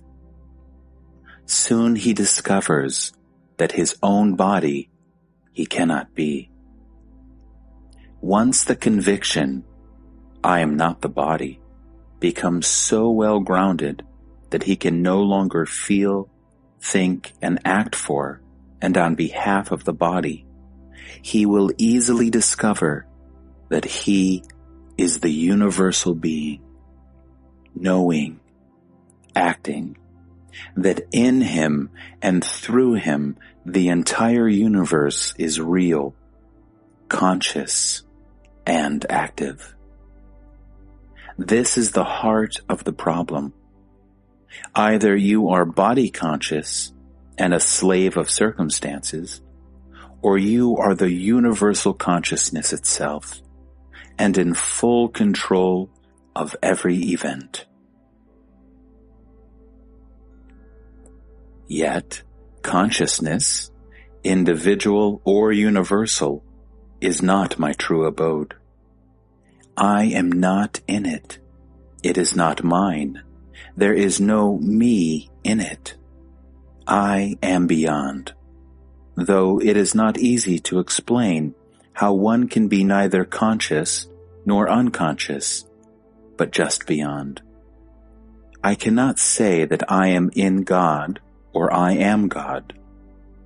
God is the universal light and love, the universal witness.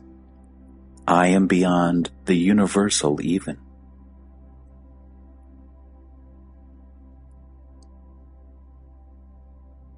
I am what I am, neither with form nor formless, neither conscious nor unconscious. I am outside all these categories.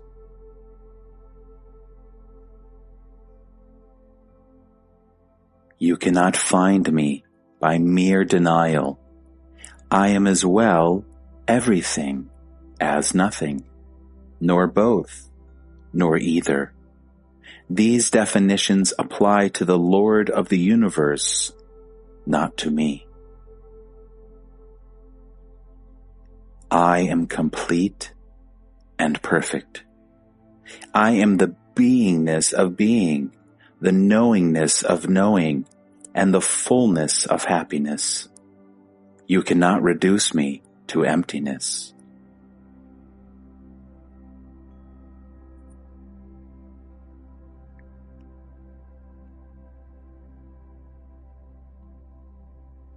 I am offering you exactly what you need, awakening. You are not hungry, and you need no bread. You need cessation, relinquishing, disentanglement. What you believe you need is not what you need. Your real need, I know, not you. You need to return to the state in which I am, your natural state. Anything else you may think of is an illusion and an obstacle. Believe me, you need nothing except to be what you are. You imagine you will increase your value by acquisition. It is like gold imagining that an addition of copper will improve it. Elimination and purification, renunciation of all that is foreign to your nature is enough. All else is vanity.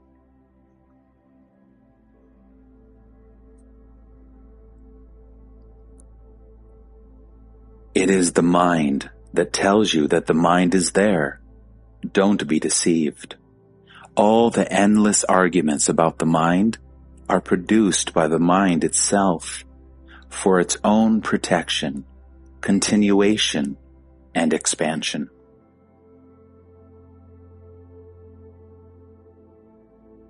Listen to what I keep on telling you and do not move away from it. Think of it all the time and of nothing else.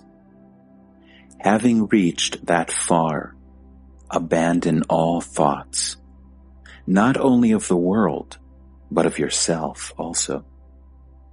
Stay beyond all thoughts in silent being awareness.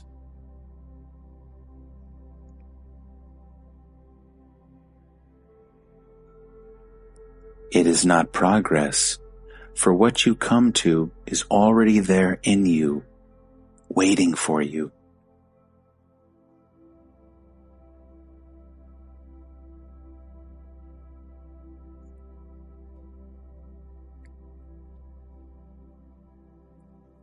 Experience, however sublime, is not the real thing. By its very nature, it comes and goes. Self-realization is not an acquisition. It is more in the nature of understanding. Once arrived at, it cannot be lost. On the other hand, consciousness is changeful, flowing, undergoing transformation from moment to moment. Do not hold on to consciousness and its contents. Consciousness held ceases. To try to perpetuate a flash of insight or a burst of happiness is destructive of what it wants to preserve. What comes must go. The permanent is beyond all comings and goings. Go to the root of all experience, to the sense of being.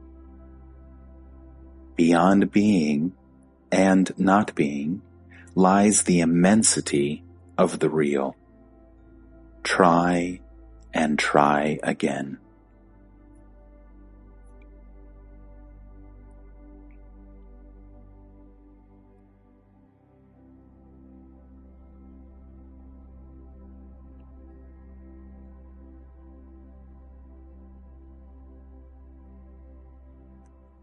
Tirelessly, I draw their attention to the one incontrovertible fact, that of being. Being needs no proofs. It proves all else. If only they go deeply into the fact of being and discover the vastness and the glory to which the I am is the door, and cross the door and go beyond, their life will be full of happiness and light. Believe me, the effort needed is as nothing when compared with the discoveries arrived at.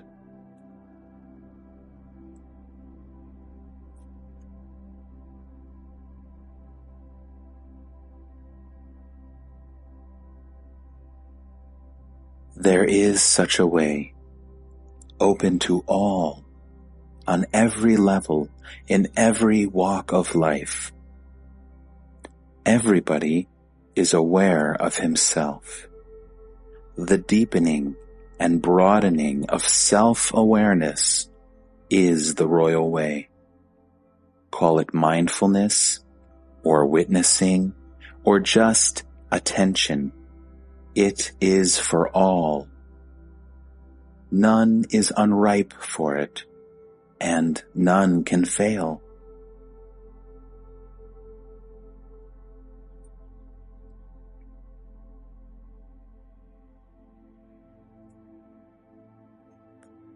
No doubt, striving for the improvement of the world is a most praiseworthy occupation. Done selflessly, it clarifies the mind and purifies the heart. But soon man will realize that he pursues a mirage. Local and temporary improvement is always possible and was achieved again and again under the influence of a great king or teacher. But it would soon come to an end, leaving humanity in a new cycle of misery. It is the nature of all manifestation that the good and the bad follow each other and in equal measure. The true refuge is only in the unmanifested.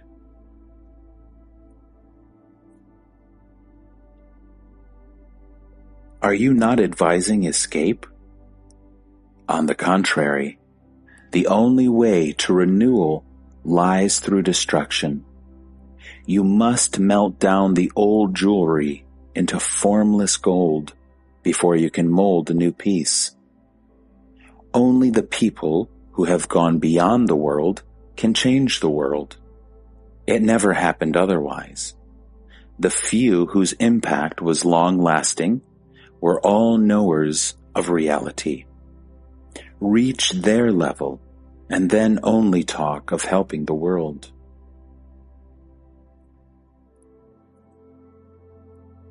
It is not the rivers and mountains that we want to help, but the people. There is nothing wrong with the world, but for the people who make it bad. Go and ask them to behave.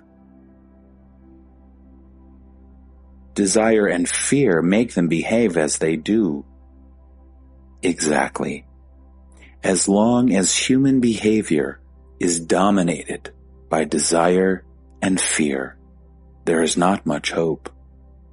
And to know how to approach people effectively, you must yourself be free of all desire and fear.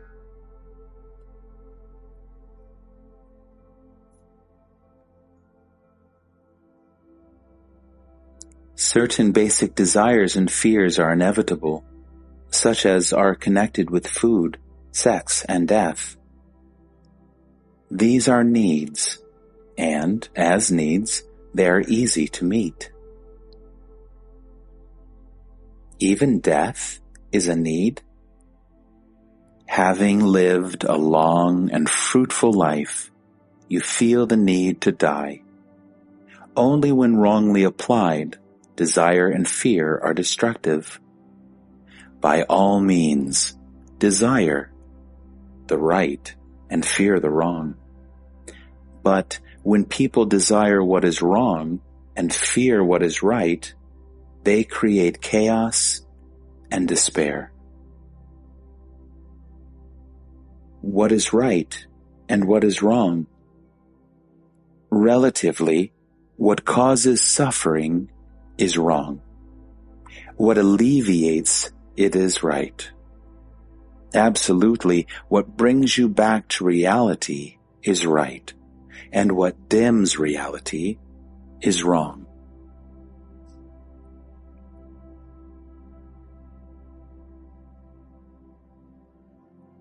When we talk of helping humanity, we mean a struggle against disorder and suffering. You merely talk of helping. Have you ever helped, really helped a single man? Have you ever put one soul beyond the need of further help? Can you give a man character based on full realization of his duties and opportunities at least, if not on the insight into his true being? When you do not know what is good for yourself, how can you know what is good for others?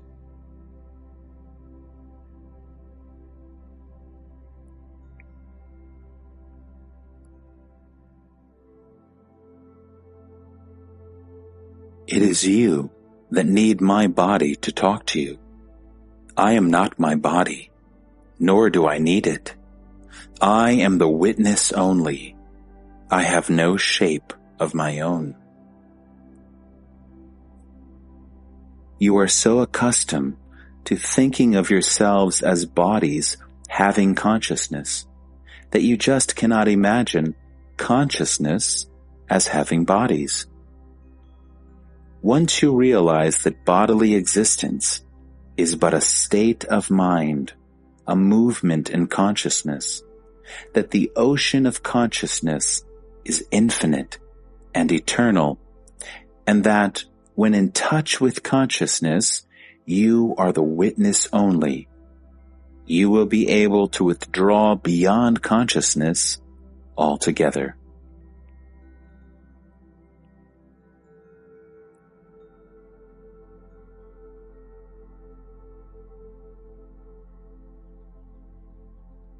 We are told there are many levels of existence. Do you exist and function on all the levels?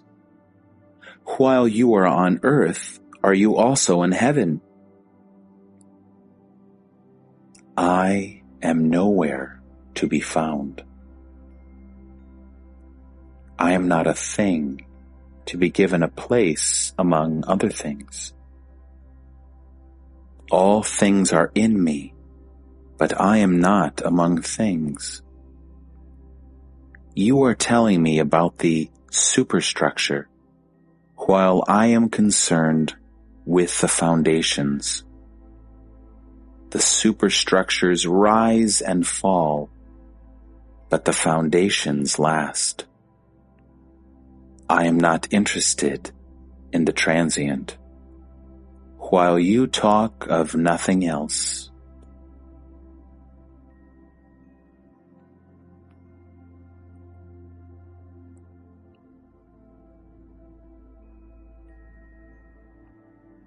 The Bhagavad Gita says, "The sword does not cut it." It is literally so. It is in the nature of consciousness to survive its vehicles. It is like fire. It burns up the fuel, but not itself.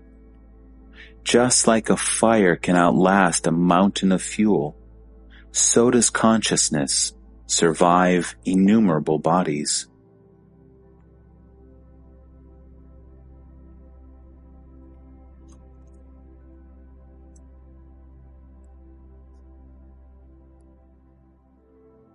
Be aware of being conscious and seek the source of consciousness. That is all. Very little can be conveyed in words. It is doing what I tell you that will bring light, not my telling you. The means do not matter much. It is the desire, the urge, the earnestness that counts.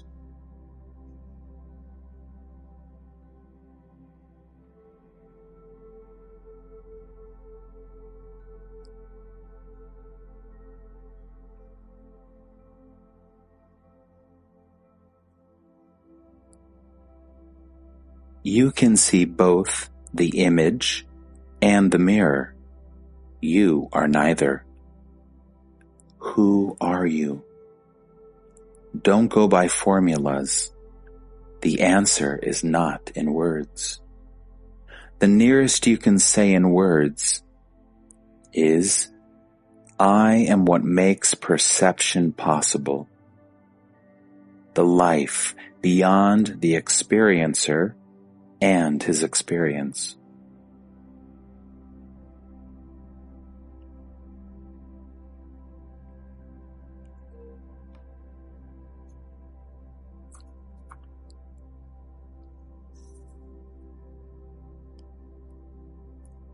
Learn to separate yourself from the image and the mirror.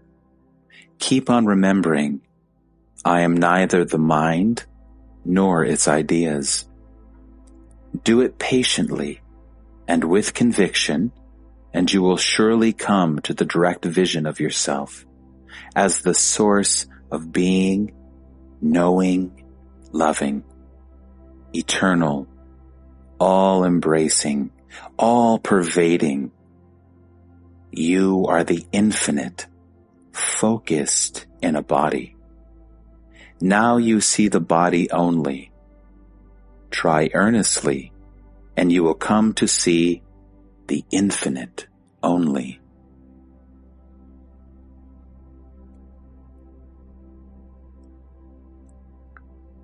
All experience is necessarily transient, but the ground of all experience is immovable. Nothing that may be called an event will last, but some events purify the mind, and some stain it. Moments of deep insight and all-embracing love purify the mind, while desires and fears, envy and anger, blind beliefs and intellectual arrogance pollute and dull the psyche. Is self-realization so important? Without it, you will be consumed by desires and fears, repeating themselves meaninglessly in endless suffering. Most people do not know that there can be an end to pain, but once they have heard the good news, obviously going beyond all strife and struggle is the most urgent task that can be. You know that you can be free, and now it is up to you.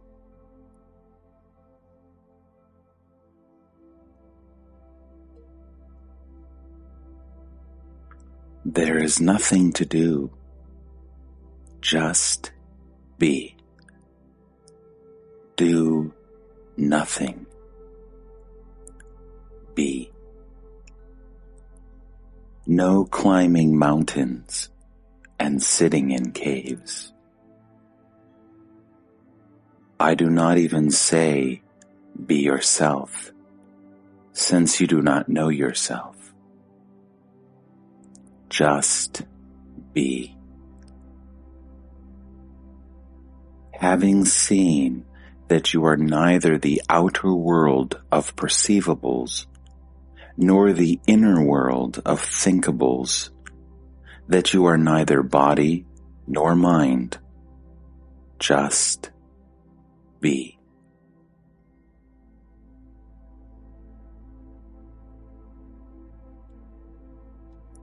There are no steps to self-realization.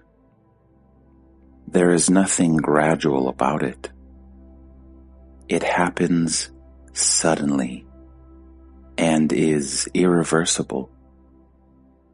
You rotate into a new dimension, seen from which the previous ones are mere abstractions. Just like on sunrise, you see things as they are. So on self-realization, you see everything as it is. The world of illusions is left behind.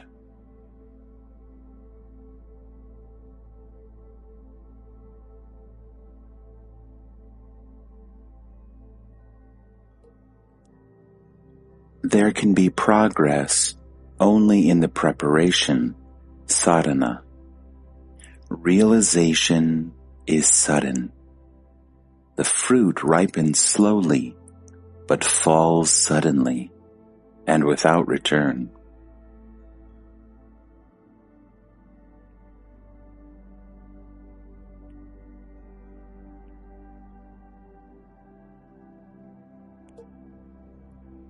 You will recognize that you have returned to your natural state by a complete absence of all desire and fear.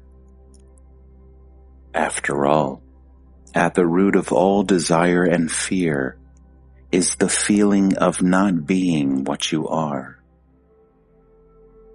Just as a dislocated joint pains only as long as it is out of shape, and is forgotten as soon as it is set right, so is all self-concern a symptom of mental distortion, which disappears as soon as one is in the normal state.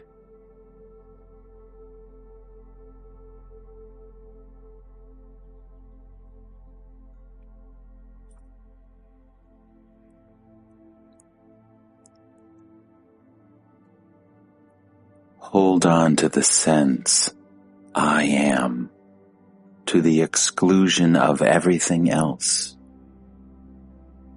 When thus the mind becomes completely silent, it shines with a new light and vibrates with new knowledge. It all comes spontaneously. You need only hold on to the I am. Just like emerging from sleep or a state of rapture, you feel rested, and yet you cannot explain why and how you come to feel so well.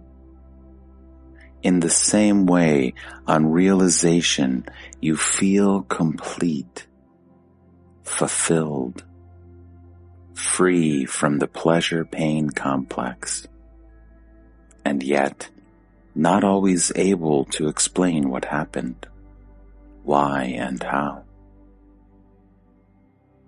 You can put it only in negative terms. Nothing is wrong with me any longer.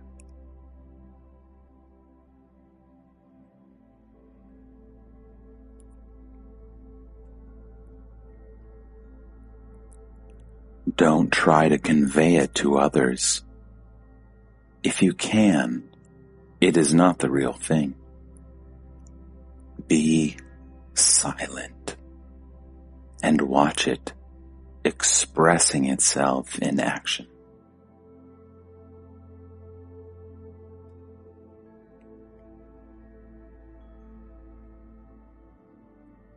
How can anybody tell you what you shall become when there is no becoming? You merely discover what you are.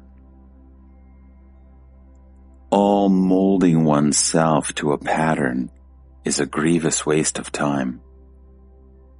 Think neither of the past nor of the future. Just be.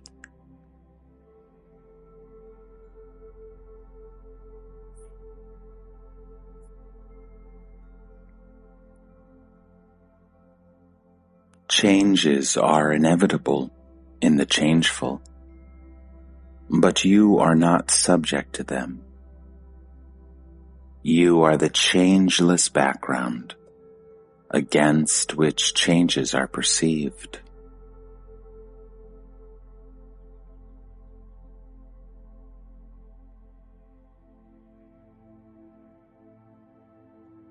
If you watch carefully, you will find that even your daily consciousness is in flashes, with gaps intervening all the time.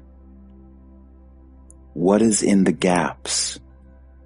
What can there be but your real being that is timeless?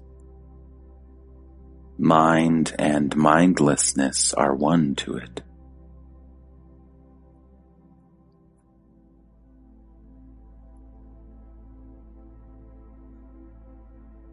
The only proper place is within.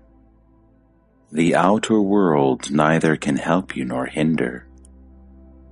No system, no pattern of action will take you to your goal. Give up all working for a future. Concentrate totally on the now, and be concerned only with your response to every movement of life as it happens.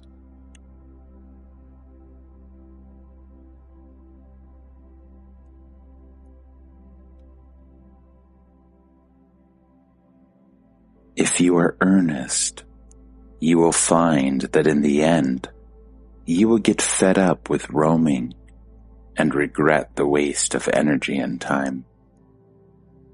To find yourself, you need not take a single step.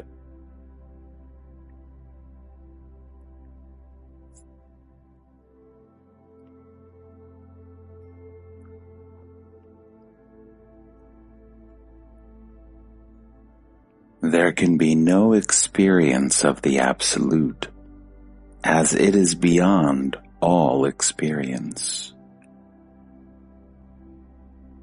On the other hand, the self is the experiencing factor in every experience, and thus, in a way, validates the multiplicity of experiences.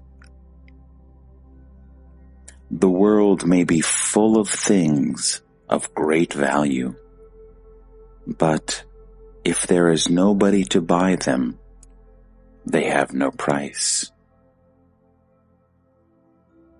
The Absolute contains everything experienceable, but without the experiencer, they are as nothing. That which makes the experience possible is the Absolute. That which makes it actual is the Self.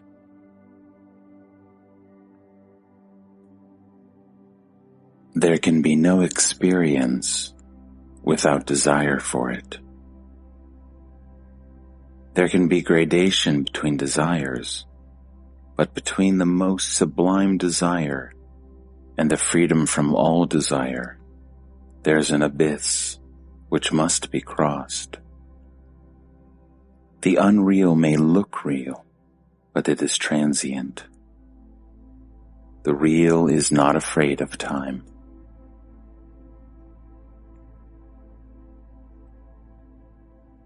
To the real, the unreal is not. It appears to be real only because you believe in it. Doubt it, and it ceases. When you are in love with somebody, you give it reality. You imagine your love to be all-powerful and everlasting.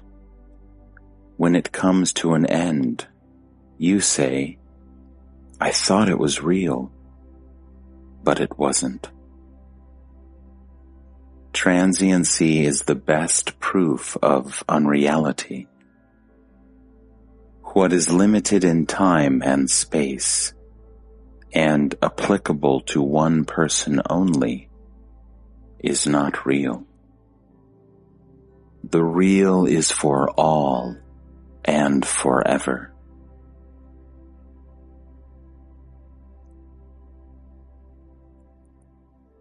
Above everything else, you cherish yourself. You would accept nothing in exchange for your existence. The desire to be is the strongest of all desires, and will go only on the realization of your true nature.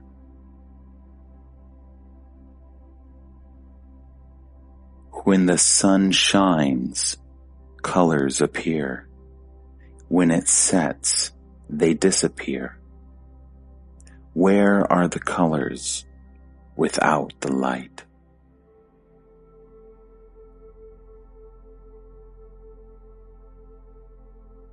All thinking is in duality. In identity, no thought survives.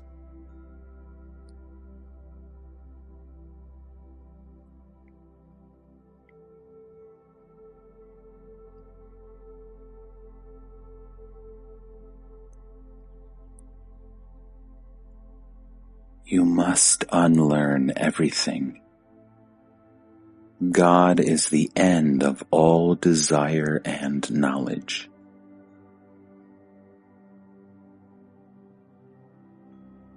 All desires must be given up, because by desiring, you take the shape of your desires. When no desire remains, you revert to your natural state.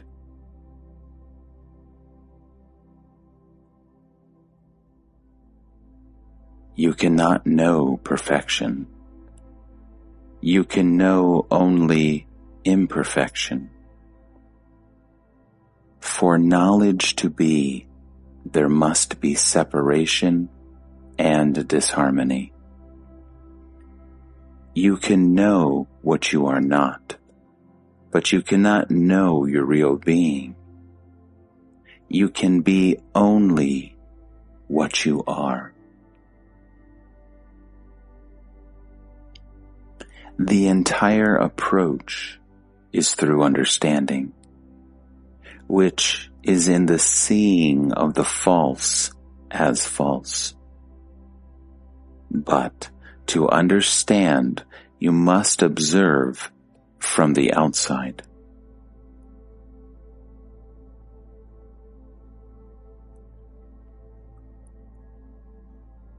There can be no knowledge of the unmanifested. The potential is unknowable. Only the actual can be known. The knower knows the known. Do you know the knower?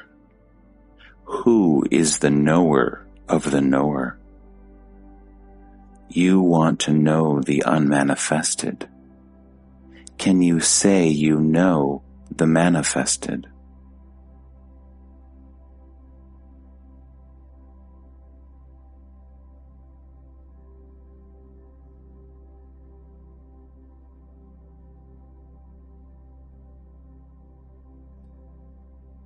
The total is open and available, but you will not take it.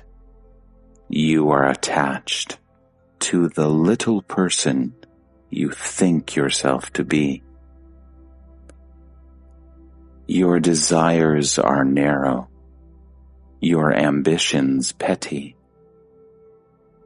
After all, without a center of perception, where would be the manifested? Unperceived, the manifested is as good as the unmanifested. And you are the perceiving point, the non-dimensional source of all dimensions. Know yourself as the total.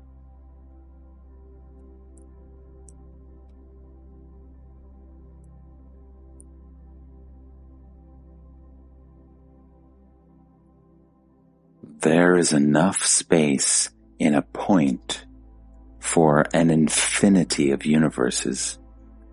There is no lack of capacity. Self-limitation is the only problem. But you cannot run away from yourself.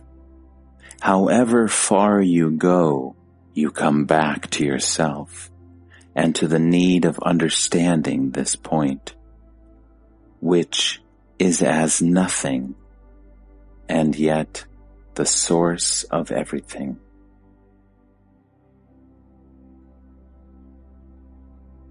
You create the world and then worry about it.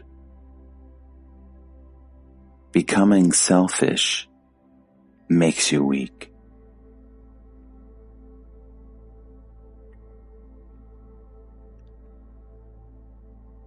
No need of practice, no need of any acts of renunciation. Just turn your mind away, that is all. Desire is merely the fixation of the mind on an idea. Get it out of its groove by denying it attention.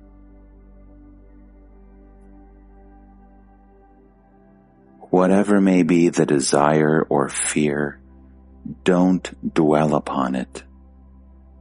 Try and see for yourself. Here and there you may forget. It does not matter. Go back to your attempts till the brushing away of every desire and fear, of every reaction, becomes automatic.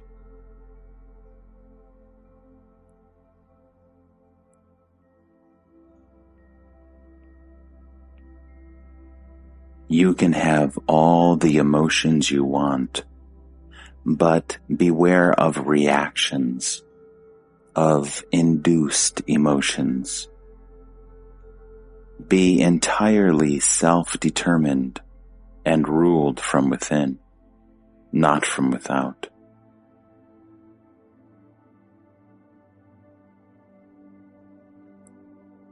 Merely giving up a thing to secure a better one is not true relinquishment. Give it up because you see its valuelessness. You have to give up everything to know that you need nothing, not even your body. Your needs are unreal, and your efforts are meaningless. You imagine that your possessions protect you. In reality, they make you vulnerable. Realize yourself as away from all that can be pointed at, as this or that. You are unreachable by any sensory experience or verbal construction. Turn away from them. Refuse to impersonate.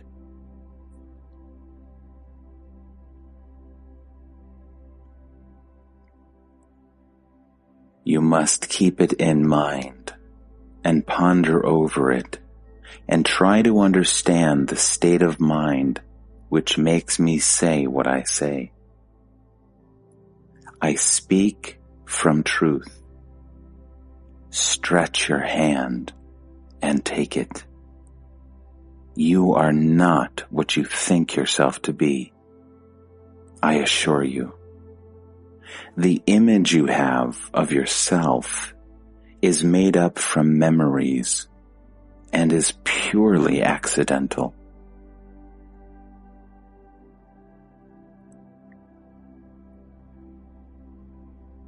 You have never been, nor shall ever be, a person.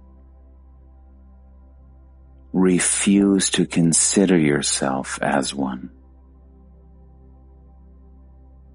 But as long as you do not even doubt yourself to be a Mr. So-and-so, there is little hope. When you refuse to open your eyes, what can you be shown? You are already perfect, here and now. You imagine yourself to be what you are not. Stop it. It is the cessation that is important, not what you are going to stop. Nothing compels. You are as you believe yourself to be.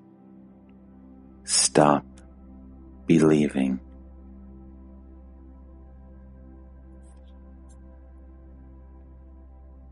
Nothing compels me. I do what needs doing. But you do so many unnecessary things.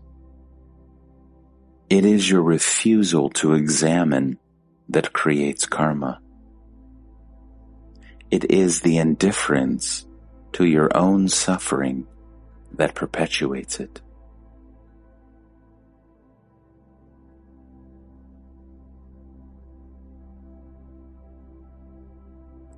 Leave it all behind you. Forget it. Go forth, unburdened with ideas and beliefs. Abandon all verbal structures, all relative truth, all tangible objectives. The absolute can be reached by absolute devotion only. Don't be half-hearted.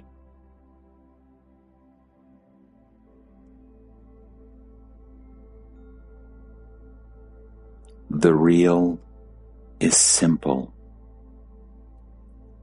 open. open, clear, kind, beautiful, and joyous. It is completely free of contradictions. It is ever new, ever fresh, endlessly creative. Being and non-being, life and death, all distinctions merge in it.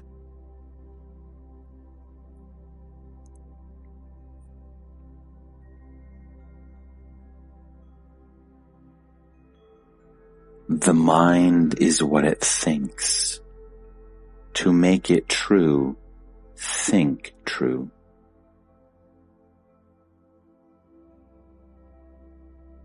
In reality, there is only perception. The perceiver and the perceived are conceptual. The fact of perceiving is actual.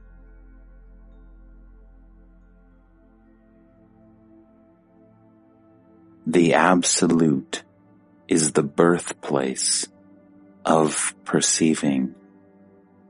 It makes perception possible.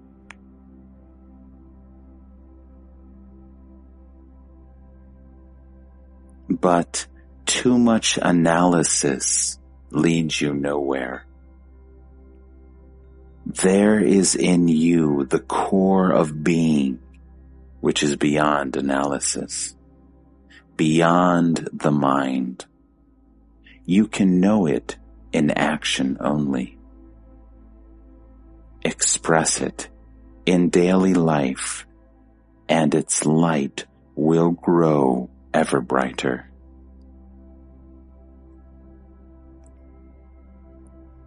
The legitimate function of the mind is to tell you what is not. But if you want positive knowledge, you must go beyond the mind.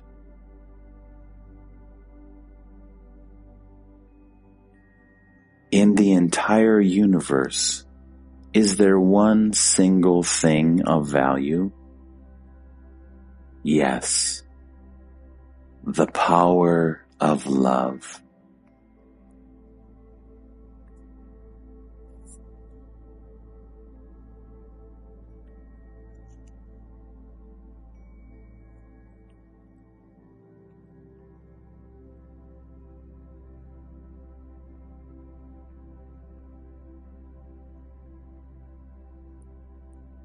The goal is shown by the guru. Obstacles are discovered by the disciple. The guru has no preferences, but those who have obstacles to overcome seem to be lagging behind. In reality, the disciple is not different from the guru. He is the same dimensionless center of perception and love in action. It is only his imagination and self-identification with the imagined that encloses him and converts him into a person. The guru is concerned little with the person. His attention is on the inner watcher.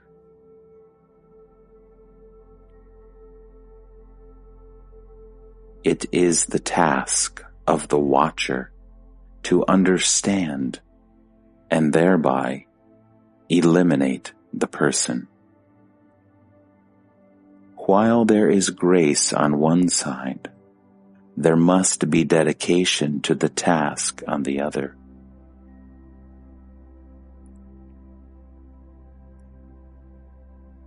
The person is merely the result of a misunderstanding.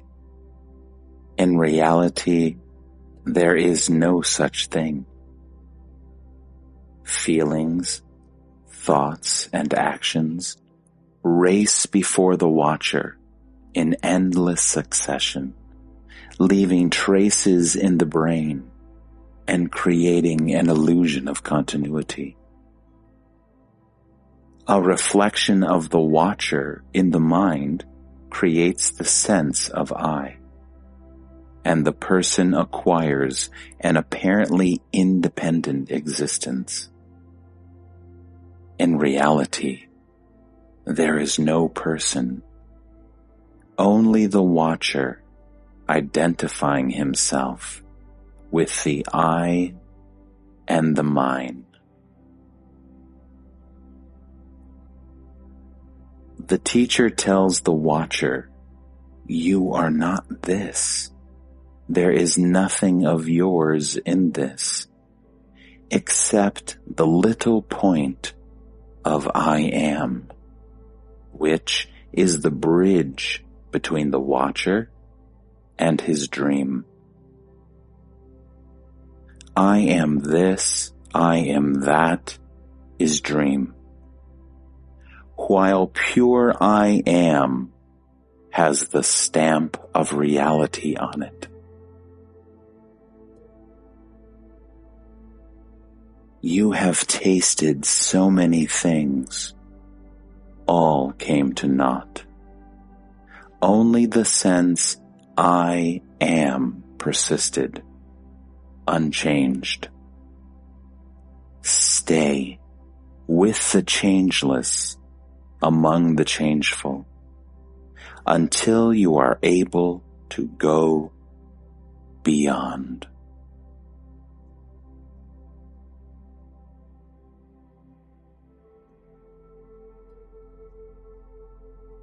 Neither ignorance nor illusion ever happened to you. Find the self to which you ascribe ignorance and illusion, and your question will be answered. You talk as if you know the self and see it to be under the sway of ignorance and illusion. But, in fact, you do not know the self, nor are you aware of ignorance. By all means, become aware. This will bring you to the self, and you will realize that there is neither ignorance nor delusion in it. It is like saying, if there is a sun, how can darkness be? As under a stone there will be darkness, however strong the sunlight, so in the shadow of the I am the body consciousness, there must be ignorance and delusion.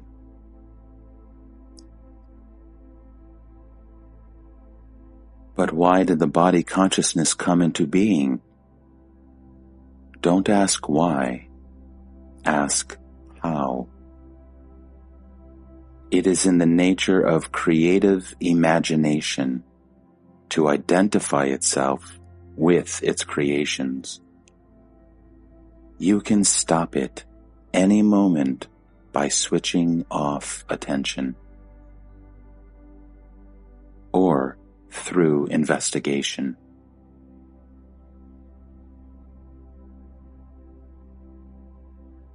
First, you create a world. Then, the I am becomes a person who is not happy for various reasons. He goes out in search of happiness, meets a guru who tells him, "You are not a person. Find who you are." He does it and goes beyond.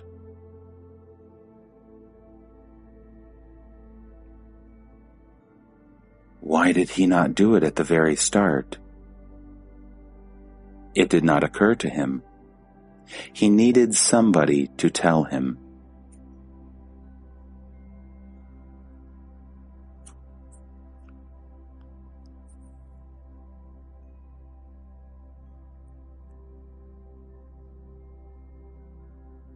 Why do Indian teachers advocate inactivity? Most of people's activities are valueless, if not outright destructive.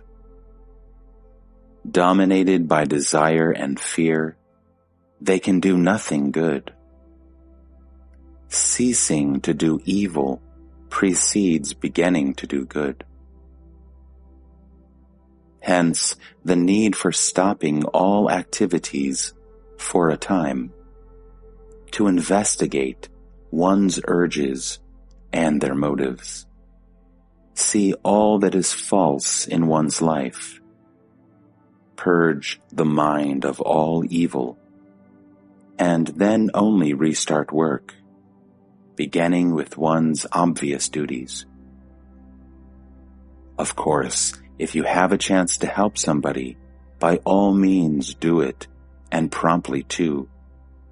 Don't keep him waiting till you are perfect. But do not become a professional do-gooder.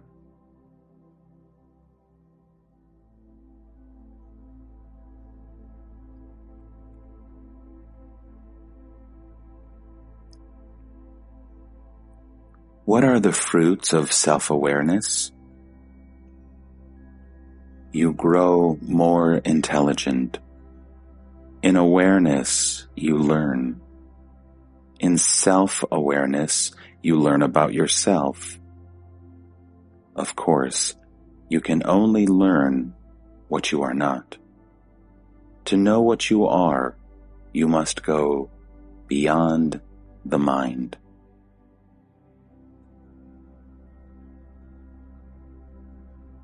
Is not awareness beyond the mind? Awareness is the point at which the mind reaches out beyond itself into reality. In awareness, you seek not what pleases, but what is true.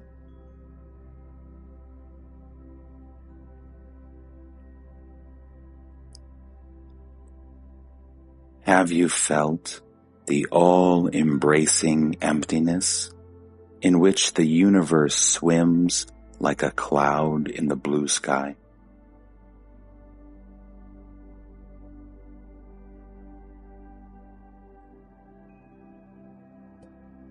Destroy the wall that separates. The I am the body idea, and the inner and the outer will become one. Am I to die? Physical destruction is meaningless. It is the clinging to sensate life that binds you.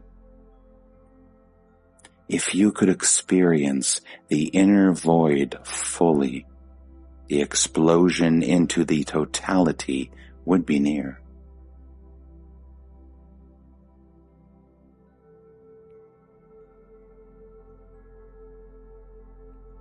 All changes in consciousness are due to the I am the body idea. Divested of this idea, the mind becomes steady. There is pure being, free of experiencing anything in particular. But to realize it, you must do what your teacher tells you. Mere listening, even memorizing, is not enough.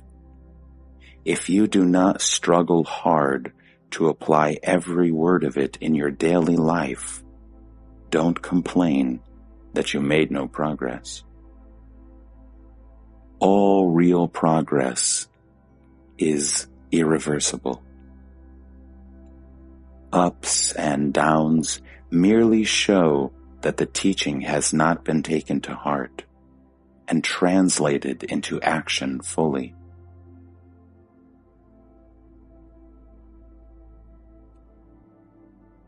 As long as you believe yourself to be a body, you will ascribe causes to everything. I do not say things have no causes. Each thing has innumerable causes. It is as it is because the world is as it is. Every cause in its ramifications covers the universe.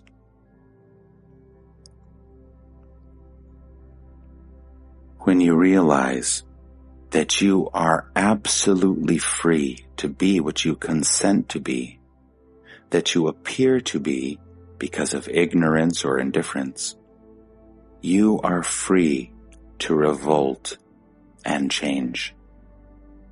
You allow yourself to be what you are not.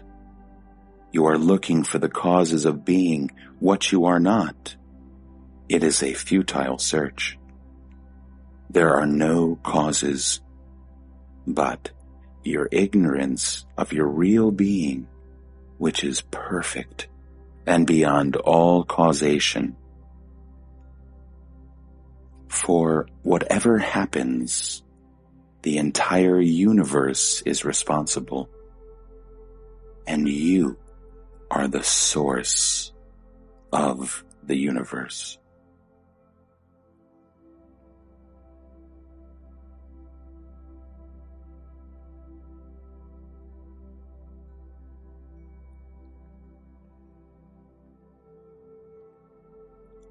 You concentrate. You meditate. You torture your mind and body. You do all sorts of unnecessary things. But you miss the essential, which is the elimination of the person.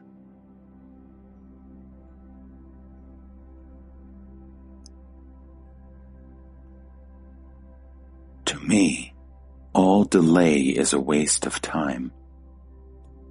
You can skip all the preparation and go directly for the ultimate search within. Of all the yogas, it is the simplest and the shortest.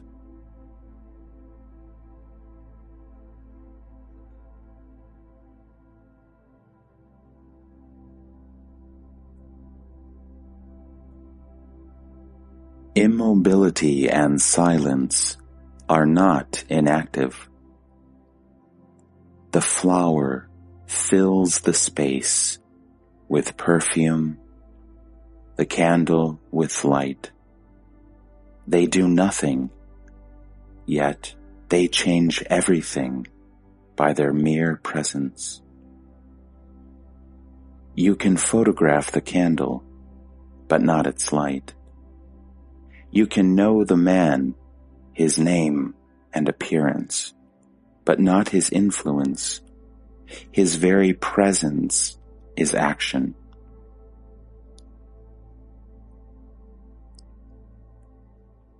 Everybody wants to be active, but where do his actions originate? There is no central point. Each action begets another, meaninglessly and painfully, in endless succession. The alternation of work and pause is not there. First, find the immutable center, where all movement takes birth. Just like a wheel turns round an axle, so must you always be at the axle, in the center, and not whirling at the periphery. How do I go about it in practice? Whenever a thought or emotion of desire or fear comes to your mind, just turn away from it.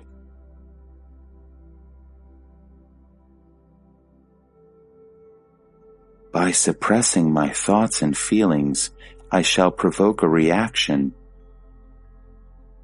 I am not talking of suppression. Just refuse attention.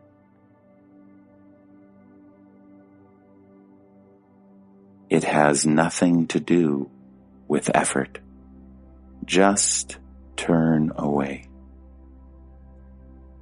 Look between the thoughts rather than at the thoughts. When you happen to walk in a crowd, you do not fight every man you meet. You just find your way between.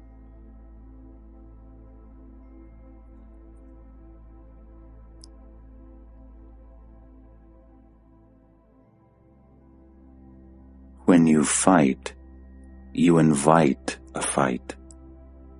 But when you do not resist, you meet with no resistance. When you refuse to play the game, you are out of it.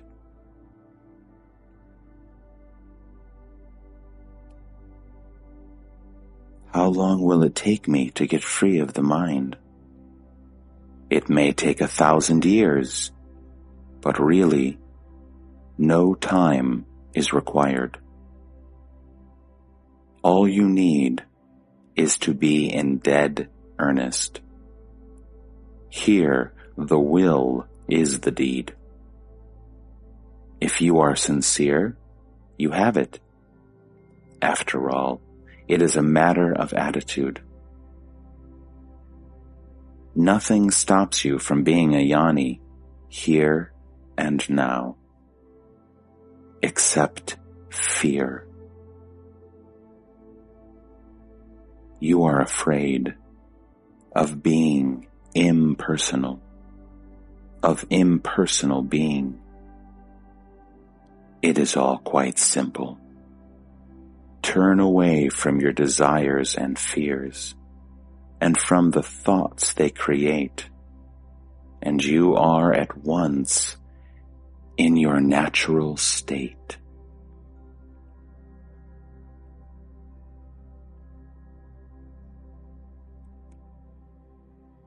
Leave your mind alone. That is all. Don't go along with it. After all, there is no such thing as mind, apart from thoughts, which come and go, obeying their own laws, not yours. They dominate you only because you are interested in them. It is exactly as Christ said, "Resist not evil. By resisting evil, you merely strengthen it."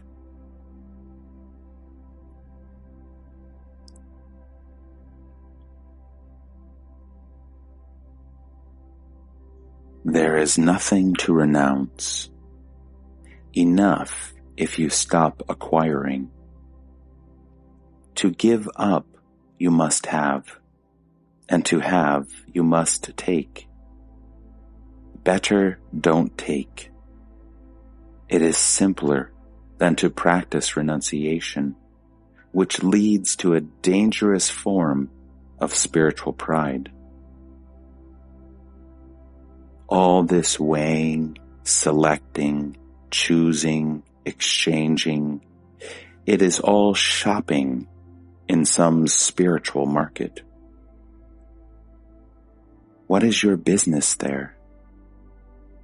What deal are you out to strike? When you are not out for business, what is the use of this endless anxiety of choice? Restlessness takes you nowhere. Something prevents you from seeing that there is nothing you need.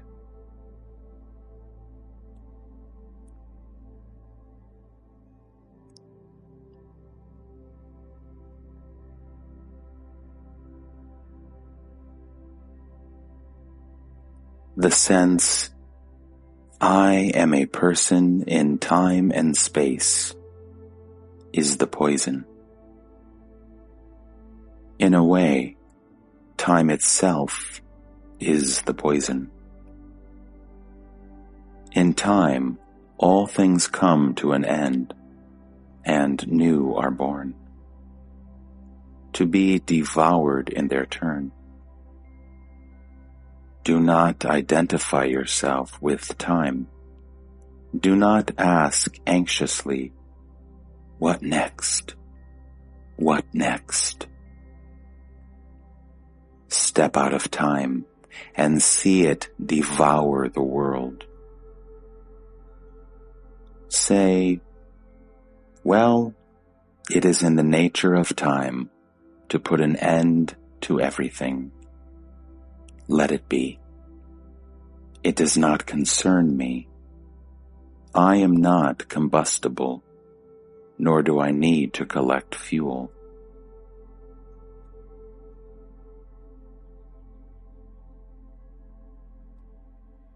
Can the witness be there without things to witness? There is always something to witness. If not a thing, then its absence. Witnessing is natural and no problem. The problem is excessive interest, leading to self-identification. Whatever you are engrossed in, you take to be real.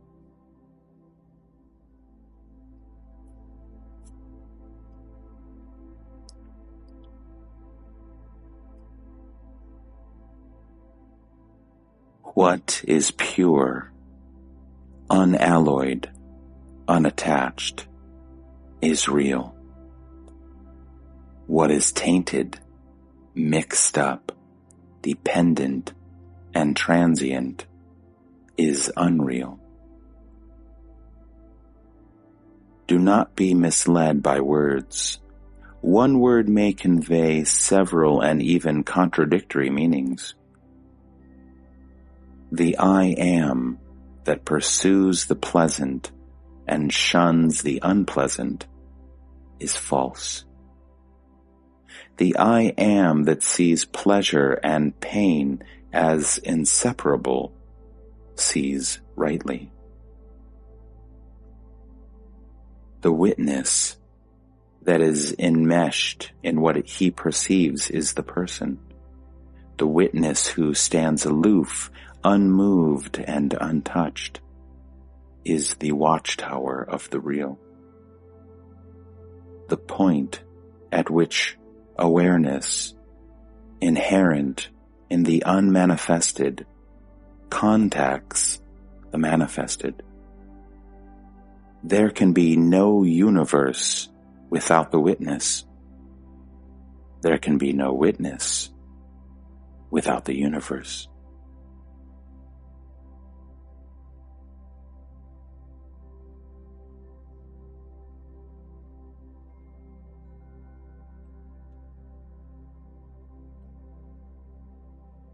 Leave the desirables to those who desire. Change the current of your desire from taking to giving. The passion for giving, for sharing, will naturally wash the idea of an external world out of your mind, and of giving as well.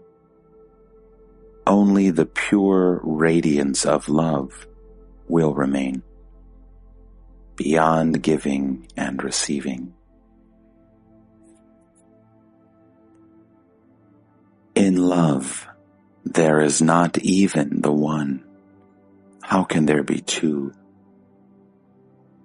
Love is the refusal to separate, to make distinctions.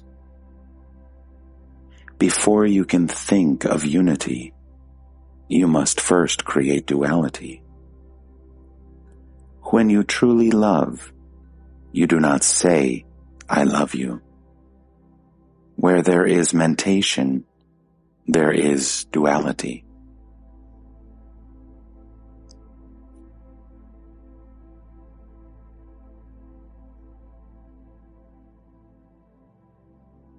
Why don't you create your own environment? The world has only as much power over you as you give it. Rebel. Go beyond duality. Make no difference between East and West.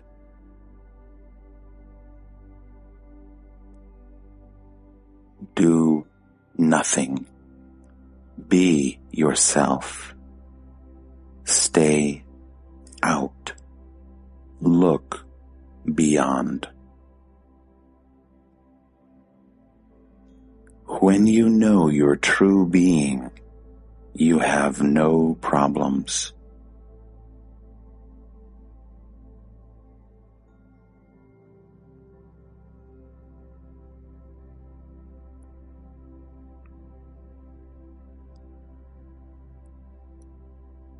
Fearlessness comes by itself when you see that there is nothing to be afraid of. When you walk in a crowded street, you just bypass people. Some see you, some you just glance at, but you do not stop. It is the stopping that creates the bottleneck. Keep moving. Disregard names and shapes.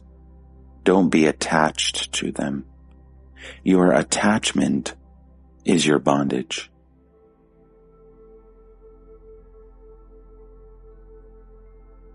What should I do when a man slaps me on my face? You will react according to your character, inborn or acquired.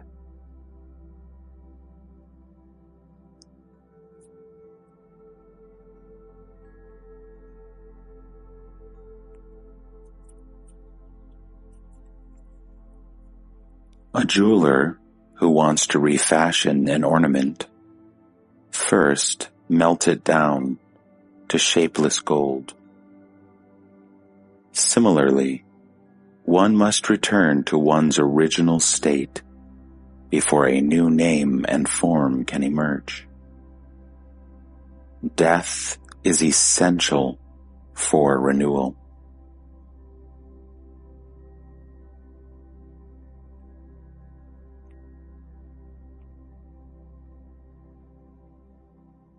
Awareness is dynamic. Love is being. Awareness is love in action. By itself, the mind can actualize any number of possibilities.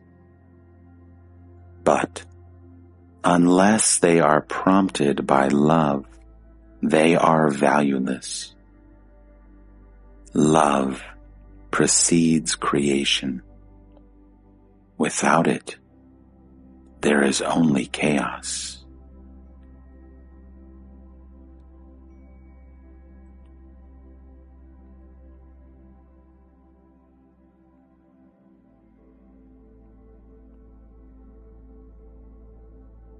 True action does not displace, it transforms.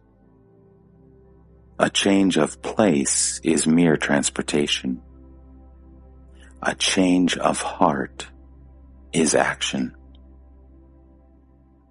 Just remember, nothing perceivable is real. Active is not action. Action is hidden, unknown, unknowable. You can only know the fruit. Is not God the all-doer? Why do you bring in an outer doer? The world recreates itself out of itself. It is an endless process. The transitory begetting the transitory. It is your ego that makes you think that there must be a doer. You create a God in your own image, however dismal the image. Through the film of your mind, you project a world and also a God to give it cause and purpose. It is all imagination. Step out of it.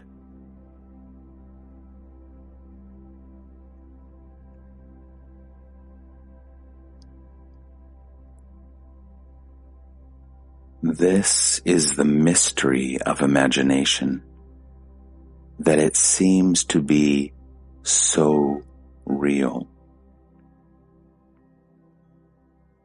You may be celibate or married, a monk or a family man. That is not the point. Are you a slave of your imagination, or are you not?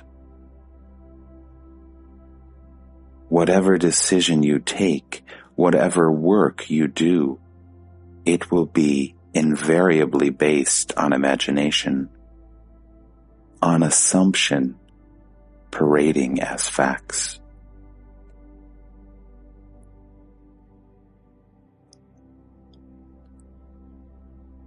Here I am sitting in front of you. What part of it is imagination? The whole of it. Even space and time are imagined. Does it mean that I don't exist? I too do not exist. All existence is imaginary. Is being too imaginary? Pure being, filling all and beyond all, is not existence, which is limited. All limitation is imaginary. Only the unlimited is real.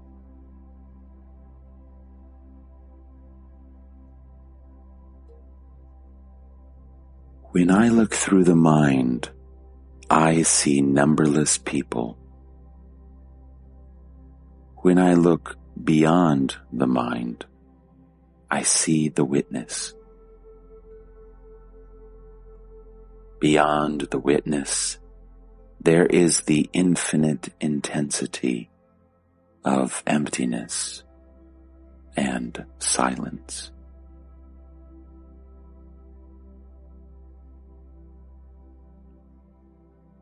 How to deal with people? Why make plans? And what for? Such questions show anxiety. Relationship is a living thing. Be at peace with your inner self, and you will be at peace with everybody.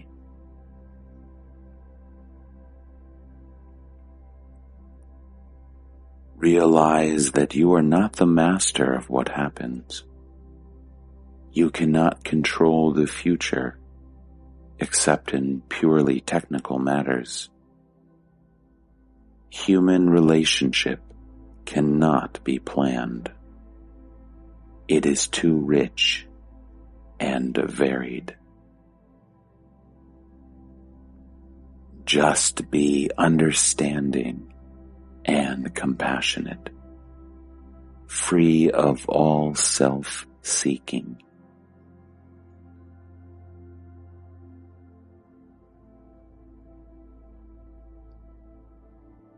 You cannot avoid action. It happens like everything else.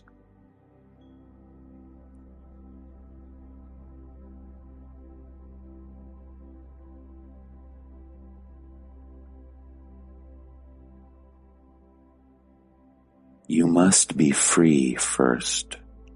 To be free in the world, you must be free of the world. Otherwise, your past decides for you and your future. Between what had happened and what must happen, you are caught. Call it destiny or karma, but never freedom. First, return to your true being, and then act from the heart of love.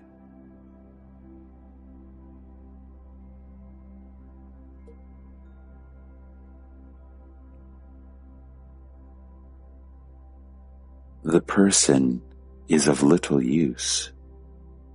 It is deeply involved in its own affairs and is completely ignorant of its true being. It is the witness that makes realization desirable and attainable. The person by itself will not become the witness. It is like expecting a cold candle to start burning in the course of time. The person can stay in the darkness of ignorance forever, unless the flame of awareness touches it. Who lights the candle? The Guru. His words, his presence.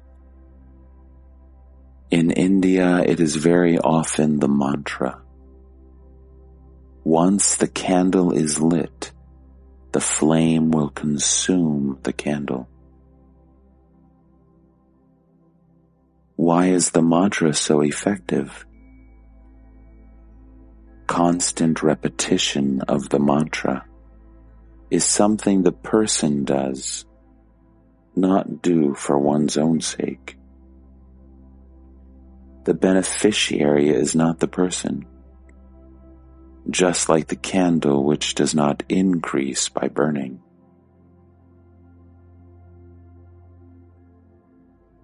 Can the person be aware of itself by itself? Yes. It happens sometimes as a result of much suffering. The Guru wants to save you the endless pain. Such is his grace. Even when there is no discoverable outer Guru, there is always the Sadguru, the inner Guru, who directs and helps from within. The words outer and inner are relative to the body only. In reality, all is one.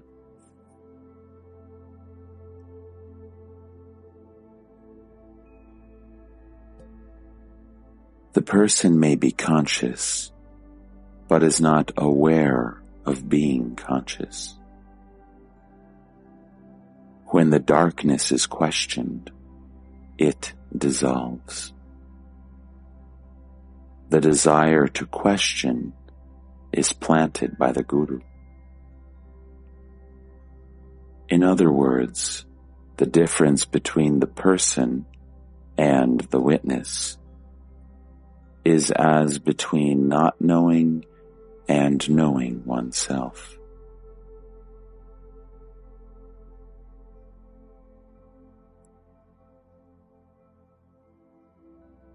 The very desire to be ready means that the Guru had come and the flame is lit. It may be a stray word or a page in a book. The Guru's grace works mysteriously.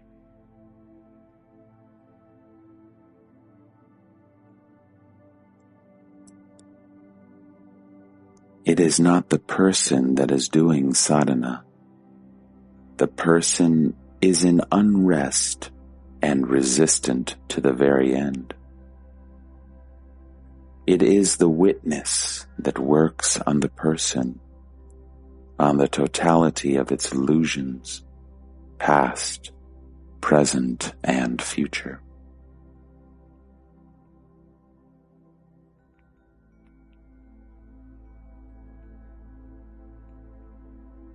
The proof of the truth lies in its effect on the listener.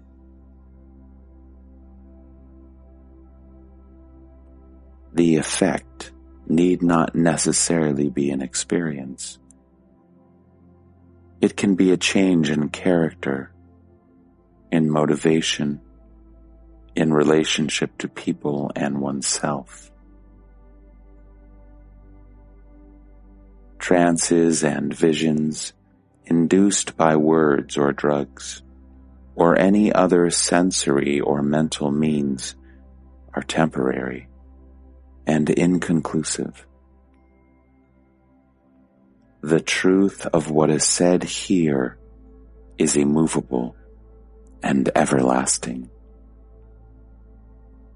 and the proof of it is in the listener, in the deep and permanent changes in his entire being. It is not something he can doubt, unless he doubts his own existence, which is unthinkable.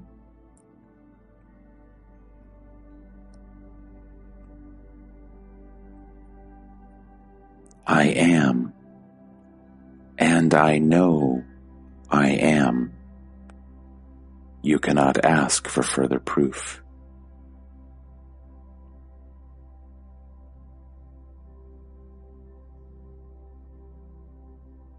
When the words are spoken, there is silence. When the relative is over, the absolute remains.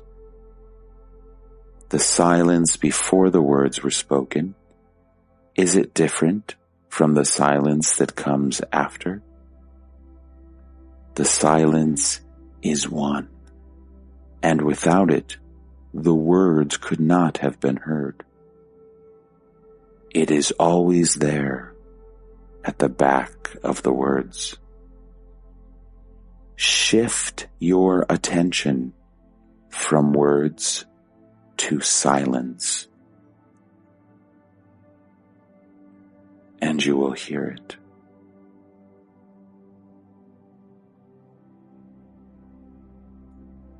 The mind craves for experience, the memory of which it takes for knowledge. The jnani is beyond all experience, and his memory is empty of the past. He is entirely unrelated to anything in particular. But the mind craves for formulations and definitions, always eager to squeeze reality into a verbal shape. Of everything, it wants an idea. For without ideas, the mind is not. Reality is essentially alone, but the mind will not leave it alone, and deals instead with the unreal. And yet, it is all the mind can do, discover the unreal as unreal. There is no such state as seeing the real. Who is to see what? You can only be the real, which you are anyhow. The problem is only mental. Abandon false ideas. That is all. There is no need of true ideas. There aren't any.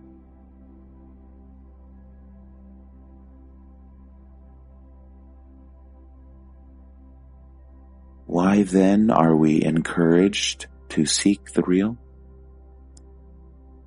The mind must have a purpose, to encourage it to free itself from the unreal.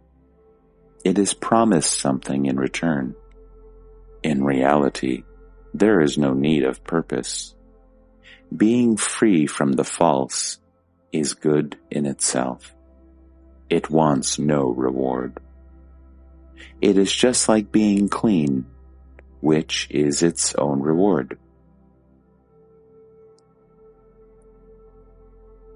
The reward of self-knowledge is freedom from the personal self.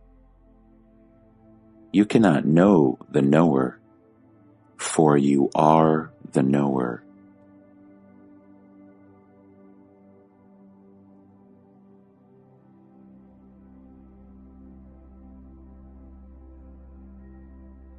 I know that I am all. I do not need to keep on repeating, I am all, I am all. Only when you take me to be a particular, a person, I protest. As you are a man all the time, so I am what I am all the time.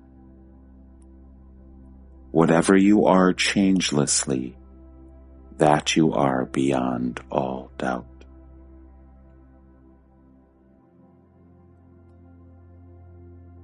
You identify yourself with your desires and become their slave. To me, desires are things among other things, mere clouds in the mental sky, and I do not feel compelled to act on them.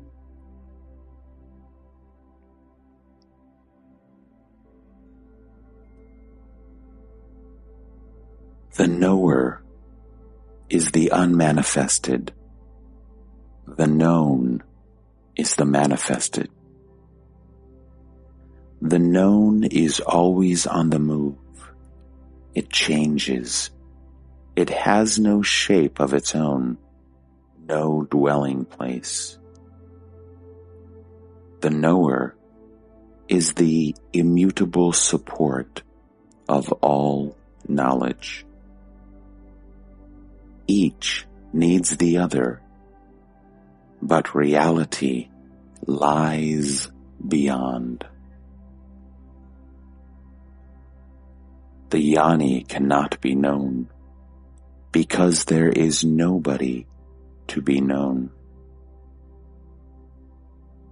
When there is a person, you can say something about it. But when there is no self-identification with the particular, what can be said? You may tell a Jnani anything. His question will always be, about whom are you talking? There is no such person.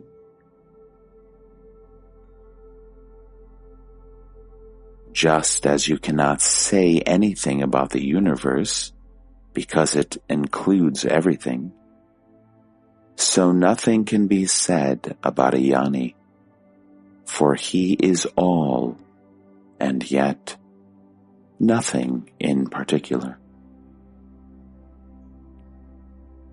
You need a hook to hang your picture on.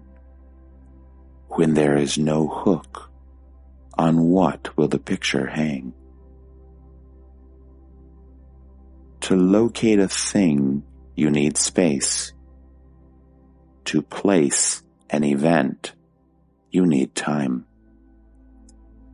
But the timeless and spaceless defies all handling.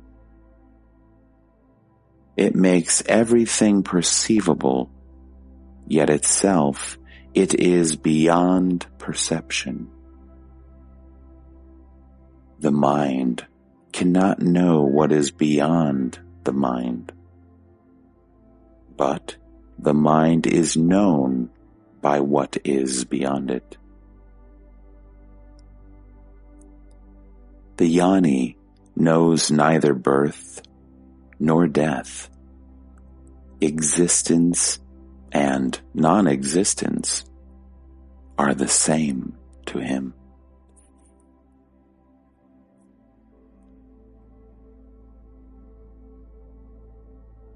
When your body dies, you remain?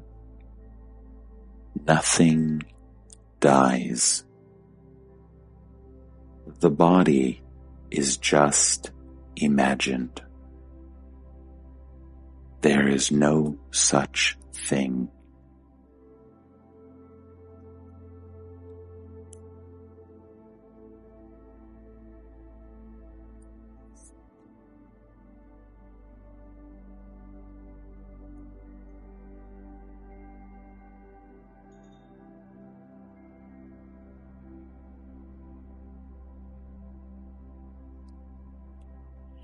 Time will come to an end.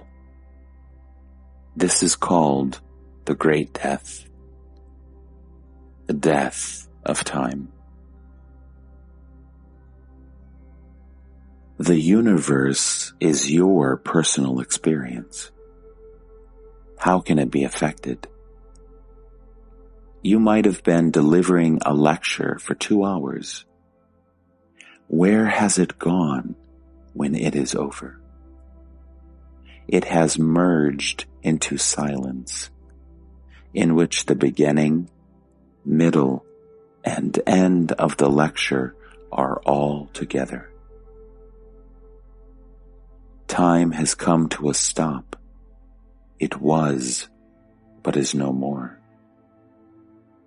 The silence after a life of talking and the silence after a life of silence is the same silence.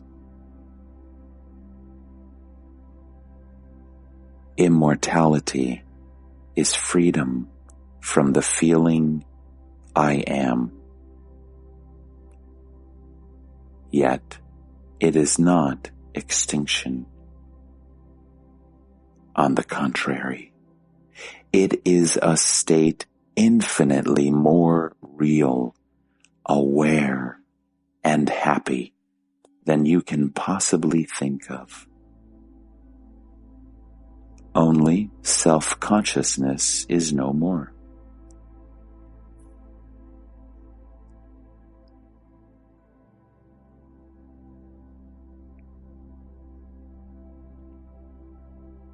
The mind has its limits. It is enough to bring you to the very frontiers of knowledge and make you face the immensity of the unknown. To dive in it is up to you.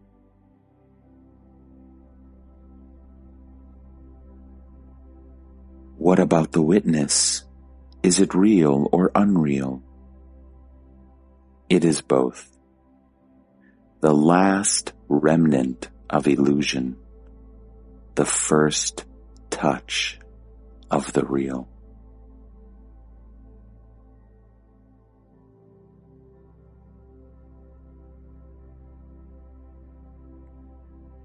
The moment you say, I am, the entire universe comes into being along with its creator.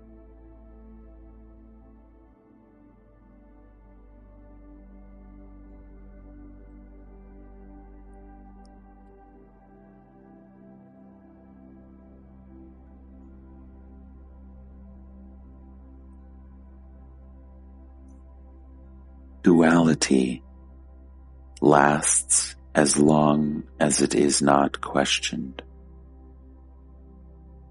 The Trinity, mind, self, and spirit, when looked into, becomes unity.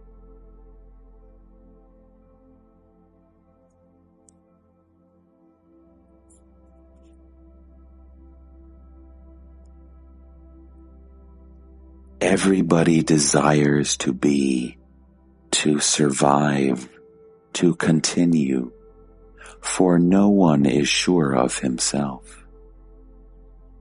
But everybody is immortal. You make yourself mortal by taking yourself to be the body.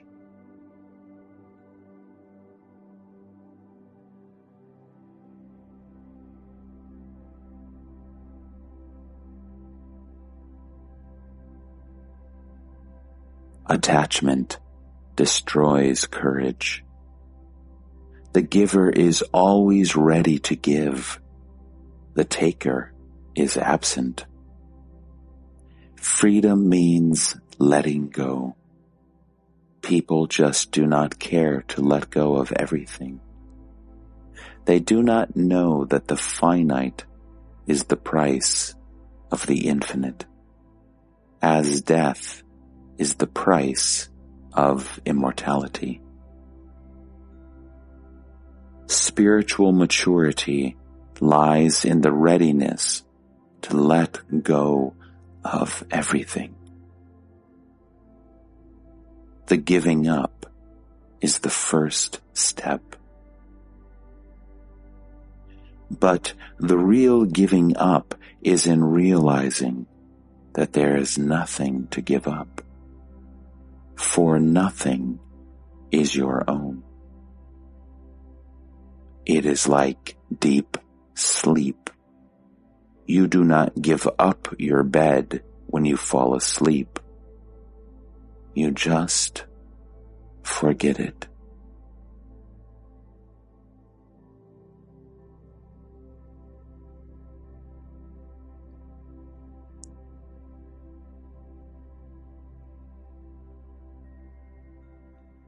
Awareness with an object we call witnessing.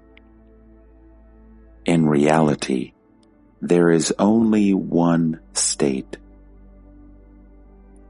When distorted by self-identification, it is called a person. When colored with the sense of being, it is the witness.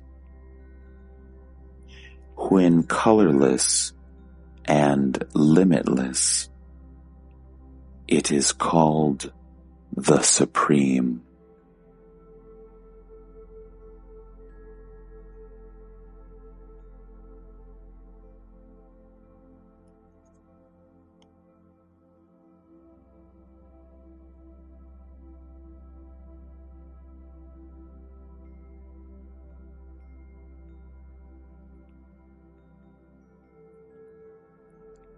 Existence is momentary, always in time and space, while reality is changeless and all-pervading.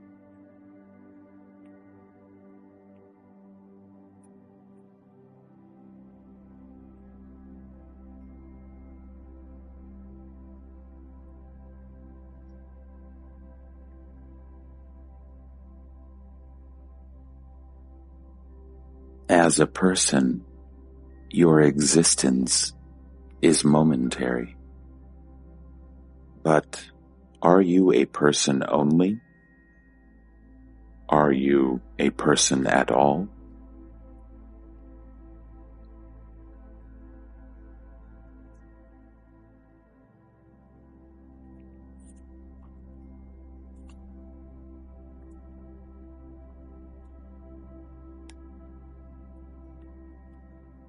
All the paths take you to the purification of the mind. The impure mind is opaque to truth.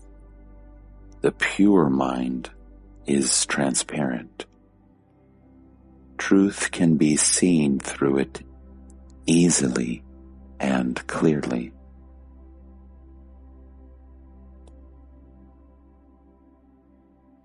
Variety and diversity do not create separation. You imagine reality to stand apart from names and forms, while to me, names and forms are the ever-changing expressions of reality, and not apart from it. You ask for the proof of truth, while to me, all existence is the proof. You separate existence from being, and being from reality, while to me it is all one. However much you are convinced of the truth of your waking state, you do not claim it to be permanent and changeless, as I do when I talk of mine. Yet I see no difference between us, except that you are imagining things, while I do not.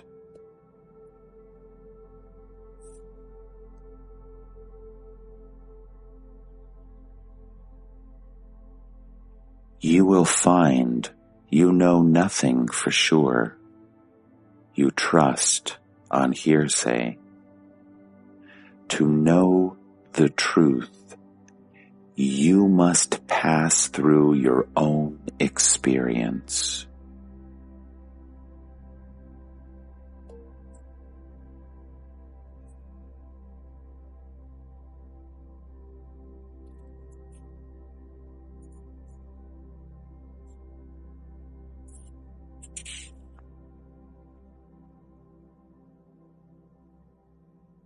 You are asking for truth, but in fact, you merely seek comfort, which you want to last forever.